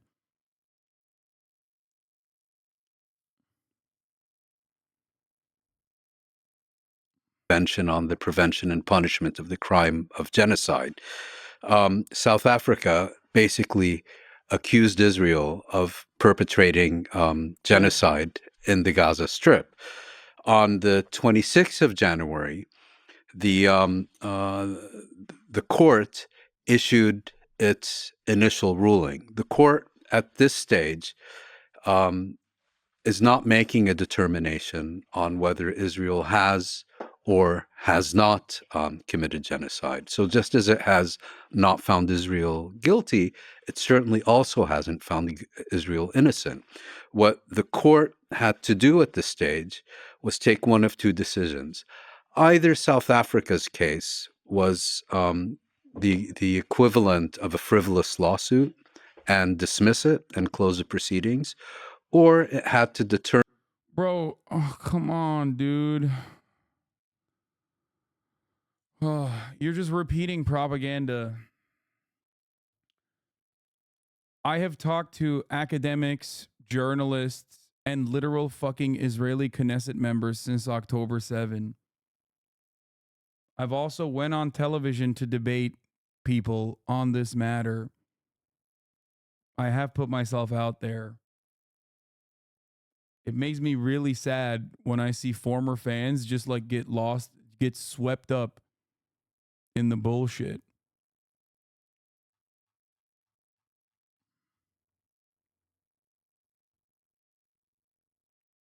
I've talked to conscientious objectors.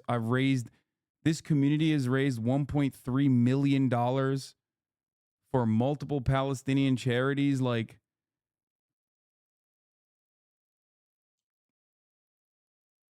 that's crazy that you're just reducing it to like, while he's talking to high profile figures publicly, you on the other hand talking to some random Houthi pirate / terrorist wannabes.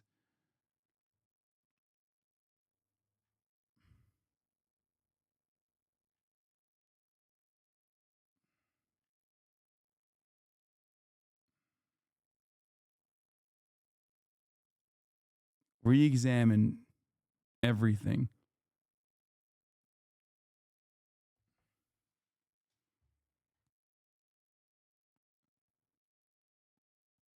I don't know how. I genuinely don't know how you can arrive at this conclusion.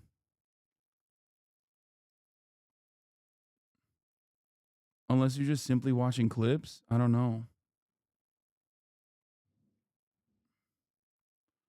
I'm not even like, it's not even the like what makes me get sad about this is that like, how can someone be so ill-informed?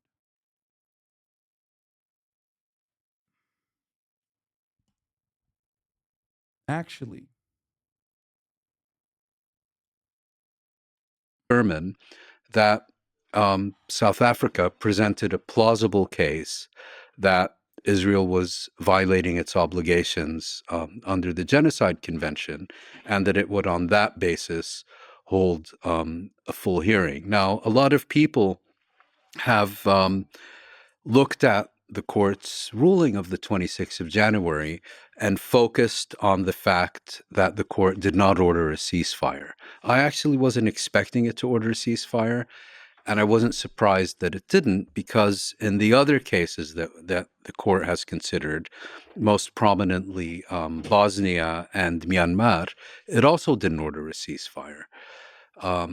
And South Africa, in requesting a ceasefire, also didn't ask the court to render an opinion on the legitimacy or lack thereof of Israel's military operation. From my perspective, the key issue on the 26th of January was whether the court would simply dismiss the case or decide to proceed with it. And it decided to proceed. And it decided to proceed. And I think that's enormously. I thought that was I think beautifully that's enormously But you said they committed significant. genocide. You already said they committed genocide. I also Israel like- is committing genocide. But if I could just allow me. Use that word. That's correct. now. I don't run away. So from Norman, my you word. did say Israel Norm, committing I would genocide. Can you let Muin finish? Yeah. Well, the end of the story is you specifically asked whether I think Israel is committing genocide. I explained formally there is no finding, and as you said, we won't know for a number of years. And I think there's legitimate questions to be raised. I mean, in the Bosnia case, which I think all four of us would agree was clearly a case of genocide, the court determined. You mean by the Serbs? Yes. Yeah. In the Bosnia case, the court determined that of all the evidence placed before them, only Srebrenica qualified as genocide, and all the other atrocities committed did not qualify as genocide. You know, international law is a developing organism. I don't know how the court is going to respond in this case, so I wouldn't take it as a foregone conclusion how the court is going to respond. But Norman has determined already. I have too, because you're asking my personal opinion is also. So as a matter of law, I want to state very clearly, it has not been determined and won't be determined for several years. Based on my observations and the evidence before me, I would say it's indisputable that Israel is engaged in a genocidal assault against the Palestinian people in the Gaza Strip. Which is the PLO line. Get with the program. The PLO is long past. Okay, for the record, I did show. I not only brought up the Dahia doctrine, demon slot. I don't know if you're still in here. It seems to me like something changed in your attitude after October 7, where you just left the community and never looked back. This is another October 7 chatter who was like, oh no, like I am full tilt, like going to assume that you are trying to kill Jews or something. Zionism is legitimately the brain disease. It will rob you of your moral core. Your moral compass will be broken, and you will become a different person as a consequence of these firmly held beliefs. But the intentionally killing unfounded by the ICJ, by the way, is not unfounded by the ICJ, and the deliberate killing, I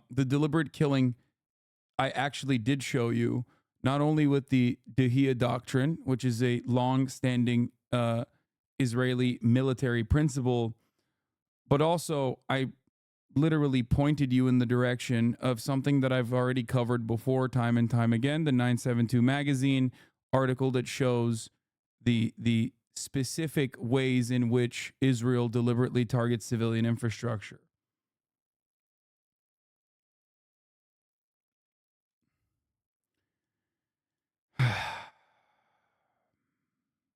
There are a lot of people like him that left this community post October 7, by the way. They came in here, they watched what I had to say, and they were done. This is what I was talking about with respect to how many progressive except for Palestine people exist in progressive circles.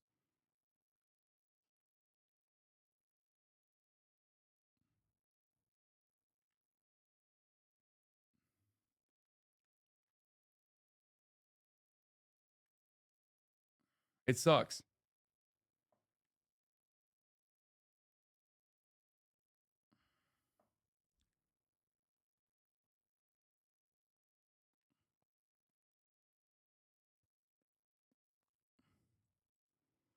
But why is that the exception okay? It's not.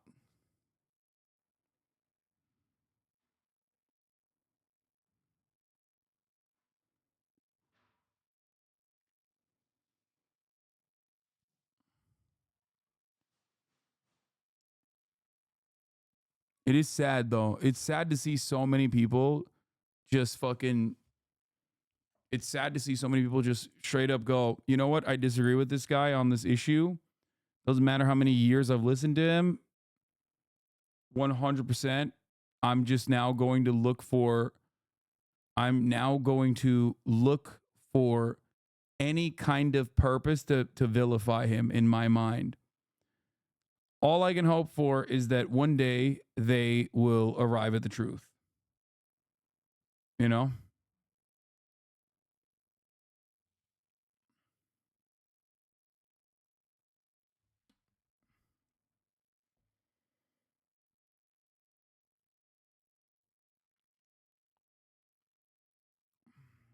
I think in the broader, grander scheme of things, there are probably a lot more people that are waking up to the realities, but ultimately,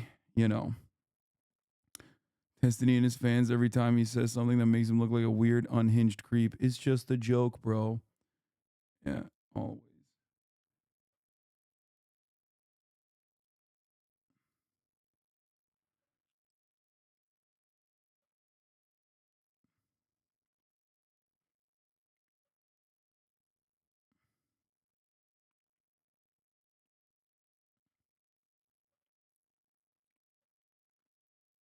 It's just odd because I've had these positions for a very long time. Like I've advocated for the same things for a very long time, for 10 years. There have been any war crimes. Is Israel currently committing war crimes in Gaza? Not to my current knowledge. I don't think so, but I would have to see if anything that currently differently has changed. But right now, I don't believe anybody has levied the claim that there have been any war crimes committed since October 7th. I don't believe so. Do you think that is that in any way relevant to you when discussing the conflict? Let's say if Israel were to be committing internationally recognized war crimes in Gaza, and may I add, in the West Bank, and I could prove that to you, and you'll say, yes, I agree, would that change anything in your overall perception of the conflict? Right now, I don't necessarily think so, but I mean, I probably think that the underlying things themselves are probably bad without them being a war crime. I think it's defined as a war crime, I think it's considered internationally illegal for Israel to be building settlements in the West Bank. I think that's a really bad thing for a variety of reasons. Simply from 48 onwards into the future, has there at any point been an ethnic cleansing of Palestinians? 47 and 48, was inarguably a mass expulsion of a certain ethnic group of people from territories. So, I mean, that would qualify as ethnic cleansing. Post that, if I would consider like settler expansionism to be a form of a type of ethnic cleansing, I mean, you could arguably probably say that. I think I would say it's probably roughly true. I don't really like the term ethnic cleansing because I think it's just a shitty term. It isn't like it brings with it like a whole bunch of like moral condemnation. But I don't think ethnic cleansing is necessarily always bad, and there are different ways to do it that might be good or bad. So yeah, I don't know.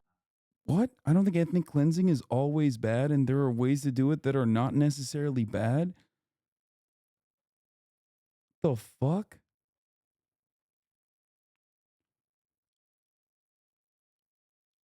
Bro, I don't watch this dude at all. So I just like when I find something new, like when you guys send me some new shit, I'm like, it is still, it's just wild. I think I broadly agree with the idea that, I think you agree with that too. We can have a discussion on that if you want. But I think I broadly agree with the idea that Arab Palestinians have been kind of moved around their land quite a bit. So you agree that in terms of the conditions in the West Bank and Gaza, Israel is running an apartheid state? I mean, like, kind of. It's a military occupation. So, I mean, like, necessarily, there are going to be a different set of standards for different people living there. I'm not as interested in the apartheid comment because let's say we agree that it's apartheid, it's never going to be fixed as long. I mean, here, I'll translate it. I'm not necessarily interested in the things that you're saying because it makes me look bad.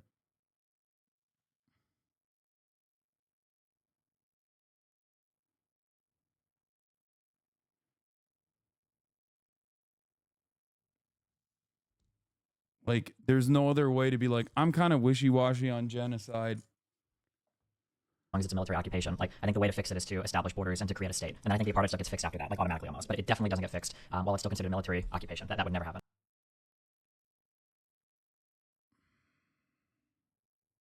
That's crazy.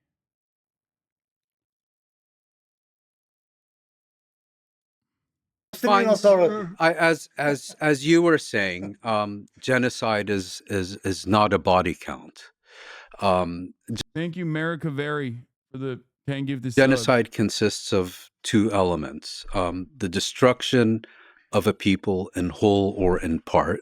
So in other words, you can commit genocide by killing 30,000 people. It doesn't have, well, 5 probably is below the threshold. There is a problem of numbers. Yes, but I think 30,000 crosses the threshold, and not reaching 500,000 is probably relevant. And the second element is there has to be an intent. In other words... And you believe there's an intent? Yes, I think if there is any other plausible reason for why all these people are being murdered, it's not genocide. And as far as intent is concerned... What about hiding behind a human shield? You don't think that's a reason for them being killed? Well, let's get the intent part out of the way first. South Africa's... Forget South Africa. They're not the party. Well, I'd like to finish. They're pro-Hamas government. That's got nothing to do with it. I think they're pro-Satan as well last time. No, they're pro-Hamas. You know, for some reason, you don't have a problem with people being pro-Israeli at the time of this. But if they support Palestinians' right to life or self-determination, they get demonized and delegitimized as pro-Hamas. They supported an organization which murdered 1,200 people deliberately. That's my problem. But supporting a state that has murdered 30,000. But they haven't, because these are 30,000 are basically human shields. They haven't. Oh, shit. Hamas should have just said that Israeli civilians are human shields. That was the big problem. Hamas should have just said that, like, the Israelis were human shields that they killed, and then in that case, it would be fine. Used by the Hamas, in which the Hamas wanted killed. They wanted them killed. Hamas wanted these people. Yeah. Also, blocking humanitarian aid is also because they're human shields. Which, by the way, Central Committee, they do literally say that. They say that the aid will get into the hands of Hamas terrorists, so we can't have them. So that... In their worldview, like, that does actually make sense to them, which is psychotic. Yeah. 15,000 human shield children. Sure. If I could just get... You don't think they wanted them killed? They didn't provide them with shelters. They build tunnels for their fighters, but not one shelter for their own civilians. You asked me about intent. Of course they want them killed. Okay. You asked me about intent.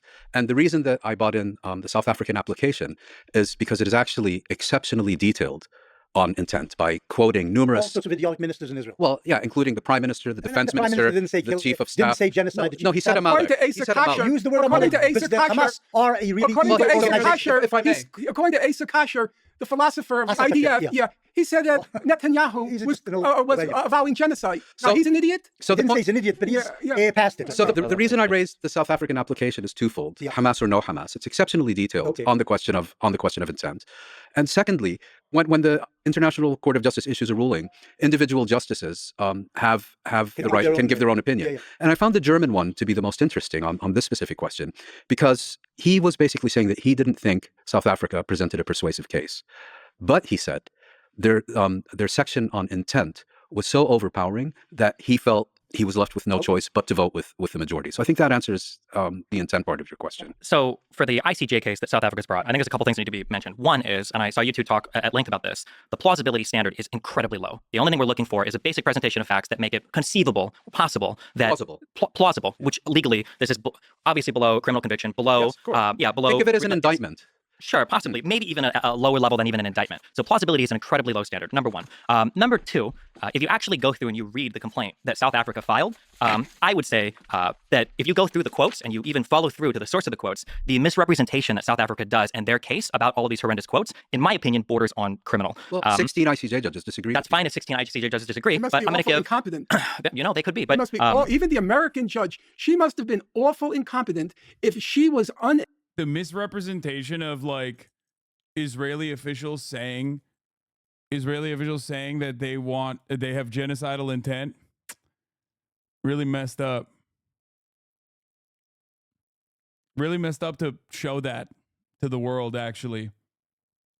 Able to see the misrepresentations that Mr. Bonnell, based on his Wikipedia entry, was able to find. So this is based on the official ICJ report that was released. I'm not sure if you read the entire thing. I read every... Okay, that's great. Oh my God, you just reminded me of this. That's so funny. Where is it? Someone just said, I'm glad D's a lawyer, Lamau. Yeah. Someone in the chat said, remember, he's over here trying to talk like a lawyer, but remember when he fucking failed a practice LSAT test? I forgot about that arc. Many arcs in the long history of Bonarelli, when he fucking went after a respectable lawyer, famously the one who successfully defended the Sandy Hook victims' families against Alex Jones, and secured like an insane award to the tune of $1 billion. Yeah, Bonarelli was duking it out with him over some other shit I don't remember a while back. And Mr. Facts and Logic thought, you know, how hard could this be? And took a practice test, a practice LSAT on stream, and his entire community was fucking destroying him. For someone who loves his community clip chimping you, he really doesn't like things being taken out of context. Yeah, but things in context for Mr. Bonarelli is already pretty bad. Like, someone sent me a link of him debating Aiden Rosen-Sneeko, where he very literally says if a 29-year-old fucks a 16-year-old, that's not pedophilia. Where he busts out the actually it's a phebophilia argument. Children. That's what a pedophile is. Where he'll get cornered for saying some wild shit like molesting a kid doesn't make you a pedophile, and then make it about Tate. If you want to walk through the conversation, we could do it. What do you think a pedophile is? Somebody who's attracted to kids. Yes. Somebody who's attracted to prepubescent children. That's what a pedophile is, technically. That's what you said your way. If a 29-year-old fucks a 16-year-old, that's not technically pedophilia. They're not a child. It's just somebody that's using a minor. Bro, okay, this is like a gross conversation that like infects a lot. He's like, it's a minor by a different name, please. Palestinian lives. And so when we see, for example, a bomb drop in a refugee camp, or we see a residential home struck, well, we know there's 8 people in there and maybe one is Hamas connected, maybe, right? Then we're taking a very high risk. And when we look at the fact that most of the people killed are women and children, 2/3 at this point. Well, those numbers, well, children is a misnomer because it depends on what we mean by children. Are we talking about under 17? 18? Yeah, I don't think that's a valid use of the word children for this particular region. Why? Because 15, 16, 17-year-olds can be part of the military and can fight. Right. Which becomes... And when we say for this region, in this particular region, 17-year-olds should not be classified as children.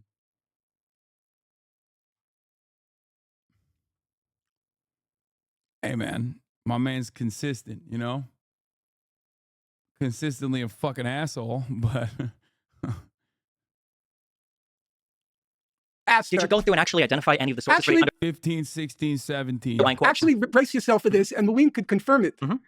Yaniv Kogan, an Israeli, and Jamie Stern Weiner, half Israeli, they checked every single quote in the Hebrew original, and Yaniv Kogan, love the guy, he has terrifying powers of concentration. He checked every single quote. Is that correct, Moeen? And Jamie checked every single quote in the English, in the context. And where there were any contextual questions, they told us. I think they found one. Yeah, I think they found one. So I do not believe that those 15 judges, it was 15-2. 16-2, I think. There are 15 on the court plus 2, so it's 17, so it's 15-2. I don't think those 15 judges were incompetent, and I certainly don't believe the president of the court, an American, would allow herself to be duped. Okay, because you might be called Mr. Burrell. Mr. Burrell. Sure. So this was taken from the South African complaint. There's tons of these, but so here's one. In the complaint for the ICJ, they said that on the 12th of October, 2023, President Isaac Herzog made clear that Israel was not distinguishing between militants and civilians in Gaza, stating in a press conference to foreign media in relation to Palestinians in Gaza, over 1 million of whom are children, quote, "It's an entire nation out there that is responsible. Yeah. It is not true. This rhetoric about civilians not aware, not involved. I saw that. It's absolutely not true. And we will fight until we break their backbone." End quote. If you actually go to the news article that they even link it in their complaint, the full context for the quote was, quote, "It is an entire nation out there that is responsible. It's not true. This rhetoric about civilians not being aware, not involved. It's absolutely not true. They could have risen up. They could have fought against that evil regime, which took over Gaza in a coup d'etat. But we are at war. We are defending our homes. We are protecting our homes. That's the truth. And when a nation protects its home, it fights, and we will fight until we break their backbone." He acknowledged that many... Wait. Okay. Gazans had nothing to do with Hamas, but was adamant that others did. Quote, "I agree, there are many innocent Palestinians who..." Bro, what do you mean? He said, "I agree that there are many innocent Palestinians, but they didn't rise up against fucking Hamas."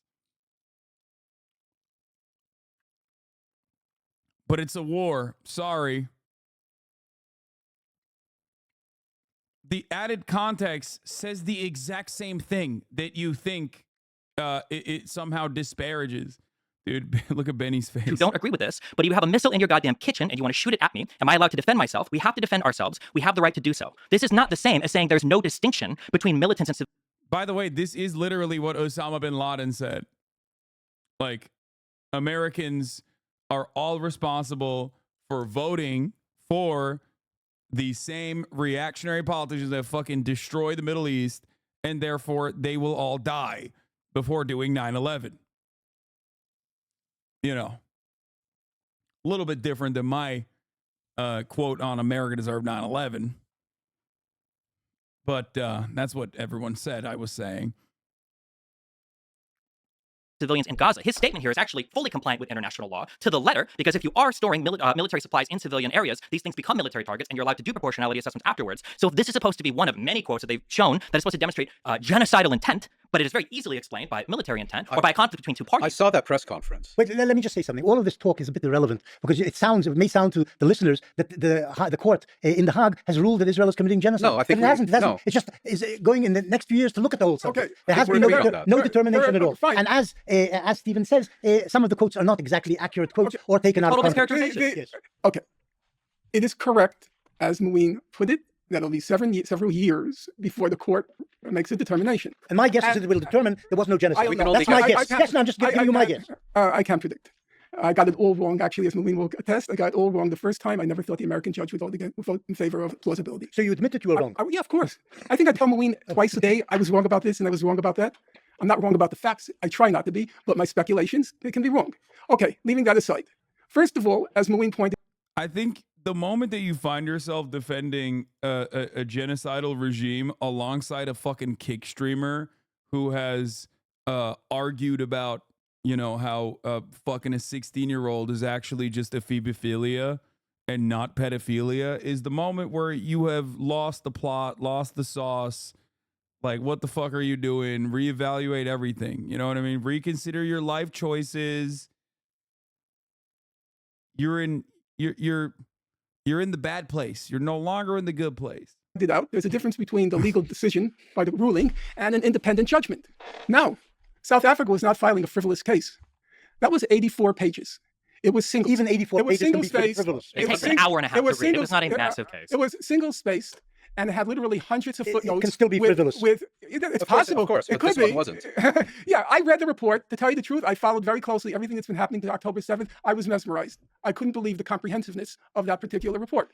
Number two, there are two quite respected judges, there were two quite respected experts of international law sitting on the South African panel, John Dugard and Vaughan Lowe. Vaughan Lowe, as you might know, he argued the war case in 2004 before the International Court of Justice. Now, they were alleging genocide, which in their view means the evidence in their minds, we're not yet at the court, the evidence in their minds compels the conclusion that genocide is being committed. I am willing, because I happen to know Mr. Dugard personally and I've corresponded with Vaughan Lowe, I've heard their claim, I've read the report, I would say they make a very strong case. But let's agree plausible. Now, here's a question. If somebody qualifies for an Olympic team, let's say a regional person qualifies for an Olympic team, it doesn't mean they're going to be on the Olympic team.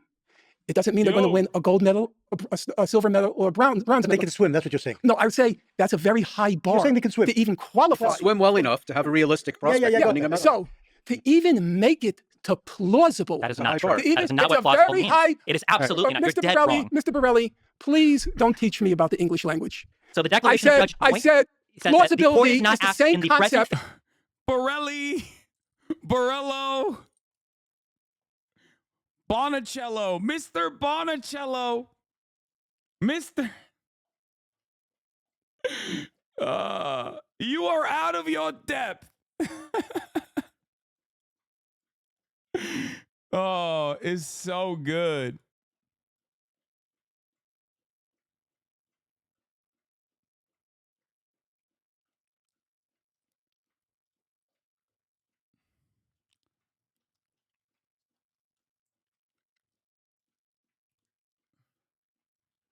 As qualifying. The court is not asked at this present phase of the proceedings to determine whether South Africa's allegations of genocide are well-founded. They're not well-founded. They're not even well-founded. The court isn't. You said that plausible was a high standard. It's absolutely not. It is a misrepresentation of the strength of the case against Israel, just like the majority of the quotes they have in this case are. And also, you said it was an extremely well-founded case. They spend like 1/4 of all of the quotations, some even pulled from the Goldstone report, that try to actually deal with the intent part, which is, by the way, I think you guys, I don't know if you use the phrase, the dolo specialis, that the intentional part of genocide, Sorry, I don't know that term. I think it's called dolo specialis, which is the most important part of genocide, which is proving there's a highly special intent to commit genocide. It's possible that Israel That's mens rea. No. The mens rea, yes, I understand the state of mind, but and for genocide, it's called dolo specialis, it's a highly special intent. Did you read the case? It is a highly special intent. I'm going to ask you again. Genocide. Yes. Please stop displaying your imbecility. Okay, I'm sorry, you think the declaration of the judge is imbecile. Don't put on public display that you're a moron. At least have the self-possession to shut up. Did I read the case? My display on camera, you're putting yours in books. Okay?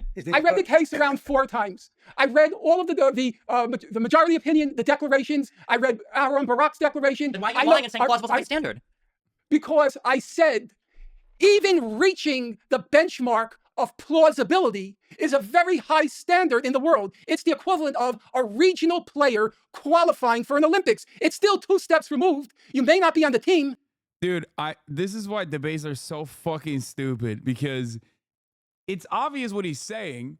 It's a very high bar to clear to even get this across the ICJ, for it to say that there's plausibility here for them to continue the fucking court case. And like, he's just engaging in semantics over and over again. No, dude, actually, they're fucking letting every genocide case go through. They're actually using all of their unlimited resources, seemingly, on all of the genocides all the time. You just don't even hear about it. And it's so fucking stupid. But again, and again, I have to repeat myself that it doesn't matter how stupid he is, because there are people even stupider than him who will listen to this and go, yeah, I think he's holding himself well. Like, he's holding his own here against this guy who is an intellectual, supposedly. And you may not get a medal, but to get qualified, which in this context is the equivalent of plausible, you must be doing something pretty horrible. And as it happens, Professor Morris, that's what the court will rule. Remember what I just told you. The court will I don't rule, expect to be even around when the court reaches its final decision. Why? It'll take a long, long time. 2 years. 3 No, years. I don't think it'll take 2 or 3 years. I mean, Bosnia, which was admittedly a special type of case because they were accusing Serbia of sponsoring the Bosnian Serbs. That took, I think, 17 years. From 90. I assume they'll take 2 or 3 years. But the point you're making, so this I'm is saying illegal. that something horrible must be happening to even achieve. It's horrible. It's a war. Yeah. It's true. Yes. Horrible. But I think they weren't rendering a ruling on a war. They were rendering a ruling on a genocide. And I think the suggestion. And they said it was plausible. They also said it was plausible that Israel is committing a military operation as well. Yeah, but I think the problem with your characterization is you're saying in so many words that South Africans basically only have to show up in court with a coherent statement. Right. That is correct. In today's atmosphere, that's probably correct. They needed to do a lot more. They needed to persuade. The American judge. They needed to persuade. Judges go according to what the majority want to hear. Yeah, but they needed president. They needed to persuade the court that it was worth investing several years of their time. Right-wing argumentation always revolves around the same fucking dumb, nonsensical principles. The right wing, the ICJ court is just woke. Okay? Let me tell you something. It's just woke. It's woke nonsense with their fucking woke judges that are capitulating to the wokeness of the majority opinion.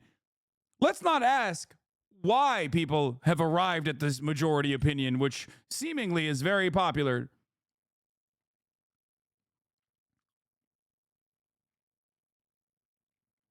I don't get what D's regarded on fascist circles as a metal gigant. You mean a mental giant? Everything I see of him is either glazing another fascist or getting manhandled by somebody that knows more about him. Yes, because fascists are dumb as fuck. That's it. They're super stupid. So to them, they regard Destiny as like a mental giant because he's edgy and he is rhetorically decent. He's like a skilled communicator. But that's it. So he appeals to the only thing that they value, which is like coming across intelligent in short bursts, mostly against people who are not that smart.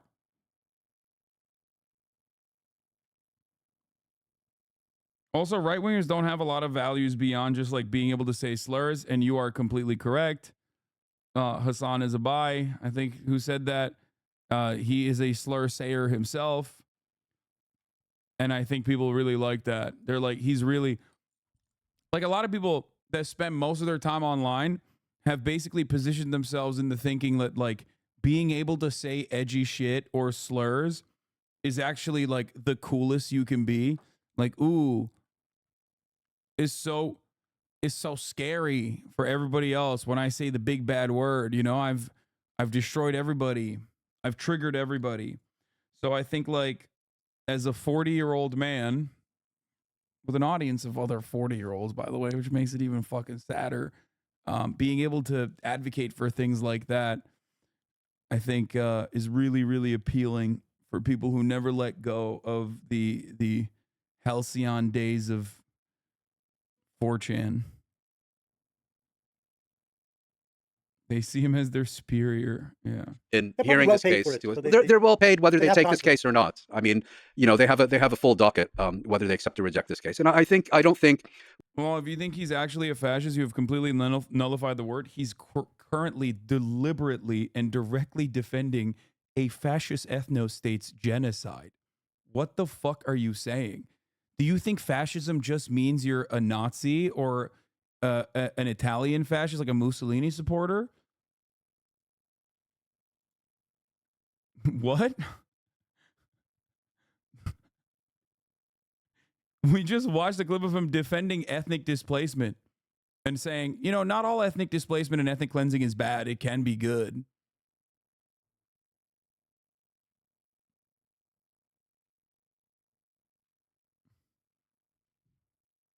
What are you talking about?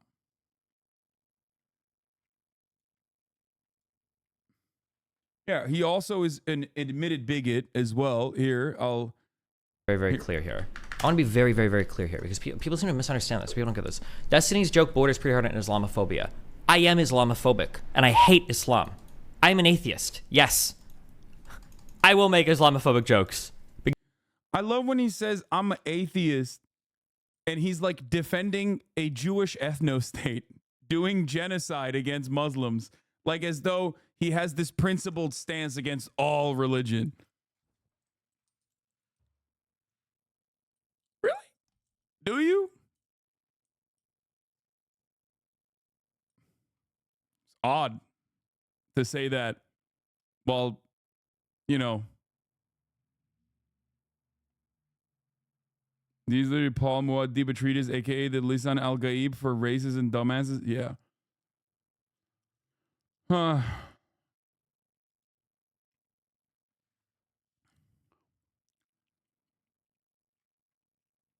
Because I do hate Islam, and I am Islamophobic.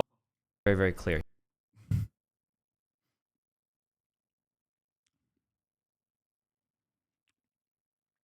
We should Remember what I just said. They won't rule there was genocide. Remember what I said. Also, I recommend people actually read the case and follow through a lot of the quotes. That they just don't show genocidal intent. I don't think so either. The Israeli Minister of Finance. Why is he okay saying he's Islamophobic but not? I love someone saying 15-second clip chimp. Wait, are you telling me that Destiny follows that clip up with being like, just kidding, I actually love the light of Allah, or just kidding, I actually don't think that like Arab Muslims are servile dogs or something? Is that what you're going to say? I mean, he's been Islamophobic to me, so I have personal firsthand experience with his Islamophobia on top of everything he's ever said about Muslims in general. Yeah, he said the Shahada right after. Like, how could that be clipped out of context? I wonder. You must eat the whole shit before you tell me it smells bad. He literally has called me a Turkish terrorist multiple occasions. But of course, he was making a good, you know, coherent argument there when he said that.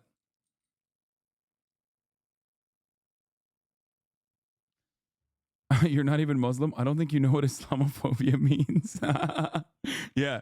Like the first guy that killed a Sikh dude in Texas after 9/11, when he was saying like, Allah Akbar, like go back to your country, and he shot and killed that guy. He wasn't doing an Islamophobic hate crime, even though the woke courts declared that he was, because the guy was Sikh.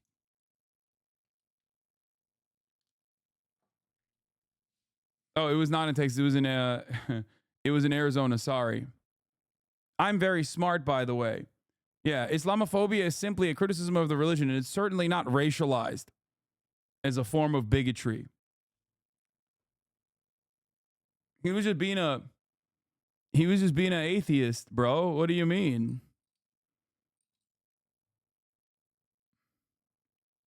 So on the 8th of October, 2023, this is taken from the ICJ, this is from South Africa's submission, Bezalel Smotrich, I can't read this, stated, there you go, okay, at a meeting of the Israeli cabinet that, quote, we need to deal a blow that hasn't been seen in 50 years and take down Gaza, end quote. But again, if you click through and you read the source, their own linked source, it says, as per this own source, quote, the powerful finance minister, settler leader, Bezalel Smotrich, I can't remember his name, demanded at the cabinet meeting late Saturday that the army, quote, hit Hamas brutally and not take the matter of the captives into significant consideration, end quote. Quote, in war, as in war, you have to be brutal, end quote. He was quoted as saying, quote, we need to deal a blow that hasn't been seen in 50 years and take down Gaza, end quote. You can't strip the quotation of Hamas, a entity you're at war with, and then pretend that there's genocidal intent. That's not how That's not genocide. Hey, so when the Ukrainians say we need to defeat Russia, that's not genocide. No, when Ukraine says we need to defeat Russia, is that genocidal? Do they mean killing all Russian citizens? Professor Mars, here's another one. When the defense, ridiculous. Yes, ridiculous. The American judge. He also doesn't determine policy. The American judge. This is what the Islamophobia joke clip was referring to. Oh yeah, I remember that when he was talking about like I'm not going to play that clip obviously for obvious reasons. American judge read. You are holding the American judge to, No, he was the president. Because he'll abuse authority when it agrees with him, and we won't deal with the actual facts of the matter, ever. Okay, the American judge read several of the quotes. Look at the American Supreme Court today. They may support Trump. Shows you how worthy Professor Mars, without going too far afield, if you heard a statement by the defense minister said, we are going. That's the guy who was referencing. I missed that part. Israeli lawmaker. My wife wouldn't want to give birth next to an Arab woman. Dude, you guys don't understand. He's just Islam. He's just the atheist. Habayit Hayehudi politician Bezalel Smotrich, famous psychopath. Okay, he's actually just an atheist.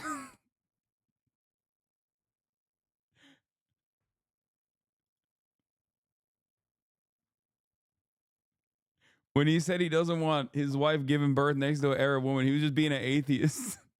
To prevent any food, water, fuel, or electricity from entering Gaza. Did Israel do that? Okay, no, I'm wondering. What he said. I'm asking you. Isn't Israeli government policy? But we're talking about statements now, intent. How would you interpret that? After 1,200 of your citizens are murdered the way they were, I would expect extreme statements by lots of politicians. By lots of politicians. But you don't accept extreme But that's not Israeli policy. Wait, but you don't accept. What he said isn't Israeli policy. But you don't. They let in water. They let in gas. I'm sure you don't accept. But you don't accept.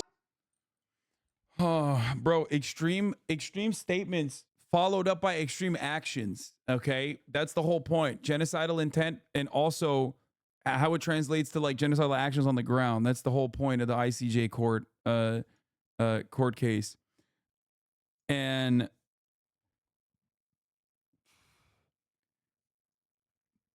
but beyond that,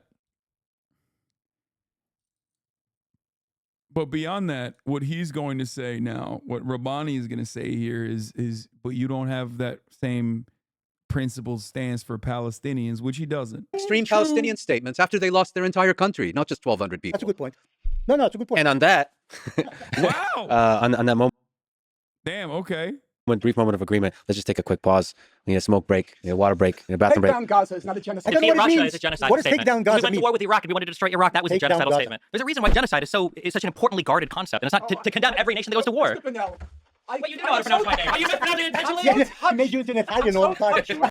Damn, he's got all the smoke when he's getting up to pee, dude. He's like, come on. By your solicitude for international law. You should try learning it sometime. It would help you sort out a lot of the civilian deaths. Unfortunately, 15 judges disagree. You can keep citing the judges. You should actually try reading the actual statements. This is tiring. You've invited us to a tiring session. Yeah, there you go. Was D always like this, or did a culmination of taking L's make him into a reactionary, non-sounding weasel? I think he just developed a resentment towards the left and just kind of carried that on. I don't really know. Meth and mushrooms? I don't know what like the turning point is really. I mean, he used to be very reactionary, libertarian. Like, I think he got like kicked off of his team for fucking being racist to his teammates or some Korean dude playing StarCraft or whatever. But this was like way back in the fucking day, way before I met him. And then when I met him, he was like duking it out with like racists and all of the very same people that he basically aligns with, both in argumentation and also literally like opinion, like Sargon of Akkad and whatnot. Like he was duking it out with them and owning them. So I thought like, oh, this is perfect. He's just like iDubbbz, you know what I mean? Like iDubbbz now, like a person who is reformed. And I love that. I thought, I love that. I will ride for you. I'll defend you. I did. My first ever Chapo appearance, I literally defended Destiny the entire time. He's just copying the old Alan Combs method of being the court cuck for conservatives. He gets attention going around being defeated by various big conservatives in debate. He gets invited to lose. Yeah, I don't think he like quote unquote loses. I think he loses now more. I think back in the day he didn't do that, is my point.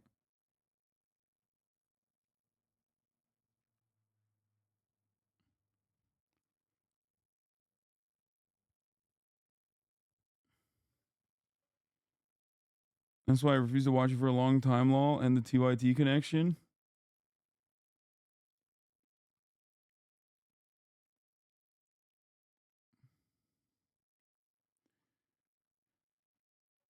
But yeah, it's no, he thinks it's so incredibly highly of himself, like an actual intellectual juggernaut. I think he's probably hopped up on a lot of copium to genuinely feel that way. Like he probably feels like he legitimately is like an intellectual giant.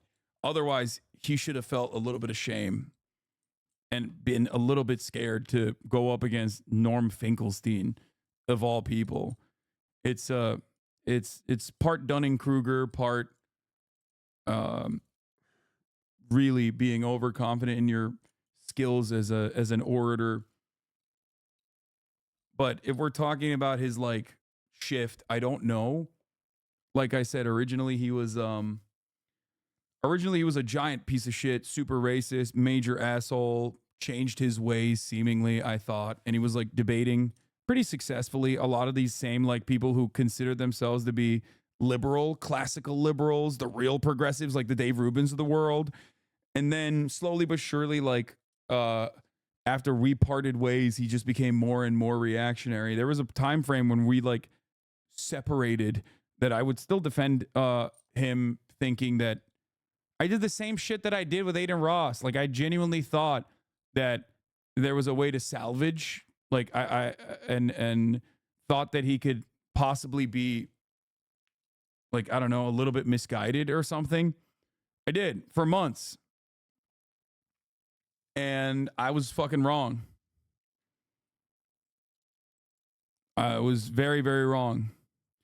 And his community has never, ever let it go. And they've like basically built an entire library of lore that justifies their resentment and anger. And they use that as an introduction for anyone and everyone that wants to join the fuck Hasan train, basically.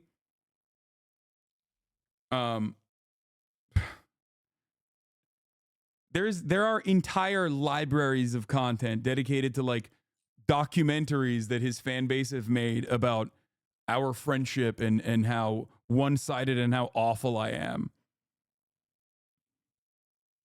to him. And it's a cult of personality surrounding just not just loving Destiny, but I think in parts also hating me, which is crazy.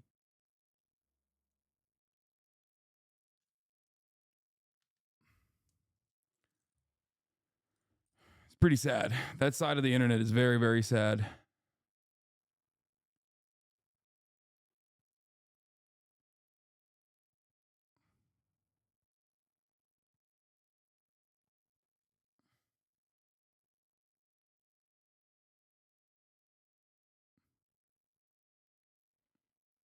You had to say the small orbiter who built resentment or admiration for him like all the others, but you went ahead and blew up and you did the most reprehensible thing exists outside him.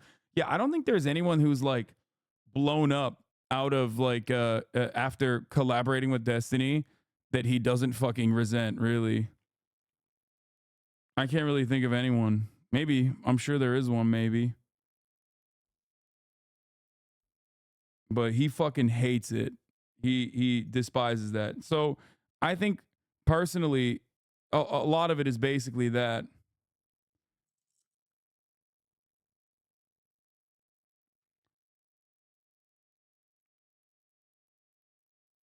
Hasan was never a deorbiter. That's revisionism. Yeah, I wasn't. I did collaborate with him a lot early on. And I do attribute some of my early success to him. And I said it for much longer than even after we had parted ways. I openly stated that. But having said that, it is pretty funny to think that, like, to all the people that are like, yo, he made you or whatever.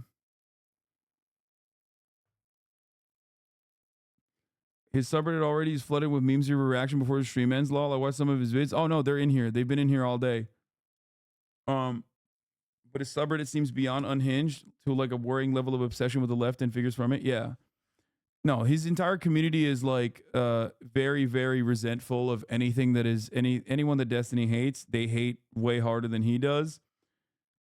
And that's all they do for the most part. There's no like real clear-cut definitional ideology there beyond, you know, attacking whoever his enemies are.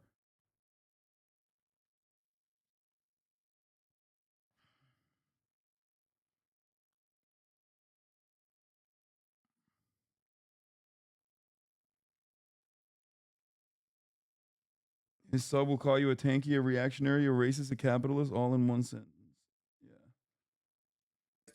Okay. There are major things to discuss here, not just what some court is doing going to judge in 2 years' time. Yes, okay. So what you just said is my whole... I think I'm going to end it here for now. There's another fucking hour to go. Hour and a half. It's been 9 hours, I realized. Holy fuck, dude. I covered this the whole day. Tomorrow, we are going... You either die a HasanAbi head or live long enough to see yourself become the D-man. That's not a good way to live. I thought there were some highs and some lows, but a lot of highs regardless. I thought that was like more fun than I thought it was going to be, for sure. Overall.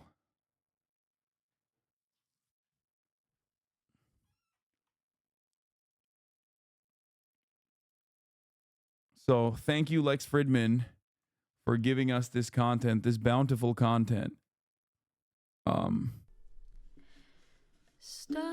Gotta get Norm on the stream sometime. Oh yeah, absolutely. Still gotta do that. Anyway, love you guys. I will see you tomorrow. I got Mike Malak in the building tomorrow. On Sunday, we have Kaya's birthday party. We have a lot of content coming up this week and this weekend. So get excited for it. I might have Matt Owens, director of the or showrunner of the live action One Piece, coming back on the stream as well soon.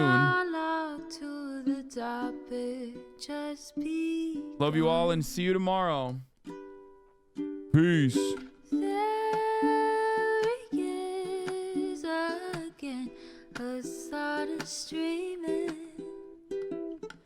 Hasan is streaming. There he is again. Hasan is streaming. Hasan is streaming. Review in the P.O. box. Uncle Uger's face. Sudden Discord agitprop. Great names take embrace. Tiny Bernie Sanders, LGBTQ Air Force. The whole left at your fingertips, Ane at your door. H3 crowded debate, the Young Turks online show. 3 full fucking years of this, plenty more to go.